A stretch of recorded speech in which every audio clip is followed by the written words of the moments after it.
Title: The Sword of Kaigen, a Theonite War Story. Author: M. L. Wang. The Sword of Kaigen, a Theonite War Story. M. L. Wang. Copyright 2018, Miracle Wang. All rights reserved. ASIN B07NWWKF2M. www.mlwangbooks.com. For Grandma Wang, whose grave is marked by trees. Books from the world of Duna. Theonite, Planet Aden. Theonite, Orbit. Theonite, City of Ghosts. The Sword of Kaigen. Table of Contents. Chapter 1, The Northerner. Chapter 2, The Mist. Chapter 3, The Roof. Chapter 4, The Warrior. Chapter 5, The Forge. Chapter 6, The Past. Chapter 7, The Sun. Chapter 8, The Letter. Chapter 9, The Fight. Chapter 10, The Reason. Chapter 11, The Patriarch. Chapter 12, The Ranganese. Chapter 13, The Dragon. Chapter 14, The Sword. Chapter 15, The Killers. Chapter 16, The Soul. Chapter 17, The End. Chapter 18, The Shelter. Chapter 19, The Lantern. Chapter 20, The Last Time. Chapter 21, The Stormlord. Chapter 22, The Soldiers. Chapter 23, The Riptide. Chapter 24, The Empire. Chapter 25, The Gods. Chapter 26, The Spirit. Chapter 27, The Duel. Chapter 28, The Stranger. Chapter 29, The Apprentice. Chapter 30, The Future. Chapter 31, Robin. Author's Note. Cast of Characters. Glossary. Chapter 1, The Northerner. Mount Takayubi, Kusanagi Peninsula, Shirajima Province. The Kaigenese Empire. Planet Duna. 5369 years Spi. It was a harrowing climb to the high school. 821 steps. Mamoru had counted one time on his way up. No easy feat while focusing on not toppling off the side of a mountain. For most 14-year-old fighters, the winding way up to the school was a true test of nerve and agility. But Mamoru, with his springy legs and boundless energy, woke each morning looking forward to the challenge. "Mamoru!" his friends panted from the steps far below him. "Not so fast!" Itsuki and Yuta had no choice but to take the steep path to the school because they lived in the western village, further down the mountain. Mamoru's family compound was built high enough that he could have taken an easier way if he chose, but Matsuda's weren't known for taking the easy way to anything. He rose every day before dawn, amid the chanting of crickets, so he could make the loop down the mountain toward the western village and tackle the steep climb with his friends. "You two are too slow," Mamoru called back. "We don't want to be late." "We're not going to be late," Itsuki heaved in exasperation from the mist below. "Just wait up, please." "Fine, fine." Mamoru lowered himself to the rock ledge and sat, letting his feet hang over the edge. It had still been dark when the three boys began their climb, but by now morning had seeped through the veil of fog to touch the rock face with its pale brushstrokes. It was rarely possible to see the base of the mountain from the Kumono steps. Beneath Mamoru's dangling legs there was only mist, rolling in slow waves against the cliffside, growing gradually lighter with the sunrise. The moment Itsuki and Yuta dragged themselves over the ridge where Mamoru was perched, he grinned and bounced to his feet. "Finally," he said. "Are you two ready to keep up now?" "Are you kidding?" Yuta gasped, doubling over to catch his breath. "You're a monster," Itsuki groaned. Mamoru slapped each of them on the back. "I'll wait for you at the school," he said cheerfully, and took off up the mountain. His toes knew each crevice, each jutting rock, and he took the steepest part of the path in swift, confident bounds, skipping 6 steps at a time. He had just rounded the last curve when his feet slowed. There was a figure hunched over in the fog up ahead, a boy clinging hard to the rock wall as he gasped for breath.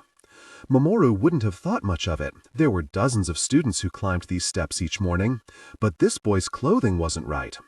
Instead of kimono blue, he wore a modern-looking black uniform Mamoru had never seen before. "Good morning," Mamoru said, approaching slowly so as not to startle the newcomer off the edge. "Morning." The boy raised a hand in greeting before putting it to his chest, still breathing hard. He had a heavy accent. "Are you?" Mamoru started, and then switched to Kaigenga, the imperial standard. "Are you a transfer student?" The boy nodded. "I'm Kwang Chulhi. Nice to meet you." A northern name. This boy hadn't just transferred from a neighboring province, he had come from a long way away. His uniform was the kind worn in the big cities on the Jungsan Peninsula, with its Yamanka-style cut and military bogalon patterns. "Matsuda Mamoru," Mamoru introduced himself, bowing. "Matsuda Mamoru?" the boy repeated. "How much farther is it to your damn school?" "You're almost there," Mamoru laughed. "I can walk with you the rest of the way. I'm not afraid I'll get lost." Kwang looked vaguely exasperated. "I'm afraid I'll fall off the edge." "No one's ever died falling from the steps." "That's what I heard," Kwang said, "but I bet it still hurts." "It does." One time, in his first year, Mamoru had jumped from the steps to see what it felt like to fly. He had regretted the decision deeply when he hit the surface tension of the lake, but he would never forget the feeling of the wind roaring around him, so ferocious it started to feel like ocean. "But don't worry," Mamoru reassured the boy. "I've climbed these steps 100 times. I know where the rough places are, so if you miss a step, I'll catch you." "You're that fast?" Kwang didn't look convinced. Mamoru didn't mind. Let him think what he wanted. "Speed is valued in this village," Mamoru said by way of explanation. "We're all swordsmen here." "I see that." Kwang nodded at the wooden practice sword sticking out of his school bag. "We can fight empty-handed too," Mamoru assured him, "but traditional swordplay is the preferred fighting style." "You any good at it?" "I'm a Matsuda." "I don't know what that means." "It means yes," Mamoru said. "And what fighting style is popular in your region?" he asked, curious about what kind of warrior this boy was. "What fighting style?" Kwang raised his eyebrows. "Video games." Mamoru laughed. "We don't play many of those here." "Why not?" "You do have infocom devices, don't you?" Mamoru shook his head. "What?" Kwang looked stunned. "Well, the mayor has one, I think. We're a fairly traditional village." "Yeah, I noticed." Itsuki and Yuta caught up to the pair on the last stretch of stairs, and the Western Village boys introduced themselves. "I'm Mizumaki Itsuki," Itsuki said, unthinkingly using the Shirojima dialect the boys all spoke with each other. "This is Yukino Yuta." "Oh, I am Kwang Chulhi," Kwang said in a valiant attempt at a Shirojima dialect greeting. "Yoroshiku onegai shimasu." "You mean onegai?" Mamoru corrected him. "Onegai shimasu. And you don't really pronounce the su part unless you're a little kid." "Oh." "Don't worry," Mamoru said. "A lot of the classes are taught in Kaigenga. That was standard across the empire." By the time they reached the school, the city boy was out of breath again. The stately pillars were the first part of the building that came into view through the mist, their black finish slick with condensation, followed by the curving clay-tiled roof. Kumono Academy was built into the rock face, its inner structures carved right out of the mountain. The intricate wood and lacquer front of the building was supported by a network of pillars and beams that creaked in high winds, but held the structure in place for 100 years. Kwang paused at the front steps, clinging to a carved wooden railing for support, looking like he might empty his stomach into the mists below. "Why would you build a school in a place like this?" he said in horror. "Kumono wasn't actually built to be a school," Yuta said. "It used to be a monastery." "Oh, that explains the decor," Kwang said, eyeing the fearsome statues of Ryohan Falea saints standing guard at the doors. "The place was left vacant after the Finna monks built the new temple further down the mountain in the western village," Yuta said. "And they decided it was a good place for a school?" Kwang said incredulously. "Well, Kumono is Takayubi's elite Koro school," Mamoru explained as the boys mounted the front steps into the Genkan. "The village officials thought it would be appropriate if you had to be an elite Koro to reach it." The smell of incense had never quite left the wooden halls of Kumono. The familiar scent enveloped the four boys as they joined the sleepy gaggle of students at the shoe shelves and knelt to undo the fastenings on their tabi.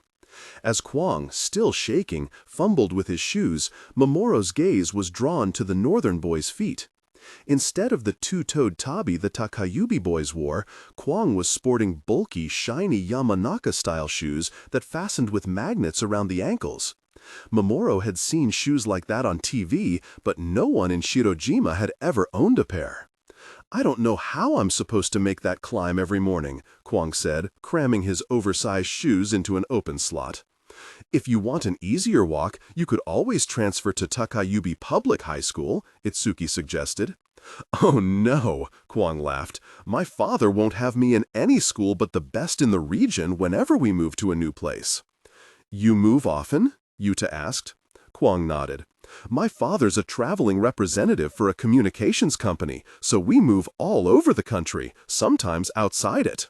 "Outside it?" Itsuki said in astonishment. "Where have you been?" Wang took a moment to think. "I've been to Yama a few times, Kudadzue a few times, Sizue once for a few weeks." "Boys," a voice said, "if your shoes are put away, you should be in your classrooms."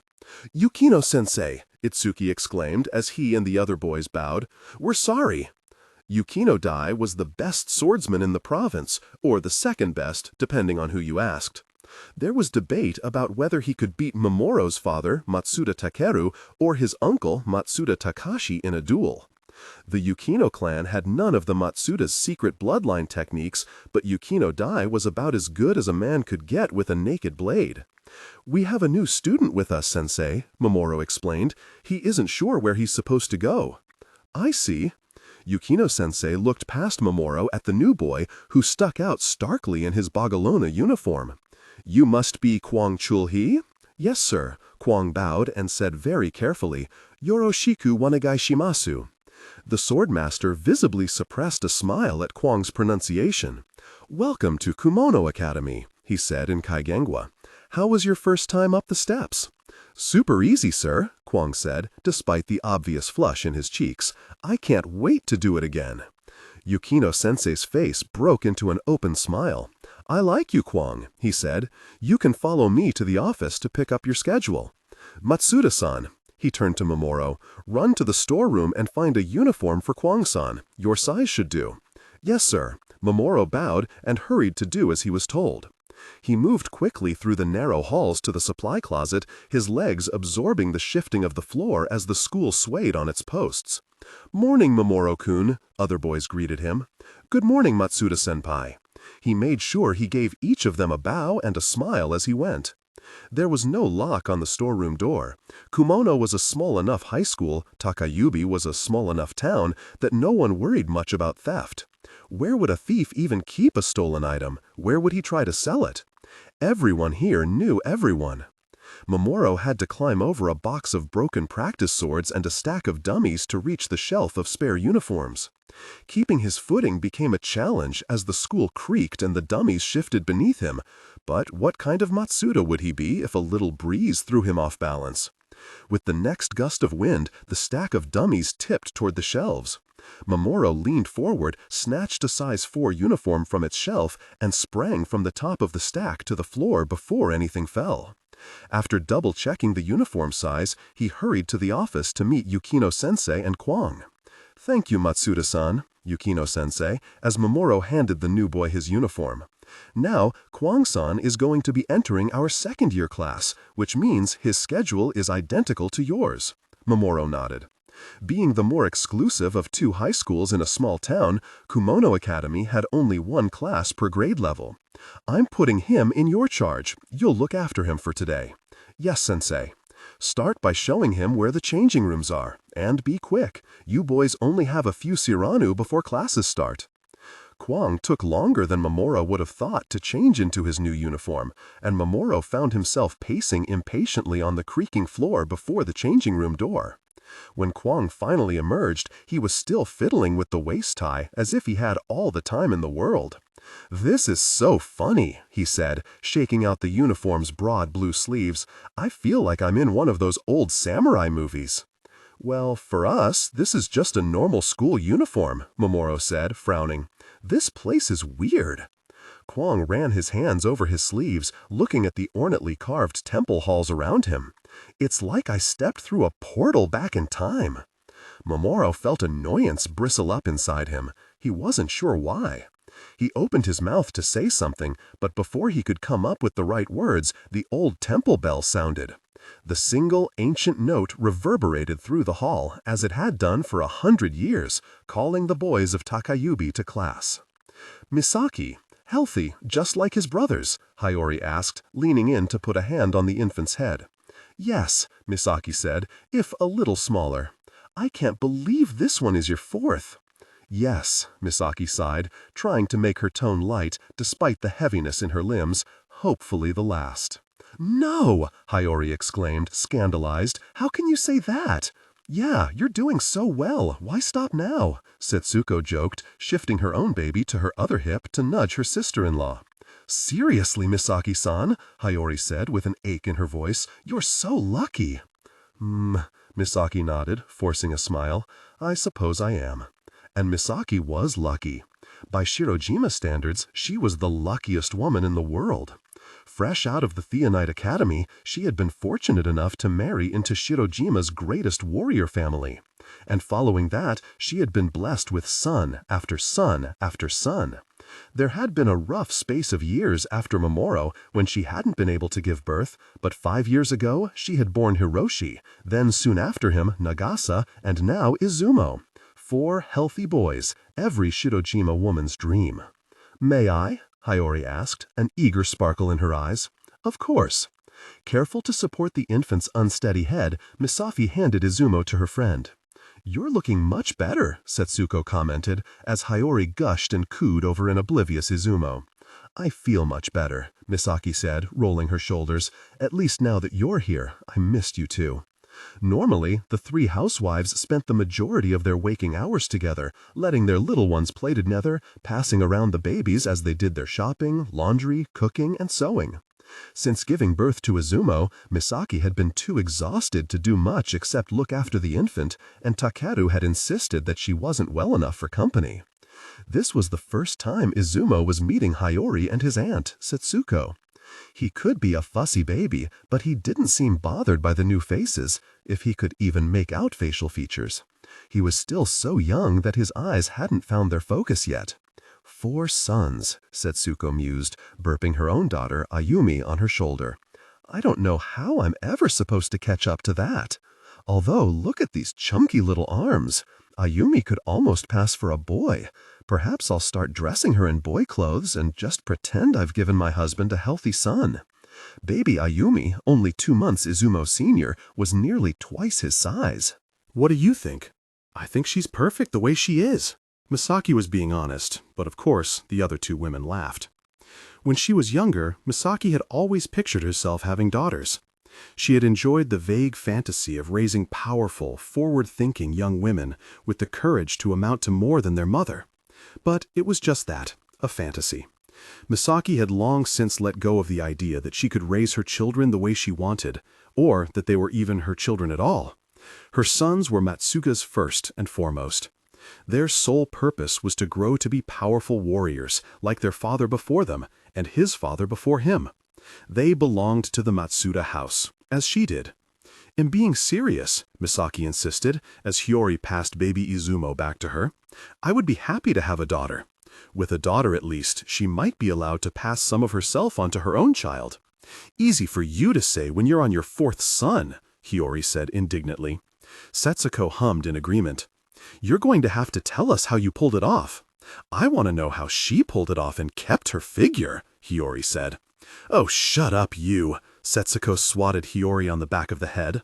"The prettiest little slip of a woman in the village doesn't get to say things like that." "Setsuko-san," Hiyori said, blushing furiously. "I'm not the—" "Shut your pretty mouth, Hiyori-chan," Misaki said fondly. "You don't need to play dumb with us. We like you better when you're smart." Hiyori was rarely smart, but Misaki thought she might as well keep encouraging her. Popular wisdom said that a woman as pretty as Hiyori didn't need to be smart. Pretty wasn't even the right word to describe Hiyori, in Misaki's opinion. The woman was achingly, devastatingly beautiful, with an artless smile and eyes as soft as melting snow. Many Shirojima women were pretty, but Hiyori was the kind of legendary beauty men went to war for. "Couple of purebred princesses, both of you," Setsuko said, looking from Hiyori to Misaki in exasperation. "With your smooth skin and your teensy little waists, don't you sit there and complain about your weight to me when I could fit the two of you inside me." Ironically, it was Setsuko who Misaki considered to be the most beautiful woman on the mountain. When Fisherman's daughter had married into the Matsuda family, she had brought with her all the crude, shameless joy Misaki missed so much from her life before Takayubi. Her sort of beauty had little to do with physical attributes. It wasn't the short hair cropped about her ears. It was the way she shook it out and sighed in pleasure when she was enjoying the weather. It wasn't her big eyes with their dark lashes. It was the way they crinkled up with mirth at the smallest things. It wasn't her bulky frame. It was the way she threw it around with careless confidence in a world where everyone, ladies and swordsmen alike, stepped so lightly. Before they were sisters-in-law, Misaki had known Setsuko, as everyone had known her, as the fresh fish lady. Her voice could be heard on any trip to the markets at the base of the mountain. "Fresh fish! Get your fresh fish!" It wasn't a glamorous job, but Setsuko was the kind of person who could be at her most charming, elbows deep in fish guts, with loose strands of hair sticking to the sweat on her temples. Misaki had to imagine that many people had fallen in love with the stocky fisherwoman with the carefree grin, but it was Matsuda Takashi, the first son of the highest house in the region, who fell the hardest. Misaki had first suspected the morning her brother-in-law stopped her on her way out the door and said, "You look tired, Misaki. I can go to the market for you." For a moment, Misaki had only managed to blink up at him. "You want to go to the market?" she said blankly. Shopping for meals wasn't something a man was supposed to do, certainly not a nobleman like Takashi. I have business to attend to at the base of the mountain anyway." Takashi didn't meet her eyes. "I'm feeling fine, Nisama," Misaki assured him. "If you have important business, you shouldn't trouble yourself." "It's no trouble," Takashi said, and Misaki realized that he was speaking in a low voice, as if worried that his father and brother would hear from inside the house. "Just give me a list of what you need." "All right." Confused as she was, Misaki wasn't going to argue. "And Misaki?" "Yes, Nisama. If you could maybe not mention this to my father." Misaki's suspicions were confirmed when Takashi returned late that afternoon and deposited 8 bulging baskets of fish in her kitchen. No man but a Matsuda could have carried such a load all the way up the mountain.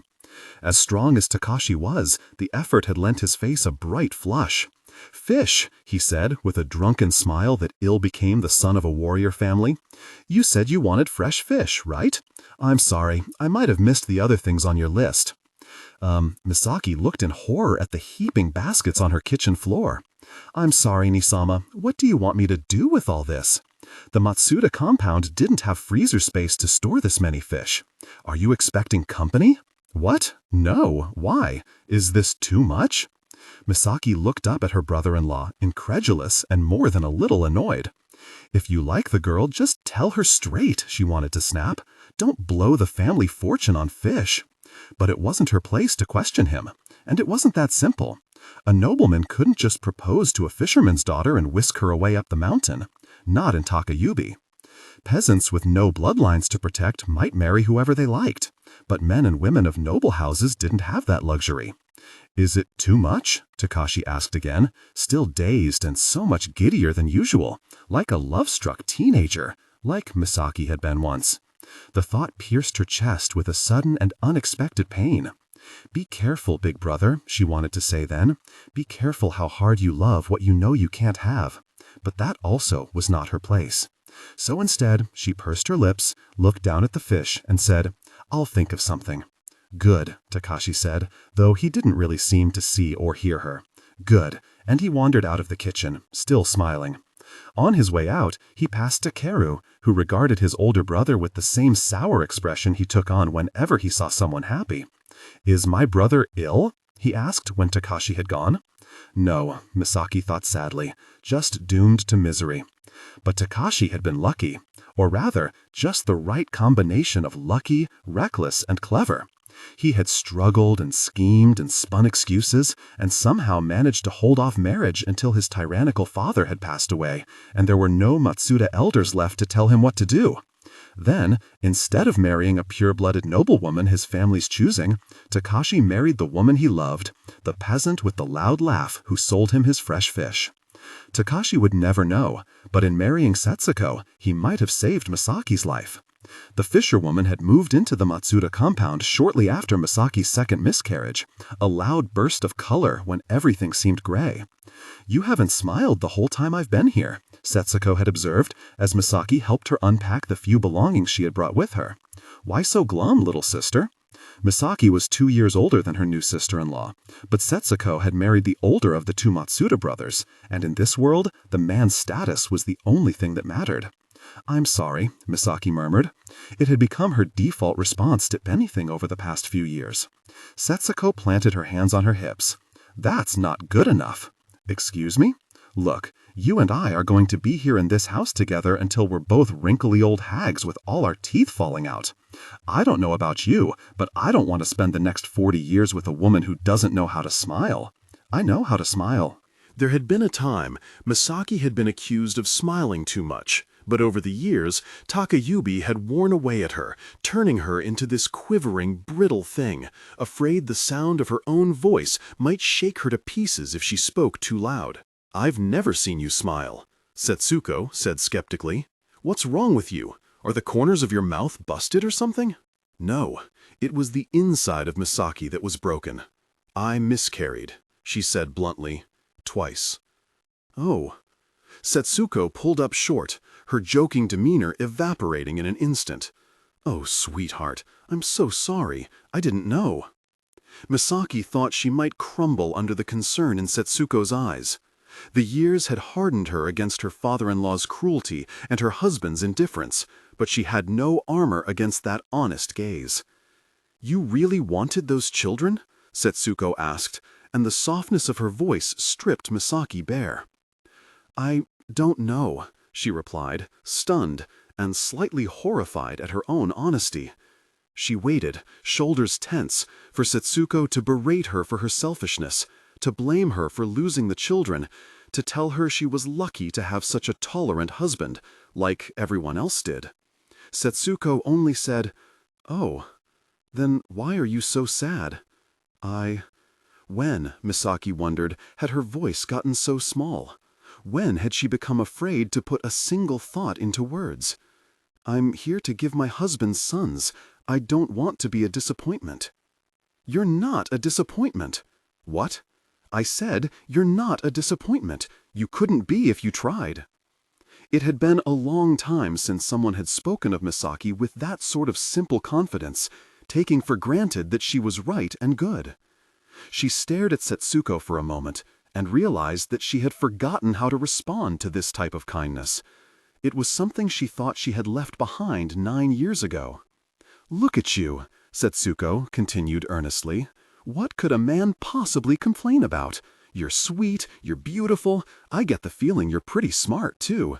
You've already borne a perfect son, and my husband tells me your cooking is to die for." "That's nice of him to say. I do my best." "You like cooking?" Misaki nodded. "Well, that's good, because I'm a lousy cook." "I'm sure that's not true," Misaki said politely. "Oh, it is. Ask anyone who's ever eaten one of my meals. Now, why don't you make yourself useful and teach me to cook something for my fancy husband and his refined Matsuda palate?"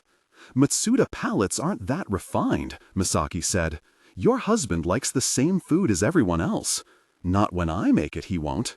Why do you think I was always the one hauling the fish to market instead of staying home to help in the kitchen? My family tried my cooking exactly once and then decided they'd rather live."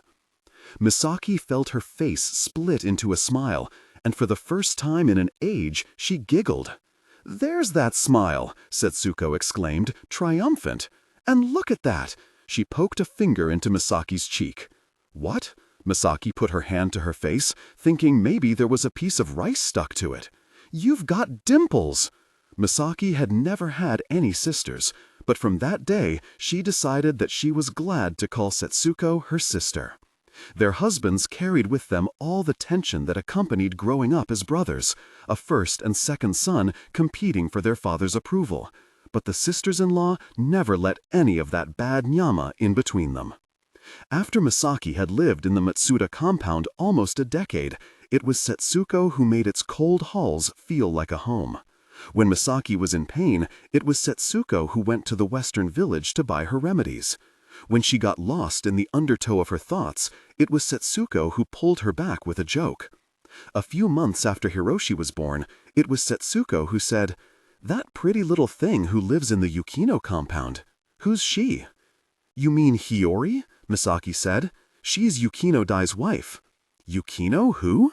"Yukino Dai," Misaki said, "the house patriarch, the lightning swordsman." "I thought the Yukino patriarch was Yukino Ryosuke." It was. He passed away a little while before you moved here, while you were getting ready for your wedding. Didn't you know?" "No," Setsuko exclaimed. "Nami, I haven't been in on the market gossip. That's where I used to get all my news. Gods in the deep, I don't know how you noblewomen live cooped up like this." "You're a noblewoman too now," Misaki reminded her. Setsuko made a dismissive "bah," waving her hand. "Yukino Ryosuke's funeral was just before you got married. Someone had to assume control of the estate, and the Yukino's oldest son didn't want to move his family all the way back from Junction. Dai-san is the second son, so he moved in with his wife." "Does he keep his wife cloistered or some kind of weird noble thing like that?" Setsuko asked. "How come we never see her?" "I think she spends most of her time caring for Dai-san's mother. She's old and very ill, so I imagine it takes up most of her time." "That must get lonely," Setsuko said. "We should go visit tomorrow." That was how the sisters-in-law had met Hiyori. Now, 5 years later, the three women were inseparable. Hiyori and Setsuko were still teasing one another about their waistlines when there was a tug at Misaki's arm. She looked down to find her third son, 2-year-old Nagasa, clutching the flowered sleeve of her kimono. "See?" he asked in his tiny voice. "See, baby?" It was his favorite question since Izumo had arrived. "Of course," Misaki said, kneeling on the tatami to place Izumo on her lap before Nagasa. "Remember to be gentle, Naga-kun. He's still very small." "Hold, baby?" Nagasa asked hopefully, holding out his arms. "Oh, isn't he the cutest thing?" Hiyori squealed. "I'm going to hold him for now," Misaki told Nagasa gently. "You concentrate on growing a few koyanu taller, and we'll talk." "Isn't your older brother around?" Hiyori asked, stooping so that she was at eye level with the 2-year-old. "Why don't you go play with him?" "Hiro Nisan gone," Nagasa pouted. "Oh? Where did he go?" Hiyori asked, looking at Misaki. "Hiroshi-kun is at the elementary school dojo," Misaki said, jouncing Izumo on her knees. "That's right," Hiyori said. "He likes to watch the older boys train, doesn't he?" "He's actually training with them now," Misaki said. "Started as soon as he was big enough to lift the practice sword." "Isn't he only 5?" Hiyori said in astonishment. "I thought that was against policy." "The instructors made an exception," Misaki said. "No 5-year-old had ever been admitted to the elementary school's beginner sword class, but Misaki's second son Hiroshi was not like other 5-year-olds. "He's a serious little boy, isn't he?" Setsuko said. "Like a miniature version of his father. It's a little scary." "How come you can't be more like that, Ryo-kun?" prodded her own son, Ryota. She said it in a joking voice, but there was a distinct undercurrent of seriousness. "Well, he's still very young," Misaki said. "Ryota-kun, how old are you?" 4, Ryota said proudly. "There, you see," Misaki said. "You might be a little swordsman like Hiroshi by next year. Who knows?" "I am a swordman," Ryota announced, brandishing his toy katana. "I'm the best swordman in the world." "Is that so?" Misaki couldn't help but tease. "I challenge you to a duel," Ryota shouted, seemingly to no one in particular, probably quoting a cartoon he had seen. "I challenge you to a duel."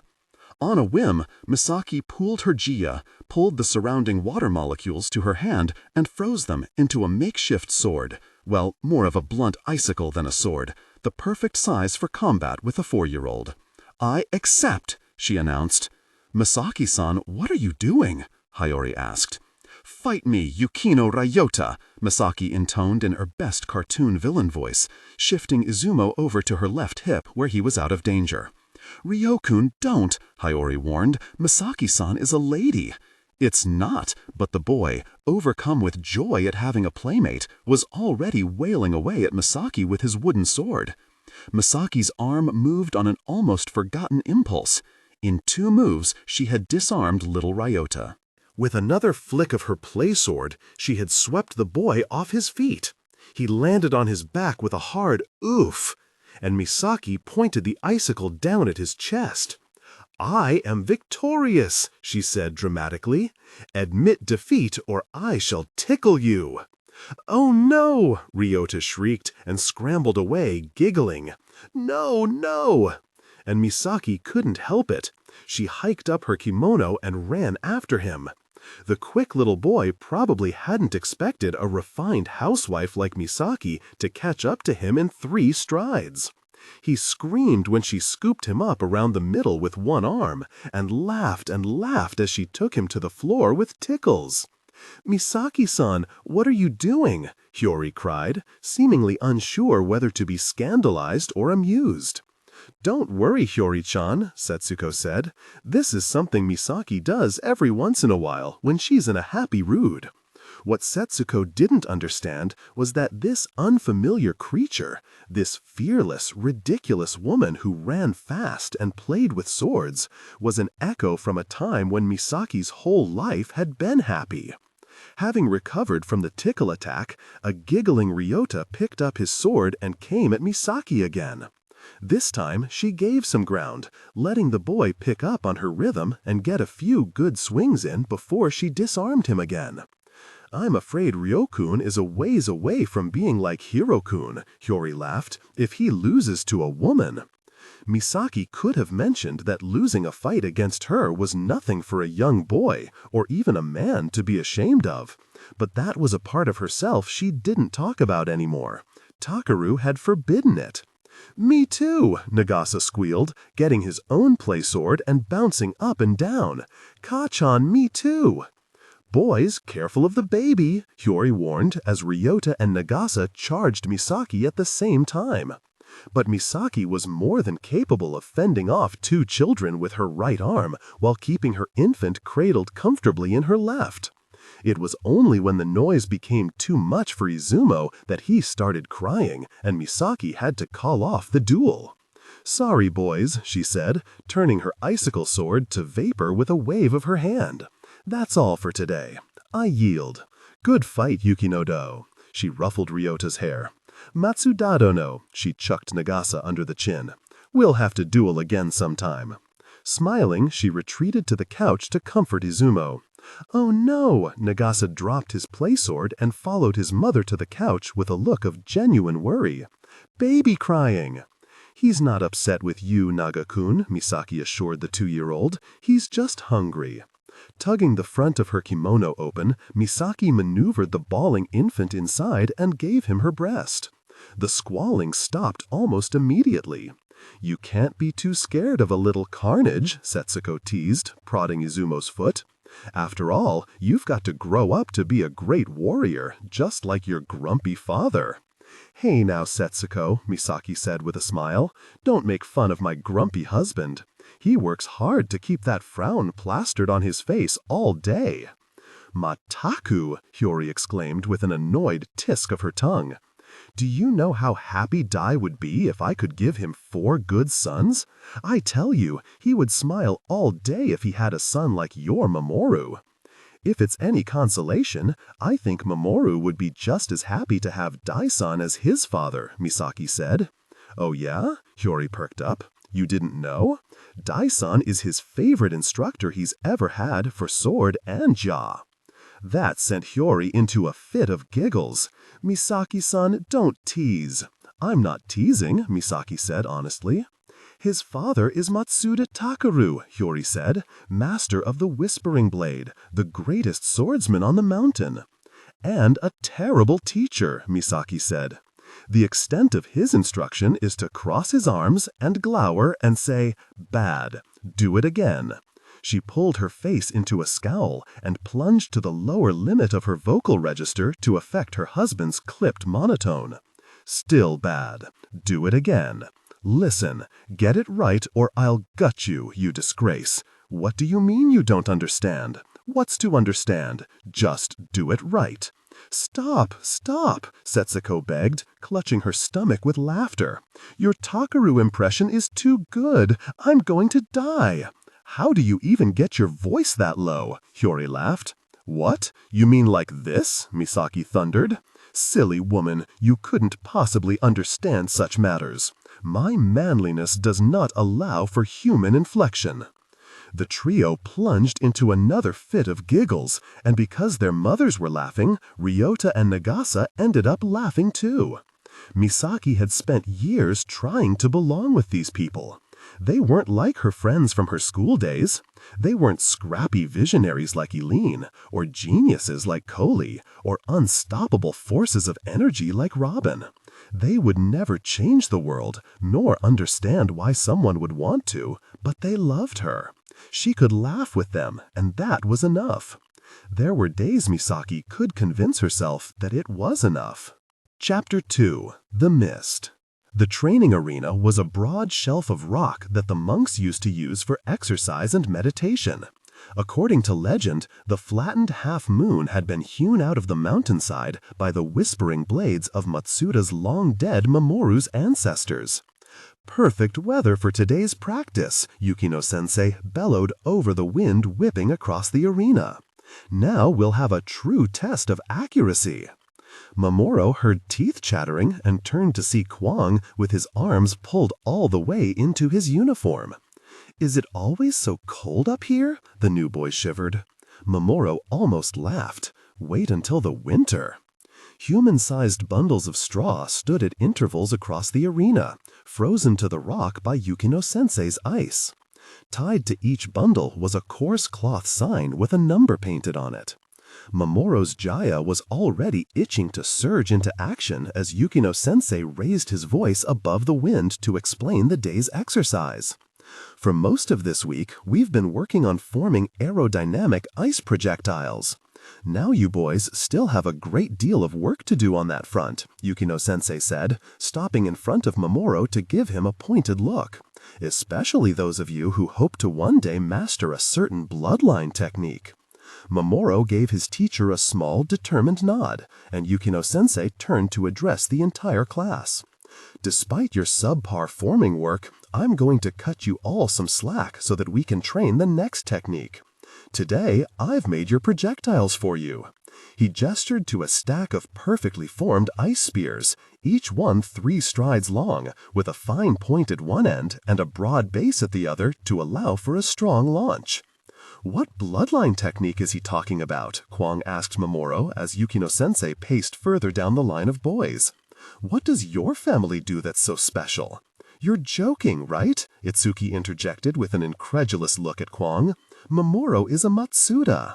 No understanding registered on Kwang's face. Yes? The Matsudas are the masters of the Whispering Blade, Itsuki said. You must have heard of the Whispering Blade in the capital. Well, sure, but it's just a myth, Kwang laughed.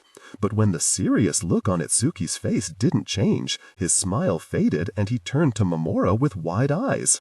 Isn't it? Mamoru shrugged. Some myths are true. But it's not possible, Kwang protested. No Jaya can make ice strong enough to cut through steel. Some can. Are you one of them? Kwang asked in awe. Mamoru set his jaw. I will be. Kwang considered Mamoru. His eyes squinted and thought. I don't believe you, he said after a moment. Even Kusanagi Jayakalu can't be that powerful. Instead of retorting, Mamoru just nodded toward Yukino-sensei and said, Watch. The Master Jaya had lifted one of the spears from the pile with a gentle gesture of his hand. His 2 fingers were enough to keep the projectile hovering perfectly still in the air before him as he spoke. The strongest Tajaka can throw a spear 16 bounds, Yukino-sensei bellowed, pointing with his free hand across the arena to the straw dummy painted with the Kaigen numeral 16. The best Funyaka can use wind to launch a solid projectile 25 bounds. He pointed beyond the first dummy to one farther away, labeled with a number 25. As a Jujaka, you can do much more. Placing a hand against the flattened end of the projectile, Yukino-sensei planted his feet and launched the ice forward. Mamoru had seen lightning Daijia in action enough times that it no longer set his heart leaping into his throat. But beside him, he heard Quang gasp. The spear blasted through the 16-bound dummy, through the 25-bound dummy, all the way to the end of the arena where it stuck into a third dummy marked with a barely discernible number 40. "Holy phalake," Quang breathed, gawking at the destroyed 16-bound bundle. "Tajakalu may be able to use their physical strength to throw a projectile," Yukino-sensei said, turning back to his class. "Funyakalu may be able to use their nyama to push against one. Our nyama is the projectile. When a weapon is made of ice, we can control it down to the molecule. As Jijakalu, we are the only race of Theonite who can fight with a solid weapon that is truly an extension of the self." Yukino-sensei gave each student a stack of projectiles and had them line up across the arena to practice firing at the army of straw targets. Using his Jia to lift a spear, Mamoru laid his palm against the flat end and let his power rise. The ocean may not have been visible from Kumano Academy, but when Mamoru's pooled his Jia in his core, it seemed to reach all the way down the mountain to the waves that crashed at its base, and deeper than that, into the crushing depths where Mount Takayubi's roots met the seafloor. Ryuhan tradition claimed that the great families of Kusanagi were descended from the ocean gods who had dwelt in the Sea of Kaigen at the dawn of time. Most people of the peninsula regarded this part of their tradition as more metaphor than fact. Logically, there was no way human beings could be the direct descendants of titanic fish and sea dragons. But like many Matsudas before him, Mamoru experienced surges of madness when the feeling of his Jia consumed him. In those moments, he knew that the power rolling through his body was born from the ancient forces that had raised Kaigen from the sea. It was more than faith. It was fact. The power of gods rose, thunderous, like a wave inside Mamoru, and he rode the swell, moving his body with it. As the wave hit its apex, he sent its full force down his arm, through his open palm, into the ice. The projectile exploded through the air, shooting farther than anyone else's, but it didn't fly straight. It glanced off the stone shelf, breaking its fletching blades, and skidded to a stop off to the side of the 25-bound target. Mamoru frowned and shook out his hands. He was just getting warmed up. With his full power, he would launch the spear so hard that it would have no choice but to go straight through the target. Letting a new wave of nyama build in his body, Mamoru launched again. This spear managed to clip the 25-bound target, but it wasn't a clean hit, and the ice broke apart instead of penetrating. "Stop pushing so hard, Matsuda-san," Yukino-sensei said patiently. "You have more than enough power to send a projectile clear across this arena. Relax your shoulders and focus on accuracy over force." "Yes, sensei," Mamoru breathed and raised another projectile. "Slow down." Yukino-sensei reached out and placed his fingertips on the ice, stilling it before Mamoru could raise it level with the target. "Your Jia is too excited. I can feel it roaring every which way inside you. Take a moment to calm it, focus your energy, then try again." Mamoru nodded, and Yukino-sensei moved down the line to observe the other boys, giving them each a few well-placed pieces of advice. Mamoru's mother had once said that Yukino Daijia dealt his words as carefully as he dealt his cuts. It was what made him such a good teacher. "Don't over-rotate," Yukino-sensei scolded his younger cousin, Yuta, giving the boy a hard rap on the head with his knuckles. "If you swing through without calculating your point of release, you'll crash your projectile short of its target every time." "Yes, sensei." Yuta rubbed his head and tried again, this time managing to send his spear neatly into the 16-bound target. Satisfied, Yukino-sensei turned his attention from Yuta to Quang, just as the northern newcomer sent his third spear spinning off course to crash to pieces on the rock shelf. Yukino-sensei frowned at the new student, and Quang cringed, clearly expecting to be mocked or smacked on the head. But all Yukino-sensei said was, "I bet you're very good at the spear throw." "Yes?" Quang said in surprise. "How did you—" "Stop trying to throw with your shoulder. Project from the hip straight out through your palm, like you're punching a man in the solar plexus." "Sensei," Itsuki complained from further down the line, "the wind keeps pushing mine off course." "These projectiles are made to cut through the wind, Mizumaki-san. Again, I want to see." He paused to watch Itsuki attempt a launch, sending the spear wide. "Your launch is weak." Yukino-sensei put his hands on Itsuki's shoulders and maneuvered him back into his starting position. "Angle your stance this way. Bend your knees. A little deeper. There."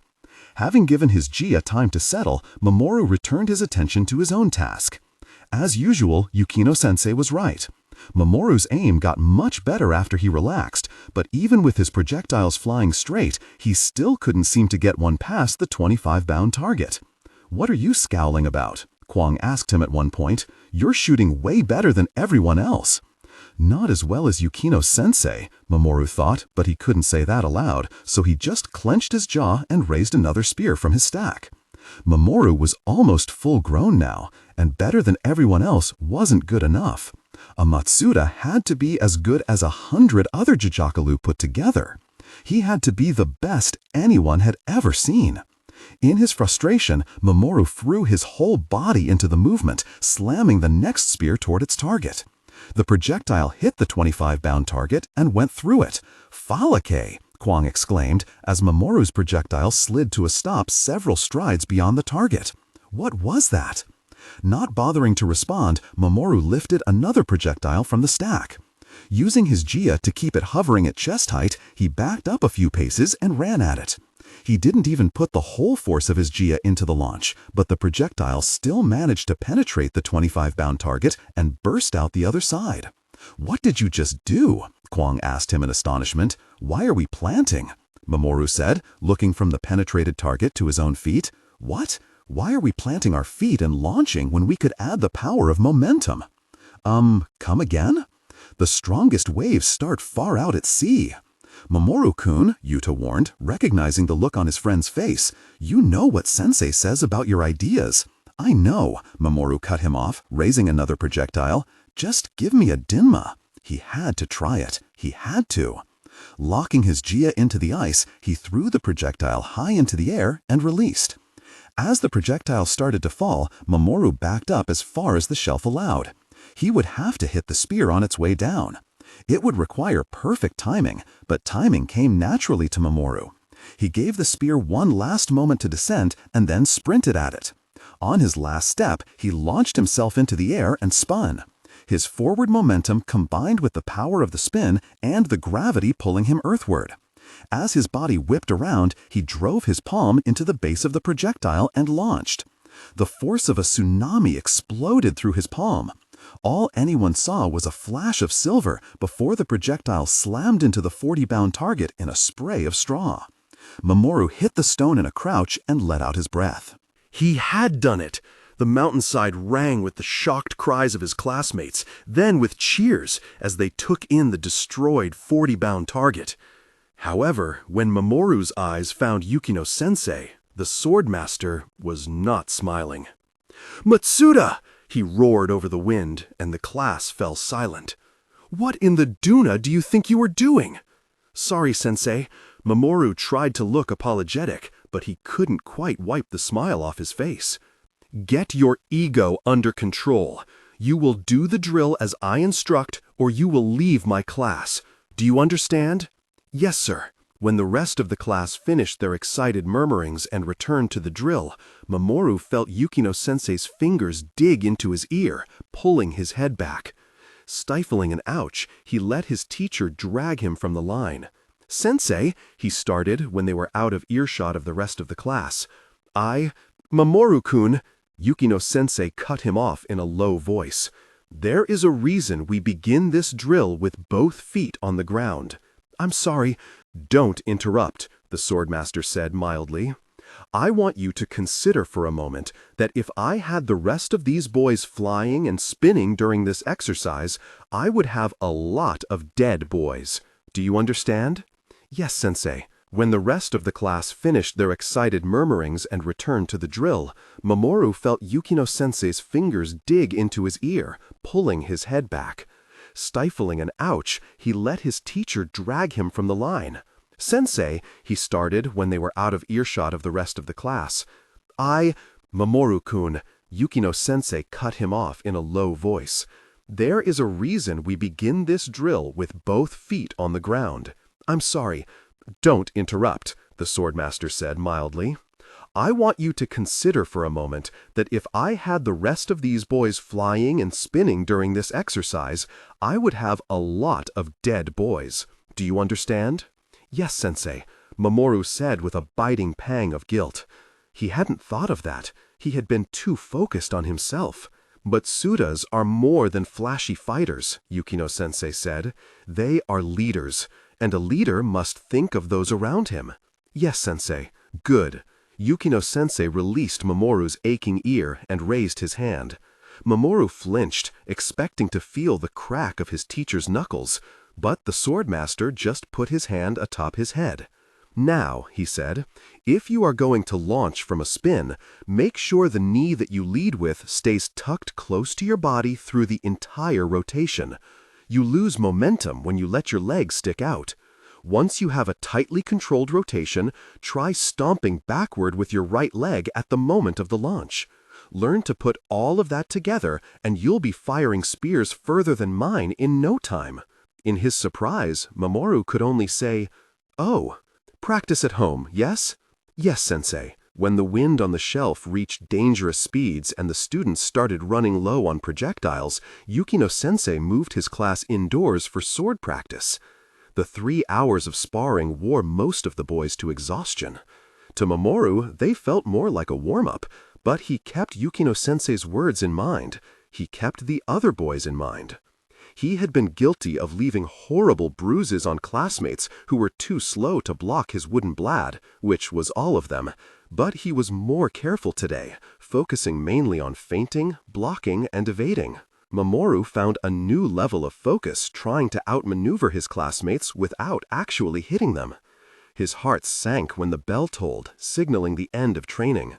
Knees shook and sweat dripped onto the tatami as the boys packed up their gear and headed to history class.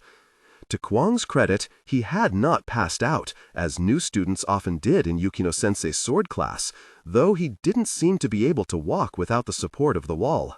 "Come on, city boy," Yuta teased, taking Kwang's arm as they left the dojo. "You can lean on me." Mamoru, Yukino-sensei stopped him before he could follow his classmates out of the room. "Excellent work today. I'm glad to see that your control is developing along with your ridiculous speed." Mamoru nodded. From the swordsman once known as Lightning Dai, that was high praise. "I haven't gotten the chance to speak with your father or uncle in some time," Yukino-sensei said, returning the extra buckin to the closet. "Have either of them been working on the Whispering Blade with you?" Mamoru felt his smile fade. "My father's been trying to." "Good," Yukino-sensei said earnestly. The pride in his eyes made Mamoru want to shrink in shame. There was very little that did not come easily to Mamoru, but his father had been trying to teach him the Whispering Blade for almost a year now, and he hadn't come anywhere near mastering it. For centuries, the Matsuda family had passed down the secret to forming weapons of impervious ice. The technique was so difficult that no non-Matsuda had ever figured it out, and Mamoru was starting to wonder how anyone had ever figured it out. It wasn't enough to be an excellent sword fighter. It wasn't enough to be good at summoning and shaping ice.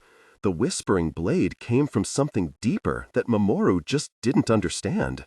His father understood it, but Matsuda Takeru did not have Yukino-sensei's magical ability to put his skill into words. No matter how he explained, Mamoru just couldn't understand. "I'm not doing well," he blurted out before thinking better of it. "My father is frustrated with me." Mamoru regretted the words as soon as they were out of his mouth.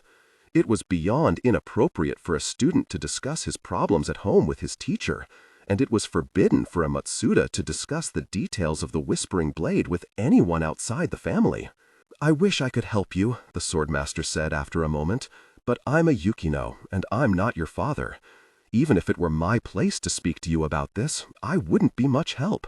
I don't know what the Whispering Blade entails." "I know, sensei," Mamoru said, looking at his feet. "I'm sorry. I shouldn't have. But I do know a great jijaka when I see one," Yukino-sensei said. I know that you have the same force of Nyama in you as your father and other great fighters of your line." Mamoru nodded. But Matsuda power wasn't necessarily enough. A Matsuda's ultimate purpose was to turn himself into a weapon strong enough to defend his empire from anything. This was what Mamoru and every man of his line had been born for. Despite this, there were many Matsudas who tried their whole lives and never produce a whispering blade. Since then, the perfect warrior, whispering blade in hand. He was nearing fighting age, but that man still seemed so far away. What if a Matsuda was supposed to be above fear, yet here Mamoru was, too scared to finish the sentence. What if I'm not enough? Mamoru-kun, Yukino-sensei's voice softened. Your father was 16 when he mastered the whispering blade. Your uncle 1 year older. And they were among the youngest masters in history. You have time. I promise you will be fine. You can't promise that. In his anxiety, Mamoru didn't seem to be able to control the stupid things coming out of his mouth. There have been other Matsudas with powerful Jiyaka who never mastered it. How can you be so sure? Because I know you, Mamoru-kun, Yukino-sensei said, beyond your lineage and your raw power. In the space of time it takes a normal boy to grasp a technique, you've already improved it and expanded it to all its potential applications and then some. It's rather annoying, as your teacher. Sorry about that. But I have no doubt that it is precisely that kind of ingenuity that gave rise to the whispering blade in the first place. A student like you, who can absorb what he is told, but also think beyond it, is capable of anything. Mamoru's mouth opened, but he was so stunned, so touched, that he couldn't find any words to thank his teacher. Now, get to class, Yukino-sensei said, nodding toward the door. Yes, sensei. Ducking his head, Mamoru gathered his things and hurried to follow his classmates. After the heart-pumping rush of sword practice, history class was always agony. When the wind was high, the school creaked like an old ship, and Hibiki-sensei's voice had a way of getting lost in the dull moaning of the wooden beams. There were a number of factors that led to the Great War, or what the Yamonkalu call the Keleba. Ke-leba. Hibiki-sensei wrote the Yamaninke letters out on the board, and Mamoru sank his teeth into the knuckles of his left fist, hoping the pain might keep him awake. First, there was the tension between the colonial powers, Yama and Sizwe, which were in constant competition with each other for the resources of Baksaria. Next, there was the tension created by the Baksarian colonies rejecting Yamaninka and Sizwen rule. Last, of course, there was the tension between our own great empire and the extremist rebels in the West who would one day betray their emperor to establish the Rangais Union. "Are you not going to take notes?" Mamoru whispered to Kwang, noticing that the new boy had not even picked up his brush pen. "Oh, I don't have to. I'm used to learning the Yamaninka way, with my ears. Besides," he murmured even more quietly, "I've heard all this crap before anyway." What? Mamoru leaned in, unsure he had heard right. Had Kwang just called Hibiki-sensei's history lesson crap? "Matsuda-san," Hibiki-sensei said sharply, "no talking in class." "Sorry, sensei," Mamoru said as the teacher returned to his lecture. "Now, there are several background dates you will need to know in regard to the Keleba. The first one is 5153. He wrote the date on the board. This is the year of the First Iberian Rebellion, when a group of violent extremists calling themselves the Longhouse Confederacy developed enough of a following to mount armed resistance against the Yamaninka Empire.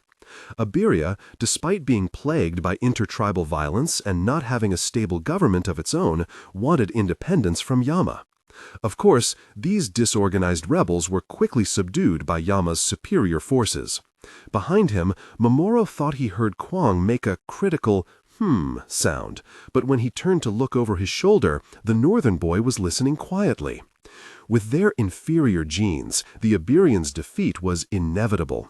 The Yamankalu are pure-blooded Tajakalu, born and bred to wield the power they possess, whereas the Iberians who opposed them were of mixed blood, the product of intermarriage between the Iberian natives, Yamankalu, Kaigenese immigrants, and, most damaging of all, white slaves. This kind of impurity dilutes the divine energies that give Theonites their power. Mixed Theonites such as the Iberians could never hope to stand unaided against a pure-blooded Tajaka army. Now, I want to give you several dates relating to the Yamankalu Sizwen competition over their colonial territories. Mamoru tried to take notes as Hibiki-sensei droned on in Kaigenwa and found himself doodling instead. He started out drawing the straight blade of a sword, but a gust of wind pushed against the school, his brush pen slid, and the sword became water. Mamoru followed the new curve and added lines beneath it, turning it into a rough approximation of the Tsusano wave, his mother's family crest. More waves fell in beside the Tsusano crest, some turned to fish, and Mamoru had filled half the page with stormy sea before he remembered that he was supposed to be paying attention to the lecture. This brings us to the dates leading up to the Keleba itself, Hibiki-sensei said, and Mamoru tried to refocus on the lecture. 5286, the year that the Karathian Union formed and resisted Yamaninka rule. Hibiki-sensei wrote the year up on the board. 5287, he wrote the next date as Mamoru scrambled to catch up with his notes. In this year, the Sizwen colony of Malusia staged a major uprising that shook Sizwe's control of the entire region. At the same time, there was a rash of peasant uprisings in the western part of the Kaigenese Empire. These were quickly put down by our own imperial army, but they foreshadowed bigger rebellions to come. 5288. Under the influence of corrupt politicians, a collection of cities, led by Ranga, rose against the Kaigenese Empire. This rebellion was put down the same year, and its leaders publicly executed for their treason against the empire. 5289. The year that Yama defeated Sizwe for control of Malusia and pressed to take Sizwe's other colonies, escalating the long-standing tensions between the two Kelendugaka superpowers. 5090. Kaigen's western provinces rose up in rebellion once again. Using propaganda and false promises, the Thulanist rebels managed to trick the uneducated peasants of Ranga into following them in greater numbers than ever before. At the same time, the Longhouse Confederacy of Iberia staged a reprisal of its bid for independence in 5153 under the same flag. At the tail end of that year, on the 28th of Kribakalo, Ranganese terrorists attacked a graduation ceremony at Daybreak Academy in Karatha, killing Principal Oyedebita along with several Yamaninka and Kaigenese students. It was following this malicious and cowardly attack that Yama agreed to support our great empire in its fight against the Ranganese rebels. 5291. Early in this year, the Yamankalu allied with us, bringing foreign troops onto Kaigenese soil for the first time. In response to their involvement, Sizwe aligned itself both with our own rebel enemies and with the Iberian rebels fighting against Yama for their independence. This led to open war between Yama and Sizwe. Abtia aligned with Yama. 5292. This year marked the only time in Duna's history that all the major Theonite powers, Kaigen, Yama, Abtia, and Sizwe, were at war.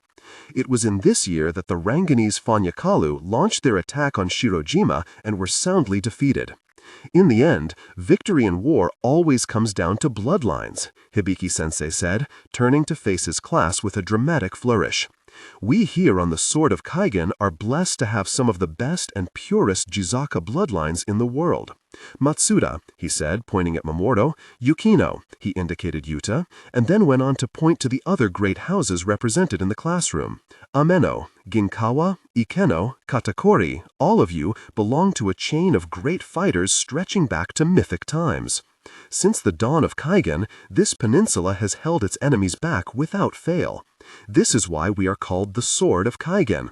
And again, during the Keleba, the Matsudas, the Yukinos, and the other powerful Jizakalu of the Kusanagi Peninsula beat back their enemies in resounding victory.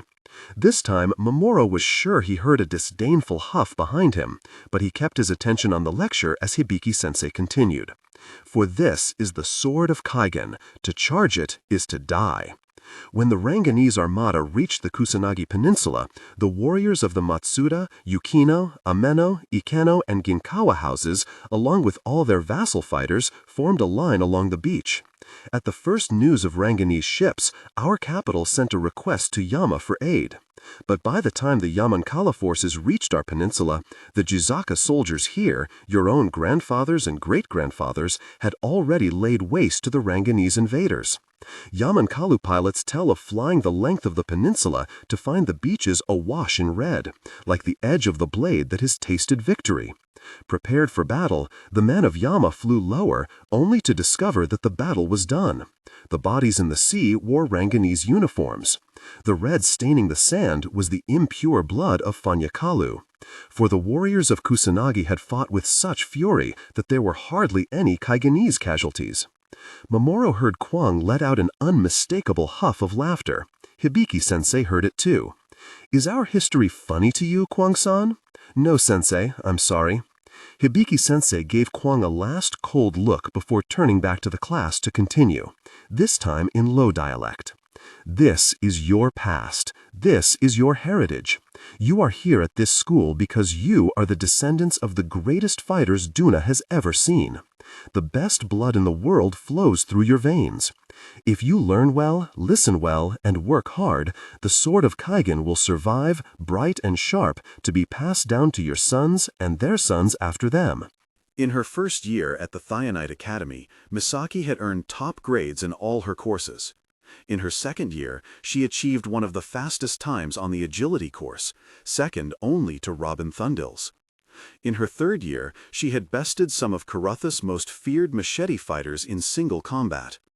As a teenager, she had worn those accomplishments with pride, never realizing that at 34, her proudest accomplishment would be getting 5 rambunctious children to nap at the same time. "Success?" she whispered when she arrived back home, arms full of dozing 5-year-old. "Success!" Hayori confirmed as Misaki used her toes to slide the shoes off her feet. "They're all asleep, just like you planned." Hiroshi had nodded off on Misaki's shoulder as she carried him back from the elementary school. Fresh off of 2 hours of sword practice with children twice his size, even he ran out of steam. His hair was damp with sweat, and his little hands were blistered from gripping the oversized practice sword. But he hadn't uttered a word of complaint, just quietly collapsed against his mother and let her carry him the rest of the way home. He was a strange creature, her second son. She had known when he was nothing more than a small heartbeat inside her that he was his father's child. Cold. It was said that all Jiakalu were born with something of the sea in them, but most seas had their warm currents and their cold volcanic springs in the depths, free water between ice flows. Even the iciest Jiakalu had some warm places in their soul. At least, that was what Misaki had thought before she married into the Matsuda family. Hiroshi was born with the deadly calm of a sea frozen solid. Like his father, he was cold to the touch, no matter his mood or level of exertion. Even his sweat was cool, like morning dew. He murmured something about footwork as Misaki lay him on the futon where Ryota and Nagasa were already fast asleep. "Shh," Misaki breathed into his hair. "We're almost 5 for 5. "What?"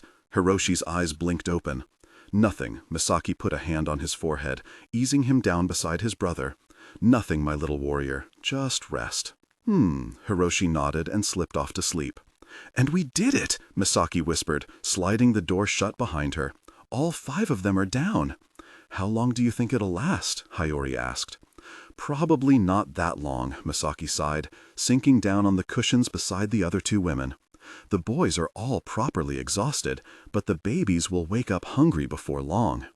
Misaki wanted desperately to close her eyes and drop off to sleep herself, but she knew she should make use of her hands while they weren't full of squirming infant. So she hauled herself up and got out her sewing box. The family crest had begun to tear from the back of Takera's Hawori and needed to be restitched. Carefully, she picked out the right thread to match the dark blue and white diamonds of the Matsuda crest and threaded her needle. At the height of the Matsuda family's power, during Kaigen's Wars of Succession all the way through the Kaleba, the ancient compound had been full of servants who did all the cooking, cleaning, and sewing for the lady of the house. Takera's father had complained bitterly about the damn vassal houses not sending servants anymore, but Misaki could hardly fault poor Kuronu for deserting a house that could no longer support them. Warrior houses like the Matsudas once made their living training sons of lesser houses in Jia and swordsmanship. Students came in droves in times of unrest, when battles were common, but peacetime was a different story. In the decades since the Kaleba, even the promise of the chance to train with the greatest swordsman in Kaigen hadn't been enough to keep most of the common Kuronu in Takayubi. Still, the Matsuda crest was a mark of pride, and Misaki made sure it was stitched into every coat, kimono, and hawori they owned. "I should probably get some work done too," Hayori said, pulling her own sewing project out of the bag she had brought from home. As tired as Misaki had grown of stitching the same 4 diamonds into a dozen articles of clothing, she didn't envy Hayori her sewing tasks. The Yukino insignia was a snowflake. "It's so quiet," Setsuko mused. "I can't remember the last time the compound was this peaceful." "You might be a genius, little sister." "Well, I try," Misaki smiled. "And to think my poor mother raised 9 of us in a house the size of this room," Setsuko said. "No wonder she's gotten loopy after all these years." "Oh, how is your mother, Setsuko?" Misaki asked, turning to her sister-in-law. "You went to visit her a few weeks back, didn't you?" Misaki had been so busy juggling the new baby and the 2 older boys that she hadn't gotten a moment of quiet to ask how the trip had gone. "My mother is fine," Setsuko said, "still in bizarrely good health, but she is getting old. Like I said, her mind is going a bit. She's convinced the Ranganese are going to come across the ocean to attack us." "Why does she think that?" Hayori was laughing, but Misaki stilled, her grip tightening on her needle. "She says she can feel it," Setsuko said, "an old fisherwoman's intuition or something like that. She says Fanya-Kaka wind tastes different from the normal sea air." "That's a strange thing to say," Hayori said. "Well, Setsuko's mother has lived on the ocean for 90 years, Misaki pointed out. "She was here the last time the Ranganese came. Maybe she knows something we don't." "You think my kooky mother is on to something?" Setsuko said in amusement. "If the Ranganese were to attack, this area would be the first to feel it," Misaki said, "and the first hit." The Kusanagi Peninsula extended far out into the Kaigenese Sea, barring the way to the archipelago's safe ports and beaches. Any invader from the sea had to first get past the mountainous spit of land and its inhabitants. "But we don't have anything to fear from Ranga," Hayori said dismissively. "Our brothers and husbands are powerful enough to turn away any invaders, and anyway, if there was a serious threat from the Ranganese, the government would have told us." "Maybe," Misaki said, doubtful. "What do you mean, maybe?" "I mean," Misaki paused, "I just mean that the news isn't necessarily true." "What?" Hayori looked positively stricken, and Misaki wished she hadn't said anything. "Misaki-chan says some weird, ominous things sometimes," Setsuko said with a reproachful look at her sister-in-law. "Don't worry your pretty head about it." But Hayori was still staring at Misaki, uncomprehending. You're saying our government would lie to us?" The answer was yes, of course, but Misaki couldn't say that straight. That just wasn't the sort of thing you said in Kaigen. "Misaki?" Hayori prompted, and there was so much fear and hurt in those pretty eyes that Misaki had to offer some response. She bit her lip, choosing her words carefully. "I went to school with a lot of Yamanka's Jaseliwu," she said finally, "self-proclaimed keepers of Yama's history. The funny thing about these Jaseliwu was that, depending on their family, their native region of Yama, and the Kuronu they served, they told vastly different histories. Sometimes 2 of them would sit right next to each other and tell conflicting accounts of the same event. I talked to one of these Jaseliwu. I asked him how he could say that his history was true when the next Jaseliwu told me a different story and claimed that that was the truth. In my mind, one of them had to be lying. I told him that." "And what did he say?" Setsuko asked. "He said, there are a million ways to tell the same story. Our job as Jaseliwu is to find the one the listener needs to hear. Not necessarily the one that makes them the happiest or the one that gives them the most information, but the one they need to hear to do what they need to do. He told me that's how Jaseliwu care for Kuronu and other Kafakalu." "All right," Hayori said, clearly confused. "What does that have to do with our government?" "Well, I think that's the way the Kaigenese government takes care of us," Misaki said. "The same way a Jasuli in Yama takes care of his Koro. Of course, in Yama, Jasali were free to decide the way they sang their songs and told their histories. They weren't issued government-approved scripts to recite, but that wasn't a discussion Hiyori would appreciate. Our emperor tells us the things we need to hear. From the way Hiyori was blinking at her, Misaki could tell she didn't understand. "So, do you think our government is right about how safe we are?" Setsuko asked. "Or do you think my dear old mother is onto something?" "Well, it's been a long time since I've been out of the country," Misaki admitted. "But I know that the Fonyakalu can do more than most Kaigenese believe." "Really?" Hiyori didn't look convinced. "Like what?" "Well, back when the Rengesi first split from the Empire, warfare was different," Misaki said. "The Kaigenese Empire's military had always been based on Jijakalu like us, with Fonyakalu as an afterthought." "That's only natural," Hiyori said. "Fonyakalu are just untrained peasants. Jijakalu are purer, more powerful." "Well, not really," Misaki said. "Not always." "What are you talking about?" Hiyori asked with a note of annoyance. "If Fonyakalu are truly as good as we are, why would our empire ever keep a military of all Jijakalu?" "Because the empire's main centers of power, Jungsan, Shirojima, Haijin, have always been peopled mainly by Jijakalu," Misaki said, her sewing forgotten in her lap. "The success of the Rengesi Revolution proved that a big force of Fonyakalu, even a disorganized one, could defeat a Jijikaka army." "But they didn't defeat us," Hiyori said indignantly. "The revolution wasn't a success." "Well," Setsuko said, "they did split the empire in half." "But they didn't truly best our armies," Hiyori insisted. "As soon as they reached the ocean, we drove them back inland." "Right. Misaki forgot that was what you learned if you went to high school in Kaigen, but she didn't need to argue that with Hiyori right now." "You're right, but that's part of my point. During the Keleba, the Rengesi military was not well organized or well trained.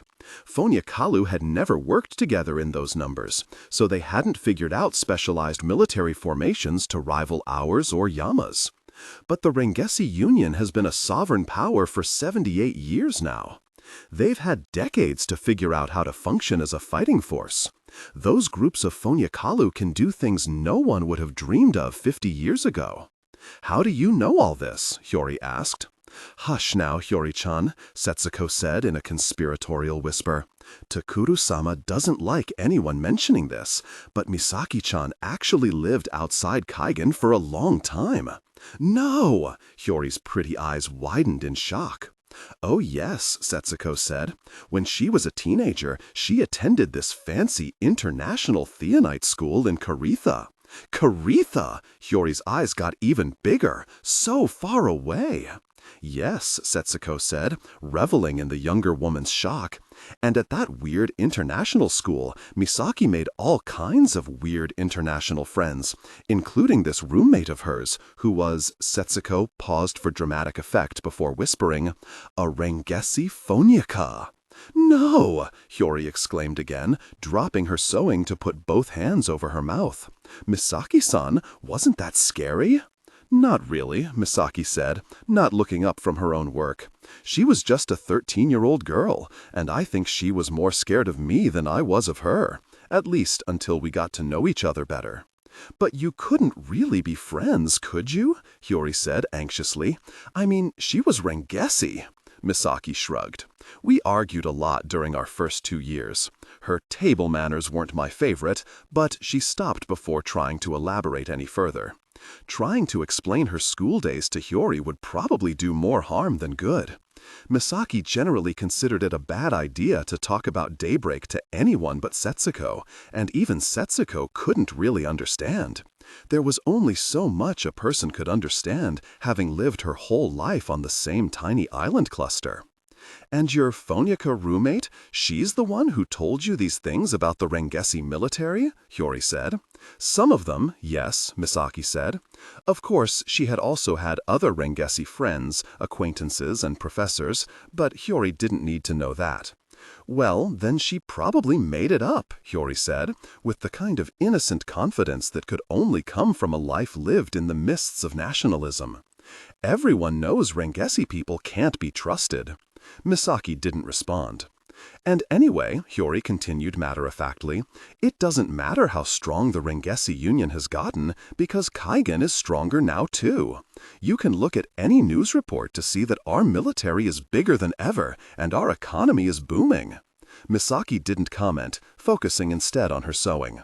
Personally, she suspected that Kaigen was not actually experiencing the economic paradise that the TV reporters claimed. If they were, the wealth certainly wasn't extending to Shirojima. Setsuko's fishing village had fallen on hard times, and the last time Misaki's parents had visited, they had told her that the two biggest factories near Ishihama had closed, leaving 1,000 people without jobs. Years ago, the Empire had promised a modern mag track between Shirojima's major islands, but the project had never been finished. It's laughable to think that Ranga poses any threat to us here, Hyori said. Any warrior will tell you that Kaigen has the strongest fighters. Any warrior will tell you that even the strong can't afford complacency, Misaki murmured. What did you say? Nothing, Misaki shook her head. It's not important. As Setsuko offered Hyori laughing reassurances, Misaki stared at the blue cloth in her lap and wondered why she hadn't thought about this sooner. The Kaleba had cost Kaigen its most productive agricultural provinces, most of its unpaid workforce, and many of its major trade routes, resources that now belonged to the Rengesi Union. The Foniakalu at daybreak had been able to do things Misaki never would have dreamed of, and that had been a long time ago. What could Ranga's armies do with 15 more years of practice? Kaigen may have avoided total collapse the last time it went to war with Ranga, but would the Empire fare as well against a new attack? When Misaki stepped back to consider all the pieces, it stood to reason that Ranga was far stronger than it had been at the time of the Kaleba, and Kaigen was far weaker. But here, high in the obscuring mists of Takayubi, where nothing seemed to have changed for 1,000 years, it was easy to believe the fantasy of a stable world. Mamoru. As the class made their way to the schoolyard for lunch, Mamoru picked up his pace to catch up with Kwang. What was that about? He asked, falling into step beside the city boy. What was what about? Back there in history class, why were you laughing?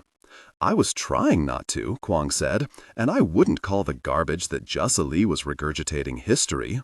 What do you mean? Itsuki demanded, as he and Yuta caught up. You realize that at least half the stuff he tells you isn't even true. Kwang looked around at the 3 Takayubi boys. It's propaganda. Propaganda. Mamoru had only heard the word used a few times before. People said that propaganda was what the Rengesi Union used to trick its uneducated citizens into fighting its battles. It was a distinctly Rengesi tactic. Kaigen didn't use propaganda. Everyone knew that. Falake, Kwang swore. You guys in this village really believe all this stuff, don't you? You believe everything the government tells you? Why wouldn't we? Itsuki asked earnestly. You must see what's happening here. Kwang's voice was almost imploring as he looked from one face to the next. The Emperor is using you. We're happy to serve our Emperor, Yuta chimed in passionately. How can he be using us? He can feed you lies about Ranga and about your own ancestors. He can make you think you're invincible when you're really not. We are the sword of Kaigen, Yuta said fiercely, the defenders of the Empire. Kwang scoffed. That's a fancy way of saying cannon fodder. Mamoru's voice turned to ice. What did you just say? From the way Kwang went tense, it was obvious that he felt the simmering fury of Mamoru's nyama. Mamoru watched the northern boy's eyes flick in indecision, and then experienced a grudging flutter of admiration when the city boy held his ground and looked him in the eye. I said you're cannon fodder. Kwang's voice was even. The Emperor will give you guys any made-up story if it means you'll stay put and die for him. You may think you're great warriors with some noble purpose, but as far as the capital is concerned, you're just game pieces. Mamoru stood, staring down at Kwang, his eyes narrowed. The ocean seethed in his fists. Take that back. I'm not taking anything back, Kwang said stubbornly. I'm going to lunch. He started to walk away, but Mamoru stepped in front of him, barring his way out of the courtyard. I said take it back. You think you scare me, Matsuda? Kwang's fingers curled, and Mamoru felt the other boy's Jia ripple, ready for action. I don't care how good a fighter you are. If you take another step closer, Mamoru stepped forward. You'll what? Kwang moved fast. His ice-knuckled uppercut would have worked on just about any Theonite, but Mamoru was not just any Theonite. He sidestepped the punch and had the city boy on the ground in an instant. There was a satisfying thud as Kwang's back hit the courtyard stones, knocking the breath from his body. Still stunned, the northern boy tried to draw the surrounding water vapor to his hands for another attack, but Mamoru's nyama smashed through his, knocking the molecules from his control. He hauled Kwang up by the front of his uniform. Mist gathered to form a blade of ice along the back of his free hand, protruding from the knuckles to point at Kwang's throat. It was no steel-cleaving society Aba, but it would pierce a human body. Whoa! Mamoru could barely hear Itsuki and Yuta's alarmed voices through the rising swell of his rage. Easy, Mamoru-kun. Take the edge off that blade before we get in trouble. You're a good fighter, Kwang said, somehow still smug with a blade at his throat. And your small-town pride is cute, but it's all based on a lie. Mamoru's teeth ground together, and his ice sharpened. Mamoru-kun, you don't want to kill him. You're right. Mamoru let out his breath, his blade turning to water. What he wanted to do was punch Kwang in his smug face. So he did, right as the headmaster walked into the schoolyard. Chapter 3. The Roof. Mamoru's eyes were fixed on his knees, but he could feel the headmaster's gaze boring into him. Kwang was kneeling on the tatami of the office beside him, a cloth pressed to his face to stem the blood pouring from his nose. The blow hadn't broken anything. Mamoru had better control than that, but the northern boy would be bleeding for a while. Kwang Chul-hee is new here, the headmaster said, setting his brush pen aside to fold his hands on the desk before him. It's possible that he was not taught any better at his previous school, but Mamoru, you know that this is not how the warriors of Takayubi settle their differences. Mamoru's fists clenched on his knees, the knuckles of his right hand still stinging as his insides curled up in shame. I'm very sorry, sir, he said at his knees. I'm sorry that you were not able to set a better example for our new transfer student, the headmaster said, and the hard disapproval in his voice was more than Mamoru could bear. You're talented, Mamoru, but talent is meaningless without self-discipline. You will never be a fully realized Matsuda if you continuously let your pride run away with your principles. Choked with shame, Mamoru could only nod. And Kwang Chul-hee, the headmaster turned to the bleeding boy. I want to make it clear that this sort of behavior is not tolerated in this school or this village. The sons of common peasants may come to blows in schoolyard brawls, but not warriors. We settle our differences in single combat. The next time you and Mamoru have a quarrel, you will take it to the fighting circle, or you will keep it to yourselves. Do you understand? Yes, sir, Kwang mumbled as best he could with blood still running from his nose. As punishment, you will both stay after school and clean the entire roof without the use of your powers. Mamoru's heart sank. The chore wasn't insurmountably difficult. He just didn't want to do it with Kwang. You may use ice to anchor your feet, the headmaster continued, but you will do the cleaning itself with your bare hands.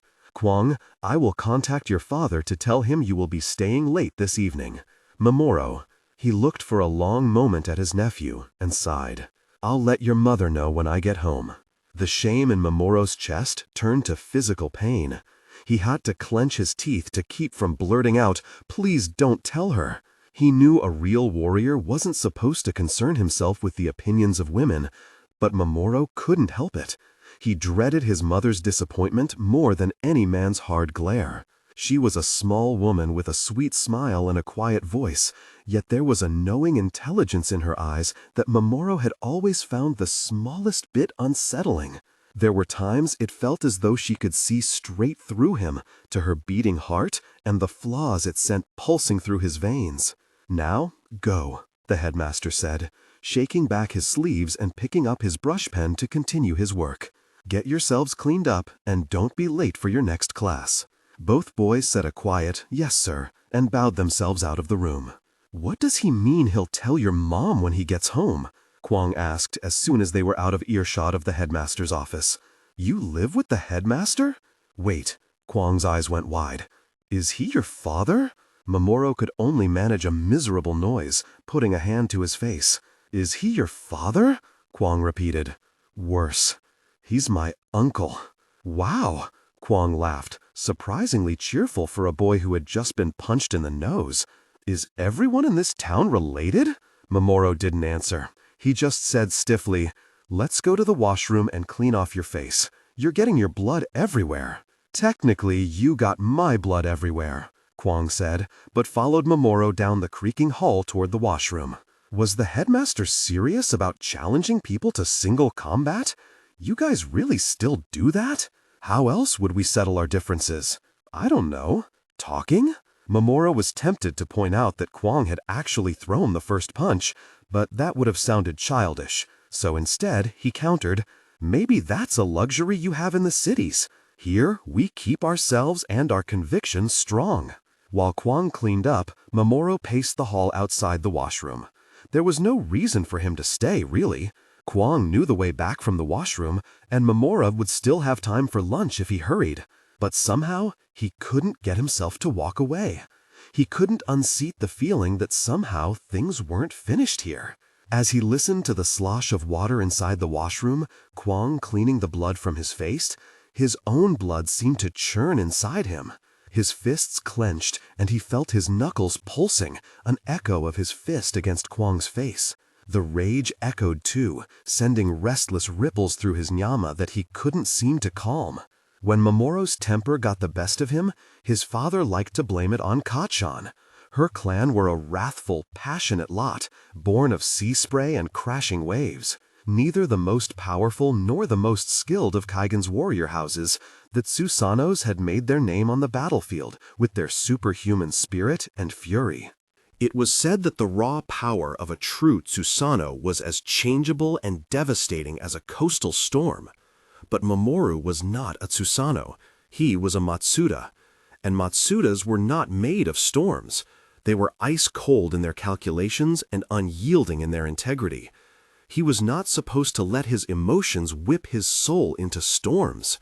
"You are ice," he reminded himself, rubbing his thumb back and forth over his knuckles as he tried to think of the unyielding Matsuda way to deal with Kwang. The mature warrior would obviously apologize for losing his temper. Like Uncle Takashi had said, that was no way for a warrior to behave. Then again, Uncle Takashi didn't know what Kwang had been saying before Mamoru laid him out on the courtyard floor. Kwang was a traitor to the Empire, or if not that, something dangerously close. If he was just fabricating lies to stir up conflict, Mamoru shouldn't bother apologizing. He should take the city boy straight to the arena and beat some respect into him. But if Kwang wasn't lying, if he wasn't lying, Mamoru leaned back against a wall, feeling sick. His thoughts ran in dizzying circles. He was still trying to decide what to do when the door opened and Kwang emerged, dabbing blood from his upper lip. "Oh," Kwang said mildly, "you're still here?" Mamoru inhaled and opened his mouth, hoping the right words would come to him. They didn't, so he dropped to his knees and put his hands on the floor before him. What are you doing?" Kwang said apprehensively. Mamoru bowed until his forehead touched his fingers. "Kwang-san, I decline," Kwang said quickly.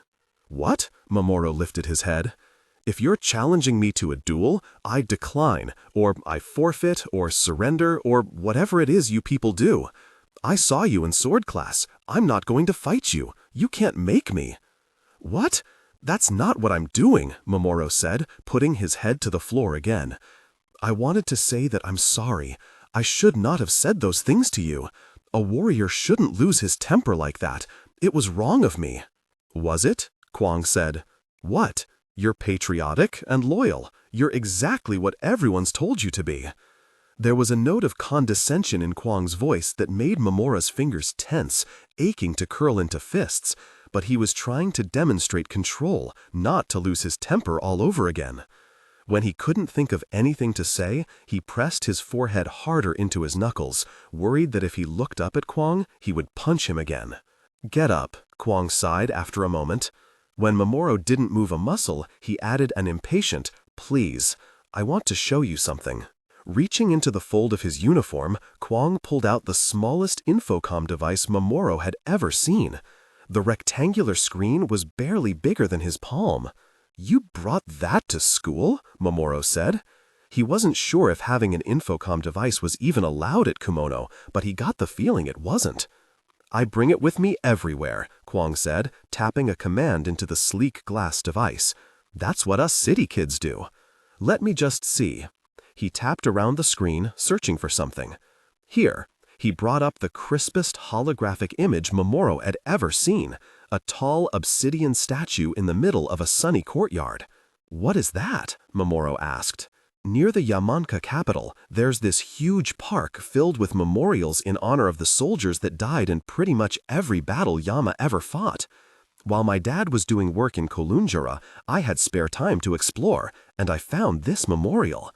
The gleaming black glass formed the shape of a fighter jet, and beside it, a Yamanka pilot, a woman, with her helmet resting on her hip, her long braids pulled back, and her chin lifted toward the sun.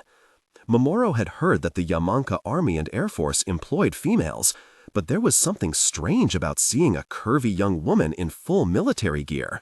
She didn't look bad, Mamoru reflected, as he considered the obsidian pilot. She looked strong. But it was still strange. This statue, this whole part of the park actually, is dedicated to Yamanka-lu who lost their lives fighting in Kaigen. "But no Yamanka-lu died in Kaigen," Mamoru said in confusion. "Hibiki-sensei was just telling us about that. The Empire drove the Rengeis back before the Yamanka reinforcements even arrived." "Well," Kwang tapped a command into the infocom device, and the image zoomed in on white Yamanka lettering at the base of the statue. "Bundanu Bundanatanu, Sayara Ka." Mamoru started to sound out the inscription, but his Yamanka wasn't very good. "Bundanu Bundanu Sayara Ka, Dima Kaigenka Kelegionu Ye Kusanagi Gunyelela," Kwang finished and translated for him. "In memory of the warriors who gave their lives defending our Kaigenese allies on the Kusanagi Peninsula." The base of the memorial dripped with falea talismans, the kind family members handcrafted and hung on the graves of their loved ones. It was clear from the photo that real people had visited the site to mourn and remember. But how could that be? How could that be? Hibiki-sensei had said that no Yamanka-lu died in Shirojima, not one. "I was surprised too," Kwang said. He seemed to be watching Mamoru's face carefully. "I asked the Park Giselawu about it, and they said that over 400 Yamanka soldiers died here." "What?" "Most of them were air support. Yamanka jets weren't the best back then. Apparently the Fonyakalu ripped them right out of the sky and crashed them into the Kaigenese troops on the ground." The school swayed, throwing Mamoru off balance, and he had to put a hand on the wall to stay on his feet. Dimly, he was aware that he couldn't just let Kwang stand there and say these things. He had to fight. A Matsuda always stood and fought, but Mamoru had never taken a hit from a foot, fist, or practice sword that left him this shaken. He felt sick deep in his stomach. "I don't believe you," he said, even as the obsidian pilot stared back at him from Kwang's screen. "That's not real. That can't be." "It's not the only memorial." Kwang tapped his way to another image. This one honors over 2,000 Yamanka fighters who died helping the Kaigenese Empire defend Jungsan and push the Rengeis back to our current border. The thin mountain air had never bothered Mamoru. Why did he suddenly feel like there was no oxygen in his body? "No," he was shaking his head. "No, that can't be right. Hibiki-sensei says everyone knows the Rengeis never reached Jungsan. That's ridiculous. I didn't want to believe it either, but the evidence is really solid. Our empire wouldn't have survived the Rengeis revolution without Yamanka aid. The Yamanka-lu have no reason to lie about this." "But they must be lying," Mamoru insisted. "They must be. If this were all true, if all these Yamankalu did fight here, why wouldn't we know about it? Why wouldn't Hibiki-sensei tell us? Has he ever been outside Kaigen? Kwang asked. I don't think so. It was very possible that Hibiki-sensei had never been outside the Shirojima province. But my grandfather fought in that battle. A lot of people's older relatives were there. Why wouldn't they talk about it? As he said the words, Mamoru realized that no one he had spoken to about the Kaleba had ever really elaborated. His grandfather, Susumu, when he had been alive, had only ever offered the vaguest of references to the war. It's possible the government ordered them not to, Kwang suggested. It happens. If the emperor's good at one thing, it's censorship. That doesn't make sense, Mamoru said, pushing through his inexplicable dizziness to get his thoughts in order. This is Kaigen. We're a warrior culture. The emperor and his officials would never disrespect thousands of fallen warriors by covering up their deaths. Kaigenese or not, those are soldiers who fought and died here. How could you think that Kaigen would show them such disrespect? Because Kaigen isn't a warrior culture, Kwang said impatiently. I know you think it is. I know you guys here in this village have these nice, wholesome, old-fashioned values, but have you ever been outside this province? No, Mamoru had to admit. Then you wouldn't know, Kwang said. You couldn't, but the rest of the empire hasn't held old warrior values for 100 years. The emperor doesn't care who lives and dies. He definitely doesn't care about fighting nobly. He cares that his empire stays intact under him. But Mamoru floundered. But that doesn't explain why the government would lie to us about the Kaleba. Sure it does, Kwang said. You guys are the sword of Kaigen. You're the buffer between Ranga and the rest of the empire's eastern islands. The emperor needs you to think you're invincible, and he needs the rest of the province to believe that the Kusanagi Peninsula can protect them from anything. Why? So you islanders won't leave. So you'll stay here and keep fishing the coasts and farming the land to fuel our dying economy. So you'll die protecting his lands instead of moving into the overpopulated cities and getting disillusioned about the state of the empire like everyone else. No. Mamoru was shaking his head again. I don't believe you. He backed away from Kwang, but the northern boy's words had already seeped into his mind like poison. He had already seen the Yamancha statues. I don't believe you. Matsuda-san. Kwang reached out to him. It's okay. Don't touch me. Mamoru pushed Kwang back. Just stay away. To his horror, Mamoru realized that his impeccably steady hands had started trembling. Matsuda-san, I said stay away. Mamoru shoved Kwang so hard that he slammed into the washroom door. In a few staggering steps, he was running down the hall. He didn't know where. Just away. Away from Kwang. You are a Matsuda, he tried to tell himself. You are solid ice. But his inner sea had turned to roiling brine. The floor shifted, pitching him into a wall. He stumbled to get his feet under him, but the whole world seemed to be spinning. It couldn't be true, but it couldn't be a lie, but it couldn't be true, and Mamoru couldn't seem to find his balance. Kwang's words had knocked the world off its axis. Aimless, Mamoru found himself staggering out onto one of Kumono's outdoor walkways. Wind stung his skin, scrambling his vision into a mess of blood-stained sand and careening fighter jets. He caught himself on the waist-high railing and found the mountain spinning beneath him, its masts, usually so familiar, suddenly gray and frightening. And for the first time in his 3 years at the swaying school, Mamoru threw up. Mamoru's stomach settled after he had emptied most of its contents down the mountainside. He didn't understand what had happened to him, and he decided it was best not to give it any more thought. No good could come of revisiting his own shameful weakness and Kwang's lies. It had been a mistake, all of it, the fight, the apology, that whole conversation with Kwang. No one had seen Mamoru retching his dignity over the railing. He could put it behind him. Gathering liquid water from the mist, he washed the acid out of his teeth, shook off the dizziness, and pretended it had never happened. None of it had happened. He made himself ice, uncompromising, immovable, and none of it could touch him. He didn't speak to Kwang during the second half of the day as they sat beside each other through the remainder of their classes. He didn't even look at him. Kwang, perhaps out of concern for his own safety, didn't press the issue, and Mamoru successfully pretended he didn't exist until classes finished. It wasn't until the two met after school to serve out their cleaning time that the two exchanged any words. "What is that for?" Kwang asked as Mamoru emerged from the closet with a coil of rope slung over his shoulder. "It's for you," Mamoru said coldly, "unless you want to walk around on the roof for a wati with no safety harness." "Oh." Without meeting the other boy's eyes, Mamoru tied one end of the rope around Kwang's waist. "So, Kwang grunted as Mamoru yanked the knot tight.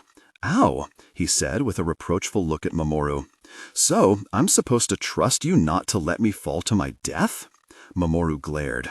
"Don't be an idiot. If you fall, so do I." After securing the other end of the rope around his own waist, Mamoru hauled a ladder out of the closet and motioned Kwang to follow him to the nearest outdoor walkway.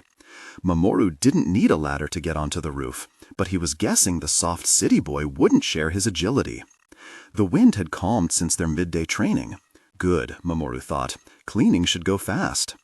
Kwang was not looking so reassured. "We're going to climb up there?" he asked as Mamoru positioned the ladder against the edge of the roof. "Yes. And you're sure this isn't all some elaborate plan to have me killed for treason?" The unsteadiness in Kwang's voice suggested that he was only partially joking, so Mamoru looked him straight in the eye. "If I kill you, you'll be facing me with a sword in your hand." He nodded at the ladder. "Climb."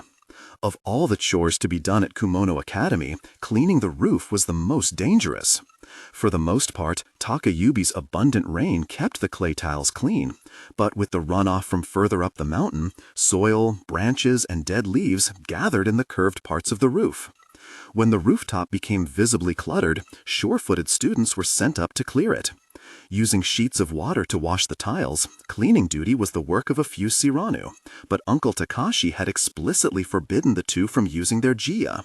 Instead, Mamoru and Kwang would have to scoop up the layers of twigs and grime with their bare hands and throw it off the edge of the roof. The chore would have been hard enough work with a competent cleaning partner, but Kwang was afraid of heights. By the time he reached the top of the ladder and got onto the roof, he was shaking. I can't," he stuttered on his hands and knees. "I can't do this." Mamoru felt a surge of vindictive satisfaction at seeing the casually arrogant city boy so terrified, but he crushed the feeling before it could swell beyond his control. "You are ice. He doesn't affect you. Get up," he said. "I can't. I'm going to fall." "I said I wouldn't let you fall," Mamoru said. "I'm not a liar. Now stand up." "I can't," Kwang called back in frustration. "My leg muscles are all shot from your insane sword class." Mamoru could sympathize. He couldn't count the number of times he had worked his legs until they wouldn't hold him up anymore. It was how he had gotten his wrought steel muscles. But it was hard to feel sorry for someone while they were whinging and whining about a simple chore. "Just endure it," he said. "As soon as we're done, we can go home." How do I stand up without falling?" Kwang asked. A fair question. While the roof wasn't dauntingly steep, the smooth clay tiles were slippery. Even a mountain-born theonite like Mamoru couldn't walk across the surface safely, and with the exception of the decorative stone dragons snaking their way across the roof's broad beams, there were no handholds. "You have to pool water under your feet," Mamoru said, gathering mist and condensation into liquid beneath the soles of his own tabi. "Then freeze it so you don't slide. Like this." He waved a hand over his own feet, freezing the water into hard ice that anchored him to the steep roof tiles. "You can do that, can't you?" Kwang nodded shakily and started to gather water to the soles of his shoes. "Good," Mamoru said, and turned away from Kwang, determined not to give the northern boy any more thought. Mamoru moved across the roof with careful ease, melting his ice whenever he needed to move, and refreezing it when he found a new foothold. Had he been doing the job alone, he would have finished within a wati. But he kept reaching the end of the rope and looking back to find Kwang far behind him, struggling to keep his balance on the steep surface as he collected tiny handfuls of dead leaves. A few times, Kwang let out a short cry and almost flailed off the edge roof in panic when Mamoru changed position. "What?" Mamoru snapped the third time it happened. Could you just tell me when you're going to move?" Kwang said, clearly fighting to keep his voice steady. "Just so I can be sure I'm secure?" "Fine," Mamoru said, his impatience starting to wear through his icy exterior. "But hurry up. If we don't finish in the next Gabati, we'll lose the light." The sun was already low in the sky, and trying to navigate the roof in the dark would be doubly dangerous. But despite all Mamoru's harsh words, Kwang didn't seem capable of working any faster. They still hadn't finished by the time the sun turned red and began to sink into the sea of mist. "This is impossible," Kwang complained for what felt like the 100th time. "Couldn't we just use our powers and be done with it?" "No," Mamoru said shortly. "Why not? The headmaster doesn't have to know." "He'll know," Mamoru said. "How?" "He's a Matsuda," Mamoru said. "He will know." "Just a tiny, undetectable bit of Jia?" Kwang pressed. "Just to speed things along?" "That would be dishonest," Mamoru said. Kwang made that little scoffing sound that Mamoru had come to hate over the past Watinu. He meant to ignore it, but he found himself turning on the other boy, bristling. "Listen, I don't know how it works in all the fancy foreign places you've traveled, but here in Takayubi, we value honesty. We don't just make up ridiculous, self-serving lies whenever we feel like it." Kwang looked up at Mamoru with an unreadable expression, the lines of his face colored by the setting sun. "I have been honest with you, Matsuda-san." "You are ice," Mamoru reminded himself and returned Kwang's stare without emotion. "Just keep working." "Look, you have to understand I'm not discussing this with you," Mamoru snapped. "I don't want to listen to disgusting lies, and neither does anyone else in this village. So, if you know what's good for you, you'll stop spouting them." Mamoru glared at Kwang, waiting for him, daring him to respond. Maybe the northern boy had run out of energy for argument, or maybe he was too scared of falling to anger the anchor at the other end of his rope. Whatever the reason, he didn't say anything in his defense. Mamoru couldn't say why, but that annoyed him more than anything. "What's the matter?" he wanted to demand. "Nothing more to say now that the teachers aren't here to protect you?" But he forced himself to let the anger go. With a wave of his hand, he melted his ice anchor to allow him to edge further down the roof. "Wait," Kwang protested, "I'm not ready." "I don't care," Mamoru said, and turned to reach for the uppermost beam of the temple roof. "Move faster." Kwang, of course, chose that exact moment to lose his footing. It must have happened quite suddenly because his weight jerked against the rope so hard that Mamoru was ripped right off his feet. Mamoru might have been able to recover, but the fall smacked his head into the roof tiles. Stars exploded before his eyes, costing him precious moments. When he regained his bearings, it was just in time to feel his body tumble over the edge of the roof. His hand scrabbled for purchase, slid over the clay tiles, over the stone dragon's head adorning the corner of the roof, then caught on the dragon's snarling lower mandible. Kwang's weight yanked the rope tight, slamming into Mamoru's stomach like a practice sword to the gut. He grimaced as stone teeth dug into his fingers, but his grip held.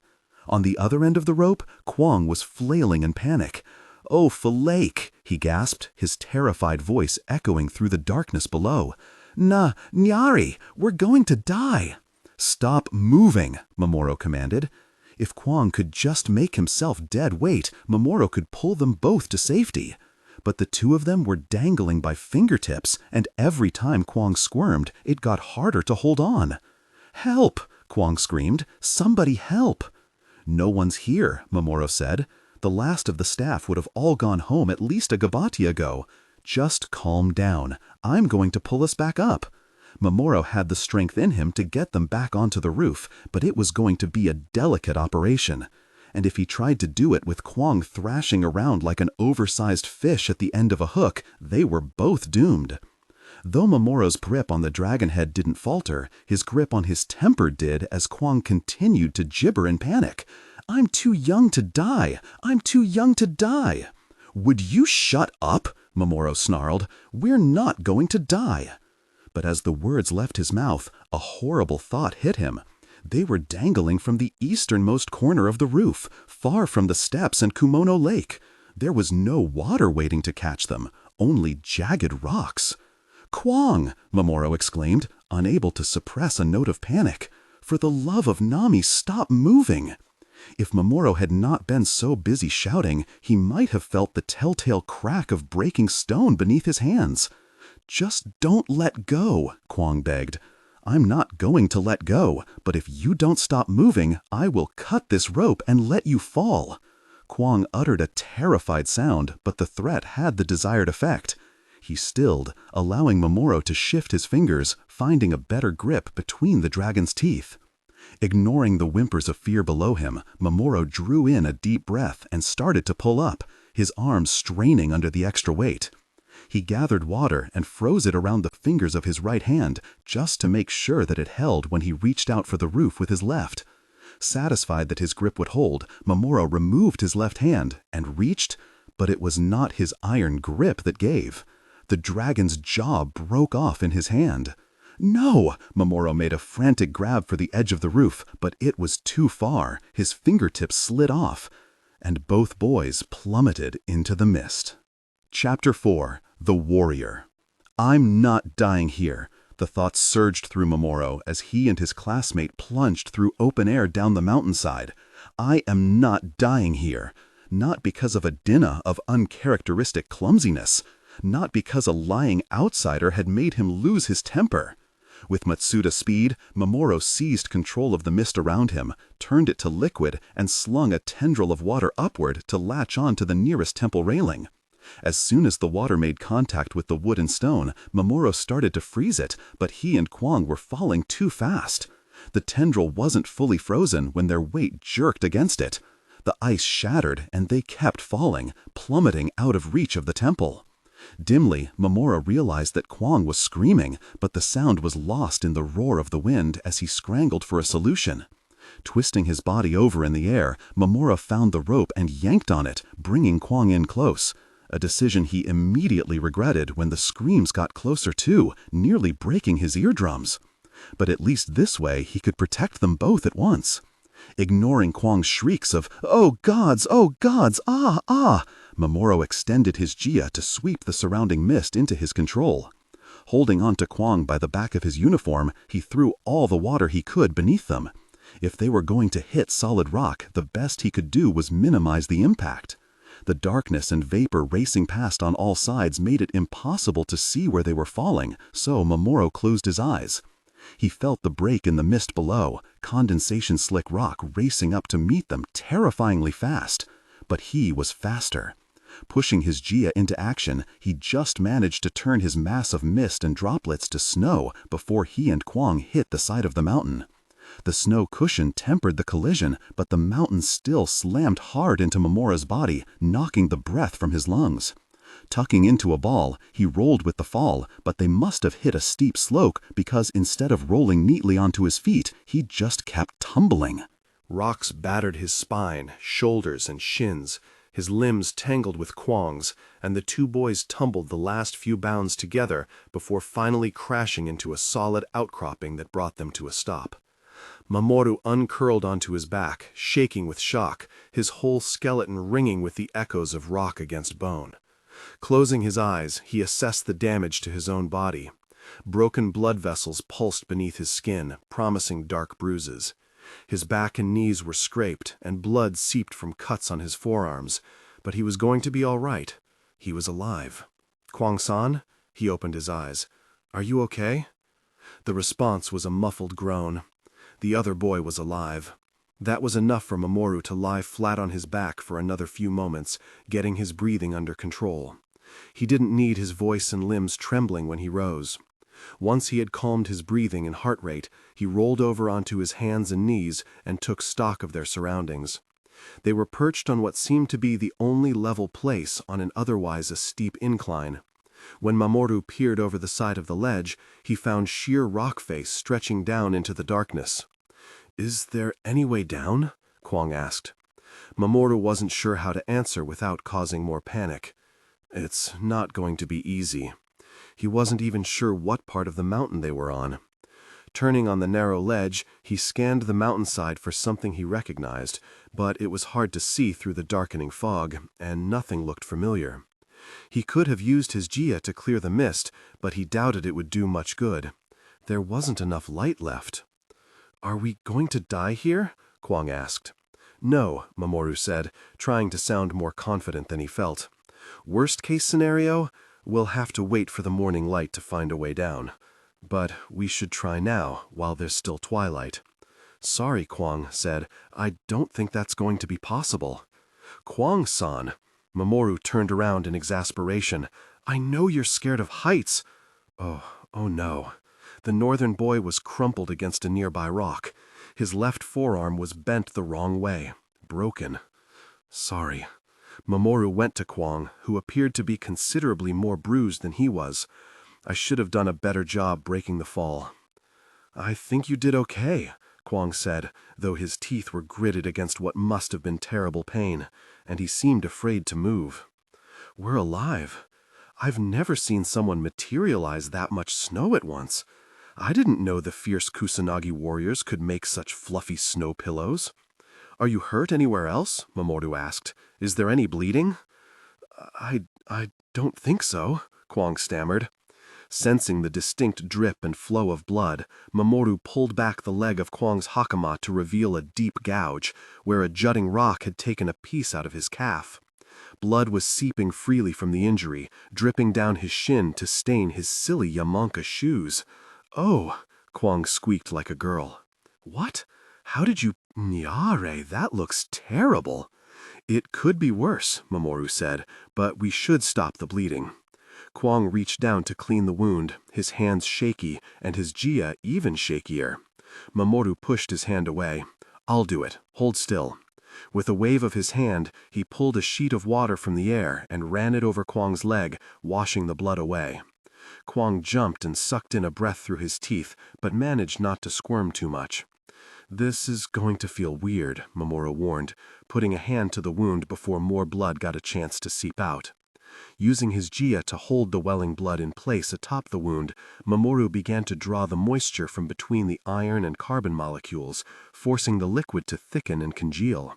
"What are you doing?" demanded, undoubtedly feeling the crawling, needle-like itch that always accompanied accelerated healing. "I'm creating a temporary scab," Mamoru replied. "Please hold still." Kwang gaped, his pain seemingly forgotten in his astonishment. "You can do that? You can control blood?" Mamoru's jaw clenched, and he tried to focus more deeply on his work. "A bit." "That's a rare ability." "Not in my mother's family," Mamoru answered without looking at Kwang. "She's at Susano." It was Kachan who had taught Mamoru how to create a makeshift scab. "For emergencies only," she had told him sternly. "Blood manipulation is not a toy, nor is it something an upstanding Matsuda should display in public." Mamoru had always wondered about the extent of Kachan's abilities, but it would have been inappropriate to ask. Aunt Setsuko had once whispered that his mother could use the blood needle, a Tsusano bloodline technique wherein the Jiyaka put a finger to their enemy's body and froze a drop of the victim's blood into a needle thin and sharp enough to pierce major blood vessels and lethal pressure points. Mamoru's jovial aunt could easily have been joking just to scare him. She liked to do that, and local lore had no shortage of horror stories about Susano blood manipulation. There were chilling tales of Susano Jiakalu so adept at controlling blood that they could manipulate the fluid in the bodies of other humans, using them as puppets. Unlike the Whispering Blade, Susano blood puppeteers were nothing more than a legend. No living Susano could attest to their existence, but it made for a good story to scare children.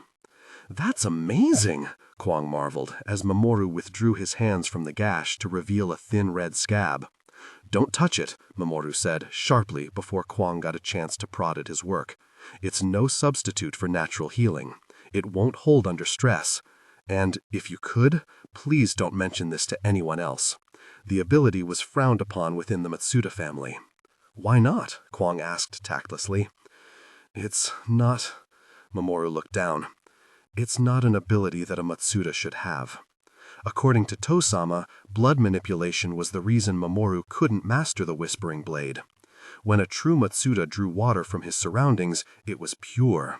The master Matsuda formed his weapon by compressing several billion water molecules to a thin blade through sheer force of Yama, creating ice as hard as metal and an edge the width of a single molecule. Mamoru always managed to catch other things up in his waters, some iron particles, some dirt, some salt, some air bubbles, that weakened his ice and caused it to shatter under pressure. Just don't tell the other boys at school. Kwong looked confused, but agreed. Okay, I won't. Sitting back on his knees, Mamoru looked Kwong over. The broken arm needed to be set properly before his theonite body started to heal. The makeshift scab might not hold, and Kwong could have internal bruising that needed a healer's attention. Mamoru sighed. This can't wait until morning, he decided. The moon, then. What? We'll wait until the moon is high. It's nearly full. It should cast enough light for us to climb down, or, for me, to carry you down the mountain. We can't just call an ambulance? Kwong asked. The question actually made Mamoru laugh aloud. Takayubi doesn't have an ambulance. We don't even have a paved road. Okay, but there must be a hospital, right? Kwong said anxiously. Where's the nearest hospital? The medicine monks live in the western village. Not medicine monks, Kwong growled, his pain manifesting in irritation. I mean a real hospital with real medical equipment and vehicles and stuff. Too far, Mamoru said, near the Ameno stronghold on Tatsuyama.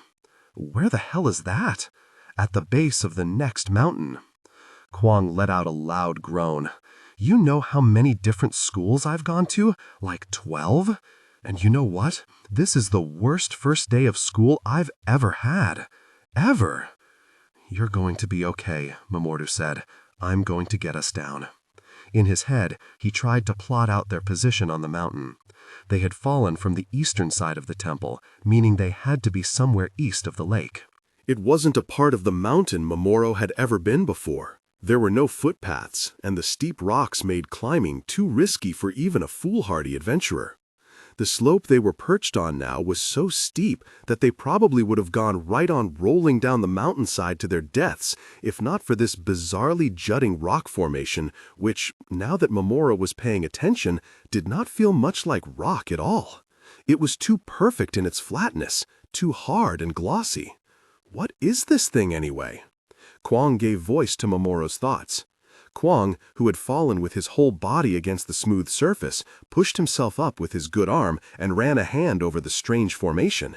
Standing, Mamoru stepped back as far as the ledge would allow and surveyed the shape.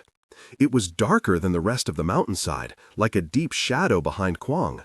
A flattened piece protruded from the body of the shadow, like a fin or a wing. "It's a plane!" Kwong exclaimed, just as the same realization dawned on Mamoru and a smile lit his face. "Oh!" Mamoru clapped his hands together as the pieces slid together on his mental map. "I know where we are!" "What? This is the Black Plane wreck," he explained. "It's been here forever. You can see it from the lower steps when you look across the lake, which means we must be close to the water." Relief coursed through Mamoru. The climb would be manageable after all. "Oh!" Kwong looked from Mamoru to the plane halfway buried in the mountainside. "So, this has been here for a long time?" "Yeah." Mamoru remembered the first clear morning Yuta had pointed it out, a smudge of dark metal lodged in the slope on the far side of the lake. It was here before Kumono became a school. His father and uncle had mentioned seeing the plane when they climbed the steps as boys. "Wait, so how did it get here?" Kwong asked, squinting in confusion. "It crashed during a military exercise, back when the Empire had troops in training here. That was what Hibiki-sensei had told Yuta when he asked. The government was testing out some unmanned stealth aircraft. There was some kind of malfunction with this one. Its engines failed, so they steered it into an uninhabited part of the mountain to crash." "Really?" Kwong reached out to touch the plane with the fingers of his good hand, his brow furrowed. "So that would have been when?" "During the Caliba. The Great War had been the last time the government maintained any military presence in Shirojima." Kwong was running his hand in slow circles over the body of the plane, as though searching it for something. "Matsuda-san." His voice had grown quiet and strained. "I don't know how to tell you this. This isn't a Kaigenese plane." "What?" Mamoru let out an incredulous laugh, even as dread pulled at something weak inside him. "Of course it is. Where else could it have come from?" Kwang shook his head, looking apologetic, almost afraid. "It's Yamanka." "Why would you say that?" "Damn, Kwang." Mamoru couldn't keep the anger out of his voice. "Why would you say that?" Now Kwang was definitely afraid, but that didn't stop him from explaining. "Kaigenese planes are made of metal. This isn't metal." "Don't be ridiculous." Mamoru crossed to the plane in 2 angry strides. "Of course it's made of." But when his fingers touched the body of the plane, the words stopped in his throat. No metal was that smooth.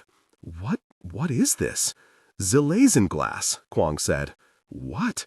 "Zilazenglass," Kwang repeated. "The hardest type of Yamanka obsidian. It's the strongest material in the world." "You're not a craftsman," Mamoru snapped in desperation. "How could you possibly know that?" "Just look." Kwang put a hand against the plane and painstakingly stood to point to where its nose had rammed into the mountain. "This jet crashed here and didn't break. It went straight into the side of the mountain and there isn't one crack in it." And now that Mamoru looked, Kwang was right. The plane's exterior couldn't have been smoother if it were manufactured yesterday. Even the purest kotetsu steel didn't have that kind of durability. Only Zilazenglass could do that. Mamoru's fingers curled against the shell of the plane. "No," he breathed. "You're lying. This wasn't a Yamanka plane. It wasn't Zilazenglass. You're lying." He would prove it. Mamoru dug his hands into the side of the plane until he felt his fingernails threatening to break, then dragged them down, trying to scratch the allegedly impervious glass. But even as Mamoru's nails bent and broke, he couldn't leave the tiniest mark on the plane. The surface was so perfect that in the weakening twilight, Mamoru could see his own face reflected in the blackness. Troubled, frantic, the face of a lost child, not a warrior. "I'm not lying," Kwang said quietly. "You could take all the swords in Kaigen to that glass and you wouldn't be able to scratch it." "Shut up," Mamoru snarled, hating the fear in his voice. He would make Kwang shut up, like he had back in the schoolyard. He would break through this black glass and prove him a liar, and this would all be over. Mamoru drew an arm back and punched the side of the plane with all his strength. A spear of pain slammed through his arm, but he didn't let that stop him. He struck again and again in a rain of blows that would have dented any metal. Mamoru's hands could break rock and steel, but the only things that broke now were the skin and blood vessels on his knuckles.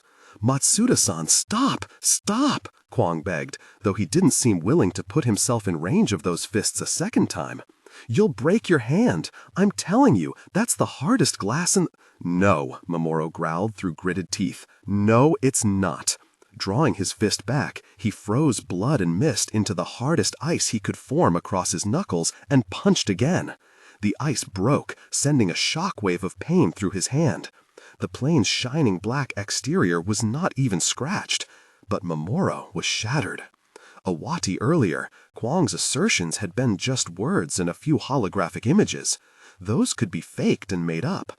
Now a piece of his story was right in front of Mamoru. It was Zilazenglass, harder than his own ice, unbreakable, irrefutable. "Matsuda-san." Kwang's voice would have sounded gentle if the words weren't twisting into Mamoru like knives. "Just look at it for a denma. Have you ever seen a Kaigenese jet this shape?" Mamoru wished he couldn't hear the words, tried not to hear them, but the plane was right in front of him, and Kwang was right. It looked nothing like any jet he had ever seen thunder overhead, nor any plane in the Kaigenese military parades on TV. It took him a moment to realize where he had seen this type of jet before. In the form of an obsidian memorial statue, with a proud woman pilot beside it. A pilot? In a desperate lurch, Mamoru was scrambling up onto the tilted wing of the plane. "What are you doing?" Kwang demanded, trying and failing to hold the stronger boy back with his one good arm. "Be careful, Matsuda-san. You don't know how stable that is." Hibiki-sensei had said that the black plane was part of Kaigenese forays into unmanned jets during the Caliba. Mamoru could confirm that it was the truth. If he climbed onto the top of the plane and there was no pilot seat, he could ignore everything Kwang had said. He could lay this all to rest. The hope died as he reached the top of the plane and found a raised cockpit before him. While the body of the plane was as black as cooled coals, the cockpit was made of transparent glass so clear it could have been polished the day before. Mamoru should have stopped there. He should not have crawled forward to peer through the glass. But he looked, and his whole body stiffened. The blood fled his cheeks, leaving him as pale as the face before him, if one could call it a face.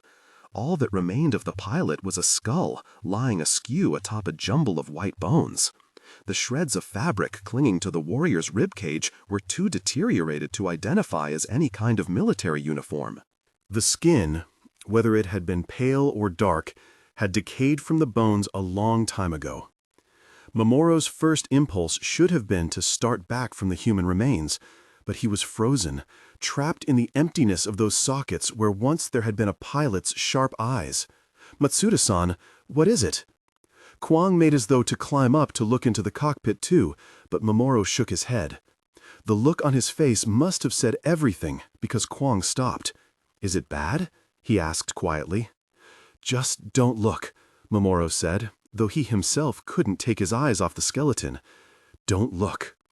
Pilots were young people with keen eyesight and quick reflexes, skilled enough to maneuver a machine many times the speed of a human, brave enough to battle far above sea or solid ground.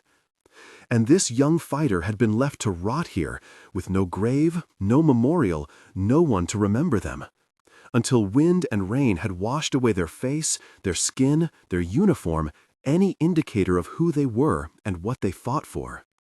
Mamoru looked into the sockets and wondered if the pilot had had black eyes like his. Would his face look the same stripped of all its skin? Would the mountain wash him away as easily? He put his hand to the cockpit glass and let his fingers trail down until they ran over a series of fine grooves in the glass.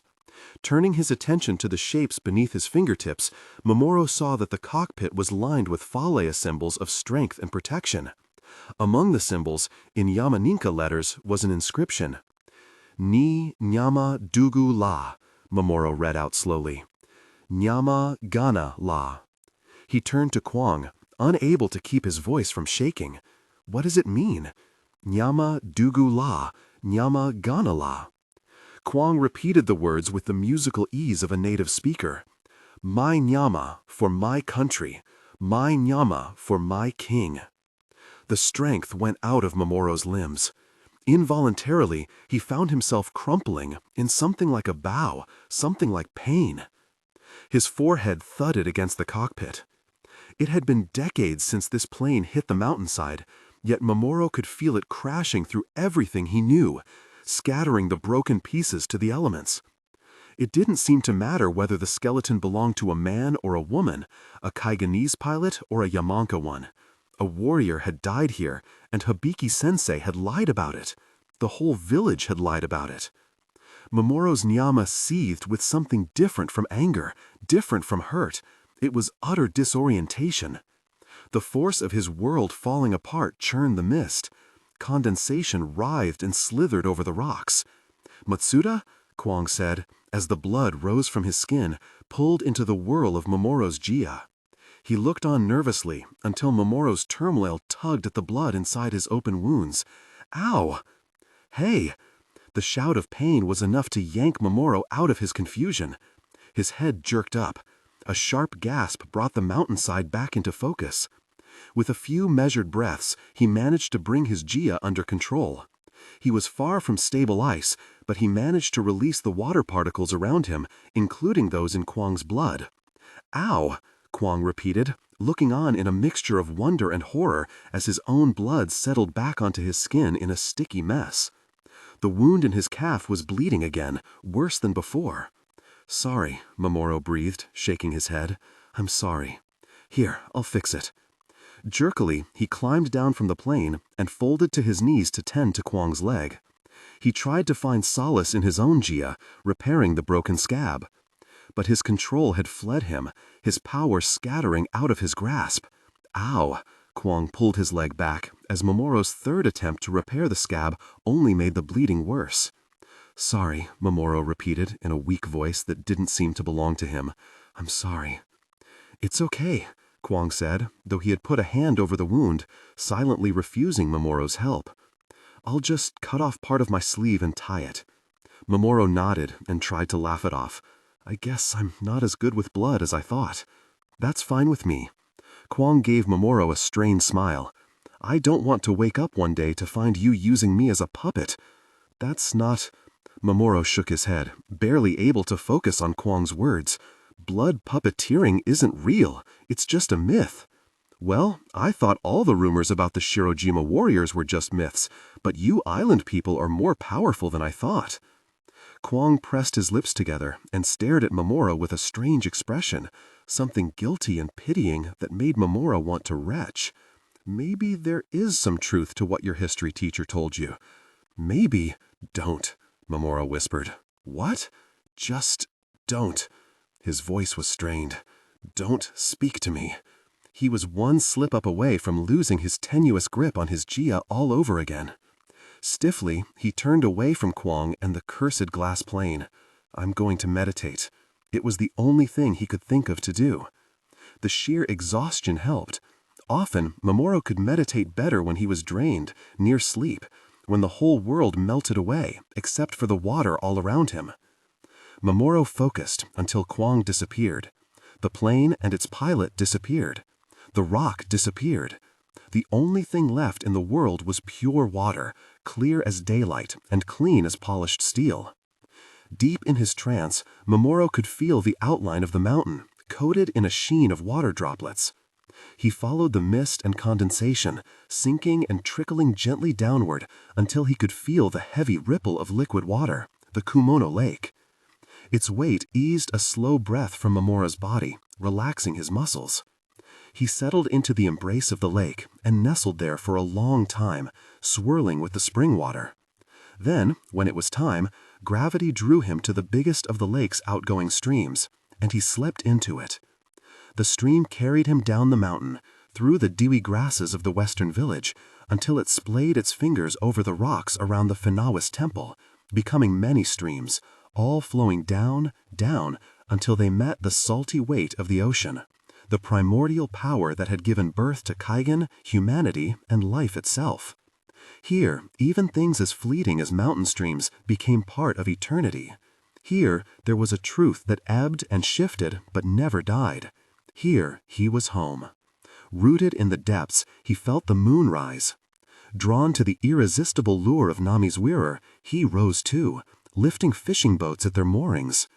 Tide pools filled up all the way down the coast, silver as dragon scales under the full moon, little mirrors to answer her brightness. He opened his eyes to the sight he knew he would find. Nami's mirror held high in the sky, shining with pure light that pierced the realms of past and present. Breathing out, he was Mamoru again, but more, whole. "The tide pools are full," he said, without emotion. "It's time." "What?" Kwang started up from where he had been dozing against the side of the plane. "Time for what?" Mamoru nodded toward the sky. "That's all the moonlight we're going to get. Don't worry, we don't have far to go." "Far to where?" Kwang mumbled, still half asleep. "The Kumono Lake. It's about 10 bounds below us." "Are you sure?" Kwang asked. 10 bounds is a long way to sense clearly." Still attuned to the water all around him, Mamoru couldn't help a human smile of amusement. "Not for me." "Fine, but I swear to Nyaba Huare, if there are more rocks down there and we jump, my ghost is going to haunt your ghost to the end of the Laxara." "We're not going to jump." Mamoru wouldn't admit it, but he didn't think he had the nerve for any more free-falling through the darkness, no matter how clearly he could sense the water below. "You're going to get on my back, and I'm going to climb down." "I don't know if I can hold on with just one arm." "Good thing we have a rope." Mamoru had never tried scaling a sheer cliff face, but his mother had once told him that it was easy to climb smooth walls with only ice if your Jia was strong and you coordinated it right with your physical movements. How a housewife like Kachan knew how to scale walls, Mamoru had no idea, but she turned out to be right. Recalling her instructions, he formed a disk of water around each hand and then turned the water to ice, freezing his hands to the rock. To descend, all he had to do was melt the ice beneath one hand enough to shift it down, refreeze it, and then repeat the process with the opposite hand. A weaker Gyaka might risk the ice breaking from the flat surface, but Mamoru's Jaya was easily strong enough to secure him to the mountain, even with a nervous Kwang tied to his back. Hand under hand, he lowered himself and his classmate down the cliffside. The mist grew thicker as they neared the lake, coiling tendrils reaching from the water's surface to wrap around them, smothering the moonlight. Visibility grew steadily worse as they descended, and Mamoru had to rely on his Jaya to feel his way down the last few bounds to the water. "Okay, so what's your plan now?" Kwang asked, as he too sensed the lake beneath them. "I don't know if I can swim that far with one arm." "You won't have to." Mamoru was already at work, freezing the lake water directly beneath them, forming a broad shape. When he lowered them to the lake, their feet touched the bottom of a boat made of sturdy, buoyant ice. "Oh," Kwang said in surprise, and looked appreciatively at the sleek vessel. "Well done, Matsuda-san. It would take me a whole gati to form a boat this nice." "Sit," Mamoru said, lowering himself to his knees. The boat wasn't perfectly balanced. It would capsize if either of them stood and moved around too much. "Okay." Kwang gingerly arranged his damaged body into a sitting position opposite Mamoru. "Do you need me to help propel or—" "No," Mamoru said, and with a sweep of his hand sent them gliding swiftly over the lake's surface. "You don't know where we're going." People whispered that the moonlit curls of mist on the lake were ghosts from the next world, striding their silvery way over the water's surface. Mamoru had never feared them. The people who had lived and died here in times past were Matsudas and Yukinos. They were family. Tonight, for the first time, they seemed like strangers. This was the first time he had had to look at the wisps of the past and wonder what they were really. Were they the ancestors he had always imagined, or something entirely different? Had they fought in battles the rest of the world had covered up and forgotten? Had their lifeblood stained these waters before it was washed to the sea? If so, they must resent the living for washing away the memory of their sacrifice as easily as blood from a shoreline. The Ruhan monks said that spirits only ever remained bound to the realm of the Duna unwillingly, trapped there by bitterness, regret, or simple spite. Was there anger in the silvery tendrils crowding around Mamoru? Did they resent him for his ignorance? Were they offended that he did not know the extent of their sacrifice? Or was it his treasonous thoughts that had turned them sinister? Maybe, somehow, Kwang had really tricked him. A liar had made him doubt his family, his empire, and everything he had been taught. Now his ancestors, stung with the insult, had come seething out of the Loxera to drag him away. Shadows wavered through the fog, and Mamoru found himself pressing closer to Kwang. "What is it?" the other boy asked, oblivious to the otherworldly presences. "Nothing." Mamoru raised a hand, dispersing the mist before the keel, pushing aside any ghostly faces waiting in the darkness ahead. "It's nothing." Mamoru managed to keep himself calm across the remainder of the lake, but he still let out a breath of relief when their vessel bumped the shore and the two stepped out onto solid ground. His shoulders tense, Mamoru realized he was too afraid to turn and look back at the lake. "Are you sure you're okay?" Kwang asked, peering at Mamoru's face in the low light. "Of course I'm okay," Mamoru said, doing his best to adopt an icy tone. "You're the one with a broken limb. Come on." He took hold of Kwang's uninjured arm with both hands. "Stay close. I know the path here, but it's steep and uneven. I don't want you to fall and break any more bones." It was a plausible excuse, but at that moment it was Mamoru who really needed a living thing to hold on to. Chapter 5. The Forge. Mamoru didn't instinctively know his way around this part of the mountain the way he did the steps, but he had deliberately brought their boat ashore near the stream that ran from Kumono Lake. He knew that if they followed the water without losing their footing, it would take them to help. Frogs chanted and dewdrops brushed their ankles as they waded into the grass alongside the stream. The fireflies bobbing along the bank didn't do much to light the way, but between the dewdrops and the running water, Mamoru was able to keep them on course without the use of his eyes. "How much further?" Kwang asked, and Mamoru could hear the fatigue in his voice. "We're almost there. Look." He pointed down the mountain, where a red-orange glow had appeared over a rocky ridge. "What's that?" "Forge fire," Mamoru said, allowing himself a smile of relief. "We've reached the Numu village." "The what?" "The Numu village. You know, where the swordsmiths live." "That's where you're taking me?" Kwang said, eyes wide and fearful in the firelight. "They're knowledgeable healers," Mamoru said, "the best we're going to find at this time of night. They'll know what to do about your arm." On a map of Kaigen, the people of Mount Takayubi were lumped into a single Takayubi village. In reality, there were 4 distinct villages on the mountain, each populated by a different type of people. The lowest of these settlements was the fishing village at the foot of the mountain, where Mamoru's aunt Setsuko had been born. Halfway up the mountain, surrounded by pine forests, sat the western village, where resided the influx of Koro families who had moved to Takayubi over the years in the hopes of training with the great Matsudas and Yukinos. Mamoru's own village sat high on the mountain, just beneath the cloud line. The old village was the reason the rest existed, home to the Matsudas and Yukinos who had ruled this mountain for over 1,000 years. The Numu village was not far from the old village, nestled among the rocks, glowing through even the coldest nights. Kwang was still eyeing the fire like it might leap over the ridge and bite him, but the Numu village was like a second home to Mamoru. His father sent him here for a few months each year to apprentice with the Kotetsu swordsmiths. In most of Kaigen, it was considered atypical, unthinkable even, for a Koro to train in Numu arts, but the Matsudas had a special relationship with their Kotetsu neighbors. These days, Takayubi's Numu community wasn't as much a village as it was a large cluster of houses alongside the Kumono stream. As Mamoru led Kwang onto the main path down toward the firelight, they were greeted by the sound of hammers, ringing like temple bells, pounding the impurities from metal. While the rest of the mountain slept, the smiths worked through the cool of the night when the heat from the forges was more bearable. "I didn't realize Numu villages like this even existed anymore," Kwang said. "Aren't there, like, machines that can do their work for them now?" "If there were machines that could improve their work, that's what they would be using," Mamoru said.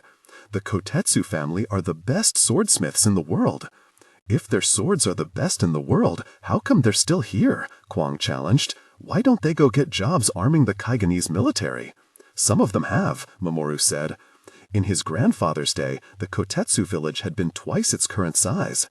A lot of the Takayubi blacksmiths moved north to the cities to go into manufacturing, but the best ones stayed here. "And they make a living on this?" Kwang said incredulously. How many swords can you even make per month working out of a fire pit? 3, Mamoru said, when they're in a rush. Wait, what? Kwang said. Only 3? And that's all they do? Who even sponsors that? We do, Mamoru said. They're still here because the military can't afford them. We pay them what they're worth. Truthfully, the Matsuda family currently couldn't pay the Kotetsus what they were worth. Mamoru's last 2-month apprenticeship with the blacksmiths hadn't been training as much as it had been paying off the Matsuda family's last sword order in labor. Any one of those swords is easily worth a whole house. The Yukinono family had actually sold one of their old castles to cover the cost of the last few swords they had commissioned. By this time, Mamoru and Kwang had reached the broad, foot-beaten path that ran the length of the village. While the rest of the mountain slept in the cool moonlight, the Numu settlement was alive with the yellow-orange glow of torches. There was firelight here that never went out. No matter the hour of night, there was always someone at work. Kwang hesitated, and Mamoru had to coax him on down the main path. His reaction wasn't unusual. Most Korulono harbored a healthy fear of the Numu's fiery domain, but Mamoru had walked here enough that he no longer feared the heat. He did, however, feel a wave of prickling guilt overtake him like flames over kindling. For all his months of training here, he hadn't been able to translate the arts of steel into ice. The sound of hammers sharpened, and each ring smarted, reminding Mamoru of his own efforts to create a blade, all his impurities. They weren't far down the path when Mamoru caught sight of a figure moving in the firelight, the head swordsmith's son, carrying a towering bundle of firewood. "Atsushi," Mamoru called out to his friend. The 10-year-old Numu paused, looked up, and a grin lit up his face. "Mamo Matsuda dono," he caught himself, remembering his manners. When the two were children, they had gotten away with calling each other by their given names, but now that they were both young men, Atsushi had to remember to address the son of his patron house with the appropriate respect. He fumbled with his load for a moment before depositing the firewood on the ground and bowing low. "Welcome. I'm so sorry. We weren't expecting you." He glanced up at Mamoru. What are you doing here?" "I'm so sorry to trouble you and your family," Mamoru said. "We have a situation." "You're hurt!" Atsushi exclaimed, noticing the blood on Mamoru's knuckles. "I'm fine," Mamoru said hastily, "but my classmate needs medical attention. I'm sorry to ask you. I'll get my father right away." Atsushi raced off to the house before Mamoru could thank him, his firewood forgotten in the dirt. "So who was that?" Wang asked. "Kotetsu Atsushi is the head swordsmith's son," Mamoru said, stooping to gather the wood Atsushi had dropped. "I've been apprenticing alongside him since we were young." Wait, you what?" Before Mamoru could explain, a woman stuck her head out of the house and called, "Mamoru dono, you silly boy, put that down!" "It's no trouble, Kotetsu-san," Mamoru said. "Don't be ridiculous," the blacksmith's wife exclaimed. "My son will get it. You and your friend, come inside." "And who was that?" Kwam asked, as Mamoru disregarded the woman's instructions and hauled the bundle of wood the rest of the way to the Kotetsu's doorstep. "Atsushi's mother," Mamoru said, setting down the firewood. "Kotetsu Tamami." "Is she a swordsmith too?" No, Mamoru laughed. "Women didn't touch swords, let alone forge them. She makes hair ornaments." When Mamoru and Kwang entered the house, Tamami was at the stove cooking, while her elderly mother-in-law, Chizu, dozed in a chair nearby. Little Hotaru, Naoko, and Choko, whose shouts and giggles usually greeted Mamoru, were nowhere to be seen, probably in bed. As grimy as the streets and structures of the Numu village appeared from the outside, the inside of the Kotetsu's modest house was always immaculate. Mamoru had just finished properly introducing Kwang to Kotetsu Tamami and thanking her once again, when the swordsmith himself stepped in through the back door, wiping his soot-stained hands on a rag. Kotetsu Katashi was a mountain of a man. His arms writhed with hard cables of muscle, and his shoulders had a way of filling up a doorway. He made an intimidating picture when he swung his hammer, his eyes furious with focus. But away from the forge, he had a warm voice and gentle smile that could put the most anxious of people at ease. It was that smile that greeted Mamoru now, wide and bright beneath the black smudges. "Kotetsu-kama, good evening," Mamoru greeted his teacher. "I'm so sorry, I didn't mean to interrupt your work." "Ah, it's fine, little Atsuda," Kotetsu waved him off. "Atsushi-kun can mind the fires for a gabati. Let me wash up and I'll have a look at your friend. In the meantime, you two can have a seat in the kitchen. My wife will have tea and food ready for you in a moment." "Kotetsu-kama, please, that isn't necessary," Mamoru protested. "We don't want to impose." "Nonsense, Mamoru dono, you're not imposing. This is your house as it is ours. We don't need to eat your food. And what will I tell Matsuda Takeru dono? That I sent his injured son away with an empty stomach? "You'll stay for dinner," Kotetsu said with a note of finality that shut Mamoru up. "Thank you, Kotetsu-kama," he said with another bow. Kwang bowed too, murmuring his own quiet "thank you." When the swordsmith had gone, Kwang turned to Mamoru with a look of surprise. "You call him Kama?" he said in a low voice. Mamoru could understand his confusion.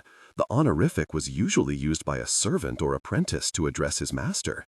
It wasn't a title the average Kaigenese Koro would use to a sooty Numu.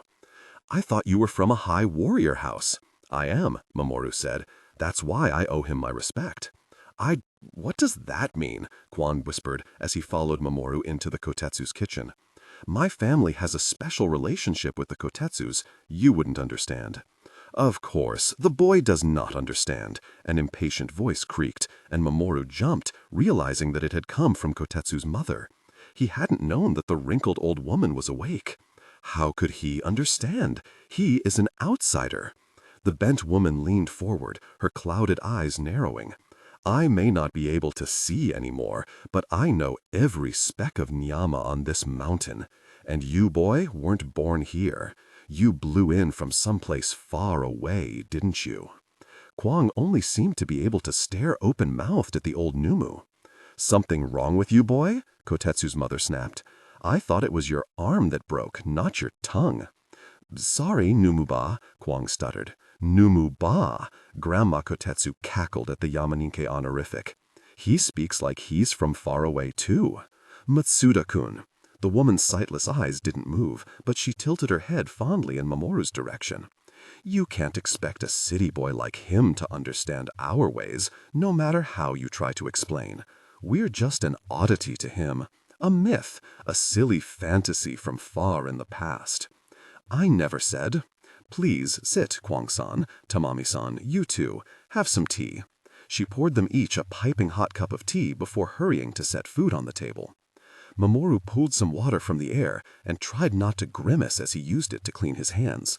His knuckles were still oozing blood, despite the makeshift scabs he had formed over them. The water stung.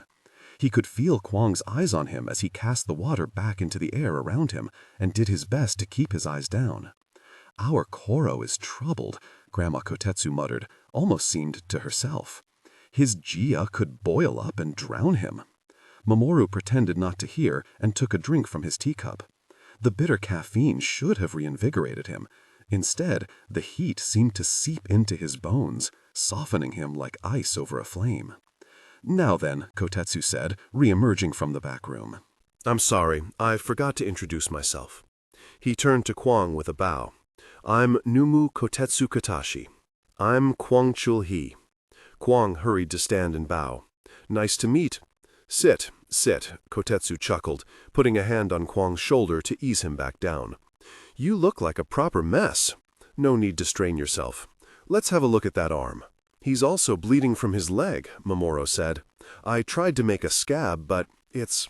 Hush, Matsune-tun, Grandma Kotetsu said in her creaky voice. Let the Numu do his job. Yes, ma'am. Sorry. Here. Tamami spooned some rice into a bowl and held it out to Mamoru. Eat. Thank you. As Mamoru reached out to accept the bowl, the light fell on his hands. The woman's eyes flicked to his bloodied knuckles and then to his face, filled with concern. Mamoru Dano, what did you and your classmates get into? Mamoru started, but before he could finish, Grandma Kotetsu interrupted with a reproachful click of her tongue. Leave Koro business to the Koronu, she told her daughter-in-law. If these boys went and got bloody, it's their business, not ours. Of course, Tamami said demurely, though the concern didn't leave her face. I'm sorry. So Mamoru quickly cast around for a different topic of conversation. The little ones are all doing well? He nodded toward the back room, where he assumed the Kotetsu's 3 youngest children were sleeping. Yes, Tamami said with a smile. You'll have to visit sometime. They're all awake. They get so excited whenever you come around. On the other side of the room, Kotetsu Kama had set about tying a splint around Kwang's arm. Relax, the smith rumbled. I know a city boy like you is probably used to brightly lit clinics with lots of fancy equipment, but there's nothing for you to fear. I know what I'm doing. Kwang swallowed and nodded. How did a boy like you end up in a little village like ours anyway? My father works for... Kwang winced. Sorry. My father works for Geomijul. For what? Geomijul. It's a company that specializes in infocom technology. So he's a traveling electronic salesman? Not exactly. His job is to set up the infrastructure places need to use infocom devices. I guess someone in this area agreed to pay Geomijul to install satellite towers here so you guys can get better reception with your infocom devices. He's here to oversee that. Does your father know that barely anyone here has an infocom device? Kotetsu asked. Well, the company is hoping they'll sell better after the infrastructure's in place for them to actually work. Their goal is to set up enough towers in the next 3 years that infocom communication is possible from anywhere in Kaigen. I know my dad said something about speaking to the local craftsmen about enlisting their help. He hasn't gotten a chance to do much yet, but he'll probably come here soon looking to hire some Numu.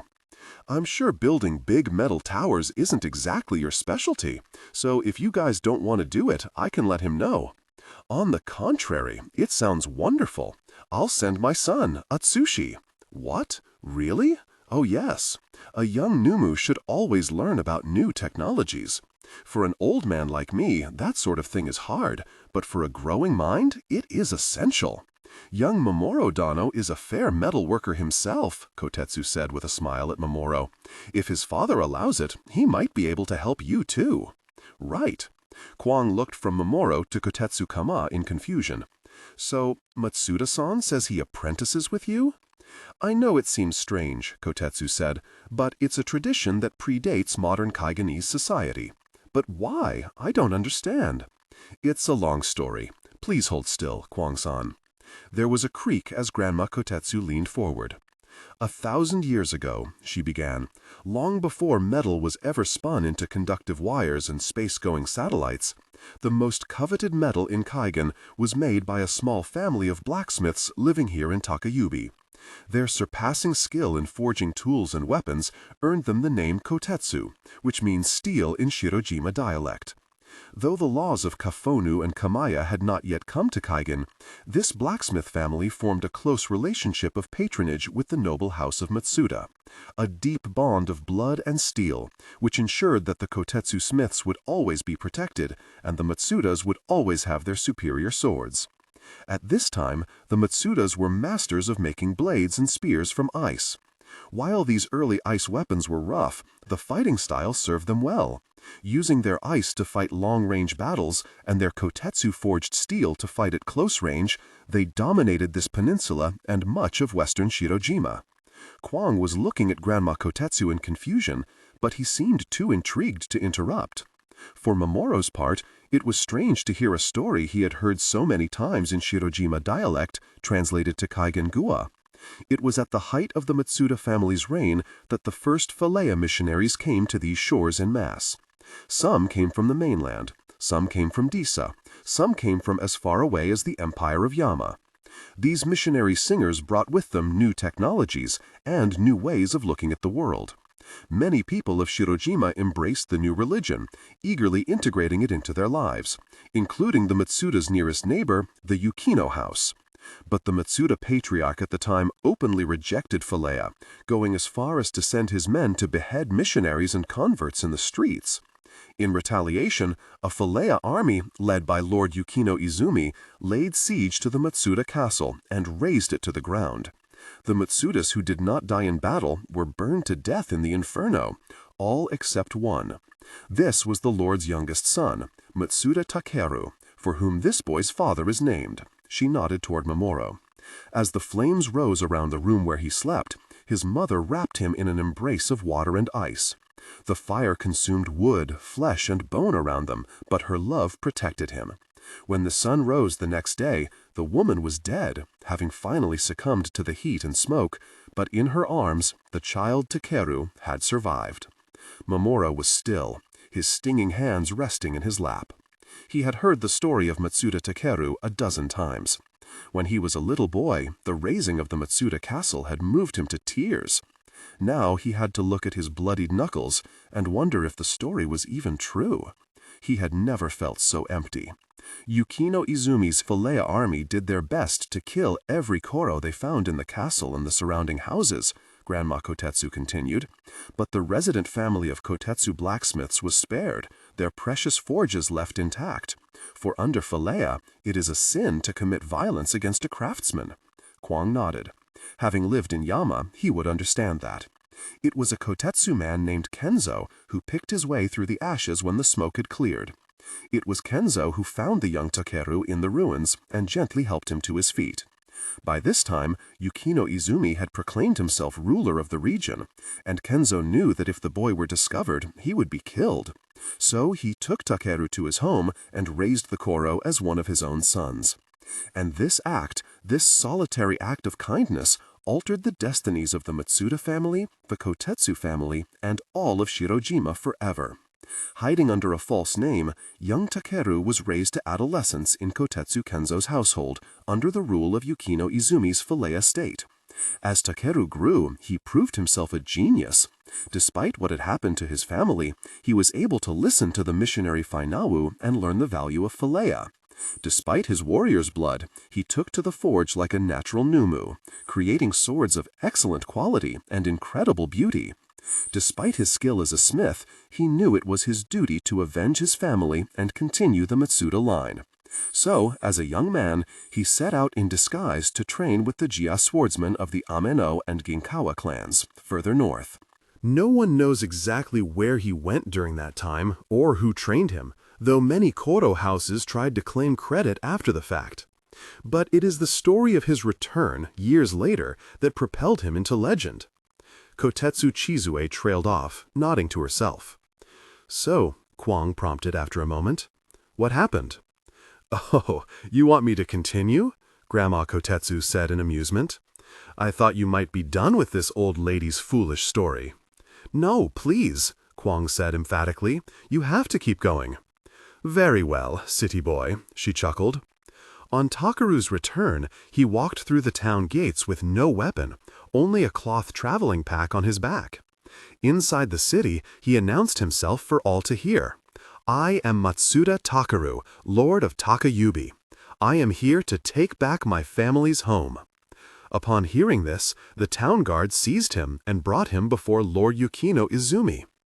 In Yukino's hall, Takaru faced his family's killer for the first time and repeated his challenge. Yukino Izumi was unimpressed. "You claim to be Takaru, heir to the Matsuda house?" he said. "But I know that all the Matsudas were killed years ago. This makes you both a liar and a traitor. I have no obligation to accept your challenge. You will be executed." "Then I offer you a compromise," said Takaru. "I will face you unarmed." "Unarmed?" Yukino laughed. "You believe you can kill me without a sword?" "I do," Takaru said calmly. "If you are so confident in your skills," Yukino said, "then why not kill me now?" Takaru looked around him and replied, "Your guards are sons of this mountain, as I am. I prefer not to hurt them." Intrigued, Yukino agreed to the duel, appointed a time, and released Takaru. When his men questioned his decision, the Lord said, "He will turn tail and run, or he will step into the circle with me and die. Either way, we will be rid of him."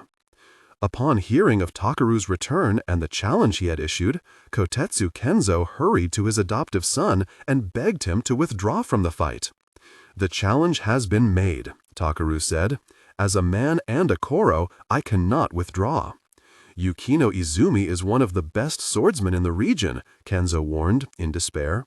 "The sword he wields is one of mine, the best I ever made. How do you expect to protect yourself with no weapon at all?" Takaru just smiled. "You may have given Yukino Dono a great sword, but the weapon you have given me is greater than metal. You have given me knowledge of the blade itself." With that, the young Matsuda embraced his mentor and adoptive father and promised to return to him after the fight. Yukino Izumi appeared the next day with the sword Kotetsu Kenzo had forged for him, the best weapon of its time, folded 1,000 times, sharpened to cut through 5 men at a stroke. Yukino met Matsuda at the center of the main square, in view of all of Takayubi. Kwang leaned forward, his eyes wide. Yukino unsheathed the great sword, and the fight was over. "What?" Kwang said. In a single stroke, Matsuda Takaru's Jia sliced through the Kotetsu forged blade and Yukino's body. The usurper was dead before he hit the ground, the first victim of the Whispering Blade. "What? But how?" Kwang looked from Mamoru to the Numu family. "Ice can't cut through metal. It's scientifically impossible. Even at sub-zero temperatures, under a lot of pressure, ice still can't get as dense as steel. The military has tested this in labs. Ice can't cut through metal. It can't." "Yet it does," Grandma Kotetsu said calmly, "and has, time and time again since Matsuda Takaru pioneered the technique." What neither Kwang nor any of the Kotetsus knew was that the Whispering Blade's power didn't come from its density alone. Its cutting power was a product of the wielder's precision. The swordsman had to have such deeply perfect control over his Jia that he could sharpen its edge to a single molecule, allowing it to slide through any substance, no matter its density. The technique was a feat of human skill and focus that could never be replicated in a lab. "You may believe the story, or you may not," Grandma Kotetsu said, "but you've held still for several Sidanu." "What?" Kwang looked down at himself and seemed to register that Kotetsu-kama had cleaned, bandaged, and splinted every one of his injuries. Oh! He let out a laugh as a toothless grin crinkled Grandma Kotetsu's face. You see, an old lady has her tricks.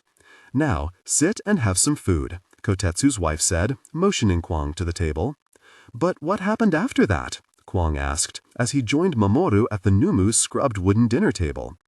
After Matsuda Takaru cut Yukino Izumi in half? He was just standing in the middle of the village square over the dead body of the ruling lord, right? So what happened then? They say that the best swordsman can win a fight in a single cut, said Grandma Kotetsu. Matsuda Takaru won that fight, and all to come in that cut, for after witnessing his power, no one dared challenge him.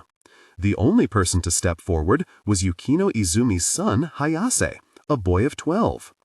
The newly orphaned Hayase said to Takaru, I don't intend to fight you for control of Takayubi, but I will not allow you to execute this town's Fenawa or destroy our Felea temples. In curiosity, Takaru asked, what if I were to order Felea purged from this region? I would challenge you to single combat, Yukino Hayase said without hesitation. Takaru was moved by the boy's bravery, and he was wise enough not to repeat his father's mistakes. Despite his power, he did not wish to rule through fear. I am the blood of gods, he said to the assembled crowd, as are all of you. The moon and ocean fear no change. In compliance with Hayase's request, he kept Felea Temple standing and incorporated Felea law into his rule, eventually becoming a devout Feleaka himself. Under the new laws of Kamaya, he named the Kotetsu's Numus to the Matsuda family, binding their two houses in loyalty and mutual support for all time to come. And the Yukino boy, Kwang said, he just let him live? Not only that, he let him return to the ancestral Yukino castle and rule there.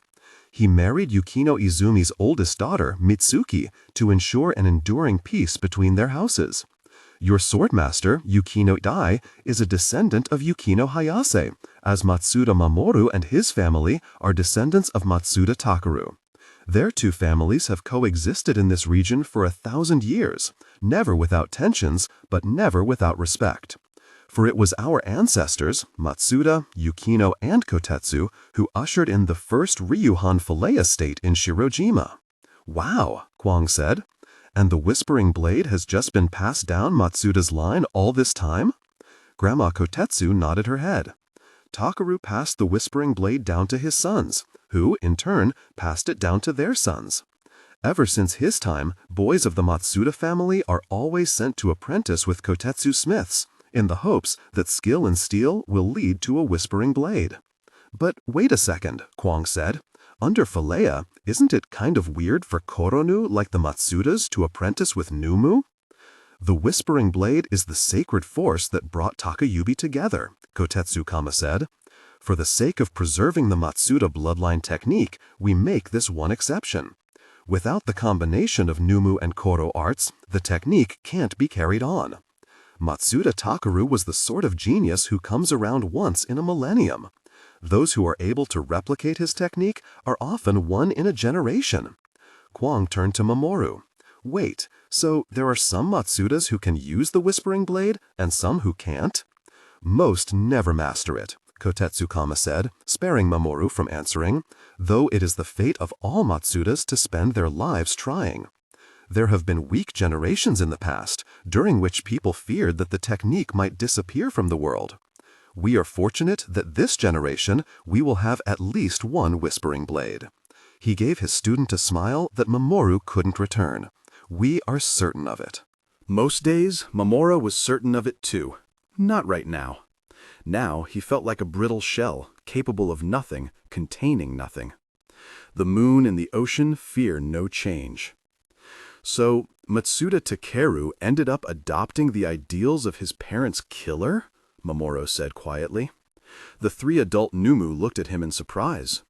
Well, yes, Kotetsu-kama said. You know the story. He was so strong, Mamoru murmured. He had the blood of gods in his veins, and he just gave way to foreign ideas?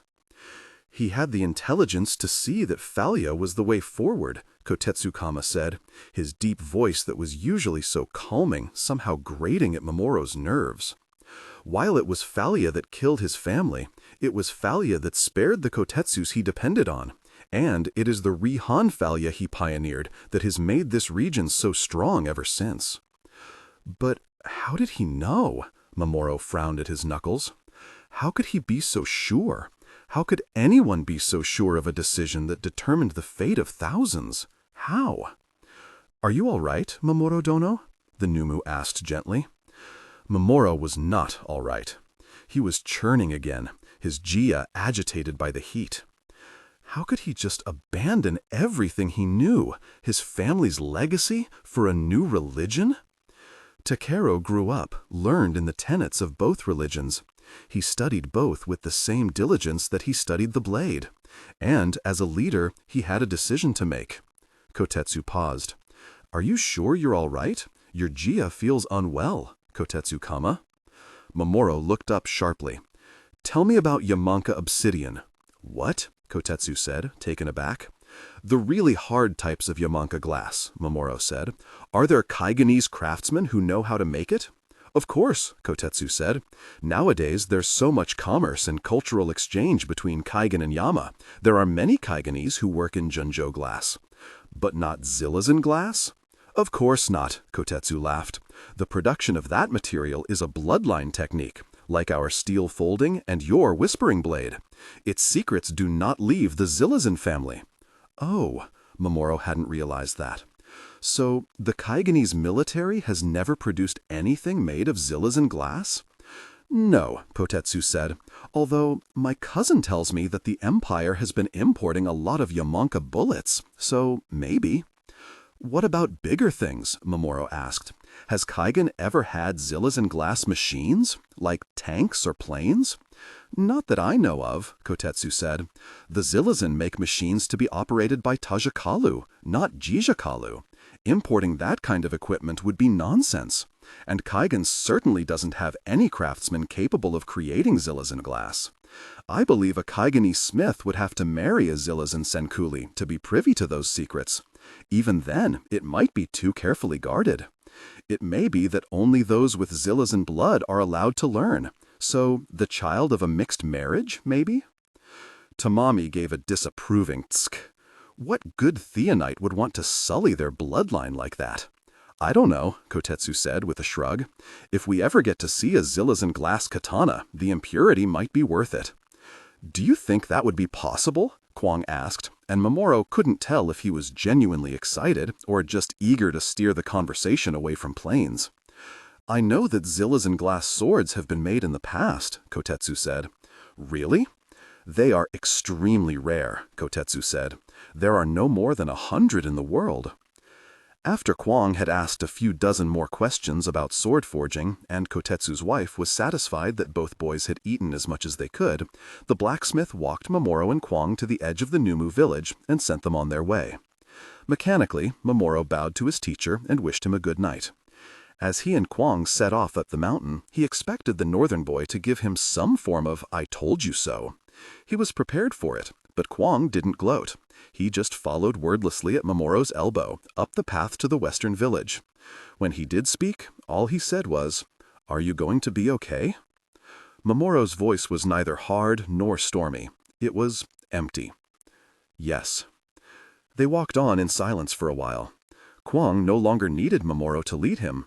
The first light had crept into the sky, illuminating the way before them.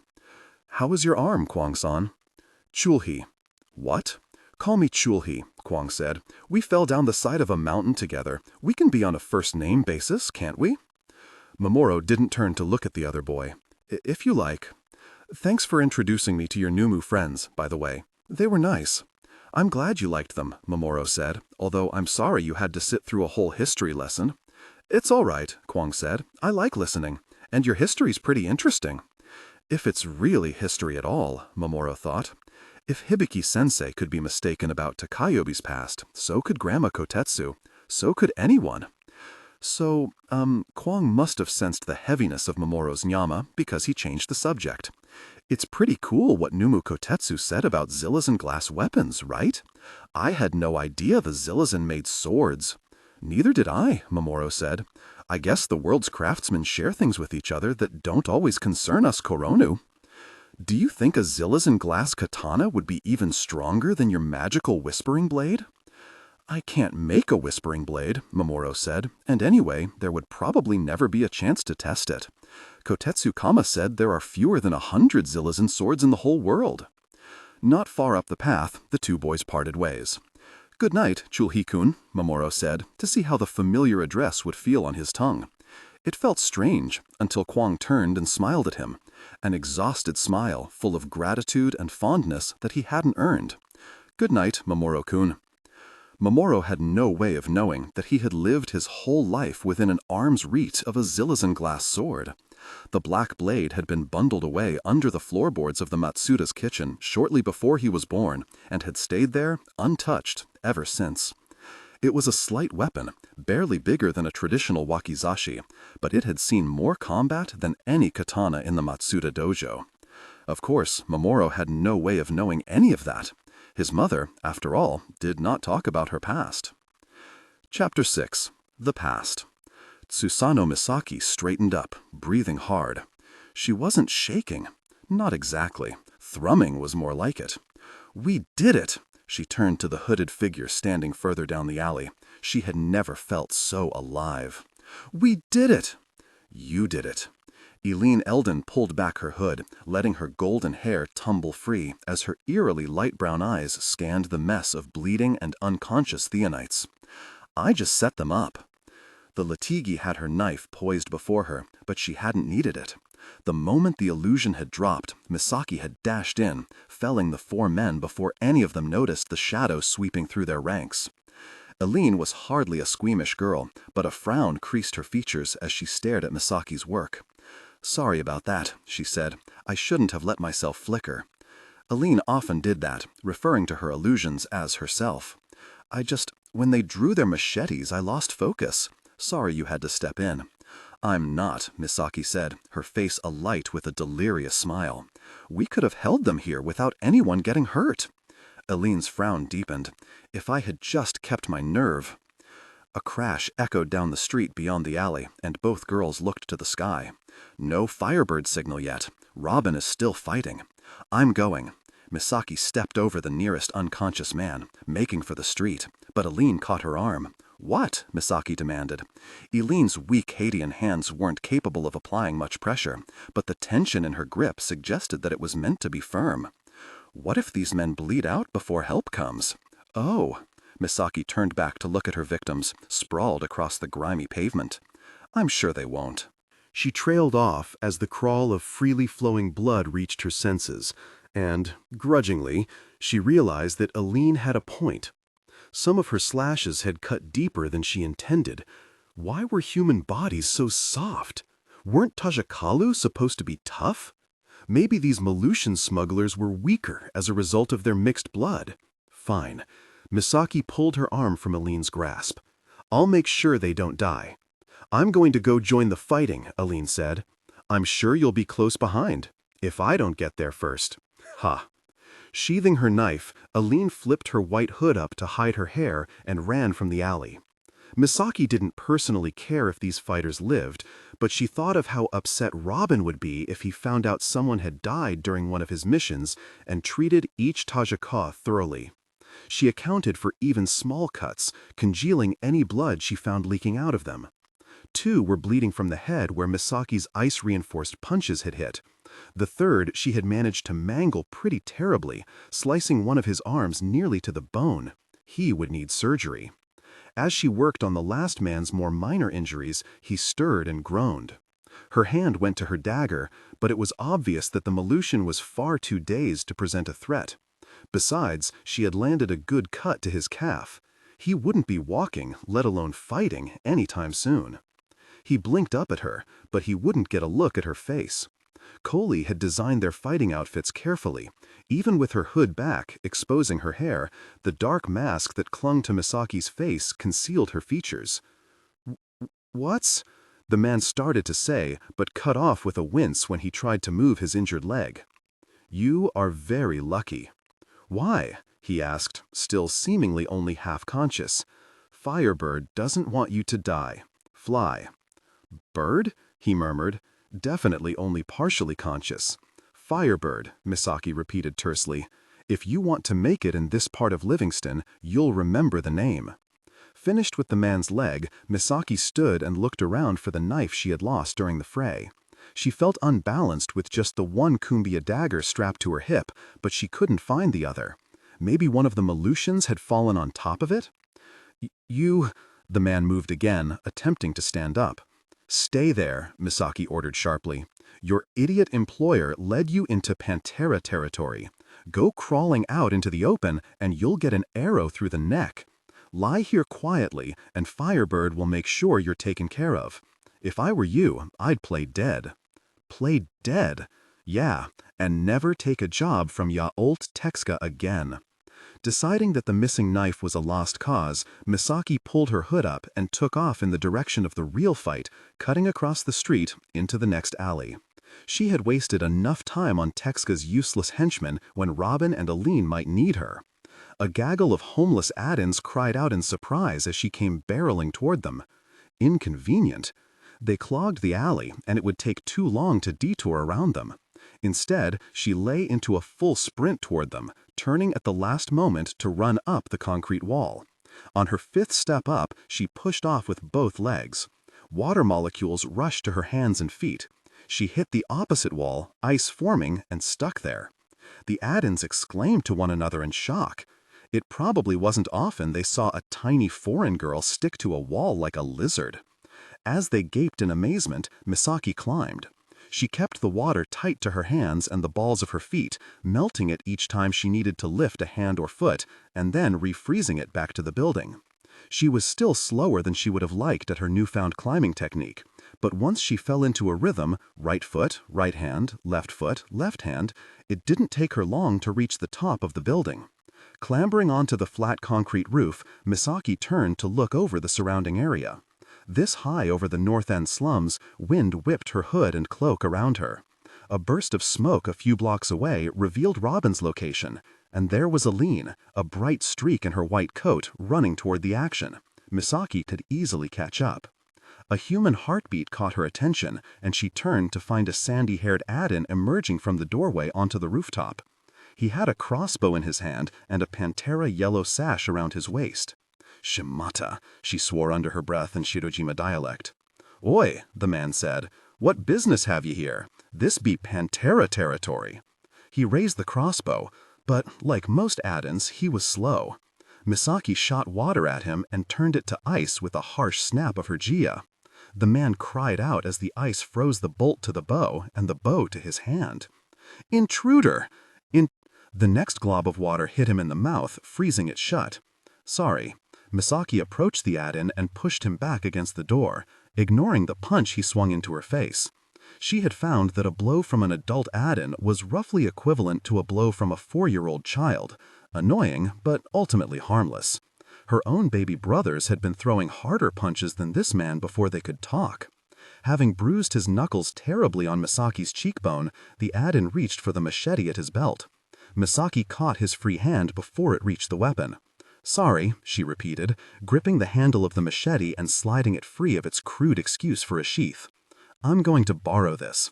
Stepping back from the man was a relief, as his unwashed smell was honestly more offensive than the knuckles she had taken to the face. She gave the machete an experimental twirl and grimaced. The balance was terrible, but the extra reach would be a welcome change from the daggers. We're not here to infringe on your territory, she told the add-in, hoping the seemingly simple man would understand her through her Kaigenese accent. We'll be gone as soon as we're done dealing with your Malusian intruders. Leaving the stunned Pantera standing there, Misaki ran to the edge of the roof and leapt off. She wasn't the best jumper, but she had found that she could double her normal distance by gathering ice beneath her feet and launching off it with a repelling jia. Wind roared around her in a glorious moment of flight before the concrete of the next rooftop came rushing up to meet her. New water collected under Misaki's shoes and she turned it to snow. Not a lot, just enough to take some of the impact off her knees and ankles as she landed. Hitting the rooftop, she rolled with the momentum, regained her feet, and kept running. A few more geopropelled leaps, using snow to cushion landings and ice to stick to walls as needed, and Misaki dropped into step beside Aline. "There you are, Shadow," the Litiji panted as they ran. Perfect timing. Aline's exertion was obvious, but considering how weak most of her kind were, Misaki found it astonishing that the white girl could run as fast as she did over such great distances. Long legs and determination seemed to make up for her soft muscles as the two sprinted the last block toward the smoke. Firebird would stop petty crimes if the occasion arose, but he only actively hunted killers. These three Malusian smugglers, Yaolt Texka, Mekatal Salongwe, and Kolunga Mathabaha, had raided the homes of some of their Iberian competitors over the past few weeks, killing 2 people in the process. The men Misaki and Aline had confronted earlier had been Texka's hired help, a handful of hapless Malusian immigrants who just needed jobs. The murderers themselves were ahead. As Misaki and Aline sprinted for the action, they passed an unconscious Malusian, sprawled on the concrete among some shattered bottles and other garbage. "Which one was that?" Misaki asked, only sparing a glance back at the crumpled figure. "Salongwe," Aline said, her photographic memory never failing to identify a face. There were 3 pounding heartbeats around the corner ahead. 3 blazing hot spots in the cool air. Texka and Mathaba, the 2 serious combatants, were still in the fight. "You ready, Shadow?" Aline breathed. "If you are." The 2 girls burst around the corner, and immediately, Kolunga Mathaba whirled to face them, her long black braid whipping over her shoulder, hands full of fire. Beyond her, Robin was locked in combat with the infamous Yaolt Texka, but Misaki and Aline couldn't worry about him at the moment. Their immediate concern was the threat of Mathaba's flames, blue-white instead of orange, far hotter than the average Tajaka's fire, and beyond Misaki's power to extinguish. It wasn't until Aline's hand jerked back on Misaki's cloak that Misaki realized that she had been brazenly and foolishly striding forward to rush the Tajaka. "When I say go," Aline said, and only she could keep her tone so calm in the face of flames hot enough to melt the flesh from her bones. Behind her, Misaki felt the exhausted Litiji take a deep breath, gathering her concentration. Steady. Aline tugged Misaki back a step as Mathaba stalked toward them. Then she planted a palm between Misaki's shoulder blades. "Go!" she shoved. Misaki exploded forward. As she did, 6 Misakis burst from her, rippling illusions, all wearing her same blue and black cloak, moving with her trademark agility. Aline's holographic Misaki scattered in all directions, momentarily disorienting Mathaba, but the Tajaka was no fool. She swept her arm in a wide arc, releasing a whip of blue flame that passed through the ring of illusions. It was an efficient way to determine which black-hooded girl was real. The moment Misaki ducked under the flames, she differentiated herself from the illusions, which were, of course, unaffected by the heat. Ultimately, the illusions had only bought her a dinma of time, but her father always said that a great fighter could capitalize on the smallest advantage. By the time Mathaba's eyes focused in on the real Misaki, she had already gotten inside the Tajaka's guard. Enveloped in the dizzying heat of Mathaba's aura, Misaki slashed upward. The machete didn't cut as cleanly as a katana, which would have easily severed the woman's arm, but it did a respectable amount of damage. Mathaba screamed, her flames guttering out as boiling hot blood spurted from her arm. Sidestepping a swipe of one of the woman's other arm, Misaki launched an ice-knuckled punch up into her temple. The punch itself landed hard, but Mathaba's taya was so hot that it weakened Misaki's ice, softening the attack. The tall woman staggered, dazed but not unconscious. Flames lashed out, grazing Misaki's hand, causing her to drop the machete. Falling back, Misaki drew her knife, holding the short weapon before her in her left hand. Her stinging right hand curled into a fist and pulled back to her hip, new ice hardening across the knuckles. The blue fire had flared to life around Mathaba again, creating intense waves of heat, but Misaki was not afraid. If anything, the heat made her blood leap in excitement like a water brought to a boil. All she had to do was open another wound with her knife, causing the woman's taya to falter again, then go in with her ice. It would be easy, satisfying. Misaki was grinning, ready to fight, ready to crash. The concrete slab, so big Aline had barely been able to heft it, broke into several pieces against the Tajaka's head. Kalanka Mathaba swayed as a cloud of rock dust crumbled into her hair and cascaded off her shoulders. She took a step, then fell to the pavement, unconscious. Oh, Misaki lowered her knife as Aline brushed off her hands. Thank help, Firebird, Aline said. When Misaki looked toward Robin, she found him pinned to the ground beneath Yodel Tekska. She had never seen Robin down in a fight before, and it sent a jolt of panic through her. She could hardly fault her friend. He had been alternately chasing and fighting these 3 adult Theonites since leaving Aline and Misaki to hold off the henchmen. He was usually able to stack his opponents, utilizing his speed and his knowledge of North End streets, but it was clear that he was flagging, his hands shaking as he tried to hold Tekska's machete away from his neck. Without another thought, Misaki charged. It was unwise for a young Jajaka like herself to grapple an older Taya whose nyama could overcome hers and burn her. But Misaki had learned that she could temporarily stun the fire out of an opponent with a concentrated blast of cold. Reaching full speed, she mustered all the icy Jia she could and launched her body into Tekska's. The impact was painful. She and the massive Tajaka tumbled over one another, scraping shoulders and elbows on the concrete. As they rolled, Tekska grabbed hold of her cloak, probably thinking that his size would make it easy to pin her down, but Misaki was ahead of him. She used the remaining momentum to flip the Tajaka over her hip onto his back and rolled on top of him, knife raised to strike. Barely hearing Robin's shout of protest, she drove the blade toward her victim's chest, but Tekska was fast. He struck her arm on its way down, diverting the stab. The knife stuck in his upper arm, missing his heart. Misaki already had ice across her knuckles. She punched Tekska as hard as she could, once, twice, 3 times. The 4th punch shattered her ice, and the Tajaka was still conscious. She made to slam the heels of her hands into his temples, but the moment she drew both hands back, she created an opening. Blood dribbling from his nose and mouth, Tekska lurched upward, grabbing her by the throat.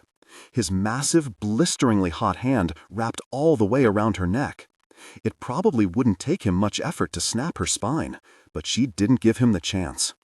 Water raced from her knuckles to her fingertips, and she clawed Tekska, one hand tearing across his face, the other ripping the back of the hand at her throat. He screamed, releasing Misaki's neck to clutch at his face. Misaki's Jia moved on instinct, the claws on her right hand converging into a single long spike of ice over all 5 fingers. She drew the spike back, knowing that this time, blinded by blood and pain, Tekska wouldn't be able to stop her. An arm wrapped around her shoulders, jerking her back. Her ice clipped Tekska's neck, but didn't penetrate as she was hauled off her prey. She fought, but Robin held on with infuriating determination, putting himself between her and Tekska.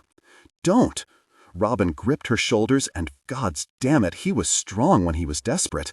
Please don't! What are you doing? Misaki demanded in frustration. He's down. You don't need to do that. He's not unconscious, Misaki protested, yanking against Robin's grasp, barely stifling the urge to turn her ice on him. He's dangerous. That doesn't give us license to... Robin cut off with a short cry of pain. As her friend buckled, Misaki looked down to find her own dagger protruding from Robin's calf. Tekska had ripped the weapon from his shoulder and used it to stab Robin in the leg. The Malusian burst to his feet in a swirl of white and orange flame.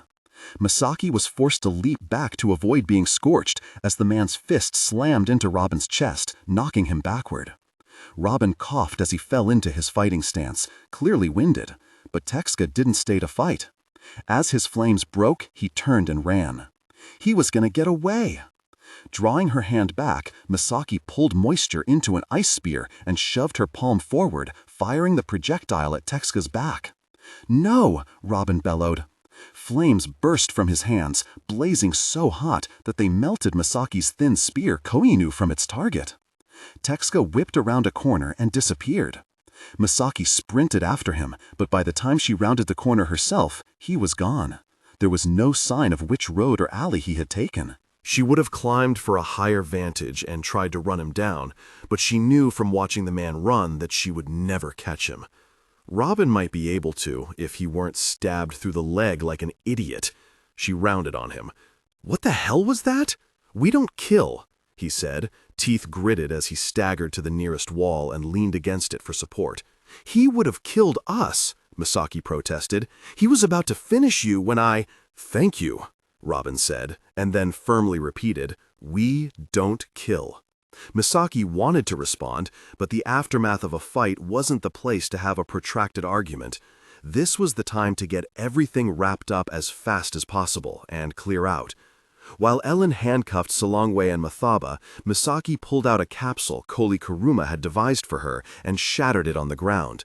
As it broke open, chemical mist poured out, colored bright green so that Misaki could easily keep track of it as it spread throughout the alley, coating the scene. Where needed, she pushed the clouds along with her Jia, ensuring that the entire alley was coated. When that was done, she took a second capsule and hurried to repeat the process over the area where Solongwe had fallen. The chemical solution served two purposes: distorting any fingerprints she, Robin, or Ellen might have left, and rendering blood unfit for DNA testing. It was one of the ways they prevented law enforcement or anyone else with lab equipment from uncovering their identities. As Misaki finished spreading the green clouds out to blanket the last little flecks of fresh blood on the pavement, a column of fire burst from the alley where she had left Robin.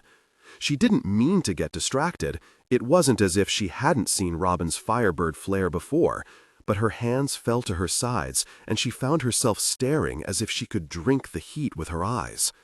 The flames climbed high against the clouds before spreading out into the pair of wings that had given Firebird his name. By now, everyone in this part of Livingston knew what the signal meant. Criminals were ready for the police to pick up. Of course, Firebird never just left a scene and trusted the police to arrest the catch without incident. There were all sorts of things that could go wrong. A strong enough criminal could regain consciousness and injure officers. Jumpy officers could harm an incapacitated prisoner, or a third party could intervene and endanger everyone. Hide and watch things here, okay? Robin told Misaki when she returned to the alley. I'm going to go take care of the other four. You should let me fix your leg, Misaki said. Her dagger was still protruding grotesquely from Robin's calf, and his light brown skin had gone pale with pain. Not now, Robin said. You've already missed the scene. I don't want to pull the blade out and bleed more. I can keep your blood off the ground, Misaki assured him, and I have backup capsules. We'll worry about it back in the dorm. With that, he turned and limped back in the direction of the four men Misaki had disabled, Ellen serving as his crutch and using her illusions to conceal them from curious eyes. Misaki found herself a hidden vantage on the roof above and settled down to watch over Mathaba and Solongwe. She didn't honestly care if the police mistreated the two criminals or if the Pantera crept out of hiding to kill them. But Robin cared, Ellen cared, and this was their city, not hers. Before long, the Livingston police showed up in their Jonjo Glass patrol cars to collect Mathaba and Solongwe. They were just closing the doors on the criminals when firelight caught their attention. Robin had sent up a second signal over the site of Misaki and Ellen's first fight, not the Firebird wings that alerted the authorities to criminals ready for arrest, but the three-pronged Tajaka flare, a universal request for medical attention. As the officer's eyes turned toward the signal, Misaki quickly withdrew from the roof's edge to avoid being spotted. Her caution was probably unnecessary. No one ever seemed to notice a creeping shadow under the brilliance of Robin's flames. That was the idea. "Do you think that's Firebirds too?" a young officer asked, clearly awed. "Maybe," his superior said in a less impressed tone. "It doesn't matter. It's just a medical aid flare, not the wings. He doesn't have Texa. But do you think we should check it out? Or send an ambulance? Someone might need help." "Maybe they do. Not our problem." "But these Kalanas are killing each other all the time," a third officer spat. "If we sent an ambulance every time, the city would be bankrupt. Now, get in the freezing car, Kurodin, unless you want us to leave you here in Pantera territory overnight." That seemed to shut the young man up. There was a scramble of feet and the thud of a closing door. Misaki straightened up to watch the police cars speed away from the scene, wheels skidding on the poorly paved road. Even in their glass-armored cars, it seemed that the Theonite officers couldn't wait to return to the blacker part of town. Her job done, Misaki headed toward the meeting place she, Robin, and Ellen had established. When she reached the alley they had agreed on, Robin was nowhere to be seen, but she quickly found the glimmering form of Ellen Eldon. The gangly girl was perched atop a short fence at the edge of a playground that looked to Misaki like the single worst place for a child to play. The metal equipment was sharp and mangled where Tajakalu had twisted pieces off and borne them away to be melted into weapons. The sand bristled with arrows from some gang-related shootout. Ellen shimmered, shifting in and out of view as Misaki approached. The Litigi often did that, playing with the light across her own body, turning herself into a sort of mirage. In elementary school, Misaki had been told that Hadean's light-colored hair and eyes were signs that they were a more primitive variety of human, closely related to dogs and monkeys who shared their coloring. She was realizing that she had been told a lot of ridiculous things. The undeniable truth was that Ellen was beautiful, in a harsh, painful sort of way. People here always accused Shirojima Kaigenese of being stiff, but this Hadean-born girl had a different kind of stiffness about her. She had come to Karitha at a young age, as a refugee, as Robin had. She didn't talk much about what she had seen in her homeland before that, only to say that it made the streets of Livingston look like a paradise. Whatever it was, it had hardened her. Even though Ellen's gold hair and pale eyes were a bit frightening, perhaps because they were a bit frightening, Misaki found them beautiful. She had decided that if Ellen was related to any animal, it was something dignified and dangerous, like a leopard or a falcon. "What do you want, Shadow?" Ellen had an interesting, highly articulated accent that apparently came from her homeland back in Hades. She could speak Lindish like a Carithian, but she had deliberately held on to her tribe's accent all these years. Pale brown eyes turned to look at Misaki. "I suppose you're expecting me to thank you? Fair enough." Despite her calm voice, Misaki could sense that her friend was miserable. "Thank you for saving me. I just thought, maybe you shouldn't be sitting out here in the open." Misaki glanced around nervously. "This is gang territory, isn't it? There could be archers." "Archers don't fire at deserted playgrounds," Ellen said dismissively.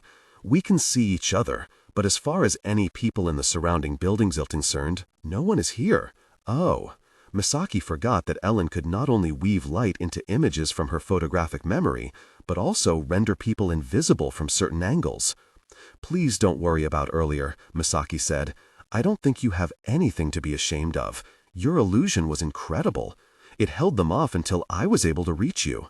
And even after it lost its clarity, they were so disoriented that my part was easy." "Aye," Eileen scowled, twirling a ribbon of light between her fingers before letting it vanish. "That's what I always dreamed of as a girl, holding on long enough to get saved by a real Theonite. White Wing, is everything all right?" They were all supposed to use their crime fighter names when they were out in disguise, just in case a Fonyaka or Sondatigi was listening in, but this was apparently the wrong thing to say. Eileen let out a huff, her face pulling into a sneer. "Have you noticed," she said, "that every bloody crime fighter of my complexion has to have the word white in their alias? Like they need to qualify. Not a real crime fighter, a white one."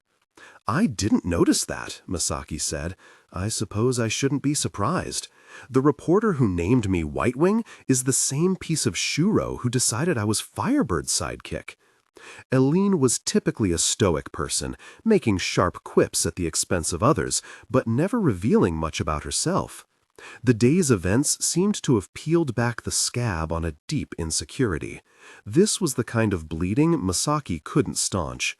To any other 14-year-old Litigi, simply surviving a fight with full Theonites would have been an accomplishment to be proud of, but Eileen never seemed happy with what she was able to do. Hadeans were not built to withstand physical competition with Tajakalu and Jajakalu. In simply surviving one fight after another, Eileen was extraordinary. "If you need to thank me, then I owe you the same," Misaki pointed out, hoping it would lift the Litigi's spirits. "You saved me too. I wanted to be useful." Eileen glared at the ground. "You were ready to fight her on your own." Misaki didn't know what to say. She came from a culture where women were considered fragile. She was still getting used to Caritha, where there was an entire race of people who were truly more fragile than any Theonite. Eileen had abilities most white people could never dream of possessing, yet she was still at a disadvantage. It must have been maddeningly frustrating. I thought your illusions were good. Don't patronize me, princess. Strangely, the words didn't come out with the hostile bite they should have. Instead, Eileen sounded sad. I wasn't, Misaki insisted. Truly, Ellen, It's White Wing's shadow, Eileen cut her off. Right. Stay and make sure Firebird doesn't get into any more trouble, would you? She hopped from the fence and primly straightened out her white coat. I'm going to head back and get some practice in before dinner. Where is Firebird? Misaki asked. Eileen lifted an arm, and Misaki followed her pointing finger to a rooftop overlooking the alley where they had fought Texas guards. He stood right at the edge of the building, the fringe of his red coat flapping in the wind. See you in class tomorrow, Eileen said, and vanished into thin air, the only sign of life, her heartbeat slowly retreating into a nearby alley. Realizing that Eileen's illusions would no longer protect her from the resident Pantera, Misaki hurried into the cover of another alley. Water gathered to her hands, and she used it to climb the concrete wall toward Robin's position. When she pulled herself up over the edge of the rooftop, he was still there, standing at the edge of the apartment complex, his back to her. Robin had such strong senses in some ways, yet his general awareness of Nyama was lacking. If Misaki made no noise, he would undoubtedly go right on standing there, never noticing the human-shaped cold spot behind him. He stood still against the gray sky, wind blowing through his black hair and whipping his red coat out behind him. Layers of the tough red fabric overlapped across the back of the coat, forming the Firebird symbol Coley had designed. Misaki had never understood why it had to be a bird. In Ryuhan Falea, birds were sinister figures, heralds of disorder, disease, and destruction. In the legends of her childhood, any human who took on avian characteristics was some kind of demon. But Robin had explained that he was honored to take the bird as a symbol for his alter ego. Apparently, it was a creature of empowerment to Hadeans and native Baxarians. Depending on the bird species and the tribe, it could stand for wisdom, freedom, or rebirth.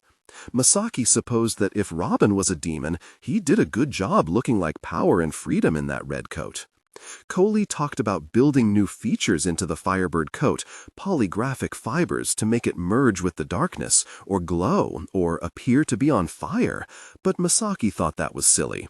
Sure, Robin could probably benefit from a coat with a stealth mode, but he didn't need any help glowing. Straightening up, Misaki cleared her throat. Robin cocked his head. Shadow. Firebird, she folded her arms. I came to check on your leg, but I see you're busy brooding, so I'll just go. She turned as if to climb back down the way she had come. My leg is fine, Robin said. It's bandaged well enough to stop the bleeding for now, and I'll have someone take a look at it later. I don't think I'll need you to fix it. Who said anything about fixing it? Misaki said, turning back with an indignant toss of her hair. I just wanted my knife back. Robin flipped one arm upward. A silvery shape arced from his hand, spinning. Misaki caught the dagger by its handle. Thanks. She slid the weapon back into its sheath and then said more seriously, You honestly don't want me to scob it at all? Robin shrugged. It feels all right. It must feel great, Misaki said, given that you're trusting it to perch you there on the edge of certain death. She came up beside him to consider the distance to the ground. You know you're not an actual bird, right? If you fall from this height, you'll plummet and die. No. Robin rolled his eyes at her, his voice dripping with that Carithian-style sarcasm Misaki was just getting used to. I didn't know that. Blood still smeared the cement far below from Misaki's fight with Texas guards, but the men themselves were nowhere to be seen. I'll be fine, he added. I had to stay, to make sure those men were okay. Who cares if they're okay, Misaki said impatiently. They were terrible. They were just Texas hired security. As far as we know, they haven't done anything except accept a job from the wrong guy. They pulled their machetes on Eileen, Misaki said indignantly. A teenage girl. Well, after meeting you, I doubt they'll make that mistake again. You realize that's the idea, don't you? Not to destroy the people of this city, but to make them better. Those men haven't even lived in this city for a week. They're foreigners. So are you, Robin said. So was I when I first came here. We can't claim to be crime fighters if we disrespect life just as much as the criminals we fight. I don't think killing a horrible, hostile person is really disrespecting life, Misaki said. Most Koronu would say that it's a duty. It was agreed upon across all warrior cultures, Kaigen, Yama, Sizweth, that killing in self-defense or defense of the innocent was a noble thing. I'm not most Koronu, Robin said, and I don't want to argue this with you. You don't have to defend what you did. I understand it. It's just not. I want you to promise you won't try to kill anyone else on these missions, okay? Misaki frowned.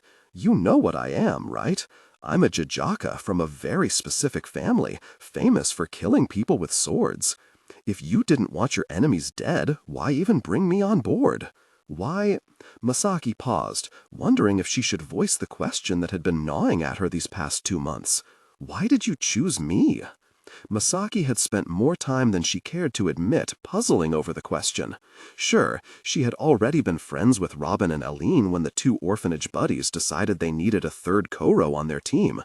But Robin, at least, had no shortage of friends, many more powerful than Misaki. It had never made much sense to her that she had been the one Robin and Aline had chosen to invite into their secret world. When Robin didn't answer for a long moment, she grew anxious and found more words spilling from her mouth. I assume my ability to heal people was appealing, with how you like to keep all your enemies alive? They're not my enemies, Robin said, and it had nothing to do with your abilities. Then why? Misaki pressed. I picked you because of this, because you'll fight me on things like this. You see the world in a way I just don't, and that... He glanced away from her curious gaze, seemingly not wanting to meet her eyes. That's important to me. Really? Misaki tilted her head. I would have thought you'd want to work with people who see the world the same way you do. Wasn't that what everyone wanted? A community of like minds? I think that would be a mistake, Robin said. Then who would tell me when I was being stupid? Aline would, Misaki said. She loves telling you you're wrong, and she's got a completely different personality from yours. Sure, but we still come from the same place. We're like siblings that way. There are a lot of things neither of us would think to question that maybe should be questioned. That's a kind of blindness we can't afford. I don't think it would be hard to find someone willing to question what you're doing, Misaki said in amusement. Yes, but not someone like you. A lot of people would argue with me just to make themselves feel better or smarter or nobler. You don't do that. You're a good person. Surprise struck Misaki silent. That surprise was quickly followed by an uncomfortable pang of guilt, and she let out a sigh. Listen, I'm sorry I took a shot at Texka's back, okay? She said grudgingly. You're right, it wasn't noble. Her father would have been ashamed. You were supposed to look a fighter in the eyes when you killed him. Everyone knew that. Misaki, I honestly don't care if you attack people from behind or above or jump out of storm drains at them, Robin said, surprising her again. Street fighting is always messy and full of cheating. So, Misaki said, confused, what is the problem then? Robin let out an exasperated sigh. You couldn't have gone for his knees? The back is a bigger target, she said defensively. Those ice spears are hard to aim over any distance. Look, I understand that you would rather not kill anyone, but if it's a choice between killing a dangerous criminal and letting him get away, then he gets away, Robin said firmly. So you care that everyone lives, but you don't care whether you fight clean? Misaki asked, confused. I guess I always had a childish concept of a clean fight. Robin crossed his arms. To me, a clean fight is one that leaves the world cleaner than it was, not bloodier. Misaki didn't mean to laugh. Robin seemed so earnest, but she couldn't help it. That's not just childish, you idiot. It's insane. And yet, so sweet. So Robin. It doesn't even make any sense. What do you mean? What if you let someone go and they're not just a shady one-off killer like Yael Texka? What if it's a serial killer or a crazy person or someone in the middle of carrying out a vendetta? What if letting them go puts other people in danger? Then I'll take responsibility for that, Robin said resolutely. I won't sleep until they're caught. And you think that's going to work? It has to. Misaki studied her friend for a moment. Robin, Firebird, people die, she said. From what I hear of this place, people die here all the time. Why is this little handful of lives so important to you? Because no one is looking out for them. You ever think that might be because they're not worth it? Robin turned to her sharply, coal eyes flashing. Look down there. He pointed to the few smears of blood on the pavement where Misaki had taken down Texka's guards earlier. Do you know how those men got out of this alley? Well, you sent up a flare. I know the police didn't call in an ambulance, but I figured someone would. Though, now that she thought about it, she hadn't heard any sirens. Robin shook his head. There's an add-and-run oasis near here. A oasis? Misaki knew she had heard the Carithian term before, but had never been entirely sure what it meant. Neutral ground, Robin said. A safe haven recognized by all of the major gangs. You don't attack a person sheltering in a oasis. It's against street code. I didn't know there were any codes of honor here, Misaki admitted. None that are recognized by the government. Everyone in this part of town has been oppressed or abandoned by the Theonite powers the rest of the world depends on, but they don't give up. Instead, they've made a life and a culture here for themselves. It's not perfect, but it's worth protecting, even if the ruling Theonites and the politicians and the police have all decided otherwise. If the people here are honestly trying, then how come this place is such a mess? Misaki challenged.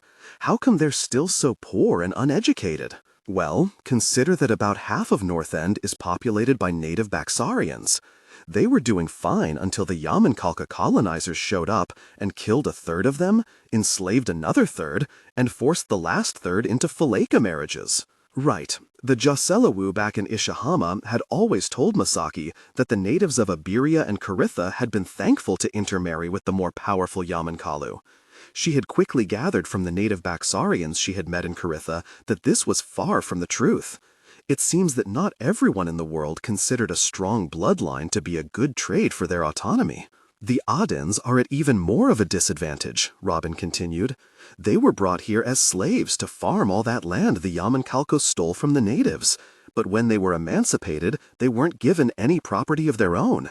Some of the native Baxarians can at least compete with the Kelenduka physically, but the Adens don't even have that. It's easy to judge when you inherit property and an important name and amazing powers from your parents. Robin's voice had grown heated. How easy do you think it is to build a life out of nothing? You're not just talking about the Adens and the native Carithians, Misaki said quietly. You're talking about yourself. Having come to Caritha as a refugee with nothing to his name, it was no wonder he identified so strongly with these people. What? Robin looked surprised. No, I mean, I'm way luckier than most North Enders. Sure, Eileen and I were refugees in these slums, but not many Livingston orphans have powers good enough to get them accepted into a Theonite academy. It's not your powers that make you special, Misaki said, either of you. Her father always said there were things you couldn't train into a fighter. Spirit, courage, the ability to be something bigger than oneself. Robin wasn't like the hundreds of Koronu who claimed bravery and selflessness. He would honestly die to protect the dirtiest beggar in this slum. It was ridiculous, it was beautiful, and it sent a terrible anxiety clawing through Misaki.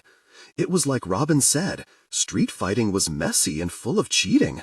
He might claim that gangs of North End kept to a code of honor, but Misaki was fairly sure there were no codes to protect an honest boy like him. She felt sick, standing there, thinking about all the ways the monsters of these alleys could take advantage of Robin's kindness, all the things they could do to him.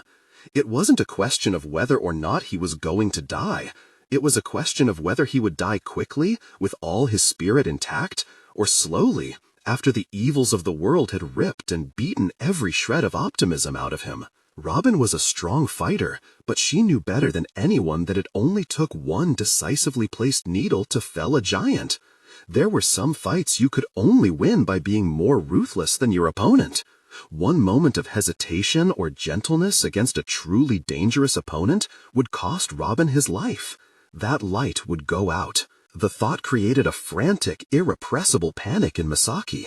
"But you would," she said, and it came out as a plea, a demand, if you really, really had to. "No. Not even a serial murderer? A rapist? What about that witch doctor we keep hearing about who feeds his enemies to wild animals?" Robin shook his head. "That's not for me to do. The world doesn't need another powerful Theonite trying to force his idea of justice on a city of Aidens. That's not what I'm going to be." "And what about to save your own life?" she demanded. "If it comes down to your life or your enemies, I'll find a way to stop them without any death." "But if you can't," she pressed, "if they're too strong, if there's no other way, will you kill then?" "No," Robin answered without hesitation. "Look, Livingston's first crime fighters killed people, and they all died violent deaths before their time." "Oh, good," Misaki said, employing her newly discovered Corinthian sarcasm to mask her distress. "That's very reassuring. My point is that trying to stab criminals before they stab you isn't necessarily a good strategy." "That's the dumbest thing I've ever heard," Misaki snapped, "and you've already said a lot of dumb things today." She didn't know how it worked with Livingston street fighters, but every swordsman knew that landing the first strike was crucial. "I'm just trying to make things better." "You're an idiot," Robin shrugged. "My brother's been saying exactly that since we were little. It's never changed my mind." Misaki stared at Robin for a moment, biting the inside of her cheek, an odd flavor of anger swelling inside her. Then she pushed him. The usually graceful fighter let out an undignified squawk, and Misaki experienced a moment of heart-dropping dread in which she thought he was actually going to fall, that he had actually killed him. But he just barely managed to keep his balance on the edge of the roof. "Misaki!" He turned on her, temperature rising in fury. "What the hell was that for?" "I don't know." It was strange how comforting it was to see the anger on his face, to know that he didn't want to die. "I needed to make sure you were sane. What is wrong with you? I don't want you to die." "Misaki." He shook his head. "I don't know what you think you're doing, but I can take care of myself." "I know you can," she said. "I'm just not sure you will." "I will." "Really? So how many times could you have taken down Yaoltexka today before he had a machete to your neck? How many times are you going to put your own life in danger to save a criminal who doesn't deserve it? How long do you think you can keep that up before you're dead? If I have to kill for this work, then I should be dead. I've seen too many Theonites who put their lives before others because they thought they were in the right. I won't be one of them. Do you not understand? You're going to die. Then I'll die right." He was stepping toward her when his injured leg gave out and he fell. "Robin!" Misaki lunged forward and grabbed his hand just as he reached for her. Knowing she was not heavy enough to anchor them both, even in her most stable stance, Misaki threw all her weight backward. They toppled to the cement roof together, Robin falling on top of her. He caught himself on his hands, preventing his body from slamming down on hers, but Misaki realized in a rush of heat that this was the closest they had ever been. "Great Nagi," she thought dizzily. "He's so warm. Not blisteringly, brutally hot like the blue flaming Mathaba, just warm." He breathed out, and the heat made steam across her coldness, washing her in a cloud of steam. Misaki felt her face turn bright red. "Excuse me," she said very loudly. "Sorry." Robin scrambled back off her, and she sat up with a huff, thankful that he didn't have her superior senses. If he had, he would have sensed the way her heart was fluttering through her indignant exterior. Though, now that she listened for it, his heart was beating rather quickly as well. Was he? Well, he had just had a near-death experience. That was probably why. "Thank you," he said earnestly. "I don't ever do that again," Misaki burst out, surprised by the sheer emotion in her voice. It appeared to stun Robin too, and he blinked at her. Do what? He asked. Fall off a building? Scare me like that? I told you not to stand so close to the edge, you idiot! I told you! It was as Misaki stared at him, her cheeks flushed, bristling with anger, that her own purpose started to take shape before her. You're the one who pushed me, Robin said in bewilderment. You're the one who invited me, she snapped. Why are you so mad at me? Because I like you, Misaki shouted the words without thinking. As Robin's eyes widened, she felt her blush intensify, undoubtedly turning her whole face a blazing shade of pink. You what? I respect you, she amended, her cheeks still burning. I respect that you won't kill, and I'll try to be more careful with my blades in the future, but I need you to understand something. Yeah? Robin said warily. If I think your life is in danger, I will kill for you. What? I don't want you to do that. Well, it's not up to you. I don't want you killing anyone in this city. Then you'd better keep yourself out of mortal danger, Misaki said. What? It's pretty simple, Misaki said, drawing herself up to stand over Robin. You want to keep your precious murderers and drug dealers safe, don't let them kill you. All I'm asking is that you keep yourself alive. You can do that, can't you? Robin sighed, putting a hand to his face. Only you could turn an offer for help into a threat. Just promise me you'll be more careful with your own life. This is weird. Promise me. Okay, I promise I'll do my best. The next morning, Misaki woke early and went to see Koli Kuruma in the Fieldstone Tower. First years usually didn't get their own private workshops, but first years usually couldn't build their own computers and holographic projectors. The Tajaka was hunched over his table, broad hands skittering like spiders over his work. Most Numawu didn't have much use for their theonite speed. Koli used it to keep his fingers moving as fast as his brain. Numawu Kuruma, she said, nudging the door open. Sorry to interrupt. I told you, just Koli is fine. Koli. It felt strange using the familiar address with a smith of such a famous family. I'm sorry, but I lost one of the knives you gave me. Do you know how long my Kumbia friends took forging those? Koli was a poor weaponsmith for a Numu, but he had cultivated such an extensive network of other craftsmen that it didn't matter. He would draw up designs and outsource the metalwork itself to siblings, cousins, and friends in exchange for the complex tech work none of them understood. I'm sorry, is it possible to get a replacement? Those knives were twins, Misaki. You can't just replace one and expect the set to be the same. Craftsman, Misaki thought in exasperation. Okay, well, if that bothers you, I'll take a different pair. I'm happy to pay whatever. My family has more money than you've ever seen in your life, princess. Okay, Misaki said uncertainly. She had known Koli Kuruma for months now, but his behavior still confused her to no end. I know you important Kuronu always think Numawu need to be protected and patronized, but I don't work for money. Misaki wasn't sure what to say to that. She didn't know why he was taking such an accusatory tone. The vast majority of Numawu did rely on Koro support to live. Koli's massively rich family was one of the few Numo clans in the world who had fought for and earned the right to run their own multi-million walla corporation. No such precedent existed in Kaigen. I didn't say anything about understand, Misaki. I supply you, Robin, and Aileen because I want to. Respect that and don't offer me money again. If you need more daggers, they're yours. I actually wanted to talk to you about that, Numa Cook Koli. I was thinking I might move away from the daggers. She paused. I want a sword. That made Koli swivel in his chair, raising his eyebrows. What? Misaki asked, self-conscious under his scrutinizing gaze. Nothing. I just seem to remember suggesting a sword the very first time you came to me for arms. You told me something really inane. What was it? He narrowed his eyes. Swords are a man's weapon? Misaki scowled. You know what? Never mind. If you don't want to help, I can get a new weapon myself. She turned to go and was almost out the door when Koli spoke again. Specifications? She stilled, one hand resting on the doorframe. Nothing out of the ordinary, she decided after a moment. I just need a blade with more reach than those daggers, something that holds its edge well enough to go through a few bodies if it has to. Oh dear, planning an assassination, princess? Her hand tightened on the doorframe. I hope not. Misaki's next stop that day was the main gymnasium.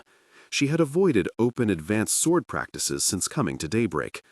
Early in the year, she had attended a few of the novice practices for fun, but she had never felt like she should join the more serious students. Talented though she might be, the sword had never been a serious pursuit to her.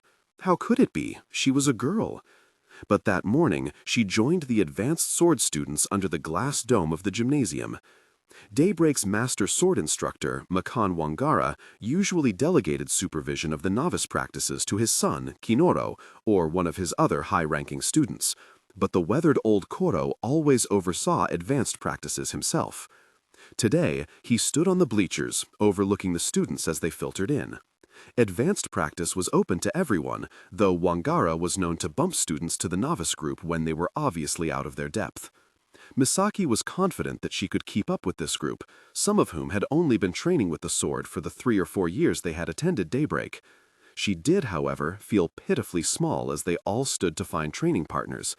She was short among people her own age, and these students were all 2 to 4 years older than she was.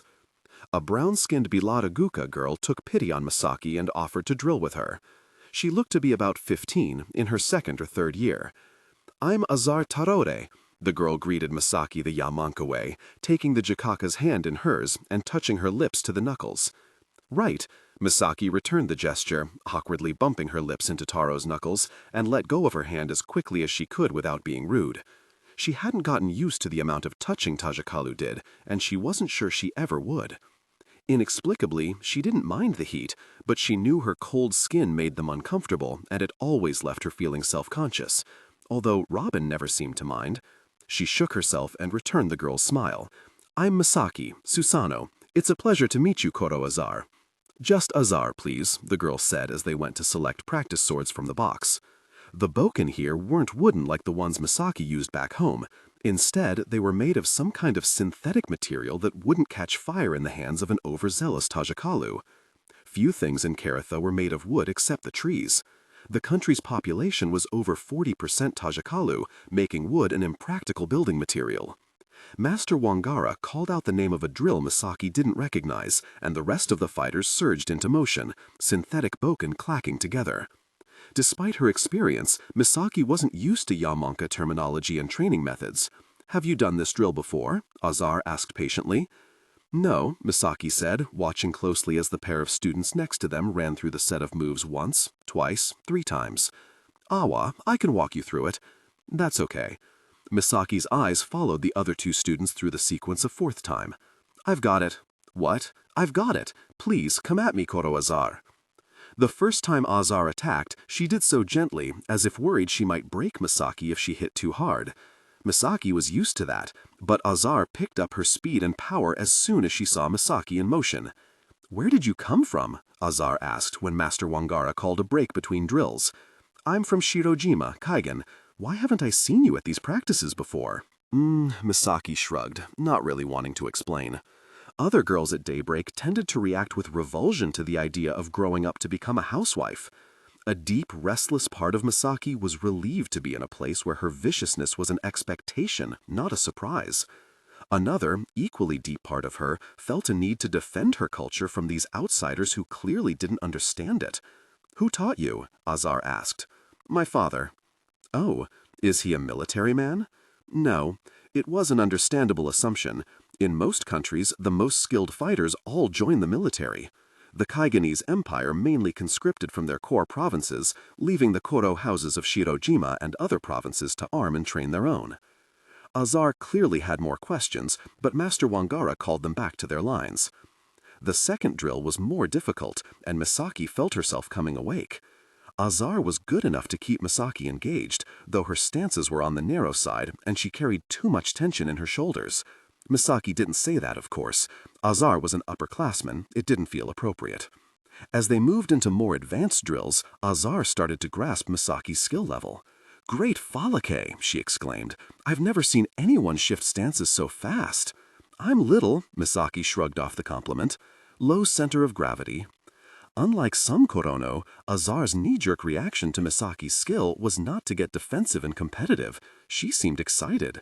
Next time you should drill with Kinoro or one of the fourth-year students, she said when Master Wangara called an end to the drills. Someone closer to your level. Misaki had caught glimpses of Kinoro Wangara training and knew that Azar was being generous in suggesting that she was anywhere near his level. That, or she just didn't understand the difference between a competent fighter and a prodigy. After another short break, Master Wangara had the students gather around one of the fighting circles marked on the gymnasium floor. "What's happening now?" Misaki whispered to Azar. "Didn't you know? Advanced practice always ends with matches. Everyone fights at least once." "Oh," Misaki said in surprise. "Fun." Azar made a face. "Sometimes," she said. "Sometimes it's scary." Master Wangara clapped his hands together, calling the group to attention, and the conversation trailed off. "That's enough of a break, kids." The swordmaster never spoke loudly. He didn't have to. He was the sort of person everyone leaned forward to hear. "Time for some fights." "Do you want me to referee a second ring, Baba?" Kinoro offered. "No, I'm going to referee to start off," Master Wangara said. "And as far as fighters," he rubbed his hands together, turning to survey the students around the circle. "You," he pointed to Misaki, and she straightened in surprise. "New kid, are you familiar with point matches?" Misaki grimaced inwardly. She was familiar with the international style of scoring sword sparring. She just didn't think very much of it. Tajikalu really seemed to like miserable, protracted struggles that pushed both fighters to their physical limits and provided a lot of opportunity for creativity and showing off. In sword matches, this manifested in a ridiculous point system that allowed combatants with practice swords to fight far past the point they would both have died in a fight with real weapons. The first would-be lethal strike was worth 5 points. Every would-be lethal strike after that was worth 2, while any hit that would have drawn blood but not lethal was only worth 1 point. The referee simply called out points as he saw them, with no breaks. While it did give that valuable 5-point credit to the first killing blow, it was woefully unrealistic. Misaki suspected it was this very approach to combat that had allowed Robin to delude himself into thinking he could get into fights with half a dozen criminals each week without dying. Any Shirojima swordsman worth his steel knew that a real fighter was one who could fell his opponent in a single cut. Then again, continuous point fighting might benefit Misaki if she planned to go through North End, Livingston, slicing and nicking criminals without killing them. Well, Master Wangara prompted, and Misaki realized she had been staring at him dumbly for a moment. "Yes, Kuroba," she said in a small voice. "I'm familiar with point matches." "Excellent. Since it's your first time with us, you get first pick." "What?" "Pick anyone here to fight." Misaki scanned the group, weighing her options. She didn't know any of them. She steeled herself and drew her shoulders back before naming her opponent. Kinoro Wangara. The gymnasium went silent. It was brash, arrogant, and not at all the sort of thing Misaki usually did, but she needed to become something more than just Misaki if she was going to fulfill her promise.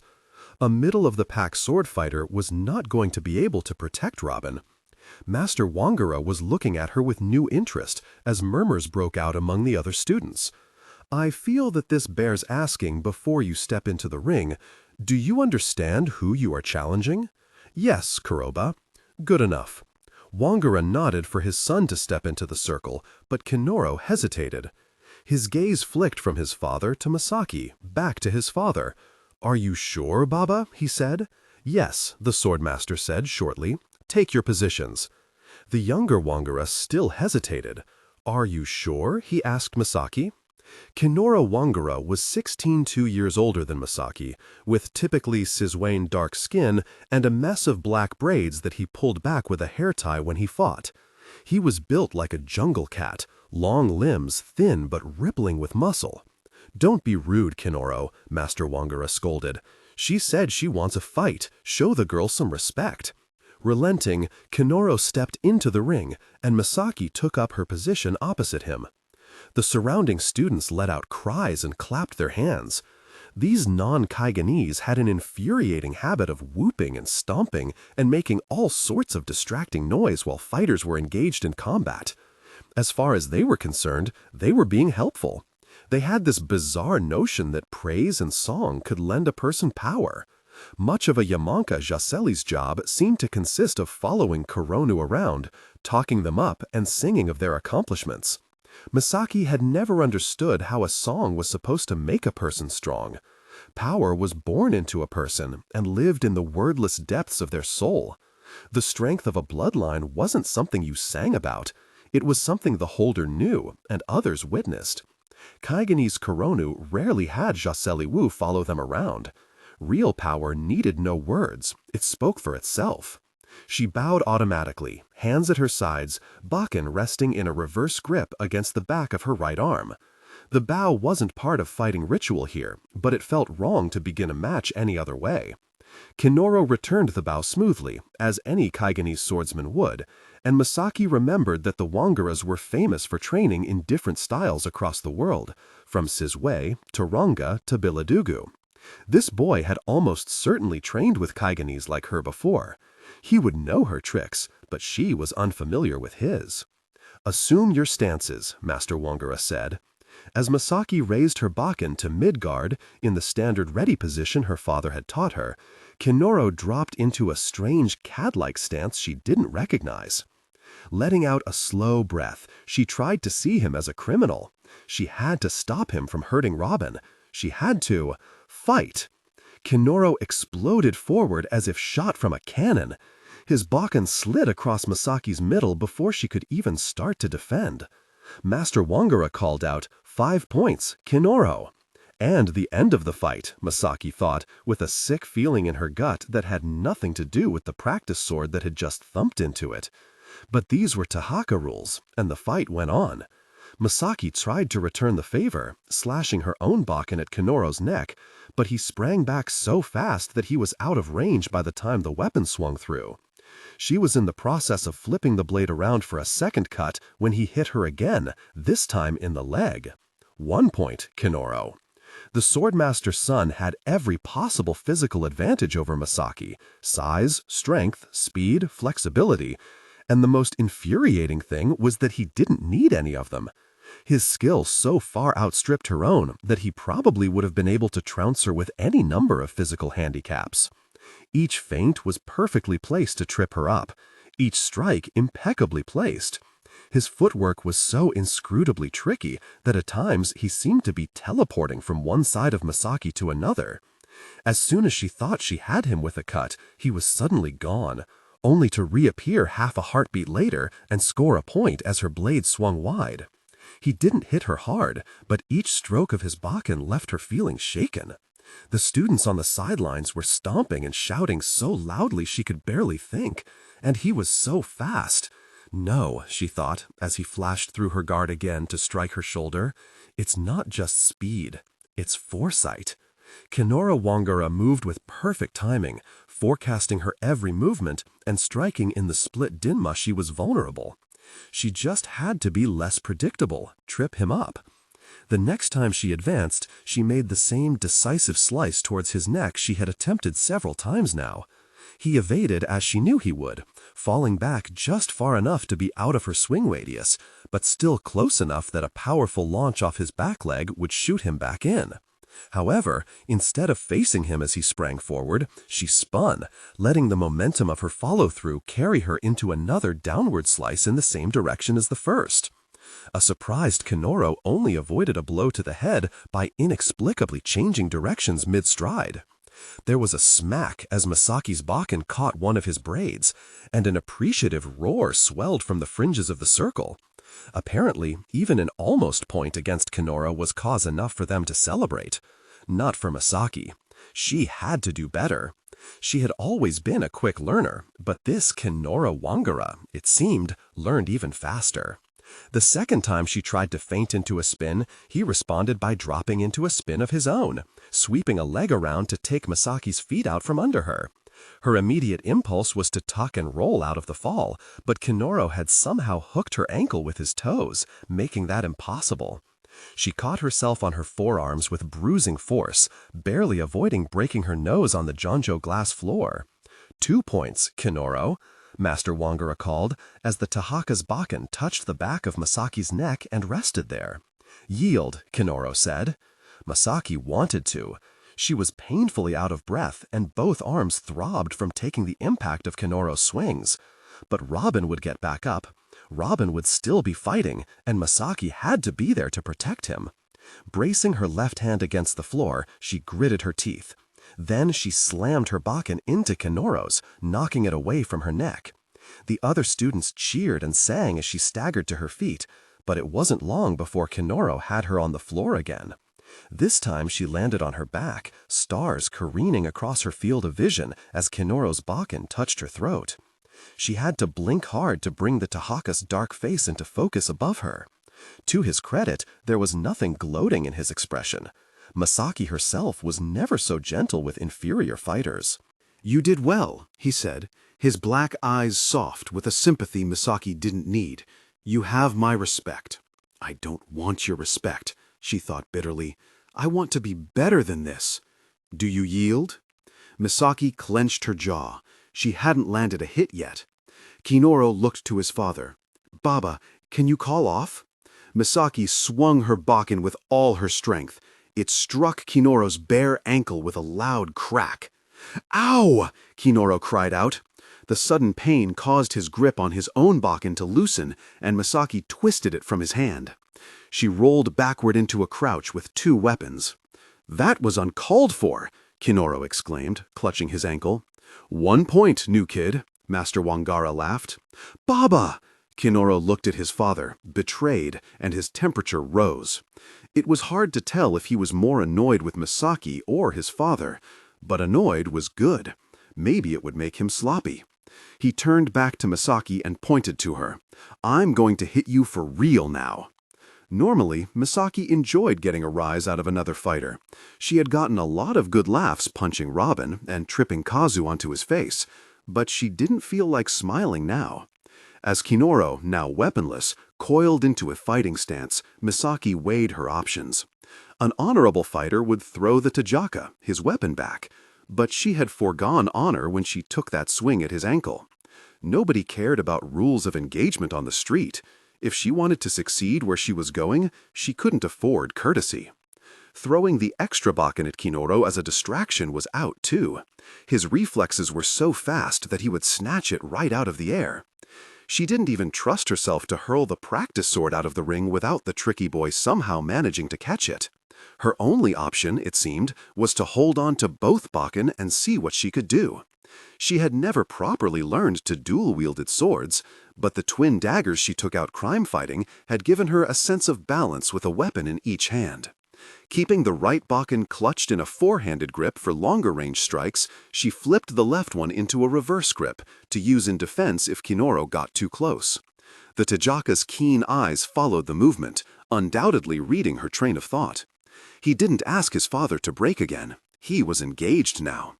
The noise from the crowd focused into rhythmic clapping, like a heartbeat, gradually quickening as the two fighters circled. With the sword in her left hand as a backup defense, Misaki was able to slice at her opponent more freely.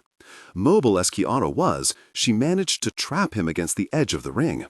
Even cornered, Kinoro still managed to block her attack, taking the hit on his forearm instead of his ribs, before darting past Misaki, out of range.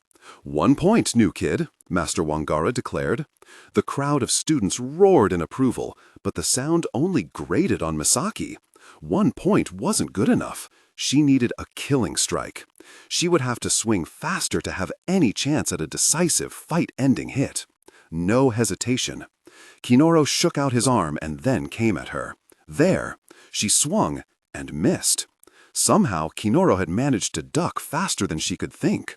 Her left hand, which should have raised the second bakken to defend her center, was caught in Kinoro's burning hot grip. She tried to bring her right hand back up to slash again, but she had swung so hard on that first slice that she had thrown herself off balance. Kinoro used that momentum to flip her over, making to slam her onto her back. Misaki managed to twist in the air and get her feet under her, but it didn't do her any good. She had barely touched down when Kinoro's palm slammed into her chest, throwing her backward. Both bakken flew from her grip. She heard them clattering away as her own body crashed to the floor and slid a bound. The glass dome spun of her. She couldn't breathe. "Kinoro," a reproachful voice said, one of the older students. "That was too hard." "Sorry," Kinoro said, and Misaki was dimly aware of his quick footsteps approaching. "Are you—" "She's fine," Master Wangara said. "Leave her." The footsteps stopped. "But Baba—" "Take over running matches, Kinoro. Use the next circle." With eye-watering effort, Misaki managed to draw a breath. She was only winded. Wangara was right. She would be fine. She didn't feel fine, though. She felt panicked, inadequate. Fighting, even losing, had never made her feel this way before. Until now, swordplay had always been an experience of pure joy. Her natural talent and her access to her father's instruction automatically put her above 90% of the other fighters she encountered.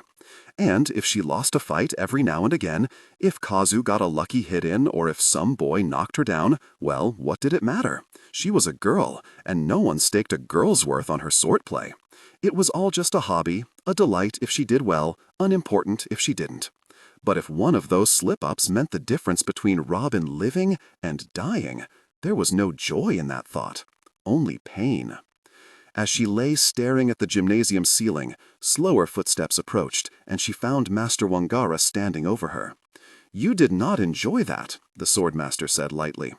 Misaki didn't respond for a moment. She was still focusing on taking in deep, full breaths. Should I have?" she grunted finally. "A lot of fighters thrill in the challenge of trying to land a hit on Kinoro. Others enjoy getting a rise out of him, but every moment of that was grueling for you. For someone so proficient at fighting, you certainly seem to loathe it." "I prefer to win." "A lot of Koronu prefer to win," he said. "Most of those aren't stupid enough to challenge my son to single combat." Misaki just lay still, breathing slowly. "Get up." Misaki tried, but without the driving force of combat behind her muscles, she couldn't manage it. Everything hurt. With a sigh, Master Wangara opened his hand and shot fire at her. Misaki yelped and rolled onto her feet just in time to scramble clear of the flames. "I haven't seen you here before," Master Wangara said. "Who are you?"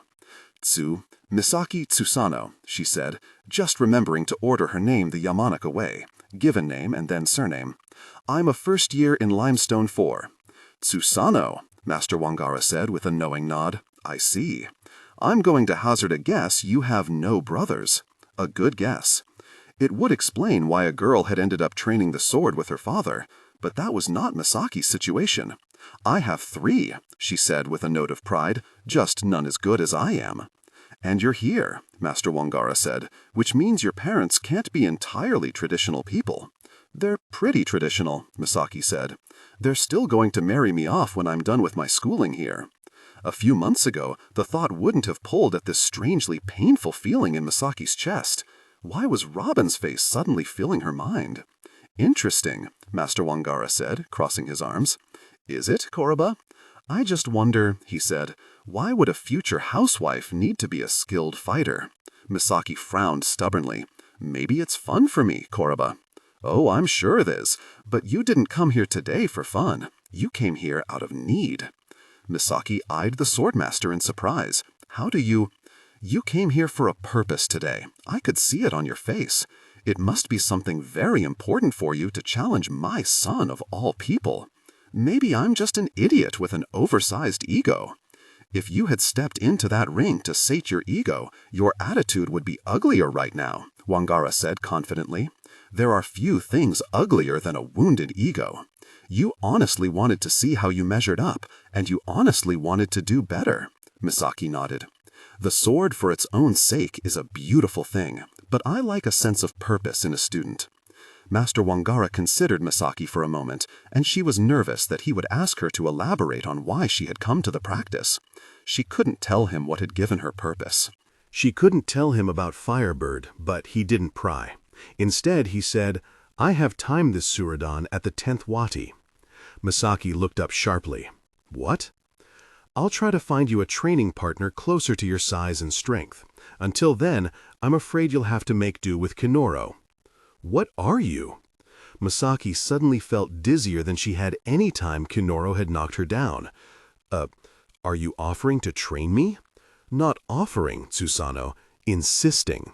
But better fighters than Misaki competed viciously for the privilege of training with Maken Wangara. "But you don't train first years," she said blankly. "I train students who need me." Wangara put a toe under Misaki's fallen bakken and flipped the weapon into his hand. "Most first years don't have enough experience to benefit from my instruction any more than they would benefit from Kinoro's or that of some other less experienced fighter. If you want to advance beyond what you've already learned from your father, then you need me." "Wangara, I don't know what to say." "Thank you. Know your Tsusano-ru katas?" "Yes, Koroba," she said, though she hadn't practiced them in a long time, all except the Stormblade forms. "Good."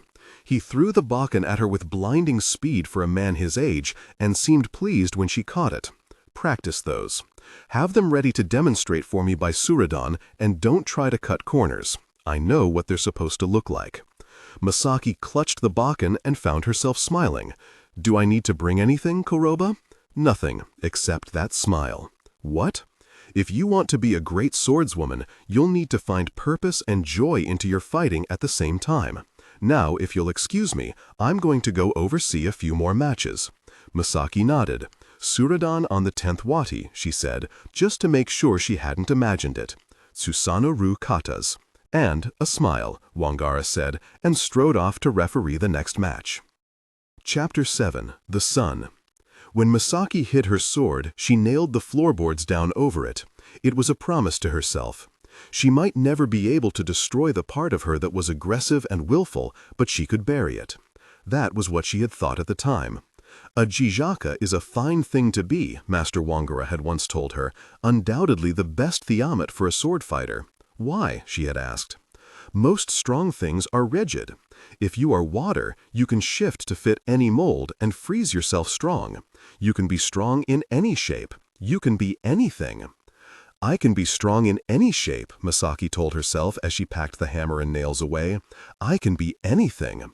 If she had adapted to the dangers of Livingston's dark alleys, how hard could it be to master marriage and motherhood? "As Nagi smiles on strong men, Nami smiles on patient women," her mother had told her on her wedding day, all aglow with pride. "It will all be worth it when you hold your child in your arms," her father had said. "It will be worth it when you watch them grow." And Misaki had believed them. Not because it made any sense, because she had to. Because if she didn't believe it was worth it, then what had she done? So, when her new husband barely even looked at her in the aftermath of their wedding, she kept smiling. When her father-in-law snapped at her, she bowed and spoke sweetly and did as she was told. It would all be worth it. When her husband's frigid nyama made her skin crawl, she gritted her teeth and endured his touch. It would all be worth it.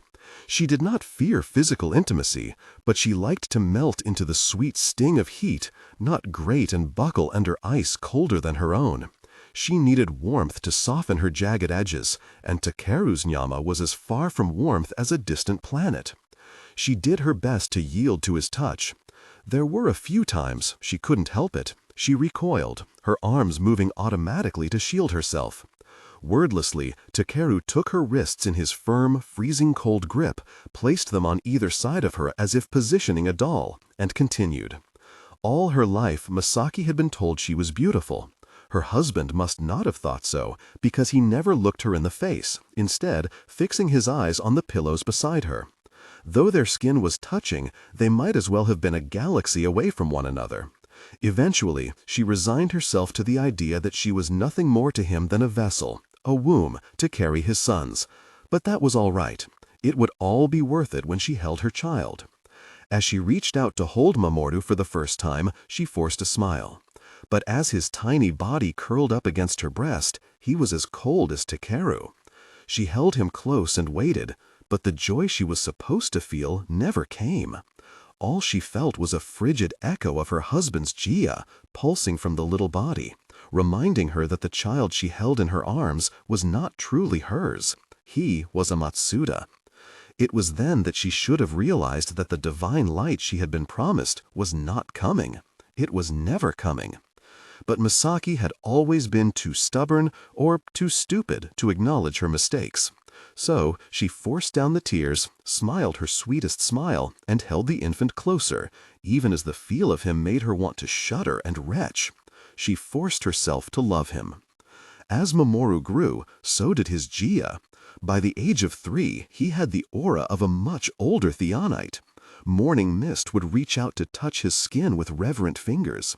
Standing water would freeze at his touch, and dewdrops would slide from blades of grass to dog his footsteps. Misaki had grown up in a household of powerful, purebred Jijakalu, but even she had never heard of such nyama in such a small child. "Were you and Takeru-sama like this when you were little?" Misaki asked her brother-in-law one evening as Mamoru splashed in a puddle in the courtyard. His little hands sent the water flying high into the air. A few drops turned to ice and pinged off the roof, while others burst into puffs of fog. "Was your Jia this strong when you were 3? Takashi scratched the base of his neck. "To tell you the truth, I don't really recall. My first memory of using my Jia was when Grandfather Mizudori started training me for combat." "How old were you?" Misaki asked. Takashi shrugged. 5, 6, maybe? You could check with our father." "Then again, maybe don't," were the words Takashi meant to say, but couldn't.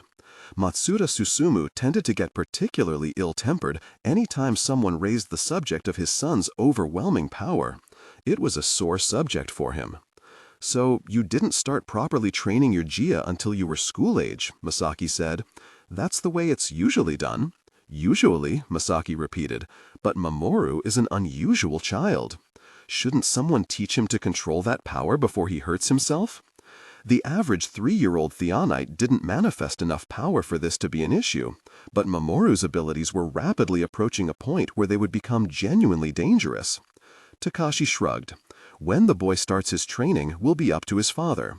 A gentle reminder that Misaki was overstepping her authority. "Of course, Nisama," she said, bowing her head. "And, knowing Takeru, he won't want to train Mamoru-kun himself until the boy has at least learned his fundamentals at school," Takashi continued. Oops. He lifted a hand to stop an arc of half-frozen water droplets before it hit himself and Misaki. "Careful there, little one," he laughed, vaporizing the drops with a flick of his fingers. "You almost hit your sweet mother." My, he mused, staring at Mamoru. "Maybe he could use a little help. You should ask Takeru if he can start training a little early." Misaki did, but as usual, Takeru had no interest in his child's parenting, and even less interest in his wife's opinions on it. As Takashi had predicted, he said, "I am a master Jijaka and swordsman. I don't train little children. But I'll train him once he's worthy of what I have to teach. Now, bring me more tea." Misaki nodded and did as she was told, but she decided that someone had to teach Mamoru control. If his father, uncle, and grandfather weren't going to, why shouldn't she? She was his mother, after all, and whether or not it became a lady, she had plenty of techniques worth teaching. She started out with the simple games she had played with her brothers as a child, racing ice chunks down the floor like cars, building snow towers, tossing a ball of liquid water back and forth without spilling any on the floor. Mamoru excelled at and quickly tired of the games that occupied most Jijaka children for years, and Misaki found herself walking him through more advanced techniques. "You want to make sure you leave a little cushion of snow between your knuckles and the ice," she said, guiding Mamoru's Jia as he froze water over his small fist. "That's it. Now try again." Mamoru hesitated, but obeyed his mother and swung his fist into the rock. "Oh!" His little eyebrows shot up in surprise. "It doesn't hurt." "That's the idea," Misaki smiled. "This way, even if you've got delicate little fingers like Kachan's, you can punch just about anything without damaging your hand." "I want to try again," Mamoru exclaimed, shaking the water from his hand. Mamoru practiced hitting the boulder again and again while his grandfather watched from across the courtyard with a sour expression.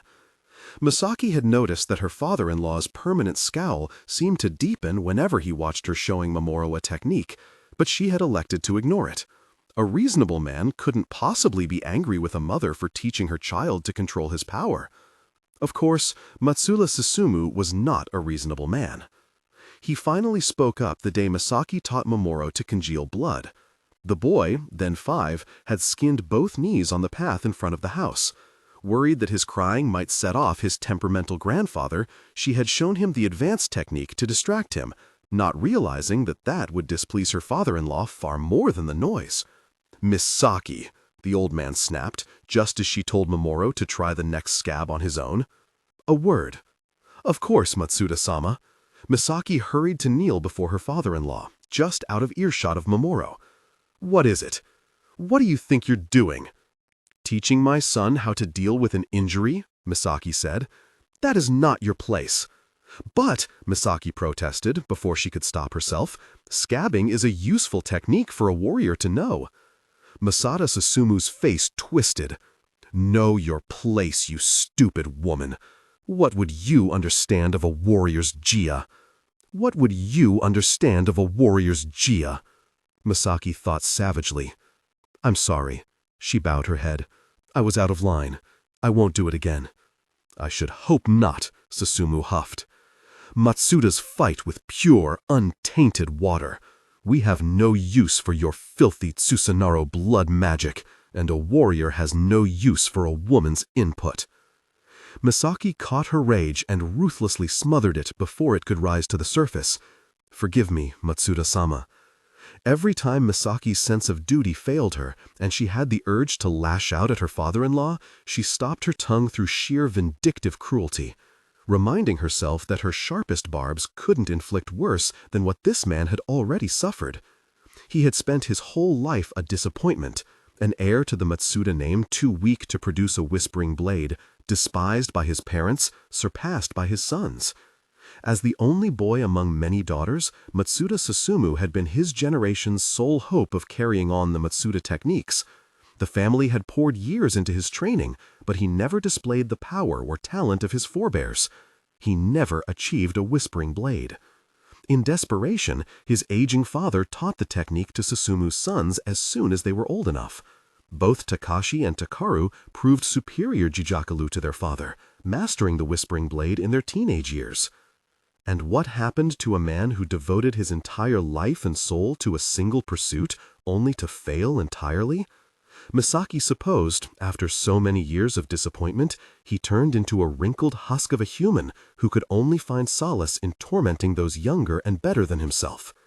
The cruelest thing Misaki could do to a bitter creature like her father-in-law was keep serving, smiling, and pushing out babies like nothing bothered her. The cruelest thing she could do was serve her purpose, like he never could.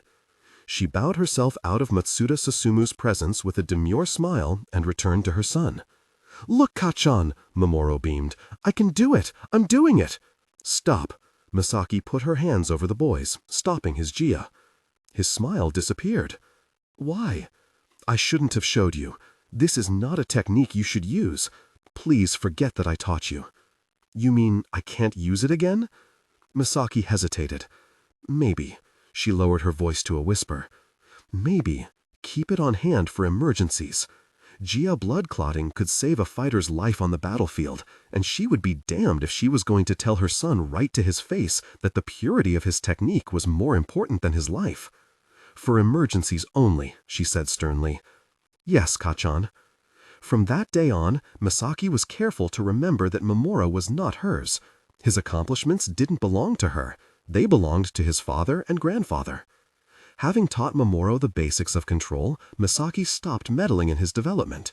Soon he went off to school, where proper fightersmen of the Matsuda, Ikano, and Yukino lines taught him to use his powers as a man should.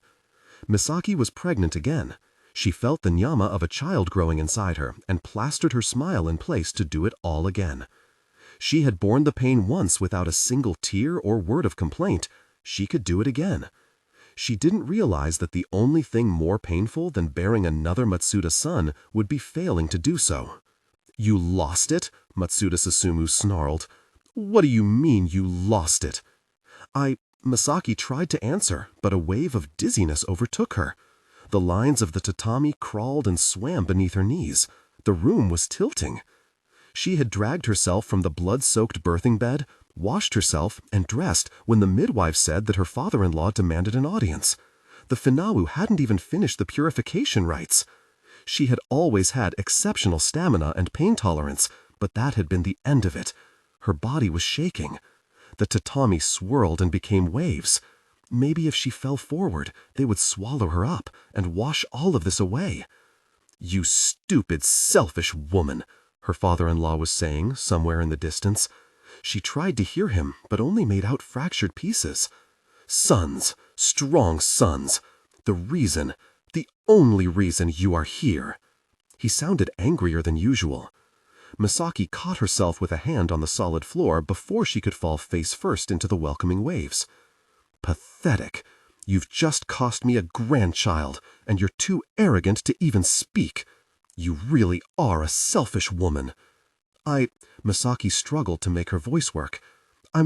Crack. She registered the impact before she felt the sting in her cheek. Credit where credit was due, Matsuda Susumu hit hard for an old man. "If you can't give this family sons, you are worthless." Through her haze, Misaki caught the note of satisfaction in Susumu's voice. She had finally proven herself the disappointment he had always said she was. She had failed in her only purpose. Finally, she was truly lower than he was. "Don't forget why you are here." Misaki had lifted herself onto her elbows, but couldn't find the strength to push herself up onto her knees. Above her, Susumu let out a disgusted noise. "She's your woman. You deal with her." "Yes, Tosama," a second voice said. "Takaru." Misaki was so disoriented that she hadn't even realized that her husband was in the room. He was so still, his icy nyama was so like his father's, that he simply disappeared into the background. It wasn't until the older man had hobbled out of the room that Takuru moved, taking slow steps until he came to a stop over his woman. His bare feet swam into focus before Misaki, followed by the hem of his hakama, and suddenly she felt the warmth of tears in her eyes. It was almost a relief. She had spent so many years playing the good wife, smiling, holding back her grief, but she was not a good wife anymore. Now she had failed him. Now, surely, it would be all right for her to cry. It was the expected thing, wasn't it? Even if she had had the strength to lift her head, she wouldn't have looked up at him. How could she? She had just lost his child. He must be furious. "Come, Misaki." His voice was calm. "You need to get some rest." She didn't move. Crouching down, Takuru cupped her cheek where his father had hit her. The gesture was utilitarian, a cold object to bring down the swelling. He did not even try to meet her eyes. "Can you stand?" "I'm sorry," Misaki said, her voice small as it strained against the tears trapped in her throat. "Takuru-sama, I'm so sorry." "That's all right," he said, sliding one arm beneath her knees and putting the other around her shoulders. "I'll carry you." Takuru, as always, handled her as if she were a particularly fragile doll. Maybe he could feel how rigid she grew under his hands and didn't want to scare her. Maybe he truly thought all women were so frail a simple touch could break them. It was impossible to tell what Takuru was thinking behind that impassive expression. Sometimes Misaki considered it a mercy. Now it made her unbearably lonely. She was limp as he lifted her in his arms and carried her from the room. She didn't know if she started shivering in response to his nyama or for some other reason, but once the shaking started, it wouldn't stop. It was more than just cold, more than grief. It was panic, as she realized that he wasn't going to yell at her. She wasn't going to cry. And if she couldn't even cry, what kind of monster was she? "Pull yourself together." Takuru didn't quite look at her, staring ahead at the floor just past her shoulder. "You're going to be fine." But Misaki was not fine. She was weak, worthless, selfish, and every other demeaning thing Matsuda Susumu had ever called her.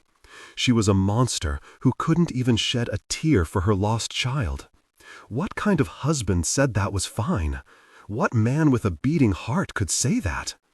When Takuru lowered her onto the futon, Misaki found her fingers tangling in the front of his hoori, gripping with all the strength left in them. "Stay," she thought desperately. He couldn't leave her alone here with her darkness, strangled, unable to cry, unable to move. Stay, stay. Let go, Takuru said without emotion. But Misaki's hands curled tighter. If he walked away now, she would turn to stone. Misaki, this is unseemly, Takuru said coldly. Let go. Takuru-sama. She searched his face one more time for some hint of grief, or empathy, or rage. Anything. Gods, anything. I'm sorry, I failed you. Well, try again, he said, as if she had just dropped some eggs on the way back from market. After you have your strength back. Icy hands closed over hers and effortlessly pried her fingers loose. Rest. Takuru, she whispered as he walked away. Please, do as you're told. He closed the door, and in that moment, he might as well have been the one who slapped her. Nami, he might as well have taken his whispering blade and carved everything from inside her. Something in Misaki was dead after that day. She no longer saw her husband or Mamoru as they passed through the house around her. Every night, Takuru clinically opened her kimono, pushed her down, and lay with her. He put another baby in her, and she lost that one too. After the second miscarriage, she began to think that she really was a doll.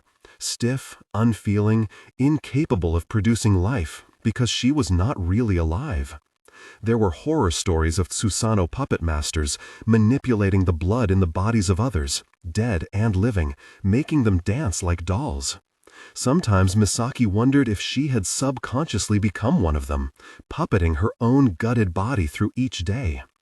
It wasn't until Setsuko married into the family that a pulse flickered to life in the doll's chest.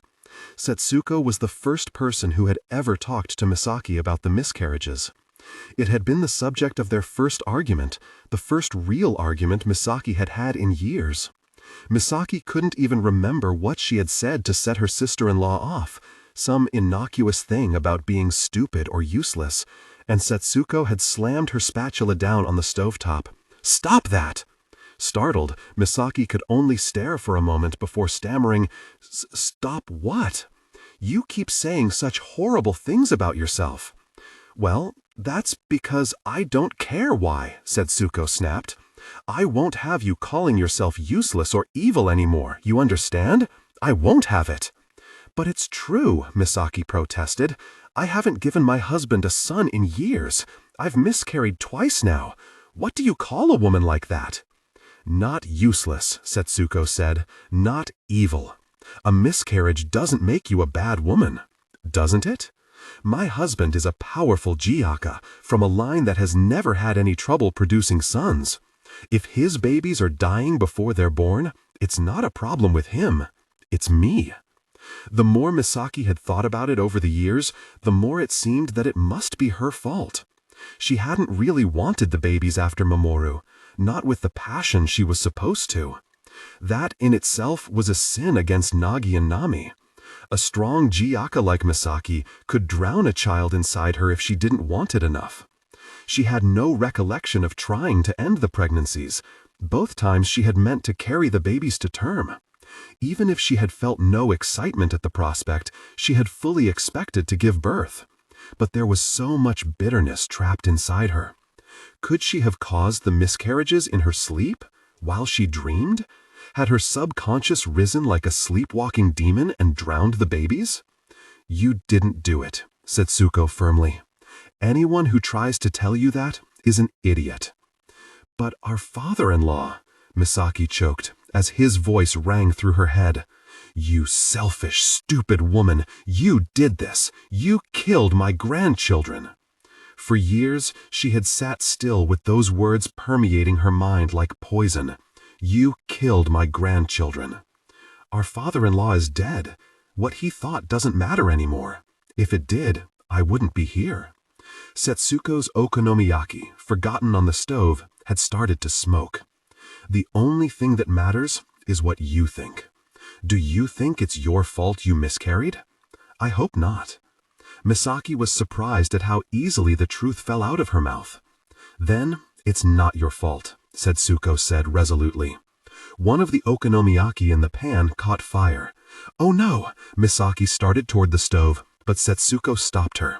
"Let it burn," said Setsuko savagely. "It was going to taste terrible anyway. Look, I know I look like a dumb country girl, and I am, but I know a thing or two about the messy business you nobles don't like to talk about. My auntie is a midwife.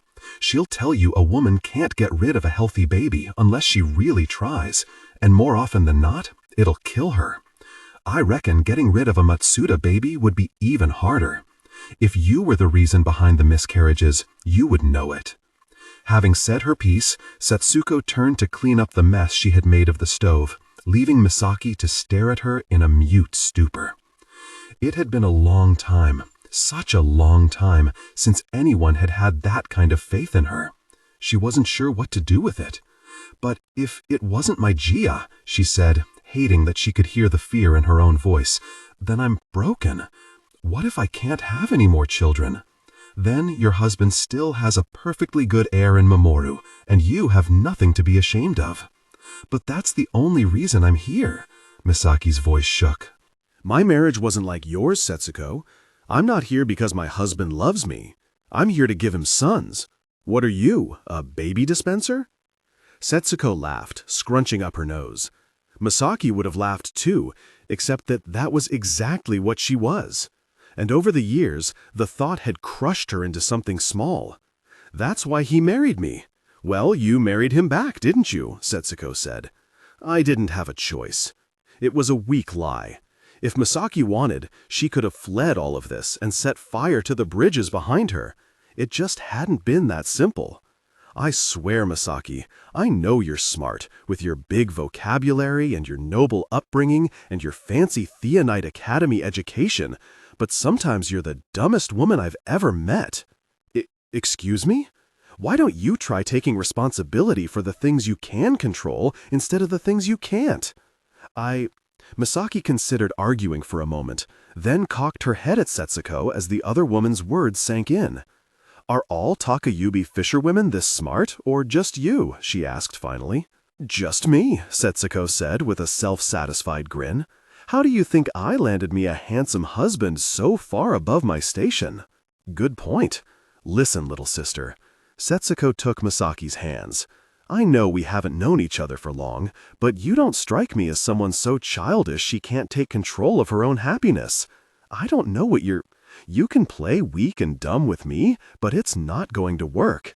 There's a bright, strong woman in there." Setsuko put a hand on Misaki's chest. "I'd like to meet her." Misaki let out a chucklet, the most genuine sound that had come out of her in a long time. "Careful what you wish for.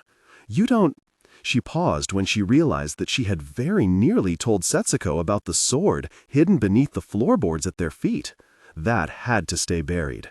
No matter how close she got to Setsuko, that was part of her that she could never revisit. But even with the sword firmly boarded up beneath them, Misaki felt a piece of her old smirk turn the corner of her mouth. "Careful what you wish for." While the floorboards stayed nailed firmly in place, Setsuko had broken through Misaki's stupor, bringing a part of her to life again. Maybe it wasn't a perfect life, maybe she wasn't truly happy, but she had found it in her to produce 3 more children. Hiroshi, colder than Mamoru and even more powerful for his age. Nagasa, with his sharp eyes and infectious energy. And now Izumo. Misaki's 4th son wasn't as deathly cold as his brothers had been. Maybe that was a bad thing. Maybe he didn't harbor the kind of frigid power his father was looking for. But it certainly made him easier to hold close to her breast. "Yush, yush," she murmured into the infant's soft hair in between humming. "You're all right, Izukan. You're all right." It was only the 3rd time he had woken up that night. Not bad. "Neneko yo," she sang softly.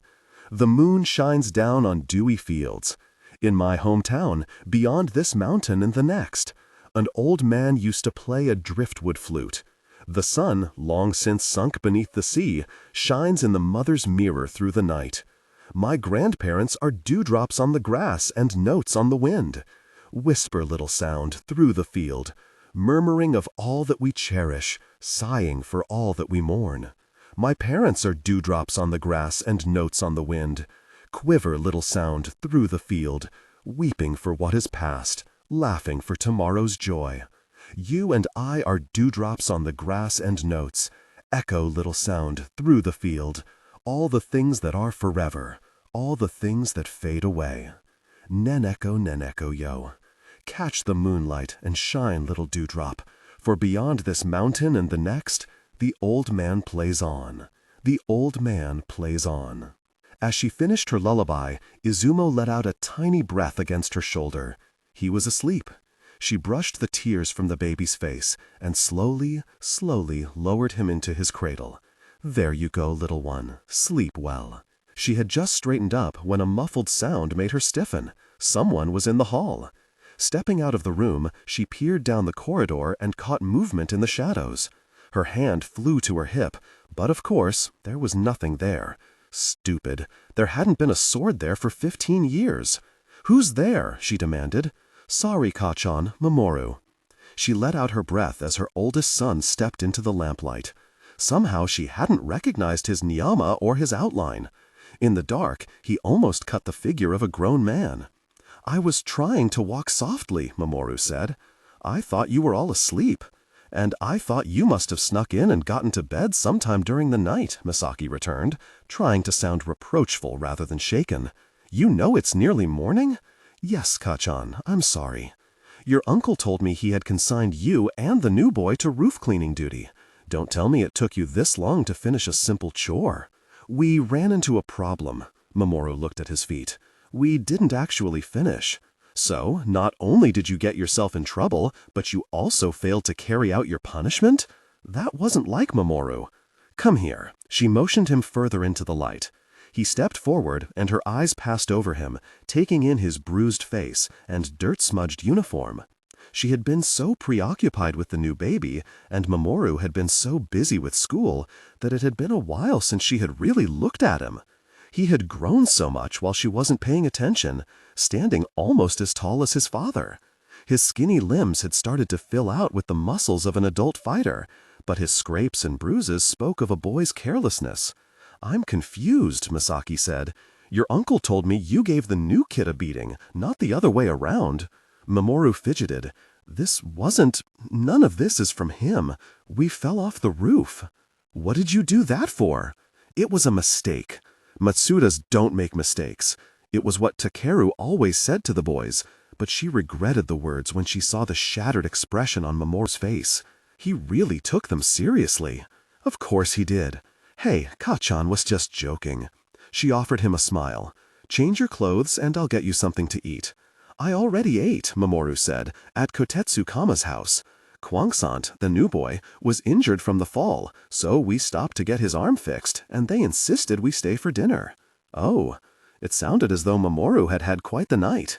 Well, change out of your clothes anyway. You need to let me wash that uniform before you're seen in it again. Yes, ma'am. Mamoru nodded and moved down the hall to his room. He emerged clad in his blue house kimono, washed clean, bandages wound around his knuckles. Uniform, he murmured, handing his school clothes to his mother. Misaki expected him to retreat to his room to get some sleep while she worked, but he knelt and looked on in tense silence as she gathered water into the laundry tub. Tossing the uniform into the vessel, she added soap and began spinning the water with her dominant right hand, holding her left just above the tub to keep any wayward drops from sloshing over the edge. Once she was satisfied that she had spun all the blood and dirt from the fabric, she streamed the dirty water into a second tub and replaced it with fresh water. All the while, Mamoru watched her work, though he didn't really seem to see her. His mind was somewhere else. Is Tosama, does he know? He asked finally. Your father isn't home, Misaki said, working the clean water into a spin. He's sleeping overnight at the office, so you're off the hook for tonight. Not that Takeru was a particularly frightening disciplinarian. Despite his power and his intimidating demeanor, he was not as harsh as many parents in Takayubi. He didn't beat Mamoru. Mamoru said. I thought you might? I might what? Give me a talking to? Misaki looked at her son in surprise. Was he asking her to be angry with him? My role in this house is to rock the babies to sleep and comfort the little ones when they skin their knees. Are you a little baby? No, Kachan.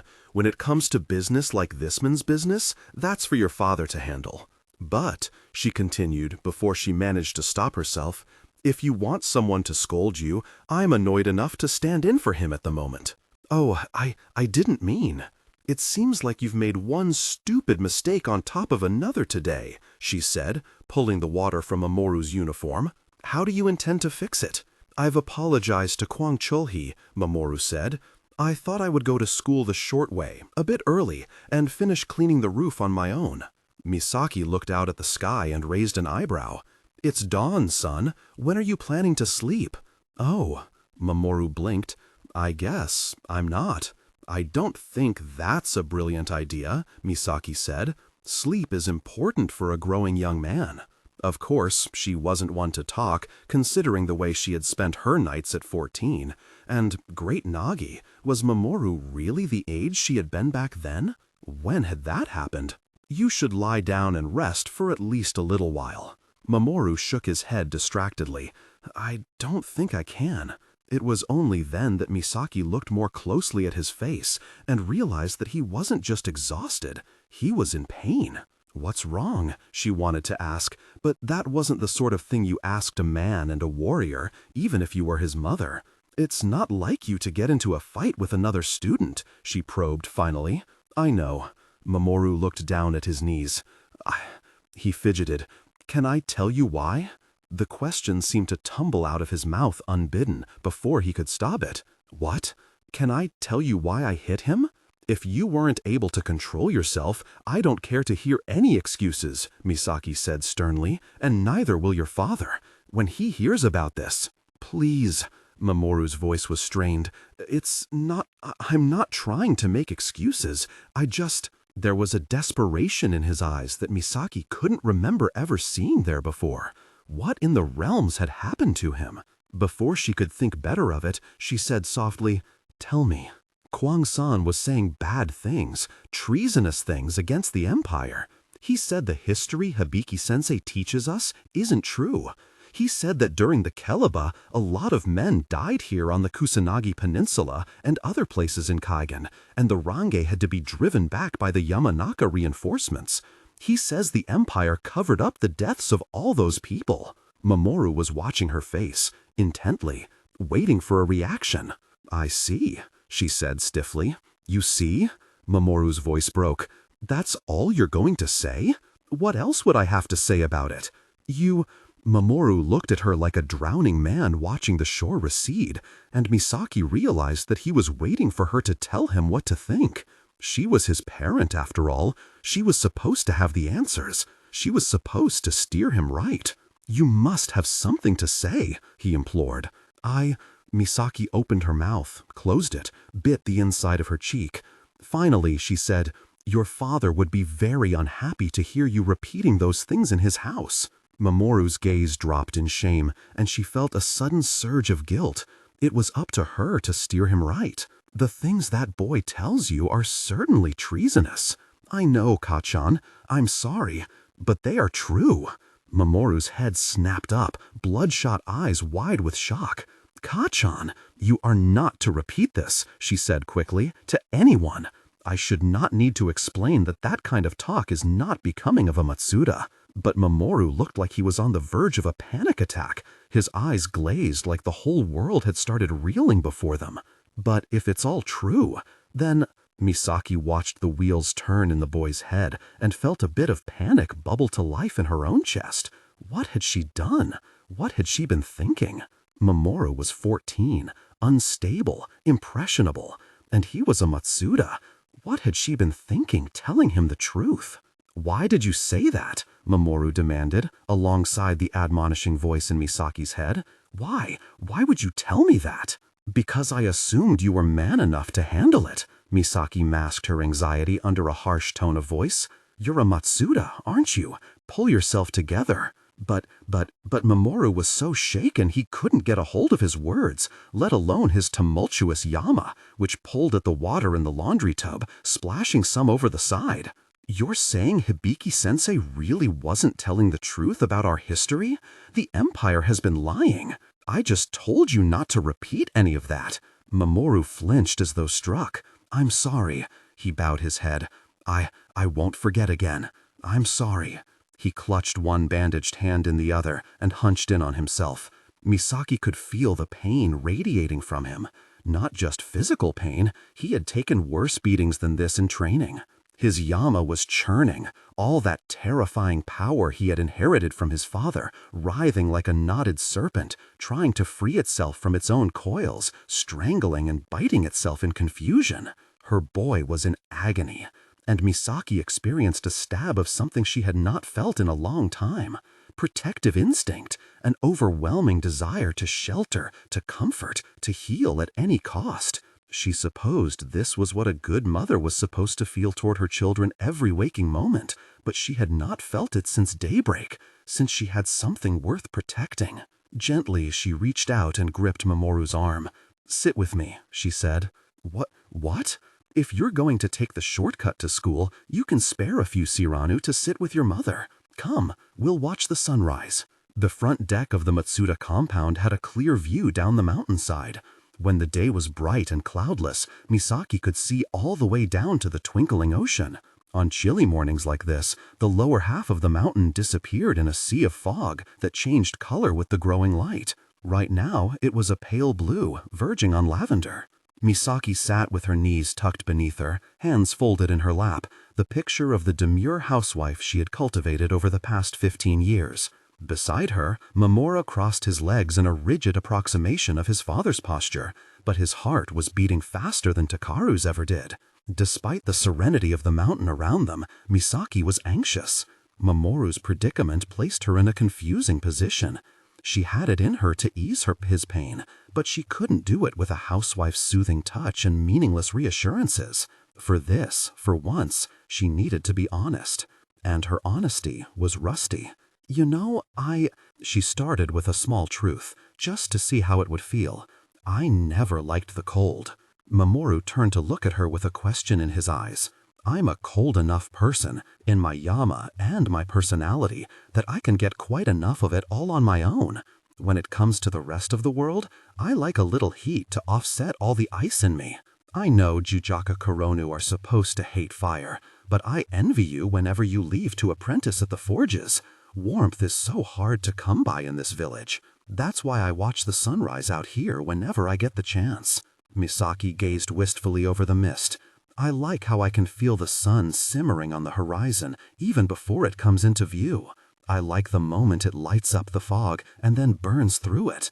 That brightness reminds me that there's a world beyond this mountain, beyond Kaigen. No matter how cold the nights get here, the sun is rising somewhere. Somewhere, it's making someone warm." "You've been out there," Mamoru said after a moment. He spoke cautiously too, hesitantly venturing out after her into this new territory. "You never talk about it, but Aunt Setsuko says you went to the Theonite Academy outside of Kaigen, all the way on the other side of the world." "It was a long time ago," Misaki said. "I was the age you are now." For a long time, they were quiet. More than once, Mamoru took a breath as though steeling himself to speak, then seemed to think better of it. His body was still, his eyes focused ahead, but the tension in his hands and the thud of his heart betrayed him. He was afraid, Misaki realized, afraid to ask what she knew of the outside world. His fear wasn't misplaced. There was a reason Takeru had forbidden any discussion of Misaki's school years.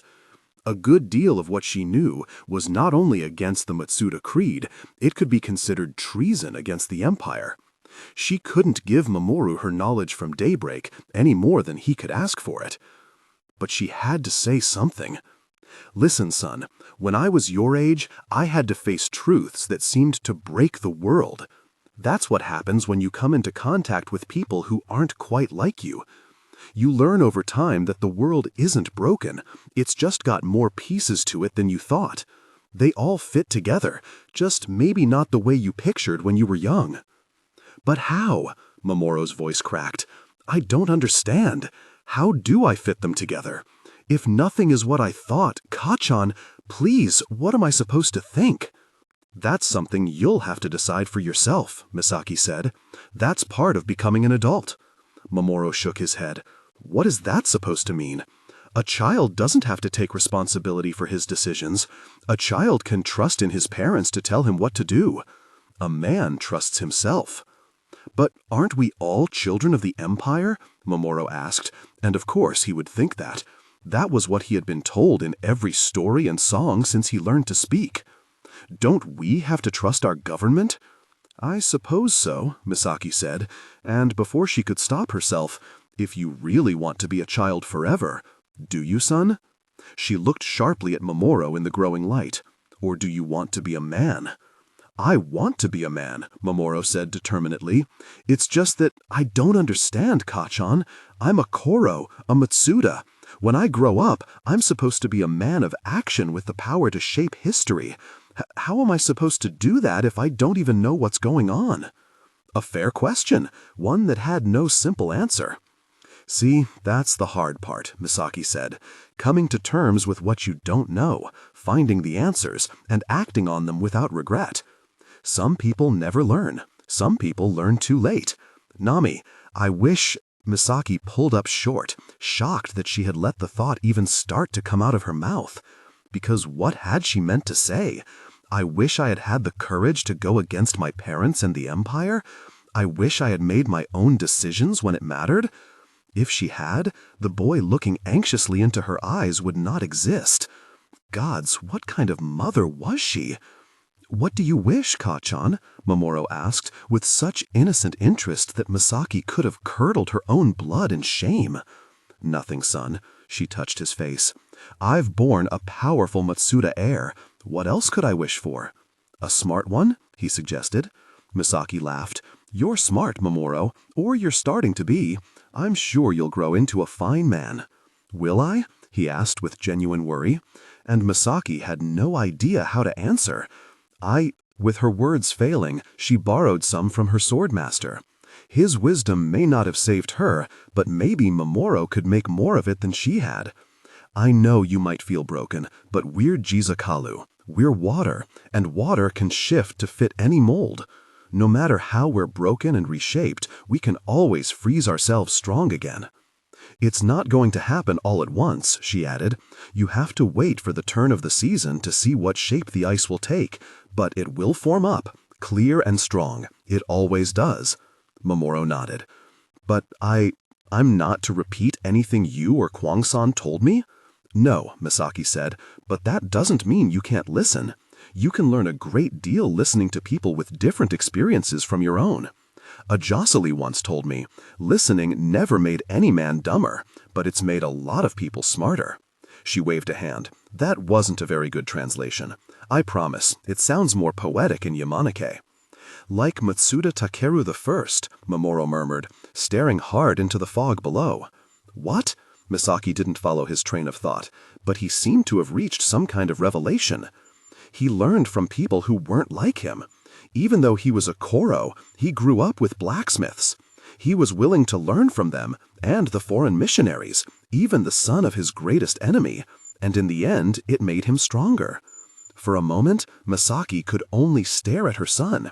She had never thought of Matsuda history that way, in any way that related to her own experience, and here her bloodied, sleep-deprived 14-year-old boy had just connected two pieces of the world she never would have thought to fit together.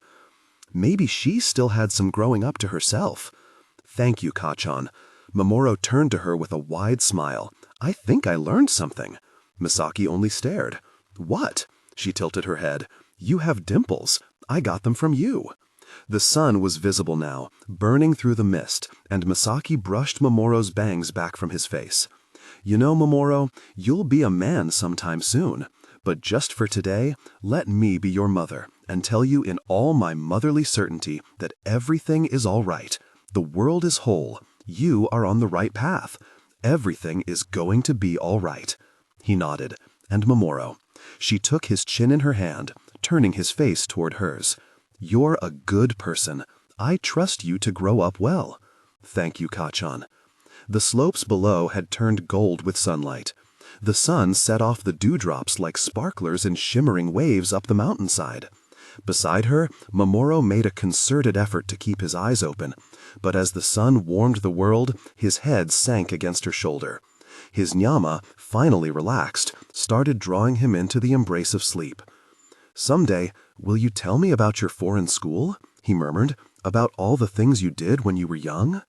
Misaki was not prepared for the ripple of warmth that touched her heart. She had never thought that anyone here in Takayubi would ask about daybreak. Hearing the words from her own child was more than she ever would have wished for. "Someday, Mamoru-kun, not today. Right now, you have your own future to look toward." Mamoru breathed out, his eyes falling shut. This is it, Misaki realized. This was the joy they had all promised, in a single, simple hope. Mamoru might grow up to be different from his father. The sound of small feet interrupted her thoughts. "Good morning, Naga-kun." She recognized the springy, barefooted steps of her third son before she turned to look at him. "Did you sleep well, Kachan?" the toddler slurred, rubbing his eyes. "Baby crying." "I'll be right there," Misaki said softly. Mamoru was so deeply unconscious that he didn't even stir as she laid him down on the wooden deck and went to comfort Izumo. She hoped that Mamoru would be able to sleep for a little while before heading to school, but when she emerged from the children's room with Izumo in her arms and a sleepy Hiroshi following after her, she realized that this had been a foolish hope. "Nissan up," Nagasa giggled. The 3-year-old had clambered on top of his big brother and was alternately tugging his hair and slapping his face. "Wake up, Kachan," Mamoru grumbled, his eyes blinking open. "I'm being attacked by a demon."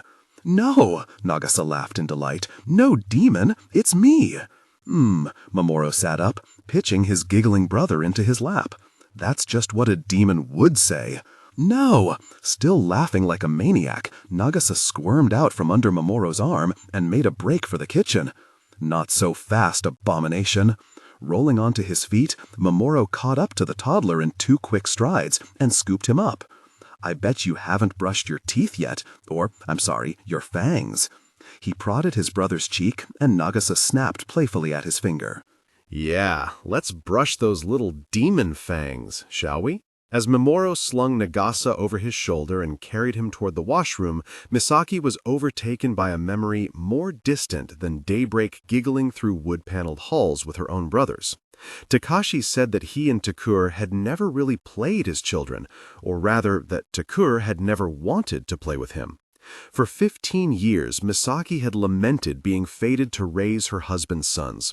All that time, she hadn't considered that these boys might have something of her in them too. She wondered, what else could I wish for? Chapter 8. The Letter. Frost crept up the tree branches as the month of Koronkalo froze into a sparklingly cold Sibikalo. The sun set early, the Numu village burned bright in the frozen evenings, and Misaki was thankful that this new baby wasn't quite as cold as the others. Mamoru, Hiroshi, and Nagasa had all gotten progressively icier as they grew stronger, but Izumo's little body stayed warm, even as his muscles came in, and Misaki found herself genuinely enjoying holding him close through that first month of the cold season. According to the news, some other villages and cities along Kaigen's western coast had been ravaged by storms.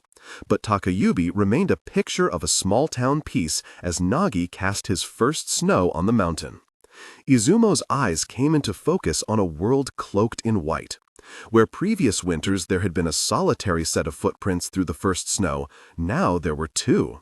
Kwang Chul-hee showed up at the doors of the Matsuda compound each morning to meet Mamoru, and the 2 made their way down the mountain together, talking.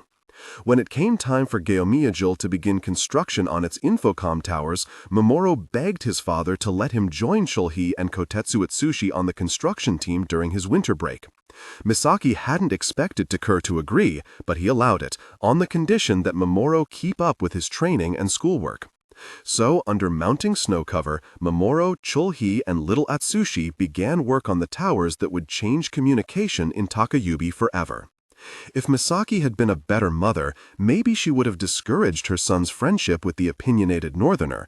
But Mamoru was a young man now, she told herself in justification. He could befriend whoever he wanted. She didn't know what he talked about with Kwang Chul-hee.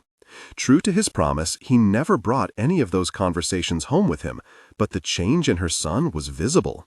It was the marked difference between a carefree man and a thinking one.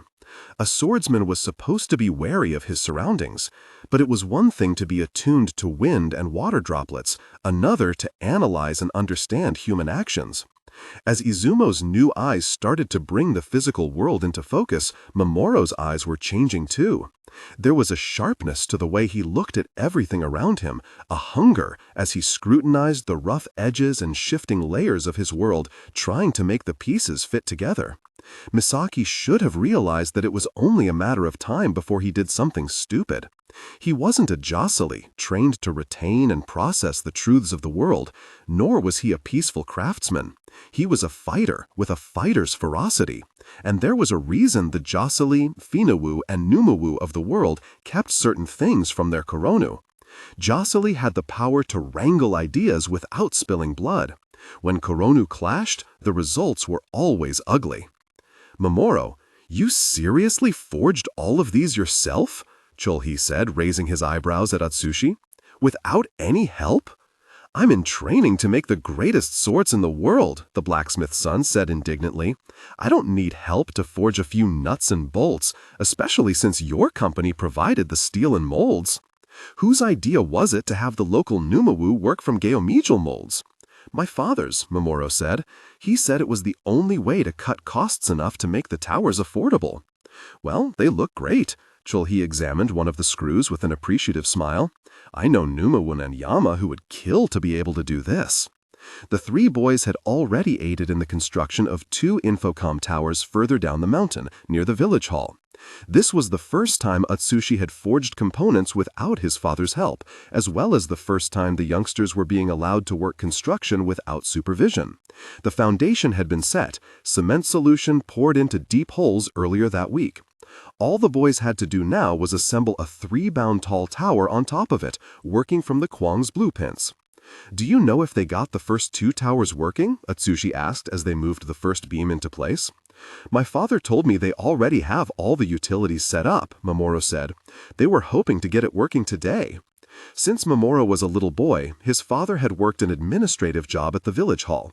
In the old days, Matsudas hadn't needed regular jobs. The surrounding Koro houses had provided them with everything they needed in return for the privilege of sending their sons to train in their dojo. But as the population of Takayubi dwindled, the Matsuda family had had to turn to other means of making a living. After the Keleba, Matsuda Mizudori had become a sword instructor and then the headmaster of Kumono Academy. His son, Matsuda Susumu, followed in his footsteps, and his son, Matsuda Takashi, followed in his. As Takashi's younger brother, Takur had spent a few years serving as the head sword instructor at Kumono, but after his father passed away, he had ceded the position to Yukino Daiogani to take a government job at the village hall. Mamoru wasn't entirely sure what his father did at work, just that it involved lots of paperwork and numbers and kept him extremely busy. And whenever the government or a business introduced something new to the village, like new roads or trash disposal systems or infocom towers, Tosama was there to facilitate the process. "So, once it's working, the computer at the village hall will be able to send and receive messages from anywhere?" Atsushi asked. "Not anywhere," Chulhi clarified. "To start with, probably just other places nearby with working towers." Atsushi looked excitedly down the mountain toward the village hall. "Do you think it's working yet?" Chulhi pulled his infocom device out of his pocket and glanced at it. "Not yet." "How do you know?" Chulhi held up the device to show Atsushi the screen. "No signal." "So, that thing, that infocom device, will just connect automatically if there's a working tower around?" "That's the idea." "So, for an infocom device to work all the time, there would have to be towers all over the world?" "Not necessarily," Chulhi said. "The Yamankalu have satellites that send and receive infocom signals from space." "What?" Atsushi dropped the end of the beam he was carrying, and Mamoru just barely managed to catch it in a pillar of ice before it crushed the blacksmith boy's toes. "Careful!" "Sorry, Matsuda Dano," Atsushi bowed to him. "Sorry, you're joking, right?" He turned to Chulhi. "Right, Kwang-san? You can't send communication signals that far." Chulhi smiled at the boy's disbelieving face. "It's not a joke, Numomadan." As Chulhi explained Yama's satellites to Atsushi, the boys maneuvered the first beam into place. Is everything lined up? Mamoru asked from where he stood, supporting the heaviest part of the beam while the other two tugged it into alignment with the base. Perfect, Wang said. Go ahead, Mamoru. Nodding, Mamoru let his Jia surge into action. The snow around them rose to encase the base of the beam in ice and form pillars to hold the top of it in place. This was a system the three of them had worked out over a week of working together. Mamoru maneuvered the pieces of the tower into place and held them there with the huge ice formations that only he could make. Chulhi and Atsushi inserted the screws, and then Atsushi welded the pieces together with his blowtorch. As they worked their way upward, Mamoru started forming steps of ice for the other two to climb to reach the tower's joints. So, no matter where you go in Yama, there's always a signal? Atsushi asked as he and Chulhi sat atop one of Mamoru's ice platforms a bound and a half from the ground, screwing a beam in place. Almost, Chulhi said, not underground. Wait, Atsushi paused. Does that mean these towers will be obsolete in a few years? No, why would you say that? Well, if Yama has already had Infocom satellites in space for years, Kaigen can't be far behind, right? Chulhi pressed his lips together and focused on tightening the screw before him. So far, he had avoided sharing any of his anti-government thoughts with Atsushi. Maybe because the Numu was younger than Mamoru and he seemed so bright-eyed and innocent. Satellites are expensive, he said finally. But Kaigen has more money than Yama, Atsushi said. The economy's the best it's ever been. Well, Chulhi started. The thing about that, Mamoru coughed. The ice under his control cracked violently, nearly pitching Chulhi and Atsushi from their perch nearly. He wasn't irresponsible. Atsushi screamed and grabbed onto Chulhi, who grabbed onto the nearest beam. Sorry, Mamoru cleared his throat and righted the ice platform beneath them. I just inhaled some snow. While Atsushi reoriented himself, Chulhi stared over the edge of the platform down at Mamoru. Meeting his eyes, Mamoru shook his head. Atsushi wasn't soft-minded, but he was only 10. He wasn't ready to have his world ripped apart and turned upside down. Mamoru knew by now that he couldn't stop Chulhi's dangerous mouth by yelling at him or punching him or pleading with him to be more careful. He suspected, as he held Chulhi's gaze, that it was only a matter of time before little Atsushi was treated to the same horrible revelations he had experienced the day he met the northern boy. But for the moment, Chulhi relented with a roll of his eyes and changed the subject. The three were just discussing heading back to the village hall for lunch when Mamoru caught sight of a pair of figures coming up the mountain toward them. Even at a distance, Mamoru recognized his father's, even, deliberate gait here, fluidly smooth over uneven ground. The other figure, trudging and stumbling along behind him, could only be Chulhi's father, Kwang Tae-midon. Despite his breadth of knowledge and worldly air, the traveling Gyomijul representative was not a sure-footed creature. It was easy to tell that he was a stranger to snow and mountains. "Oh, Matsuda-dono," Atsushi said as he too caught sight of the men. "What is he doing up here?" "I don't know," Mamoru's brow furrowed. Tosama wasn't known for leaving his desk during work hours. After Chulhi and Atsushi finished securing the beam they were working on, Mamoru used his ice to lower them to the ground. Atsushi scrambled down as the adults approached and bowed deeply. "Appa, Matsuda-sama, good to see you," Chulhi said with a more casual nod. "What are you doing up here?" "Unfortunately, I need to collect my son and head home," Tosama said. "Something has come up." "Oh, it's going to be difficult to keep working without him," Chulhi said. "He's been doing most of the heavy lifting." "It's fine," Kwang Tae-midon said. "I was going to call you boys down to the village hall anyway. I need your help with a few things." "Are the towers working?" Atsushi asked excitedly. "That's where I need your help, kid," Kwang said with a smile. "We have some frozen components, mostly wires. I was hoping you could help me find some better insulation." "Oh, of course, sir." After Chulhi and Atsushi packed up their tools, the group made their way back down the footpath toward the village. "I've never personally overseen construction in a place this cold," Kwang Tae-midon said, carefully picking his way through the snow. "As a Jijaka, I suppose I should be embarrassed. After years of setting up Gyomijul infrastructure in Yama and Sizeway, I've completely underestimated the destructive power of ice." The Kwangs and Atsushi went on discussing wiring, insulation, and a lot of technical things Mamoru only half understood until they reached the break in the path. One fork led toward the snow-covered village hall and the much bigger Infocom tower looming beside it. The other led back down to the village itself. "Goodbye, Matsuda Dono," Atsushi said, bowing to Mamoru and his father. Kwang just punched Mamoru in the arm. "See you tomorrow, Mamoru-kun. See you tomorrow." Mamoru was so sure-footed that he was used to being the fastest up and down the Rocky Mountain paths, but Tosama didn't bother with the rocks at all. Ice changed shape to form level steps beneath his feet with each stride. Deep snow parted before him like it couldn't wait to clear his way. Like most Jijakalao, Mamoru needed to put in visible effort to manipulate water. Tosama's power was on a level where water scrambled to obey him, and Mamoru found himself struggling to keep pace. "That boy is very familiar with you," Tosama said without looking back at him. "We're classmates. Yukino Yuta and Mizumaki Itsuki are your classmates too. You haven't been spending much time with them this winter." "We still train together sometimes," Mamoru said. "I just wanted to work on the infocom towers with Chulhi and Itsushi." He paused, glancing nervously up at his father's face. "If you want me to stop, I will, Tosama. I only joined the construction team because you said it was all right. It's fine with me, just as long as you stay focused on your true purpose." His tone made Mamoru's gut clench in guilt. He still hadn't gotten any closer to mastering the Whispering Blade. "Yes, Tosama," he said. "So, can I ask why we're heading home so early?" he ventured, eager to change the subject. "I was going to leave early anyway. I have a meeting with my brother at the 11 Wati at his office, but a letter just arrived for your mother, from Ishihama." "Oh." Mamoru still didn't understand why that was cause for them to head back to the compound. It wasn't unusual for Ka-chan to receive letters from her family in Ishihama. The post workers at the village hall sometimes gave Tosama the family's mail to take home with him, rather than delivering it to the door. But Mamoru had never known his father to rush them straight home. "This letter was marked as urgent," Tosama explained at Mamoru's look of confusion.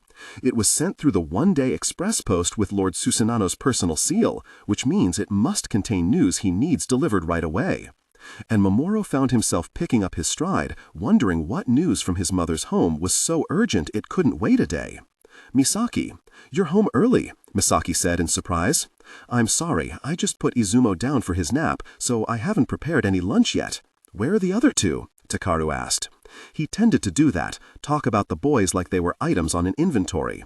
"Hiroshi is at the elementary school for extra training, and Nagasa is napping." After an uproarious 3 Wati knew chasing Ryota around in the snow, she was hoping he would stay down for a while. "Give me a sira. I'll make you tea and put some lunch together." "Before that," Takaro said, "there's something you need to see." He pulled a scroll out of his sleeve and held it out to her. "This is why we came back early. It's from your brother." "Oh." Misaki took the Kairi scroll from her husband. While Ishihama had working telephone lines, Takayubi did not, so on the rare occasions that Kazu contacted her, it was always through letters. But this was the first time one of them had ever been marked as express mail. She tore through the Tsusano seal and unrolled the scroll. "Dear Misaki, I hope this message reaches you in time that you don't have to worry. Yesterday, our hometown and the neighboring area was hit by a coastal storm.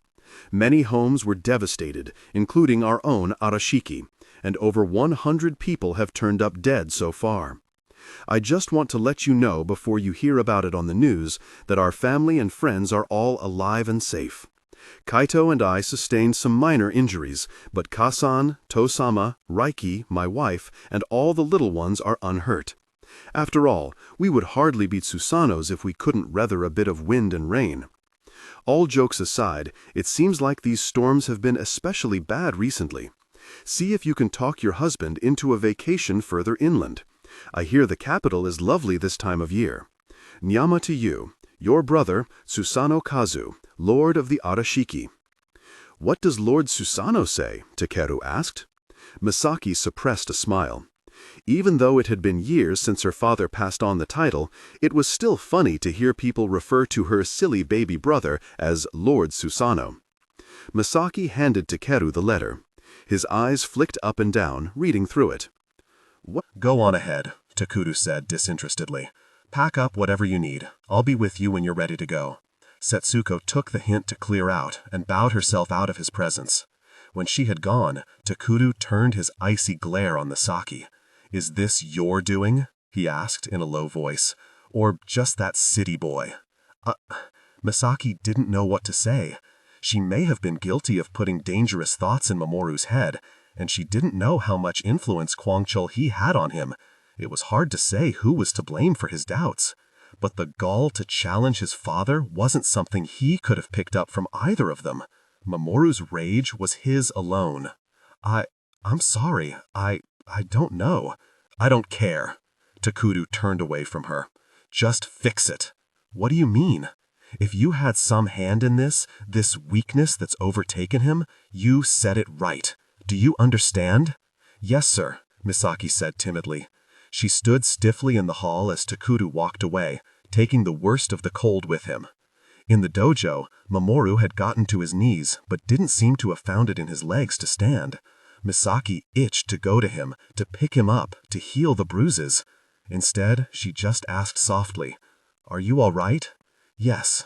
Mamoru stood gingerly, his mouth and nose dripping blood on his hakama. Putting his hands to his mouth, he glanced to the doorway. "I'm sorry," he said into his hands. "Sorry you had to see that." It wasn't clear if he was referring to his attitude, his sloppy fighting, or the blood. Misaki realized, with a bit of very misplaced amusement, that Mamoru probably thought this was the most violence she had ever witnessed. She finally came up with what she hoped was a reassuring, "I've seen worse." Mamoru stood alone in the middle of the dojo with his hands covering his mouth until he heard the sound of Takaru and Setsuko's footsteps leaving the compound and the thud of the sliding door closing behind them. Then he moved his hands, waking his Jia. Misaki watched in surprise as he drew the blood from his face and clothes, then formed a scab over his split lip. She knew that as a child he had shown promise in blood manipulation, but she hadn't realized that he still remembered the little she had taught him all those years ago. Not only that, he had clearly taken the time to get better at it. She had to wonder that all these years this boy had been growing up right in front of her and she had missed it. His lip mended, Mamoru walked around the dojo, melting down and evaporating all the ice left over from the fight. He didn't work with his usual speed and power, but Misaki was glad that he was at least walking and breathing normally. Once he had extracted the last bits of moisture from the tatami to prevent any mold from forming, Mamoru picked up his katana and shifted into his starting stance. With a slow breath, he started running through his katas. Even without a real opponent in front of him, Mamoru moved with a ferocity that brought the sequence of movements to life. Misaki could feel each breath in her own lungs, each shift and explosion in her own muscles. She found herself matching his steps in her mind, striking and parrying the blade with her eyes. Slowly, she started to pick out the weak spots, the lagging movements, the openings. The form was beautiful, not perfect, not enough. Misaki didn't realize she had said the words aloud until Mamoru turned to look at her. "What?" "It's nothing," Misaki meant to say. "It's nothing. After all, what would a woman know of fighting? You won't fend off your father fighting like that. I know that, Kachan." Mamoru let his sword arm fall. It's obvious how much better he is. Misaki never would have guessed it from the boy's beautiful, fluid movements, but the irritable note in his voice betrayed the depths of his frustration. "I don't know how to close the gap. I can't fight like he does." "Yes, you can," Misaki said. "You fight exactly like he does, just not quite as clean. That's your problem. You're trying to imitate a swordsman with many times your strength and yama. You need to play to your advantages." "What advantages?" "Your range of movement, for one. You're quicker and lighter on your feet than your father." Mamoru was shaking his head. "That's nice of you to say, Kachan, but I'm not. If you knew anything about fighting, you'd have seen when we fought. I'm not fast enough to counter him." "Yes, you are," Misaki said. "Your reaction time is noticeably shorter than his, but you waste movement when you hold all that tension in your shoulders. That's how he keeps getting through your guard." Mamoru stared at her, and she could see the wheels spinning in his head, as he registered that what she said made sense, but couldn't figure out how she knew. If it's so obvious that I'm doing that, if even you can see it, then why didn't he tell me?" "He's been trying," Misaki sighed. "That's what he means when he keeps saying sloppy." "Oh." Mamoru looked down at nothing for a moment, thinking, visualizing. Then he made 2 cuts in such quick succession that Misaki could barely follow the blade with her eyes. "Better," she murmured. "Not perfect. Better. Mamoru tried again, and Misaki found that she had taken a half step forward. "Don't swing so hard," she said.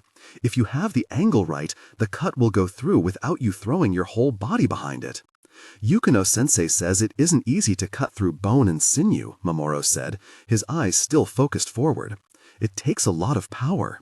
"Power," Misaki said, "not muscle. If you trust yourself and your blade, you'd be surprised how easy it is to cut through a human body." Her toes curled at the threshold. She tipped forward ever so slightly. Teetering. "Kachan," Mamoru was starting to look worried. "What on Duna are you talking about?" "I can't tell you," Misaki tilted, trying to will herself back from the edge. "This is wrong. This is wrong, you stupid woman. Know your place. But I can show you." And she was over the edge, striding across the dojo floor, light with an idiot's elation. Mamoru's eyes were wide. "Kachan, what are you doing?" "Something I probably shouldn't," she smiled as she reached the sword rack. "But given your behavior today, you're not one to judge now, are you?" She stood with her hands on her hips for a moment, surveying the rack of kotetsu swords in their refined lacquer sheaths. The swords at the top of the rack belongs to Matsuda patriarchs past. Having never seen the men's weapons so close, she took a moment to admire them. Beside Takeru's white moonspire sat Takashi's matched katana and wakizashi, Nagimaru and Namimaru. Named for god and goddess, both weapons had leaping fish carved into their hilts and ocean blue wrapping knotted around their grips. Higher on the rack rested the ancestral sword Kurokori, black ice, wielded by Matsuda Susumu and great Matsudas past. Above that sat Matsuda Mizudori's sword, the mist cutter, Kirinagi, his father's sword, the cloud whip, Kumoke, and his father's sword, the godfang, Senkiba. Just standing before the blades of legend put a tingle in Misaki's fingertips.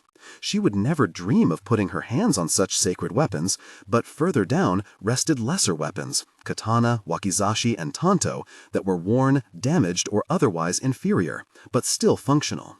From those, Misaki selected a slender wakizashi and tested its weight in her hands. "Kachan," Mamoru exclaimed, sheathing his own katana. I don't think you should be touching those." Misaki ignored him.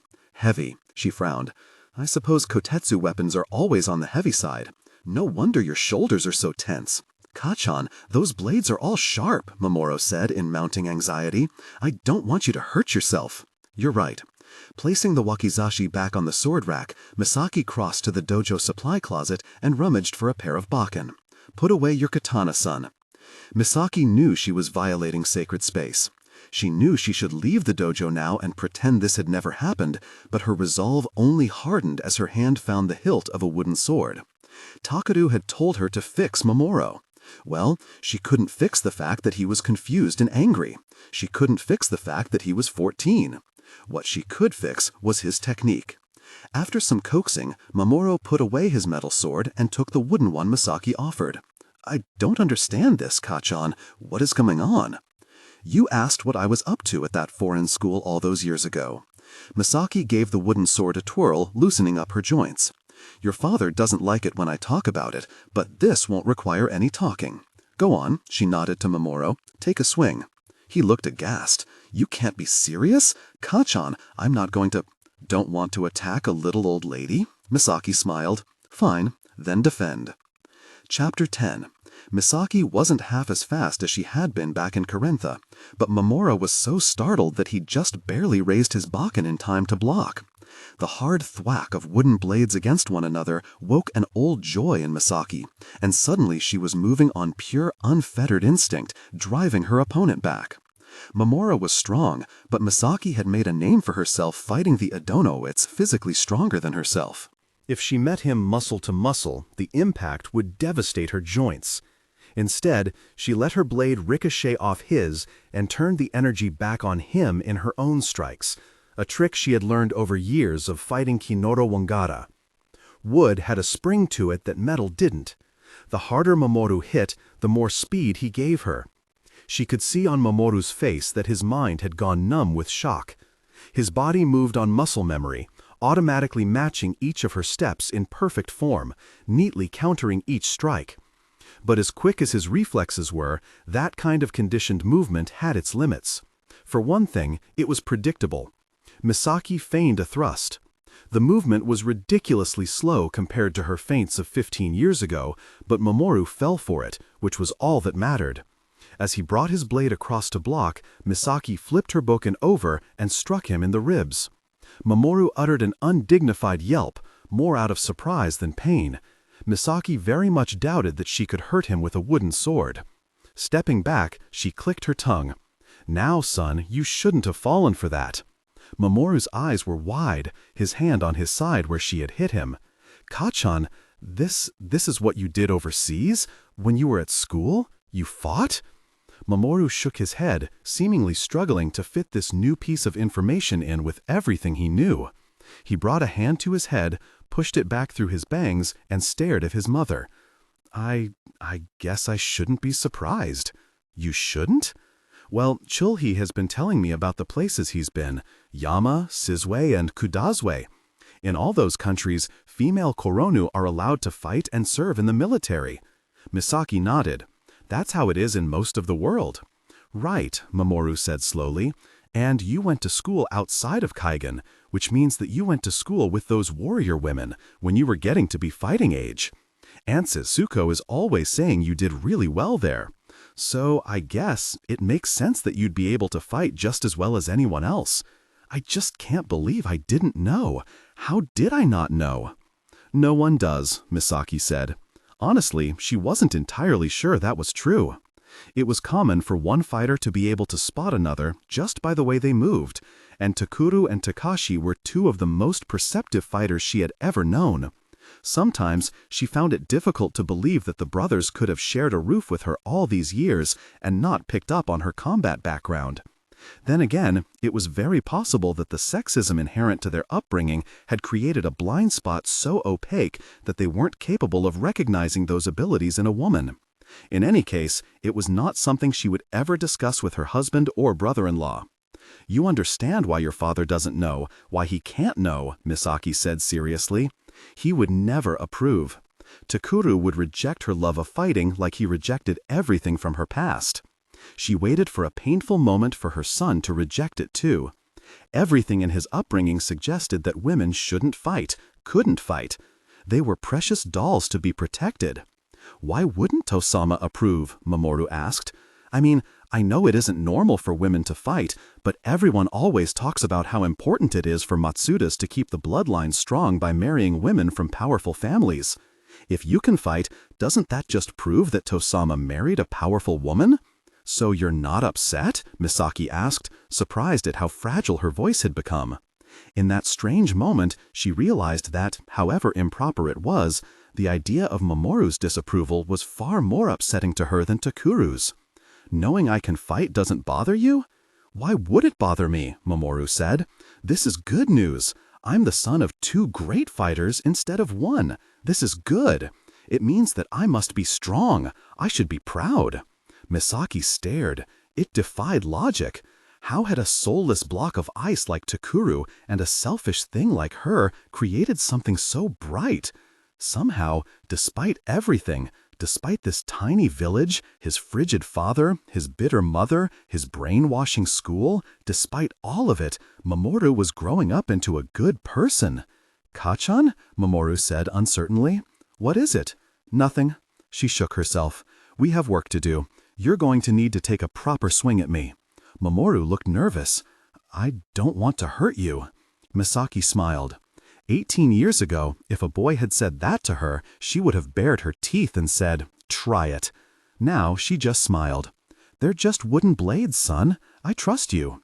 She took up her stance and gave Mamoru an encouraging nod. "I trust you."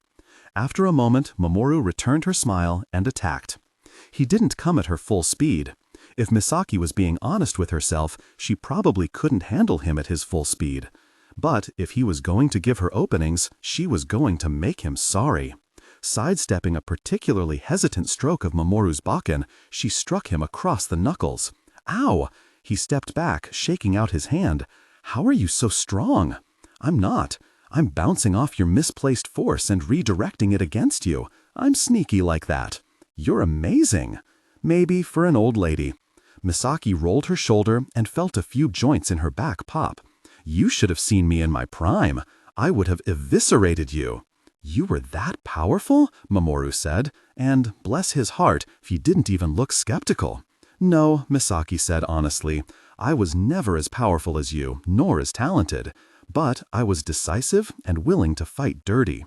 Of the 3 friends who had taken up crime fighting on Livingston's streets, Misaki was the only one who had never had her picture on the news or trading cards. There was a good reason for that.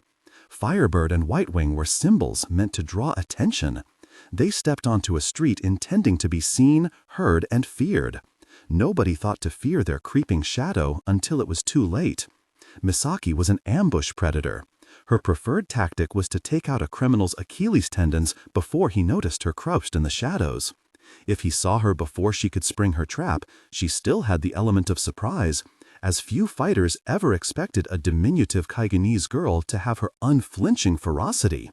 And if it came to a head-on clash, blade to blade, well, she still had plenty of surprises. In the next bout, Misaki used one of her favorite maneuvers. She took a swing and missed.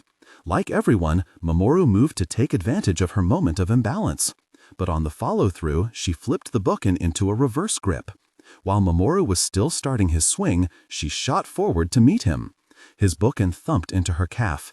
In a real fight, she would have suffered an ugly leg injury, but her blade was at his throat. "I win," she breathed as Mamoru uttered a short gasp. "Why did you let me in?" "I fell for the feint." "Only for a dinma." She had watched his eyes closely. "You had a moment to correct, and with your speed, a moment is all you should need." Mamoru shook his head. "It wasn't enough. You were too fast." "No," Misaki said. 10 years ago, I might have been too fast. Right now, you're just slow." When Misaki attacked again, Mamoru blocked the strike to his neck, perhaps only because he was already expecting the feint. His counter was terrifyingly fast, but Misaki anticipated it and ducked. Mamoru's bookin whistled through the empty air above her head. As always, he swung too hard, needlessly throwing himself off balance. In the split second before he recovered, Misaki spun into his ankles, taking both his feet out from under him with a sweep of her bookin. Mamoru landed hard on his back, but it was Misaki who grunted in pain as they both straightened up. She hadn't put that kind of strain on her knees in years, and they were shrieking in protest. "Are you okay?" Mamoru asked. "I'm fine," Misaki said tersely. "You, on the other hand, are an idiot. Your father and I are both slower than you." "Do you know why we can both get through your defenses?" Mamoru looked down at his arms. "I'm tense," Misaki nodded. "And you swing too hard on your attacks.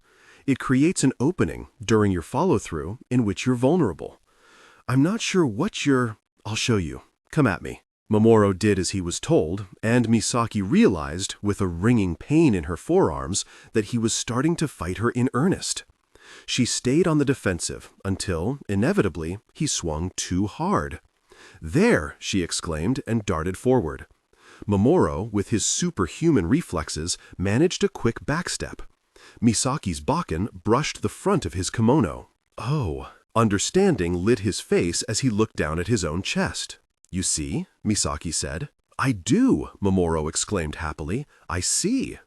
Against someone with faster legs or longer reach, he would have been cut in half.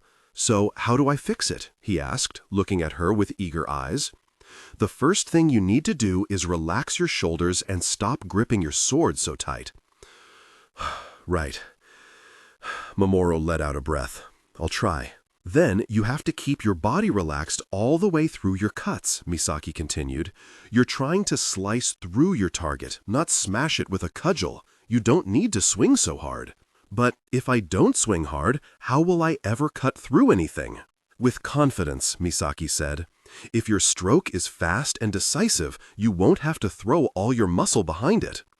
If she had been fighting as hard as Mamoru, she would have completely worn herself out by now.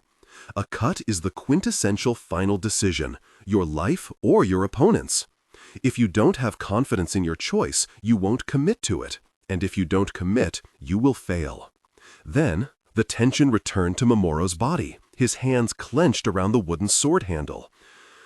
"I'm a failure." "What? I didn't say that." But I am. I'm a failure. Mamoru hit himself in the head with his bakken. I have too much doubt in me. Tosama said my doubt is making me weak, and he's right. I can't. Mamoru. Misaki caught the bakken before he could hit himself in the head again.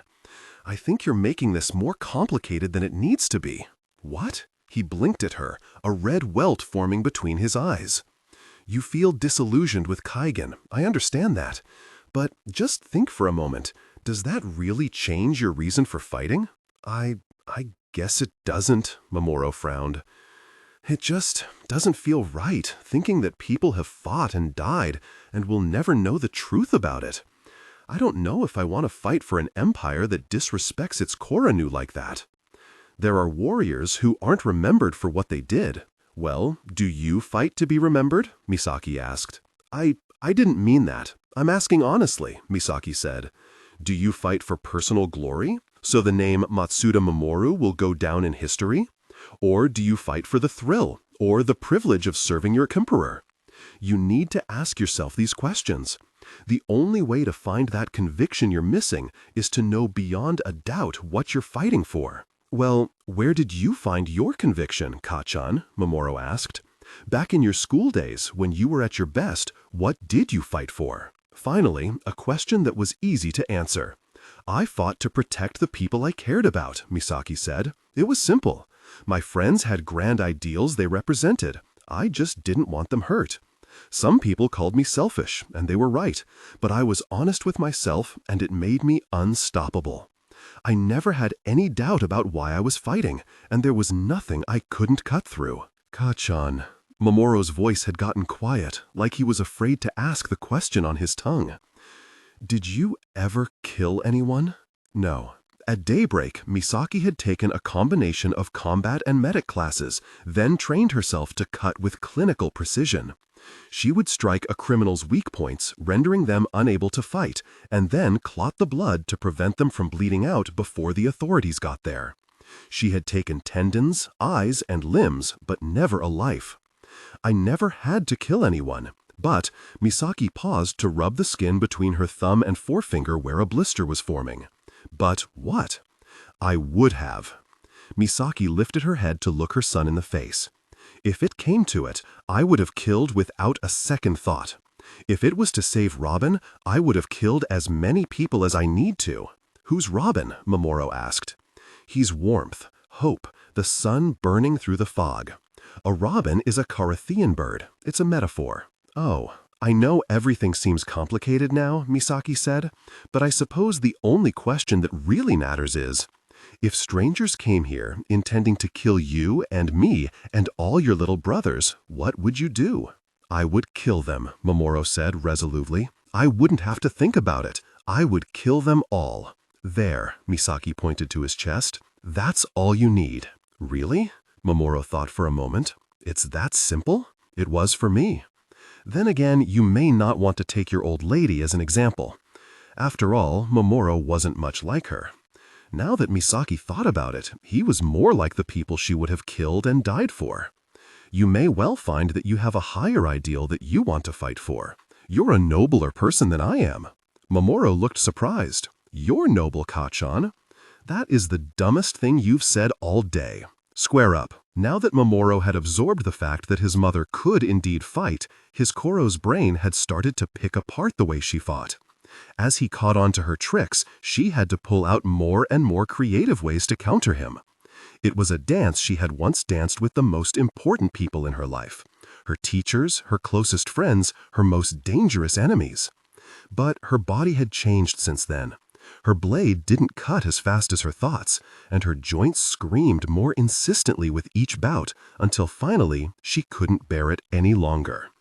Realizing that her muscles would give in the next few Dinmanu, she parried Mamoru's overhand strike and went for one of her spinning attacks, just to see if she could still do it. She fumbled the stepping and came up short, but she could see on Mamoru's face that he was impressed. I've never seen anyone fight in that style, he said, not even Uncle Kazu. Those aren't Susanoo techniques. No, they're not. Misaki put her hands on her knees and tried to conceal how painfully winded she was. Her first teacher had been her father, who had trained her alongside her brothers for fun, not realizing he was planting the seeds of what would become a deeply rooted love for fighting in his daughter. But he was not her greatest influence. That distinction went to Master Wangara, the wild swordsman of Yama. Where did those techniques come from? Mamoru asked. Misaki shook her head and managed to gasp between heaving breaths. We don't talk about it. Are you all right? Yes, she nodded, kneading her right forearm. Just at the end of my strength. Sorry, son.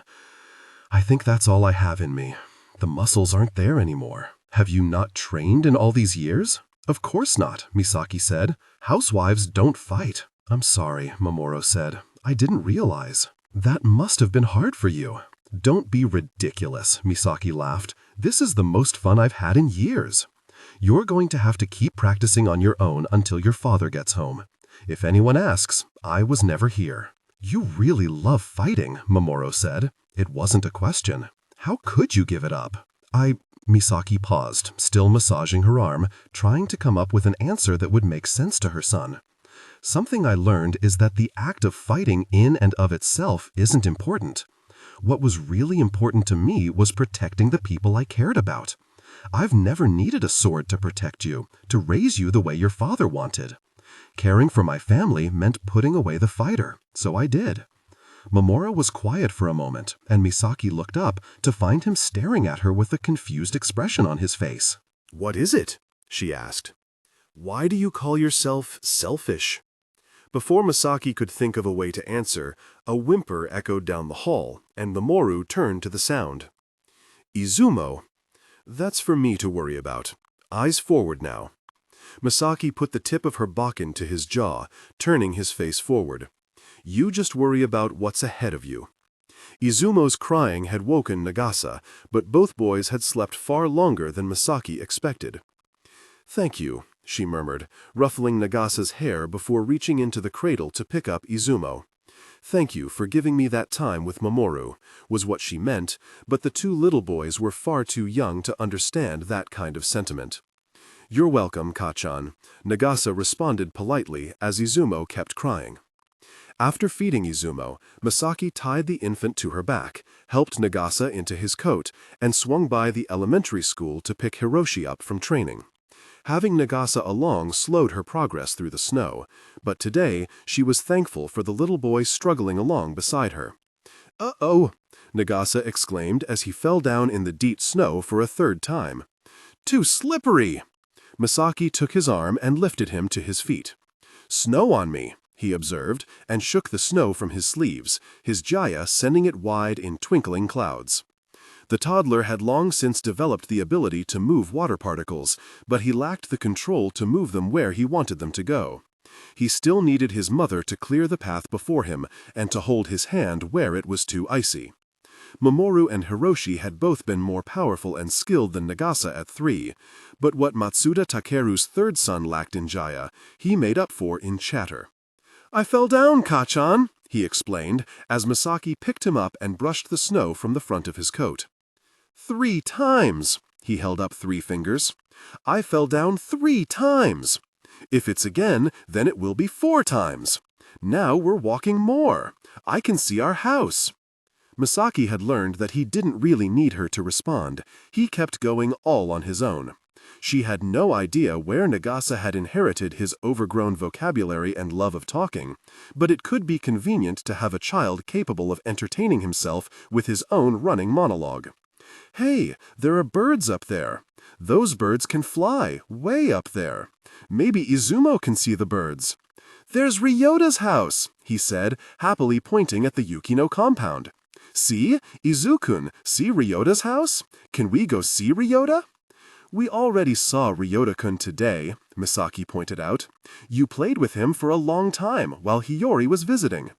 "I like playing with Ryota," Nagasa said. "Ryota has toy cars at his house."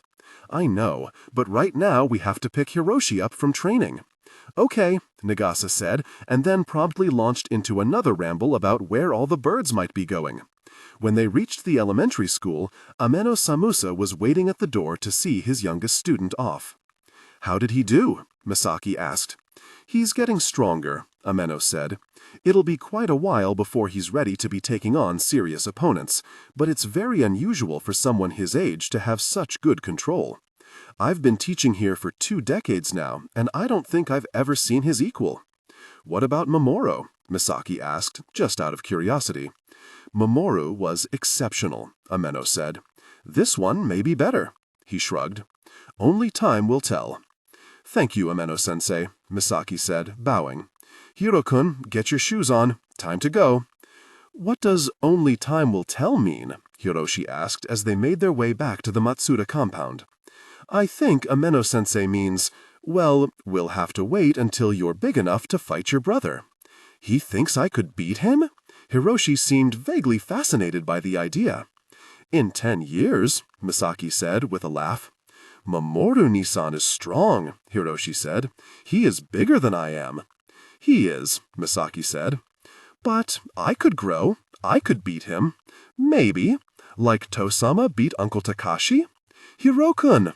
Misaki stopped so quickly that Nagasa ran into her legs. "Who told you about that?" "The teachers talk about it sometimes," Hiroshi said. "Oh, well, just try not to mention it in front of your uncle, all right?" "Yes, Kachan." The results of the Matsuda brothers' last duel were common knowledge throughout the village, though most were polite enough not to discuss it. The fight had been years ago when Takeru had wanted to leave Kumuno Academy to work in the mayor's office, and Takashi had wanted him to stay. Their father, by that time very old and uninterested in their professional careers, had crossly demanded that they settle the matter in single combat instead of bothering him with it. Only a few people had witnessed the fight itself, Yuki no Dai, who served as the referee, and a few other men, but people talked. One whispering blade was not necessarily equal to another. Takashi was a creative, devastatingly powerful swordsman with an explosive fighting style and 1,000 tricks up his sleeve. But when it came down to Jaya against Jaya, his ice was not a match Takeru's focus. "But, you know, Takashi Nisama has had his share of victories against your father in the past," Misaki pointed out. "That was the fate of all male Matsuda siblings, wasn't it? To beat each other into greatness like hammers on steel? They've always been close in combat ability, but you should keep in mind that they are close in age. It will be 10 years before you're big enough to challenge your older brother, and even then he will be much more experienced than you." When Misaki looked down at Hiroshi, she was unnerved to find that her ever-serious second son had something like a smile on his face. "I'm going to grow as fast as I can," he said. Chapter 11. The Patriarch. It was dark by the time Takeru came back from Kumuno Academy. He appeared distracted. The anger wasn't gone. If anything, his frown had deepened, but it was dispersed. It was only when he walked past the dojo and saw Mamoru practicing that he seemed to remember his threat from earlier. "Are you ready, son?" he asked. "Yes, Tosama," Mamoru said with a small smile. As exhausted as he was, his shoulders had relaxed. Misaki hovered at the dojo doorway to watch the fight. Izumo perched on her hip. In a flash, Kyogetsu was out of its sheath. His muscles loosened, Mamoru responded just as fast, drawing his own katana in the perfect defensive position. The two swords rang against one another. Mamoru absorbed the impact and returned with his own clean cut, grazing the front of his kimono a split dinma, before Takeru's blade came to a stop at his neck. Takeru took 2 measured steps back, glanced down at the cut across the front of his kimono, and uttered a neutral, before lifting his eyes back to Mamoru. "Again," he said. This time it was Mamoru who attacked first. Misaki felt her own rigid shoulders relaxing as she saw that he had processed everything from her brief lesson. Freed from the tension that had tied him up earlier, he had become a new creature, liquid lightning. In his movement, she saw the promise of a fighter as fast than Yuki no Dai, as powerful as Takashi, and perhaps one day as precise as his father. The volley was long and ferocious, each man gaining and losing ground as fast as Misaki's eyes could follow. At last, a particularly savage stroke of Kyogetsu sent Mamoru stumbling. Instead of pressing in for the finish, Takeru drew back. Mamoru regained his footing in a single step and snapped back into his fighting stance. For a moment of stillness, father and son stared at one another. Mamoru was coiled deep in his stance, ready to spring back into motion at the smallest twitch of his father's blade. Takeru appeared to be thinking. Hunger had brightened Mamoru's eyes, and the smile of a fighter's high had turned the corner of his mouth. He wasn't dreading his father's next move, he was looking forward to it. But instead of attacking again, Takeru gave a curt nod and said, "Good." "Good?" "Yes. You're dismissed." Really? Mamoru looked almost disappointed. You didn't. Kakura slammed the moonspire back into its sheath with a clang that made Mamoru flinch. I said, "You're dismissed." That night, Takura wasn't in the bedroom or his study. Misaki found him standing on the front deck. Wind. Misaki glanced around them. The breeze was light and the bare branches were calm. "Is there—" "At sea," Takura clarified. Misaki had keen eyes and ears, but her senses were nowhere near as sharp as her husband's. Takuro could feel a dewdrop slide off a blade of grass halfway across the village and cut it in half before it hit the ground. If he felt something more than natural air currents disturbing the ocean, it wasn't something he would discuss with his wife. That sort of thing, he would say, was not a woman's business. So, instead of pressing, she leaned into the railing and studied him. She may never have loved Takuro, but he fascinated her, in the way that powerful Theonites always fascinated her. It was why, when her parents told her she was going to marry a Matsuda, she thought she might grow to love him. Love might grow out of awe. But after all these years, Misaki still studied her husband the way one studies an animal from afar, searching for understanding or common ground, never quite finding a connection. In an objective sense, Takuro was perfect. From the precise lines of his face to the powerful ligaments of his arms, his whole body could have been sculpted by a Numu angel of the ancient world, the perfect weapon. Like all men in Takayubi, he wore his hair long and tied back from his face. While Takashi was just starting to show wrinkles from a human combination of smiling and sleepless nights, Takuro's face bore few extraneous lines. It wasn't that he looked young. Ageless was probably a better descriptor. Misaki figured that when she grew old and shriveled, Takuro would look just as he did now, a god of ice. The thought would have made a normal woman insecure, but Misaki doubted age would do anything to affect her standing with her husband. He had never seemed particularly interested in her appearance. Early on, it had offended her. There were certain qualities she had known her Matsuda husband would never appreciate: her swordsmanship, her skill in chemistry, her affinity for foreign languages. But a man was supposed to care that his wife was beautiful. For all her strange and mannish habits, she was still a woman, and it still wounded her pride to think that her husband did not find her desirable. That was until it occurred to her that, if Takuro desired her, he would be moved to touch her more often, and she was content to have him keep those frigid hands to himself. As her eyes trailed down to the hands in question, Misaki realized that they were clamped rather tightly on the wooden railing. The knuckles were bruised, and she was suddenly reminded of Mamoru's bloody-knuckled fists clenched too hard on his knees. For a long time, she had believed that Matsuda Takuro was more ice than man, but he had been different today. She had never seen him hit Mamoru that hard. Was it possible that there were cracks in the ice? "Did you have a good day, Takuro-sama?" she asked softly. The wood uttered a creak of protest under his grip. "Not really." "What did Takashi-ni-sama want to speak to you about?" Her husband often told her to keep her nose out of men's business, so she wasn't really expecting an answer. For a moment, he looked as though he was going to rebuke her for the question, but then he said stiffly, "He wants me to quit my job at the mayor's office." "What?" Misaki couldn't keep the surprise or the anger out of her voice. "Why?" "He wants me to teach combat at the school." "But Kumono already has a sword instructor," Misaki said. "They have Dai-san. Nisama is going to make Dai a part-time instructor. He says that Dai is too soft with the students. He's concerned that the standard is going down." What? That was patently untrue. Misaki could tell just from the few times she had watched Yukino Dai teach that he was as brilliant an instructor as he was a swordsman.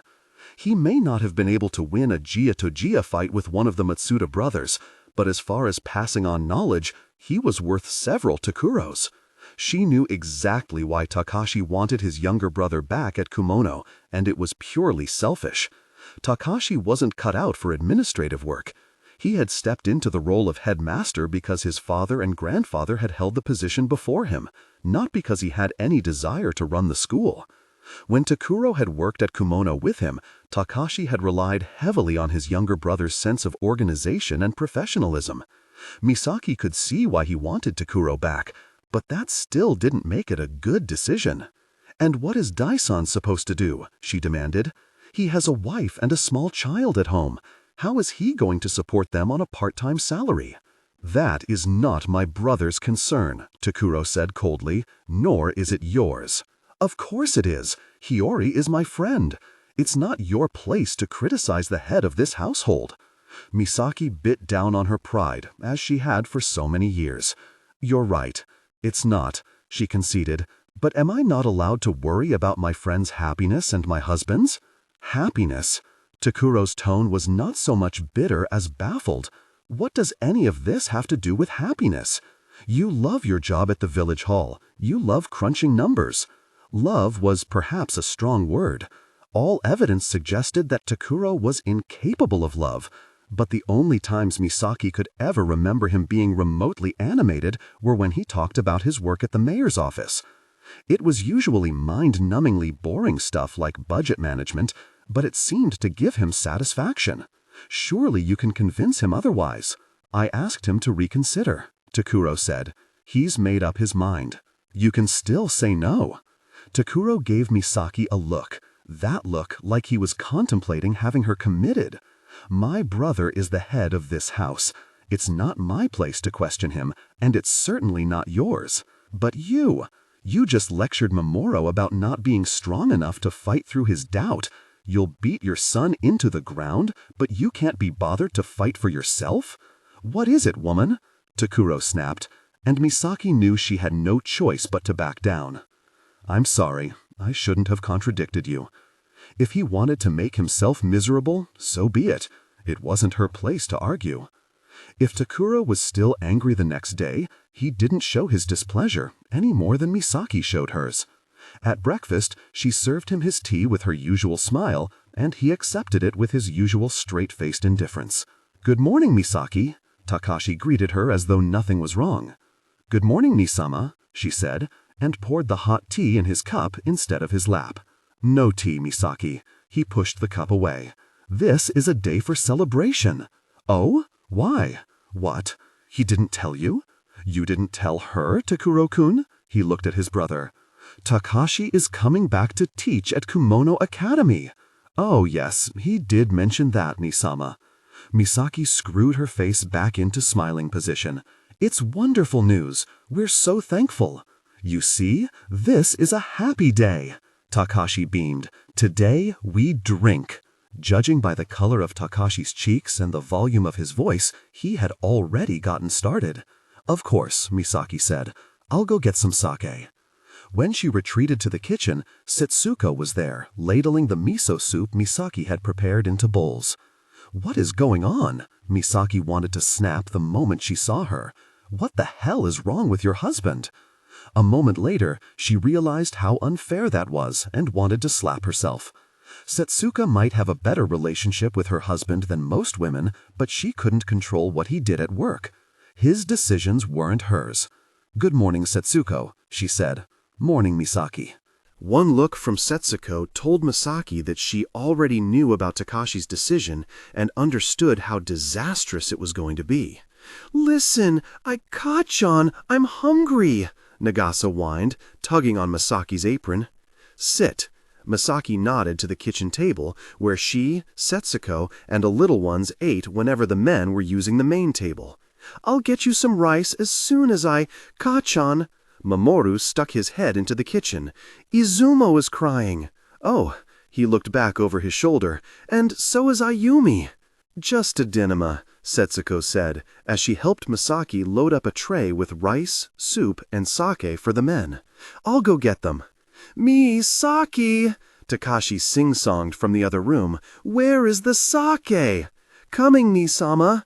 Misaki picked up the tray and started toward the dining room, only to have Setsuko stop her with a hand on her shoulder. Before that, she took a third cup and put it to Misaki's lips. "What? No! Setsuko, I can't." "You need it." "Okay." Misaki relented and allowed Setsuko to tip the sake into her mouth. "Atta girl!" Setsuko grinned as Misaki squeezed her eyes shut and swallowed the fire. "Thank you," Misaki breathed as the liquid burned down her throat deep into her chest. "I needed that." "I know." Setsuko smacked her on the back and hurried off to get the babies. "Is that Mamoru back there?" Takashi asked, leaning over to look into the kitchen as Misaki set his soup and rice before him. "Hey, Mamoru, come out here." "Why?" Takaru asked stiffly. "He's a young man now. He should sit with the men." "He's only 14, Takaru said. "You're just upset because he's better than you." "Misaki, go tell Mamoru to come out here and bring him some sake." "No need," Takaru said. "He can have mine." Misaki was never sure if Takaru refused to drink because he was worried about dulling his senses or just his ability to frown. Today, it might have just been his small way of slighting his brother. No, don't be a stick in the mud," Takashi said. "Drink it." "Nisama, it's not even noon yet." Takashi slammed his palm on the table so hard that Misaki jumped. "I said drink." Takaru held his older brother's gaze, and for a moment Misaki thought he was going to eject. She wanted him to. He lowered his gaze and knocked back the cup in one gulp. "There you go, little brother." Takashi clapped Takaru on the shoulder. Clenching her jaw, Misaki turned to leave. Before she reached the kitchen, Mamoru appeared in the doorway, holding Izumo. "You asked for me, uncle?" "Give the baby to your mother, boy," Takashi said. "Come sit with us." "Thank you," Misaki said as she shifted the tray to one arm to accept a fussing Izumo with the other. "Don't try to swallow too much at once," she whispered to Mamoru. "What?" "It's going to feel like a punch to the nose, but try to keep a straight face. If you don't, your uncle will mock you for the rest of the week." "Come, Mamoru," Takashi said, motioning him to the table. "Have a drink with us." "There," he beamed as Mamoru knelt down at his left hand. "Look at you. Look how tall you've gotten. You're growing up into a fine man, aren't you?" Mamoru didn't seem sure how to respond. I hope so, uncle." "Fine young man," Takashi mused as Misaki retreated to comfort Izumo. "You must make your father so proud." I hope to, someday," Mamoru said, audibly uncomfortable. "I don't think I've earned—" "Oh, you'll earn your father's pride." There was a clink as Takashi poured himself more sake. "Or spend the rest of your life trying, like he did, like our old man did, like his old man before him. You'll grow and you'll train and grow and train with all your soul until one day you'll be sitting behind the kimono desk wondering why the hell you took all that time to become such a powerful fighter. So you could do battle with schedules and registration forms? So you could pass all that tedious nonsense on to your own son? Nisama." Takaru's voice was so rigid it sounded like it might snap. "Please don't speak that way about our family's legacy." "Quiet, Takaru-kun. I wasn't talking to you. I'll tell you something, Mamoru-kun." A pause for a deep swig. "I'm glad I have a little girl." There was a confused silence. "You're looking at me like I'm crazy," Takashi laughed, "but I'm serious. Girls are made for peacetime. A girl can thrive in peacetime. It comforts me to think my little Ayumi won't have to put up with all this nonsense. Training until you bleed, only to be left in a sheath to rust? I'm not sure I understand, uncle." "I hope you never do. You're too bright to rust." Takashi let out a sigh that was almost a moan. "I was bright too, once, you know." "Uncle—" "That's enough talk," Takashi said abruptly. "Have a drink, nephew." There was a pause, a painstaking gulp, and Takashi burst out laughing. "Oh, Mamoru-kun, you should see your face." I'll talk to him, Setsuko promised Misaki and Hiyori later, for both of you, just not right now. I think I'll wait until his head is on straight. The three women had just settled down to a rare moment of peace. Mamoru was studying in the next room with Kwang Chil-hee. Hiroshi, Nagasa, and Ryota were scrambling across the floor alongside the older boys, deeply absorbed in the ice car racing game Mamoru had taught them. Izuma was asleep, and Ayumi was quietly feeding at Setsuko's breast. "Oh, you don't have to speak to your husband on our account, Setsuko-san," Hiyori said earnestly. "That sort of thing is men's business." "Hiyori-chan is right," Misaki said wearily, selecting a needle from her sewing box. She wasn't at all in the mood to talk about the situation with Takashi and Takaru. All she really wanted was to catch up on her sewing, so she was eager to shut down the subject as quickly as possible. Kumono is Takashi-sama's school. If he wants to change the staff, that's his decision. "Sure," Setsuko said, "but it's a stupid decision, and someone ought to tell him." "Setsuko-san," Hiyori gasped, "how can you say such disrespectful things of your husband?" Setsuko shrugged. "He knows I love him." "I'm sure Dai-san has already raised his objections," Misaki pointed out. "Dai was enough of a man that he could speak up for himself. If he or my husband have a problem with Takashi-sama's decision, it's their job to take it up with him. They're grown men, aren't they?" "Wait, why would your husband have a problem with the change?" Hiyori asked, confused. "Takaru's not a big complainer," Setsuko said, "but he really didn't like teaching at Kumono." "Really?" Hiyori looked shocked. "My husband talks about it like it's the best job in the world.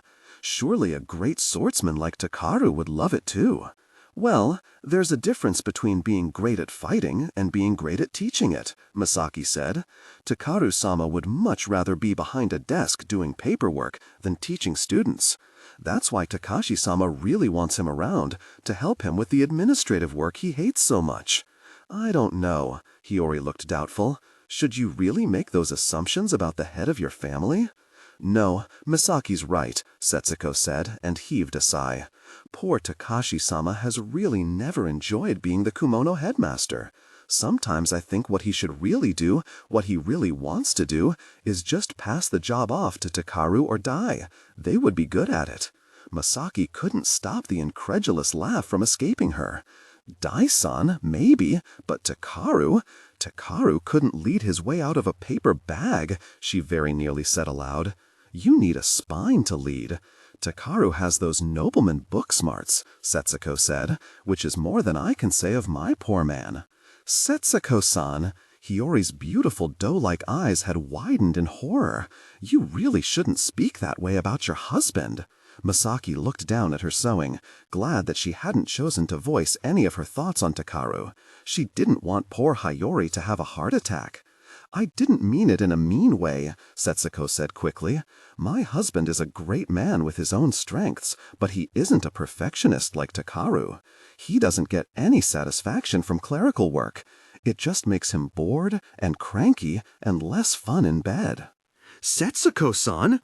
Hiyori clapped both hands over her mouth and blushed so furiously, Misaki was afraid she might faint from all the blood rushing to her head. "What?" Setsuko said, and Misaki wondered if her sister-in-law had taken a few swigs of the sake as well. Even Setsuko usually had more delicacy. "He's so much more energetic when he's been in the dojo training than when he's spent the whole day in the office. I'm sure Dai-san is the same way." "I don't think we need to talk about Dai-san," Misaki said hastily, casting around for a change of subject. Hiyori-chan, you wouldn't happen to have any dark blue thread to spare?" "Oh, sure," Hiyori stuttered.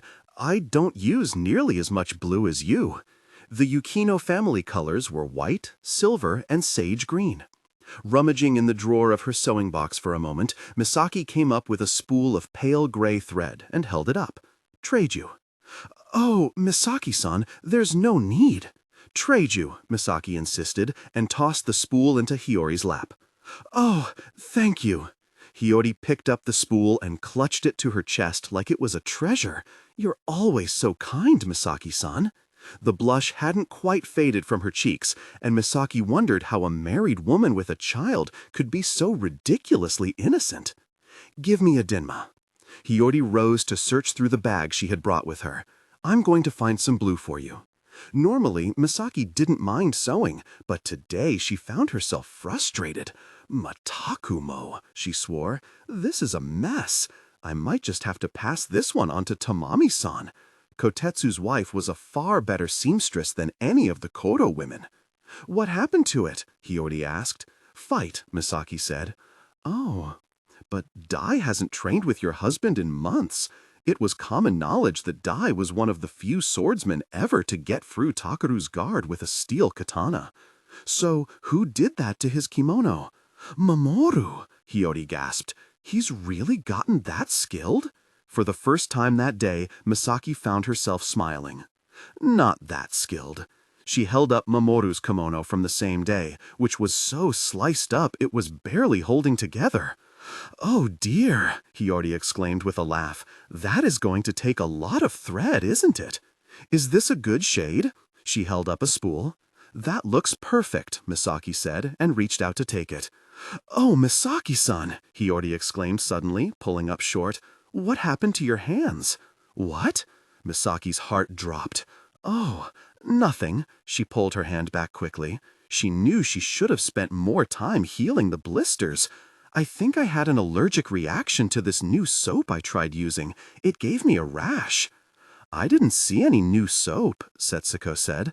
She and Misaki bathed, did their laundry, and washed their dishes in all the same spaces. "Well, that's because I threw it away," Misaki said. "It wasn't any good." "You know, it almost looks like you're blistered," Hiyori said in concern. "It's weird, sometimes my husband's hands get like that." "Really?" Misaki's heart started to thud faster. Takeru was already unhappy with her. The last thing she needed right now was for someone to find out that she had been in his dojo putting her hands on his weapons. And if gullible, naive Hiyori was the one who caught her at it, she didn't think her pride could take it. Hiyori had moved closer, reaching out to take one of Misaki's hands. "Why would you have blisters like Dai's?" Misaki's mind was scrambling to generate a lie when, "Takeru-sama!" she exclaimed in relief. She usually wasn't so happy to feel her husband's unpleasant coldness fill a room. "You're home early." "Shimata," Setsuko swore under her breath and pulled her kimono up to cover her breasts. "I didn't realize we would have company," Takeru said, without bothering to greet any of the women. "Why is Kwang's boy in our house?" "He has a deal with Mamoru," Misaki said. "What?" "Mamoru helps him with his combat training, and in exchange, he helps Mamoru with his Kaigenwa homework." Poor Chul-He usually didn't last more than a wati in the dojo before he was too exhausted to lift his bakken, and the two would retire to the family room to run through Kaigenwa vocabulary until the sky grew dark. It was how the boys had spent most of their midwinter break. Takeru huffed, then turned his cold gaze on Hiyori. "And you, shouldn't you get home and prepare dinner for your husband?" "Oh, yes, Matsuda-dono." Hiyori scrambled to gather her things before bowing herself out of the room. "That was rude," Setsuko muttered. "Misaki," Takeru said, "see your friend off and then come to my study." His impenetrable monotone made it hard for Misaki to tell if she was in trouble or not. Either way, she thought it would be best to do as he said without asking questions. Royota cried when Hiyori told him it was time to go. "Yosh, yosh," Misaki soothed the toddler, patting his head. "Naga-kun will still be here tomorrow." "Thank you for having me, as always, Misaki-san," Hiyori bowed. "Oh, and don't worry about Mamoru's kimono," she said with an uncharacteristically mischievous smile. "What?" Hiyori patted her bag. "I'll have it back by next week." "Hiyori-chan, I can't let you do all that work." Misaki reached for Hiyori's bag, but the younger woman clutched it to her chest. "No, please," she said earnestly. "Please let me do this for you, Misaki-san. Dai keeps all his clothes in such good condition. It's not like I have a lot of my own mending to do." "Fine," Misaki sighed. "I'll owe you. You'll have to let me help you with your laundry later." While Hiyori came from a good family, her own Jia was weak. The kind of heavy, water-moving work that came easily to Misaki tired her out quickly. Hiyori gave her a loving look that Misaki neither understood nor deserved. "You're always so kind to me, Misaki-san." "Have a good night, Hiyori-chan." After she bowed, Misaki couldn't help it. She reached out and gave her sweet friend a short pat on the cheek. "I'll see you tomorrow." "Good night, pretty girl," Setsuko said, waving Hiyori off. With the smile fading from her face, Misaki crossed through the family room and made her way to Takaru's study. "Takaru-sama," she said softly when she reached the door. "You wanted to see me?" Takaru didn't acknowledge her presence except to wave her inside. He was still absorbed in the kairi on the desk before him, so Misaki bowed herself into the room and approached quietly. She knelt before Takaru the way she used to kneel before his father until he was ready to speak to her. Finally, he set his brush pen down and looked up. There was another letter addressed to you. Reaching into the folds of his kimono, he produced a scroll and handed it to her. The rolled kairi was battered and smudged as if it had come a long way. "It's from Kalunjara," Misaki exclaimed when her eyes fell on the sender's address. There was no name. Her fingers passed over the seal and paused when they found it unbroken. Her gaze lifted to meet Takaru's in a moment of surprise. He hadn't opened it. Misaki had the feeling, no, she was certain, that Takaru had spent the first few years of their marriage intercepting her letters from overseas. Only the blandest of congratulations on her wedding had ever reached her. Nothing of substance, nothing that really mattered. There were letters that should have come that conspicuously never made it into her hands. She already knew what most of them would say. Eileen would stiffly express less sadness than she really felt before saying that she respected Misaki's judgment. Master Wangara would tell her to look out for herself. Coley would go on a tirade that started out making sense before devolving into ramblings on the nature of human ambition and free will. And Robin, well, she tried not to imagine what he might have written. It hurt too much. She could have objected, and if she'd really wanted to, found a way to get to the letters before Takaru did. But in a way, it was a kindness. It made it easier to forget the life she had left behind, or at the very least, push it to the back of her mind. Perhaps she should have been grateful that, after a decade, her husband finally trusted her enough to give her a foreign letter without looking at it first. But when she searched her bitter little heart for a drop of gratitude, she came up empty. "Why would you be getting mail from Kalunjara?" Takaru asked.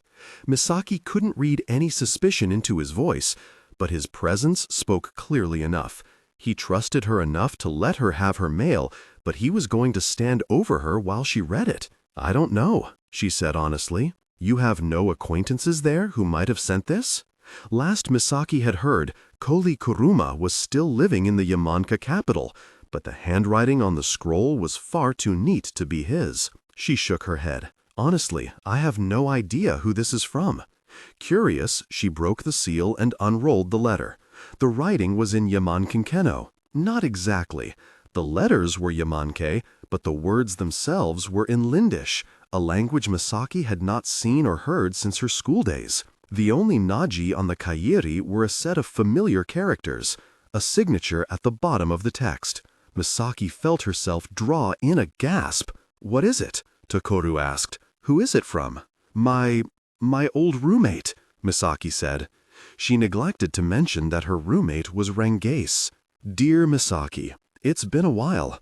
I know you told me it would be better for your marriage if we did not have any more contact, and I'm sorry to breach that. I myself am risking more than I would like to say to get this message to you, but I could not live with myself if I didn't send it. I am loyal to my country, but you are my friend, and I don't want any harm to come to you or those you love.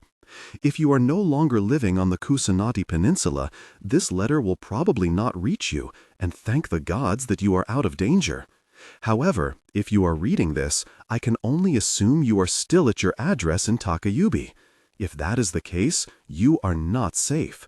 I don't know what information the Kaigenese government has given you about the state of Rangai or the possibility of war, but whether they have told you or not, you are in serious danger. Take your family and leave Takayubi as soon as you can. And if you do survive the coming weeks, if you could send a letter back to this address, so I know you're all right. Nyama to you, 1,000,000 times nyama to you. Nami, don't let this be our last contact. Your devoted friend, Wang Yali." Misaki felt as if she had turned to stone. "What is it?" Takoru asked, reading the shock on her face. "What does it say?" "Please, Takoto-sama, sit down," she said quietly. "What? You need to hear this." Kneeling opposite her husband, Misaki translated the letter aloud. Takoru listened without expression. "And who is this Guang Ya-li?" he asked. "I told you, she's a friend from school," Misaki replied, in the vain hope that Takoru wouldn't press her further. "And where was she born?" Guang was a common family name across Namandugo. There were as many Guangs in northern Kaigen as there were anywhere in Rengai. But Ya-li is Rengase. "Then this letter should be destroyed and forgotten," Takoru said calmly. "Nothing she says is to be trusted. She was a close friend," Misaki protested. "You're speaking nonsense, Misaki. Even if this Guang Ya-li really was your friend, how would a woman know the plans of the Rengase military? It's impossible." "It's more than possible," Misaki said, trying to keep the indignation out of her voice. "The year Ya-li and I graduated, her sister was promoted to general in the Rengase army." Takoru let out a disdainful noise that made Misaki's teeth clench. Her sister? What kind of joke of a military are they running over there? Misaki ignored her husband's comment. "Ya-li would know, and no matter what you think, she wouldn't lie to me. Not about this. I understand if you don't want to take the word of a Rengase woman, but it isn't just her. Kazu Lord Susano also warned us in his own way. All your brother said was that we should take a vacation to Jungsan. It was a strange thing to say. He meant to tell us something. It was a coincidence. Respectfully, Takoto-sama, I know my brother, and I know this woman. I think the Rengase really might be planning something. And what if they are? If the Rengase are coming, they are coming to their deaths." He spoke with the same stupid confidence that seemed to possess everyone in Takayubi. This is the sword of Kaigen. To make a run on it is to die. "Those are pretty words," Misaki said, "but you haven't seen what's out there." "It doesn't matter," Takoru said, rising to his feet to tower over his wife. "The Empire depends on us to hold back any threat from the West, and we have done so without fail for centuries." "I know."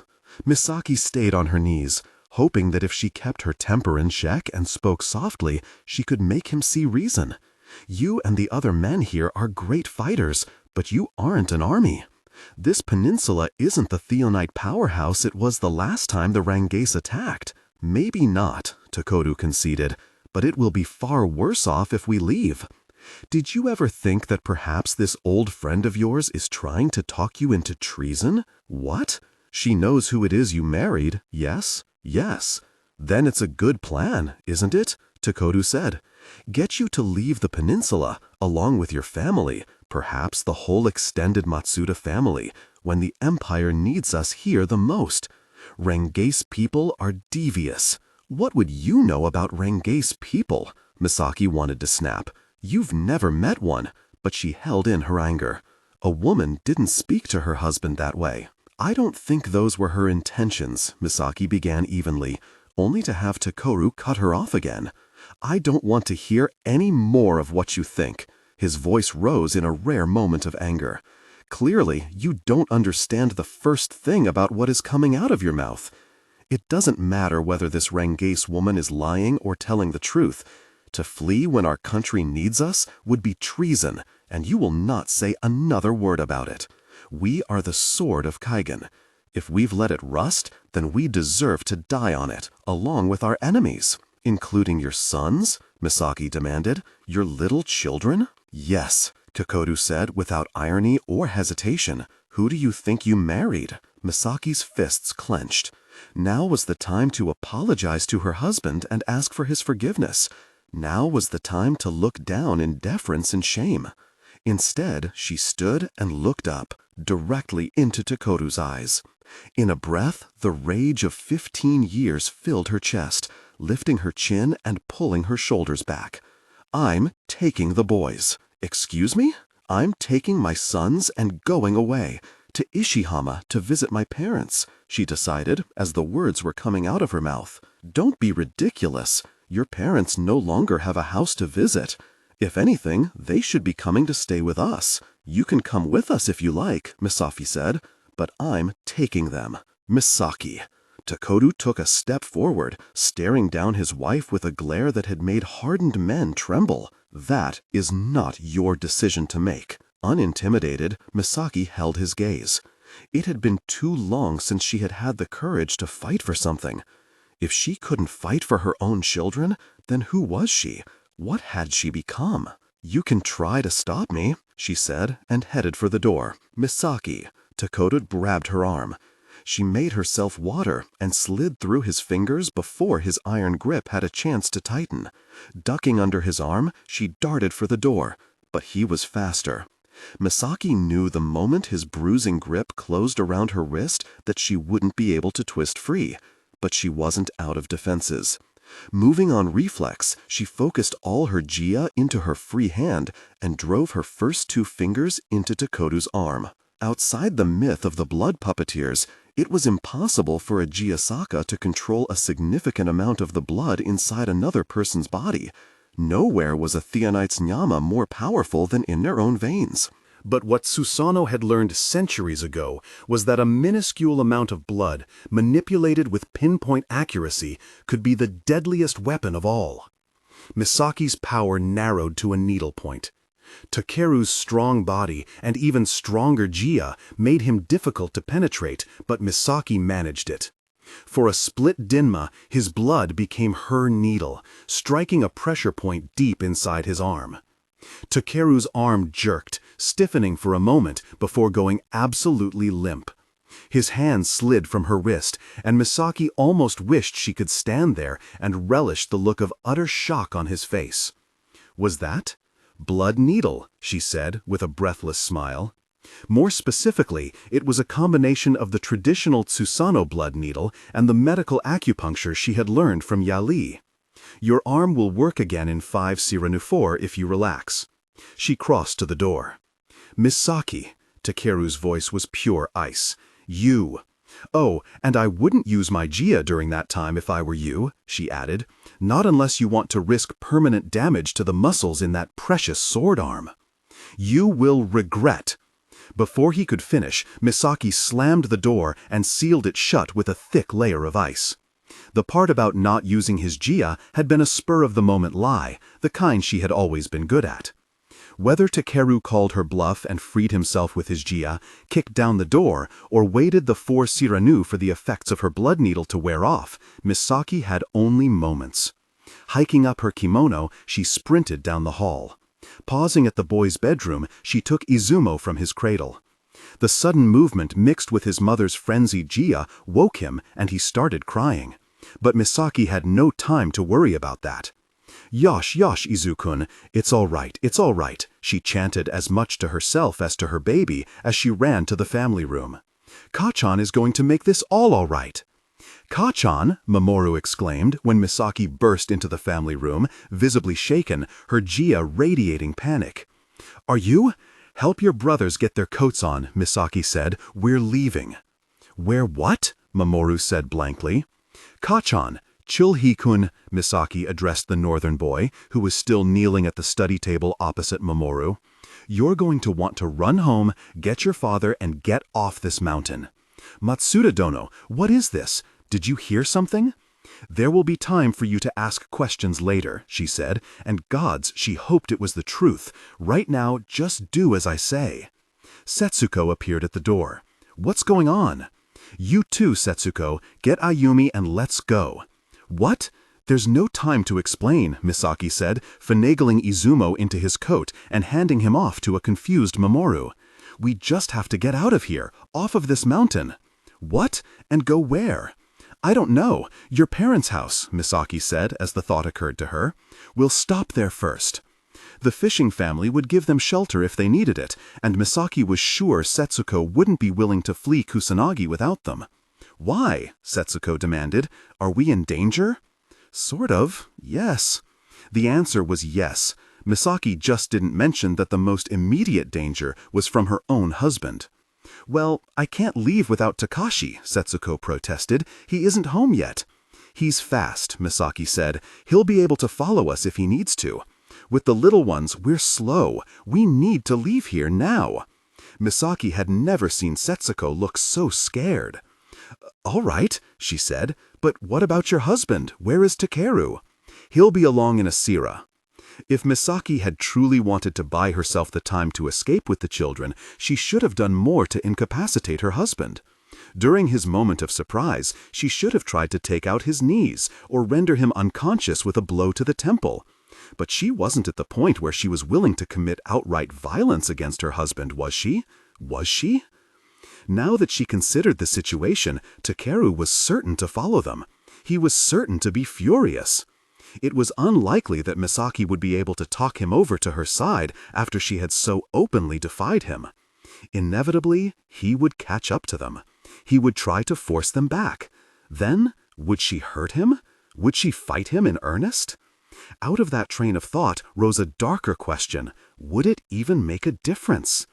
Misaki had fought her fair share of terrifying Theonites, but Takeru was more powerful than any of them. Should she go back and properly disable him now? This might be her only chance, now, while he didn't have the use of his right arm and might hesitate to use his Jia. "Kachan," Mamoru's voice shook her from her thoughts. "Hiroku and Nagakun are in their coats. Chulhi says he won't leave until someone explains something to him. What should I do now?" "Mamoru," Misaki said, turning slowly to stare at her son. In all her anxiety about Takeru coming after them, she hadn't considered that in any of those scenarios, Mamoru would be there too.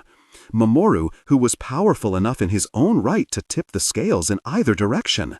Factoring in everyone's level of skill, power, and experience, it was very likely that the confrontation would come down to whichever parent Mamoru sided with. But that couldn't happen. Not to Mamoru, who was earnest and loyal and cared about both his parents. No child should have to make that choice. But the reality was that if Misaki and Takeru engaged in combat right in front of him, he would have to choose. If she fled with the boys now, knowing Takeru would follow, she would be condemning Mamoru to the sin of raising his sword to one of his parents. She couldn't do that to him. Her decision was made. "Mamoru." "Yes, Kachan." "Those ice sleds you make for Nagasa and Ryotakan, can you make one big enough to hold your aunt and all 4 little ones?" Sure, I think so." "Good. You're going to make that sled, get everyone into it, and take it down the mountain as fast as you can without crashing." "What, now?" "Yes, now. Go."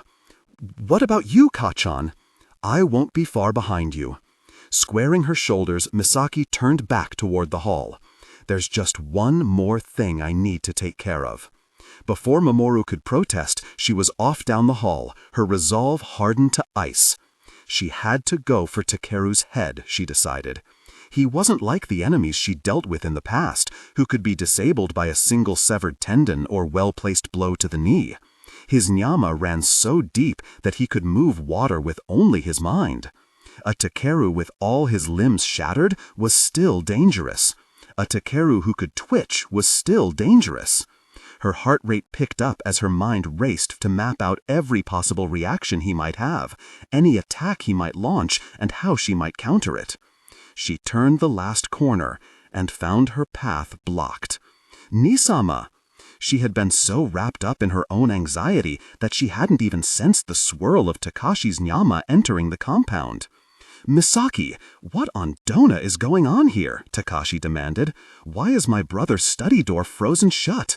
Why is everyone in a panic?" Misaki's ice broke into disarray. Her heart threatened to beat out of her chest. Takashi was here. Takashi was here. That changed everything.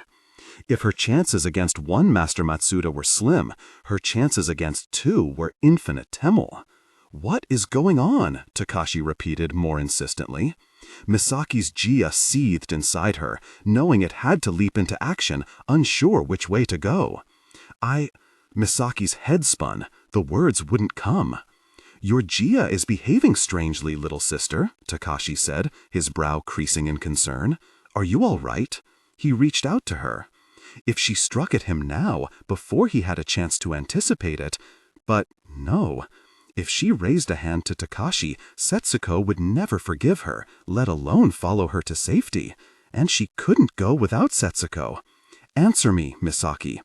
Misaki opened her mouth, but before she could lie, there was a crash. Takeru's study door exploded, flinging pieces of broken wood and ice in all directions. "What was that?" a voice said, and Mamoru raced into the hallway, Setsuko and Chulhi close behind him. "Kachan!" But all voices fell silent as Takuru appeared in the study doorway. The force of his anger was so heavy that no one could speak or even breathe beneath it. He took a step into the hallway, and everyone stepped back. Everyone except Misaki, who had lost the ability to move. Takuru's right arm still hung motionless at his side, but he didn't need it to hold Misaki down. His gaze pinned where she stood, like a blade through the gut. His voice could have frozen the sun when he spoke. "Misaki." And with those 3 syllables, she was certain for the first time that her husband could feel an emotion. He could hate. She waited, rigid, for Takura's glare to turn to physical ice and end her life. Unable to look him in the face, she closed her eyes. She knew the sound of a sword piercing a human body. She knew the deathly cold of the whispering blade. She knew what it was like to bear that ice inside her. She was ready. But the next sound to hit her ears was not the sickly crunch of ice through bone. It was the tolling of a bell. The next thing she felt was not hard ice through her abdomen, but the tender touch of breeze on her cheek. Faint, so faint, but distinctly alive. And in a moment, Misaki's Jaya, Takura's, Takashi's, and Mamoru's were all swept away by something foreign, something lighter and faster, but every bit as powerful. Misaki's eyes snapped open to a new and terrifying clarity. The world reoriented. Dread expanded like a dilating pupil as the threat shifted from the 2 Matsuda men to something so much bigger, so much worse. Takura's gaze released her as his attention turned to the unexpected sound. "Is that the temple bell?" "That's what it sounds like," Setsuko said, her head cocked to the side. "Why are the Fenya ringing it now?" Mamoru asked. "Is there a storm?" "There must be," Takashi said. "The news has been warning us about storms hitting the coast." "That's not a coastal storm, Headmaster." Kwang Chulhi spoke the realization. Misaki was too frozen to voice. "That's Fenya." "Kwang-kun," Takashi began in exasperation, but whatever reassuring thing he had meant to say was swallowed by a sound unlike anything any of them had heard before. A roar. Not quite animal, nor human, nor divine, but some shuddering thing in between. The sound shook the mountain, rattling the floorboards beneath their feet. The Fenya's bell, meant to toll steadily through the ages, quickened, faltered, and drowned in a howl so savage and hollow it might have been the yawning mouth of the Loxera itself. Misaki knew for certain when the wind raked her skin that Ya's letter had come too late. They're here. Chapter 12. The Ranganese. Misaki's world tilted. It was a strange lurch, shifting from the thought that she might die to the realization that they were all going to die. Siranu ago, she had turned her blood needle on her husband. She had been ready to raise her Jaya to her brother-in-law, and Takuru had looked at her with murder in his gaze. But the moment the wind hit the house, the world tipped like the deck of a ship, pitching them all in the same direction. In the midst of groaning wood and foreign yama, Mamoru was the first one to find his feet. Turning, he raced down the hall toward the front deck.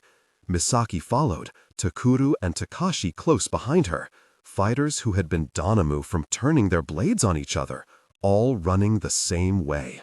Because suddenly, none of their quarrels mattered. None of it would ever matter if they were dead.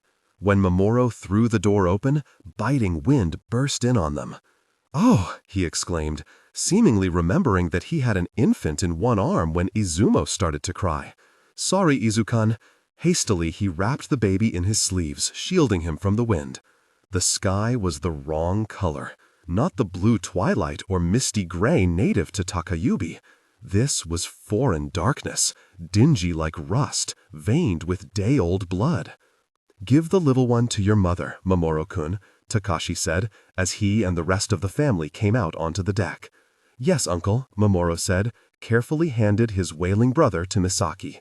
She patted Izumo on the back in a weak attempt to comfort him, but her eyes were on the horizon. Out at sea, a universe away, Misaki could make out a sliver of sunlit sky, but the window was fast disappearing behind a wall of clouds. As the storm front loomed closer, the wind picked up, causing the beams of Kumono Academy to bend and whine so loudly the sound echoed across the mountain. The usually placid Kumono Lake writhed with waves, and further down the mountain, the pines around the western village whipped spinelessly as if they were blades of grass. Nagasa toddled out onto the deck, only to be knocked off his feet by the wind. "Careful," Mamoru exclaimed, picking up his crying brother and nudging him back into the house. Hiroshi was smart enough not to walk directly into the wind as Nagasa had, but stayed at the threshold, gripping the doorframe for balance, his unnervingly intense stare fixed on the gathering clouds. "Setsuko, Misaki, get the children inside," Takashi said. "Shut all the doors and windows. Shut all the doors and windows." Misaki could have let out a hysterical laugh. "What good is that going to do?" "Look!" Chulhi exclaimed, pointing down the mountain. "What in Namai's name is that?" Setsuko cried. The darkest of the clouds were massing just offshore, near the fishing village at the base of the mountain. Misaki realized what she was seeing before she was ready to believe it. Chulhi seemed to be having a similar thought. "No," he said under his breath. "There's no way." At daybreak, it had been common knowledge that wind funnels could not be taken into battle. No solitary Fanyaka was powerful enough to generate one, and no team was coordinated enough to control one they had started. Many skilled Fanyaka, including some of Misaki's fellow students, had been injured or killed attempting to weaponize wind funnels. And those had been small funnels, no bigger than a dozen bounds across. Judging by the way the cloud cluster dwarfed the fishing village below, this was something far bigger. Chulhi's voice had taken on a note of horror. "They're not." Yet, before their disbelieving eyes, the clouds swirled together and formed a funnel above the shore. Even though Misaki knew it was human Fanya, even though she did not believe in sky gods, it looked for all the world like the dark finger of a god, extending earthward. "No," Setsuko said as she realized what was happening. "Wait, they can't." The attack was strategically placed, Misaki realized. The Fanyaka had formed their storm system out at sea, where it wouldn't draw immediate attention, but the tornado was only going to touch down that they had reached dry land. That way, they avoided bringing seawater ashore and giving their enemies more to fight with, as if the poor coastal fishermen would have stood a chance either way. "No!" Setsuko screamed as the roaring column descended on her family's village. "Wait! Wait!" Ignoring her cries, the sky god rumbled and put its fingertip to the shore. They were too high up to see the houses break into splinters or hear the screams of the fishermen inside them, but Misaki felt it. The death of a single Fenionite could cause a disturbance in the atmosphere. The deaths of so many, all in the same moment, hit her like a physical blow. Normally, she couldn't sense Nyama at such a distance, but the snow acted like spinal fluid, shooting the agony up the rocky backbone of Takayubi. She felt it shudder, like a sob, in her veins, before dropping into silence. Dozens of pulses, gone, in a single beat of her own heart. Misaki had not known her sister-in-law could make such a sound. "Setsuko," Takashi started, his own voice strained. As he reached for his wife, she lurched forward, into the wind, as if to run down the mountain. "Setsuko, wait!" He caught her before she could lunge off the edge of the deck and held her tight. She shook in his arms. Her jia, usually as light as shallow waves bubbling over sand, could have churned blood. Takashi held her tight. His eyes were squeezed shut like he could feel every drop of her pain, like he could cake it all into his own chest if he only willed it hard enough.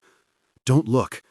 He placed a hand on his wife's head, wrapping his nyama around her like a blanket as the last of the houses below were consumed by the wind. He made his power a solid wall, shielding Setsuko from the tremors of destruction, but she didn't stop shaking. Burying her face in Takashi's chest, she screamed. A shrill, raw sound made of more than just grief, made of rage. Takashi bent his head and spoke soft words into her hair before turning to the others. "Misaki, take her inside. It isn't safe out here. Takaru-kun." He looked to his brother. "We have some Rengenes to kill. You too, Mamoru-kun. Let's go." Misaki's blood seemed to still in her veins. "No, not Mamoru. Not Mamoru." She opened her mouth to raise an objection. "He's too young, or he should stay here and protect his brothers." But she abruptly found her arms full of a sobbing Setsuko. Shifting Izumo to one hip, she found her sister-in-law's shaking hand, held it tight, and guided her inside. They were barely through the door when the men swept past them. It was customary for a Shirojima warrior to pray to his sword and his gods before battle, but there was no time for ritual. Takashi barely paused to bow at the dojo threshold before racing to the weapons rack and grabbing 2 swords in each hand. Nagimaru and Kyogetsu in his right hand, Namimaru and Mamoru's sword in his left. Turning, he tossed his brother and nephew their katana. Nobody seemed to notice that Takaru caught his moonspire with his left hand. He held the pearly sheath still at his side, while Takashi and Mamoru hurried to tie their swords in place. The fingers of his right hand were twitching. They would be in working condition soon, but he evidently didn't trust them to tie a knot yet. Mamoru's hands moved fast, almost manically so, driven by an energy Misaki recognized. She used to feel it too, a cocktail of adrenaline, determination, and fighter's madness that could drown out fear and better judgment whenever she gambled her life against an enemy who outclassed her. Maybe she would have felt that same rush now if she were the only one in danger. But that was her son. That was her son, who was bright and growing and a better Kodo than she had ever been. His life was too precious to gamble. "Mamoru," she started, but everyone's attention was on Takashi as the Matsuda patriarch tied his wakizashi in place alongside his katana and turned to give his commands. While the mayor was the official head of the village, the Matsuda patriarch was the closest thing Takayubi had to a military commander. Not just Mamoru and Takaru, every fighter on the mountain would answer to Takashi before anyone else. It was the way their people had done things since long before Yungsan had ever sent bureaucrats to oversee them. "That tornado can't come up the mountain," Takashi was saying. It was a reasonable assumption. Naturally occurring tornadoes were characteristic of western Rengenes desert country and flat Iberian plains, not rocky Kaigenese coast. As soon as it reaches the base of the mountain, the uneven terrain will break it apart. Whoever is making it will have to touch down on solid ground, and we'll be there to meet them. "I don't know about that, Headmaster," Chilhee said. "Kwang-kun, this isn't the time for your weird." "He's right, Nisama," Misaki interjected. "That thing outside is not a natural wind funnel." She couldn't fathom the amount of precision and teamwork it must take to not only generate a tornado that size, but then control it. This was no gaggle of mercenaries or ill-trained peasant sons on their doorstep. It was a highly organized military unit. An army of Fonya Kalu strong enough to manipulate that much wind is strong enough to bring it up a mountain. There was no doubt in her mind. That tornado will be at the village gates in Siranu. "Even better," Takashi said, and Misaki was mildly horrified to find him smiling. "What? Saves us the trouble of taking the fight to them." Takashi turned to face Takaru and Mamoru, looking more alive than Misaki had ever seen him. "These Rengenes dare to attack my wife's people, our fishermen on our coast. They dare to mock the gods of our ocean. Let's show them the real power of gods. And you, city kid," he pointed to Chilhee. "People are still calling me that? You have that thing Takaru and Mamoru keep talking about, that little telephone rectangle?" "Yes, Headmaster," Chilhee said, pulling the infocom device out of his pocket. "Can you use it to call the government?" Not from here. So far, the towers we set up are only working further up the mountain." "Then you'd better get up there now," Misaki said. Assuming the wind doesn't take out the towers, that rectangle may be the fastest way for us to let the Emperor know that this is happening. She didn't trust the Kaigenese government by any stretch of the imagination, but right now they were Takayubi's only chance at reinforcements. Head up the mountain, Takashi said, and take this. He took a spare wakizashi from the rack and tossed the sheathed weapon to Chilhee, who just managed to catch it. In case you run into trouble. I get a girl sword? Takashi snorted. I've seen you fight, Kwang-kun. Our full-sized katana are too much for you. Ah. Chilhee glanced from Mamoru's sword to Takaru's even bigger moonspire. Touché. But if we need someone to get to the towers as fast as possible, should I really be the one? I mean, isn't Mamoru faster? Mamoru is much faster, Takashi agreed. He is also a Matsuda. He was made to face the enemy, not run the other way. Face the enemy, Chilhee said incredulously. I don't know if you noticed, Headmaster, but the enemy is a tornado. What are you going to do? Kill it, Takashi said. Now, go. Right. Chilhee's tone was casual, but he was clutching the wakizashi's sheath so tightly that his knuckles had turned white. It was good to... I'm glad to have met all of you. His eyes met Mamoru's for a moment before he ducked his head in a deep bow. Thank you for everything. And don't worry. He straightened up. I'll get you those reinforcements. Just hold on. Turning, he ran from the house, calling back to the Matsudas. Hold on. When Chilhee was gone, Takashi turned to hold Setsuko one last time. Tenderly, he touched her face. No more tears, my love. Your parents and brothers and sisters are about to rest so peacefully. I'm going to send them off with the butchered corpses of all their enemies. Setsuko nodded, with a savagery Misaki had never seen in her eyes. Do it, she whispered. I'm going to throw so many Rengene's souls at their feet that they'll be able to walk over them like a bridge into the Laksara. Don't fret, sweetheart, he added to Ayumi, crying in Setsuko's arms. Your father is going to protect you. And they were moving. They were leaving. Misaki felt the world slipping through her fingers. Wait! We don't have time, Misaki, Takashi said. She ignored him and grabbed Mamoru's arm. Stay, she wanted to beg. Stay where I can protect you. But that was a ridiculous thought. Mamoru was a strong fighter. If he couldn't protect himself, she was hardly going to be any help. Pay attention to your distance, she said instead. Fonyakalu are most dangerous at mid-range, 2 to 3 bounds. That's where their attacks land the hardest. Stay well back or in close with your sword. Don't linger in their mid-range striking zone. Despite his uncle's impatience, Mamoru was listening intently. Yes, Kachan. And look at the color of their uniforms, Misaki added. Rank-and-file Rengene's troops wear yellow. Their elite fighters wear black. If you see yellow, you stand a chance. If you see black, I want you to run. Kachan, you know I can't do that, but I want you to. Wasn't a good reason. Kachan.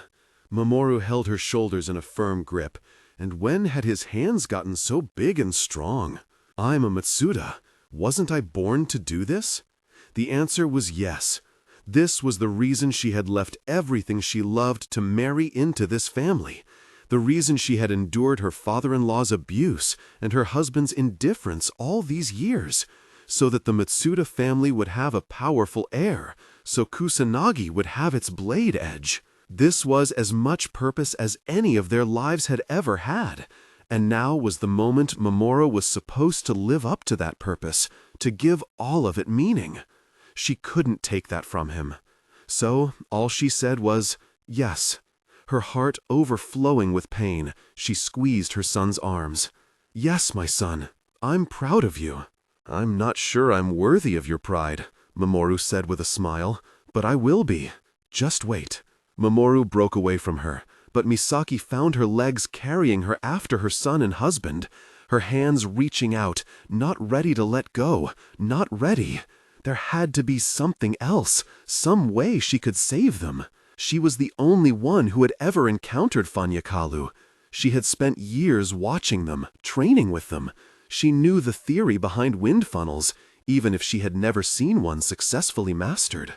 There had to be something in her memory. Think, Misaki, think.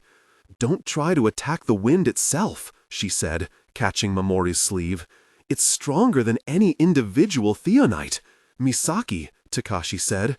"We really don't have time for this. Say your goodbyes." "No," Misaki growled, past caring about propriety. "Listen." She had never heard of anyone stopping a tornado once it got going. If anyone was going to do it, it would be these men, but only if they had a working understanding of what they were facing. These wind funnels are created by two-part teams. One group keeps cool air circulating around the outside, while the other forces warm air into the center to feed the updraft. Takashi was looking at her in confusion. "How would you know?" "You're not going to stop the tornado by taking out the Fanyakalu on the outside," Misaki continued. "All they're doing is streamlining wind that's already moving. The updraft is what powers the cyclone. The strongest Fanyakalu will be there, inside the funnel, forcing that hot air upward." Takashi was looking at her in confusion. "How would you know?"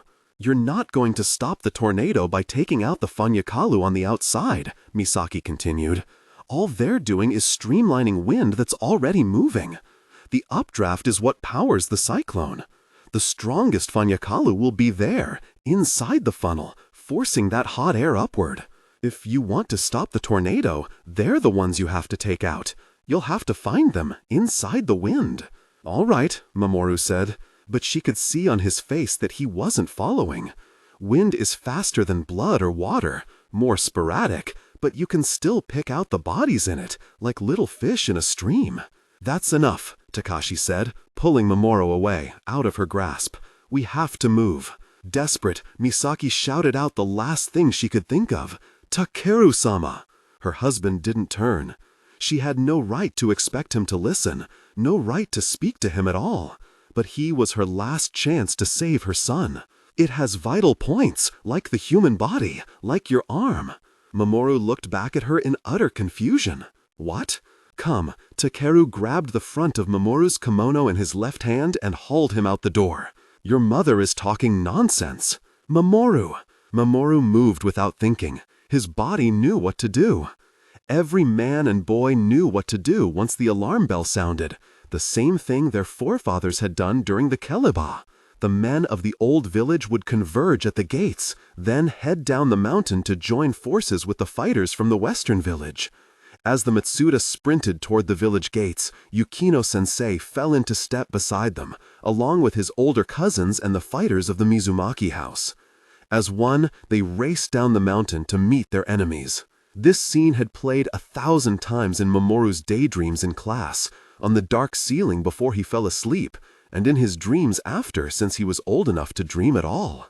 He had spent his whole life preparing for this moment, fearing it, hoping for it. But even as his legs carried him down the mountain, he couldn't quite believe that it was real. The copper-colored sky tinted the whole village, making the familiar houses seem alien and far away.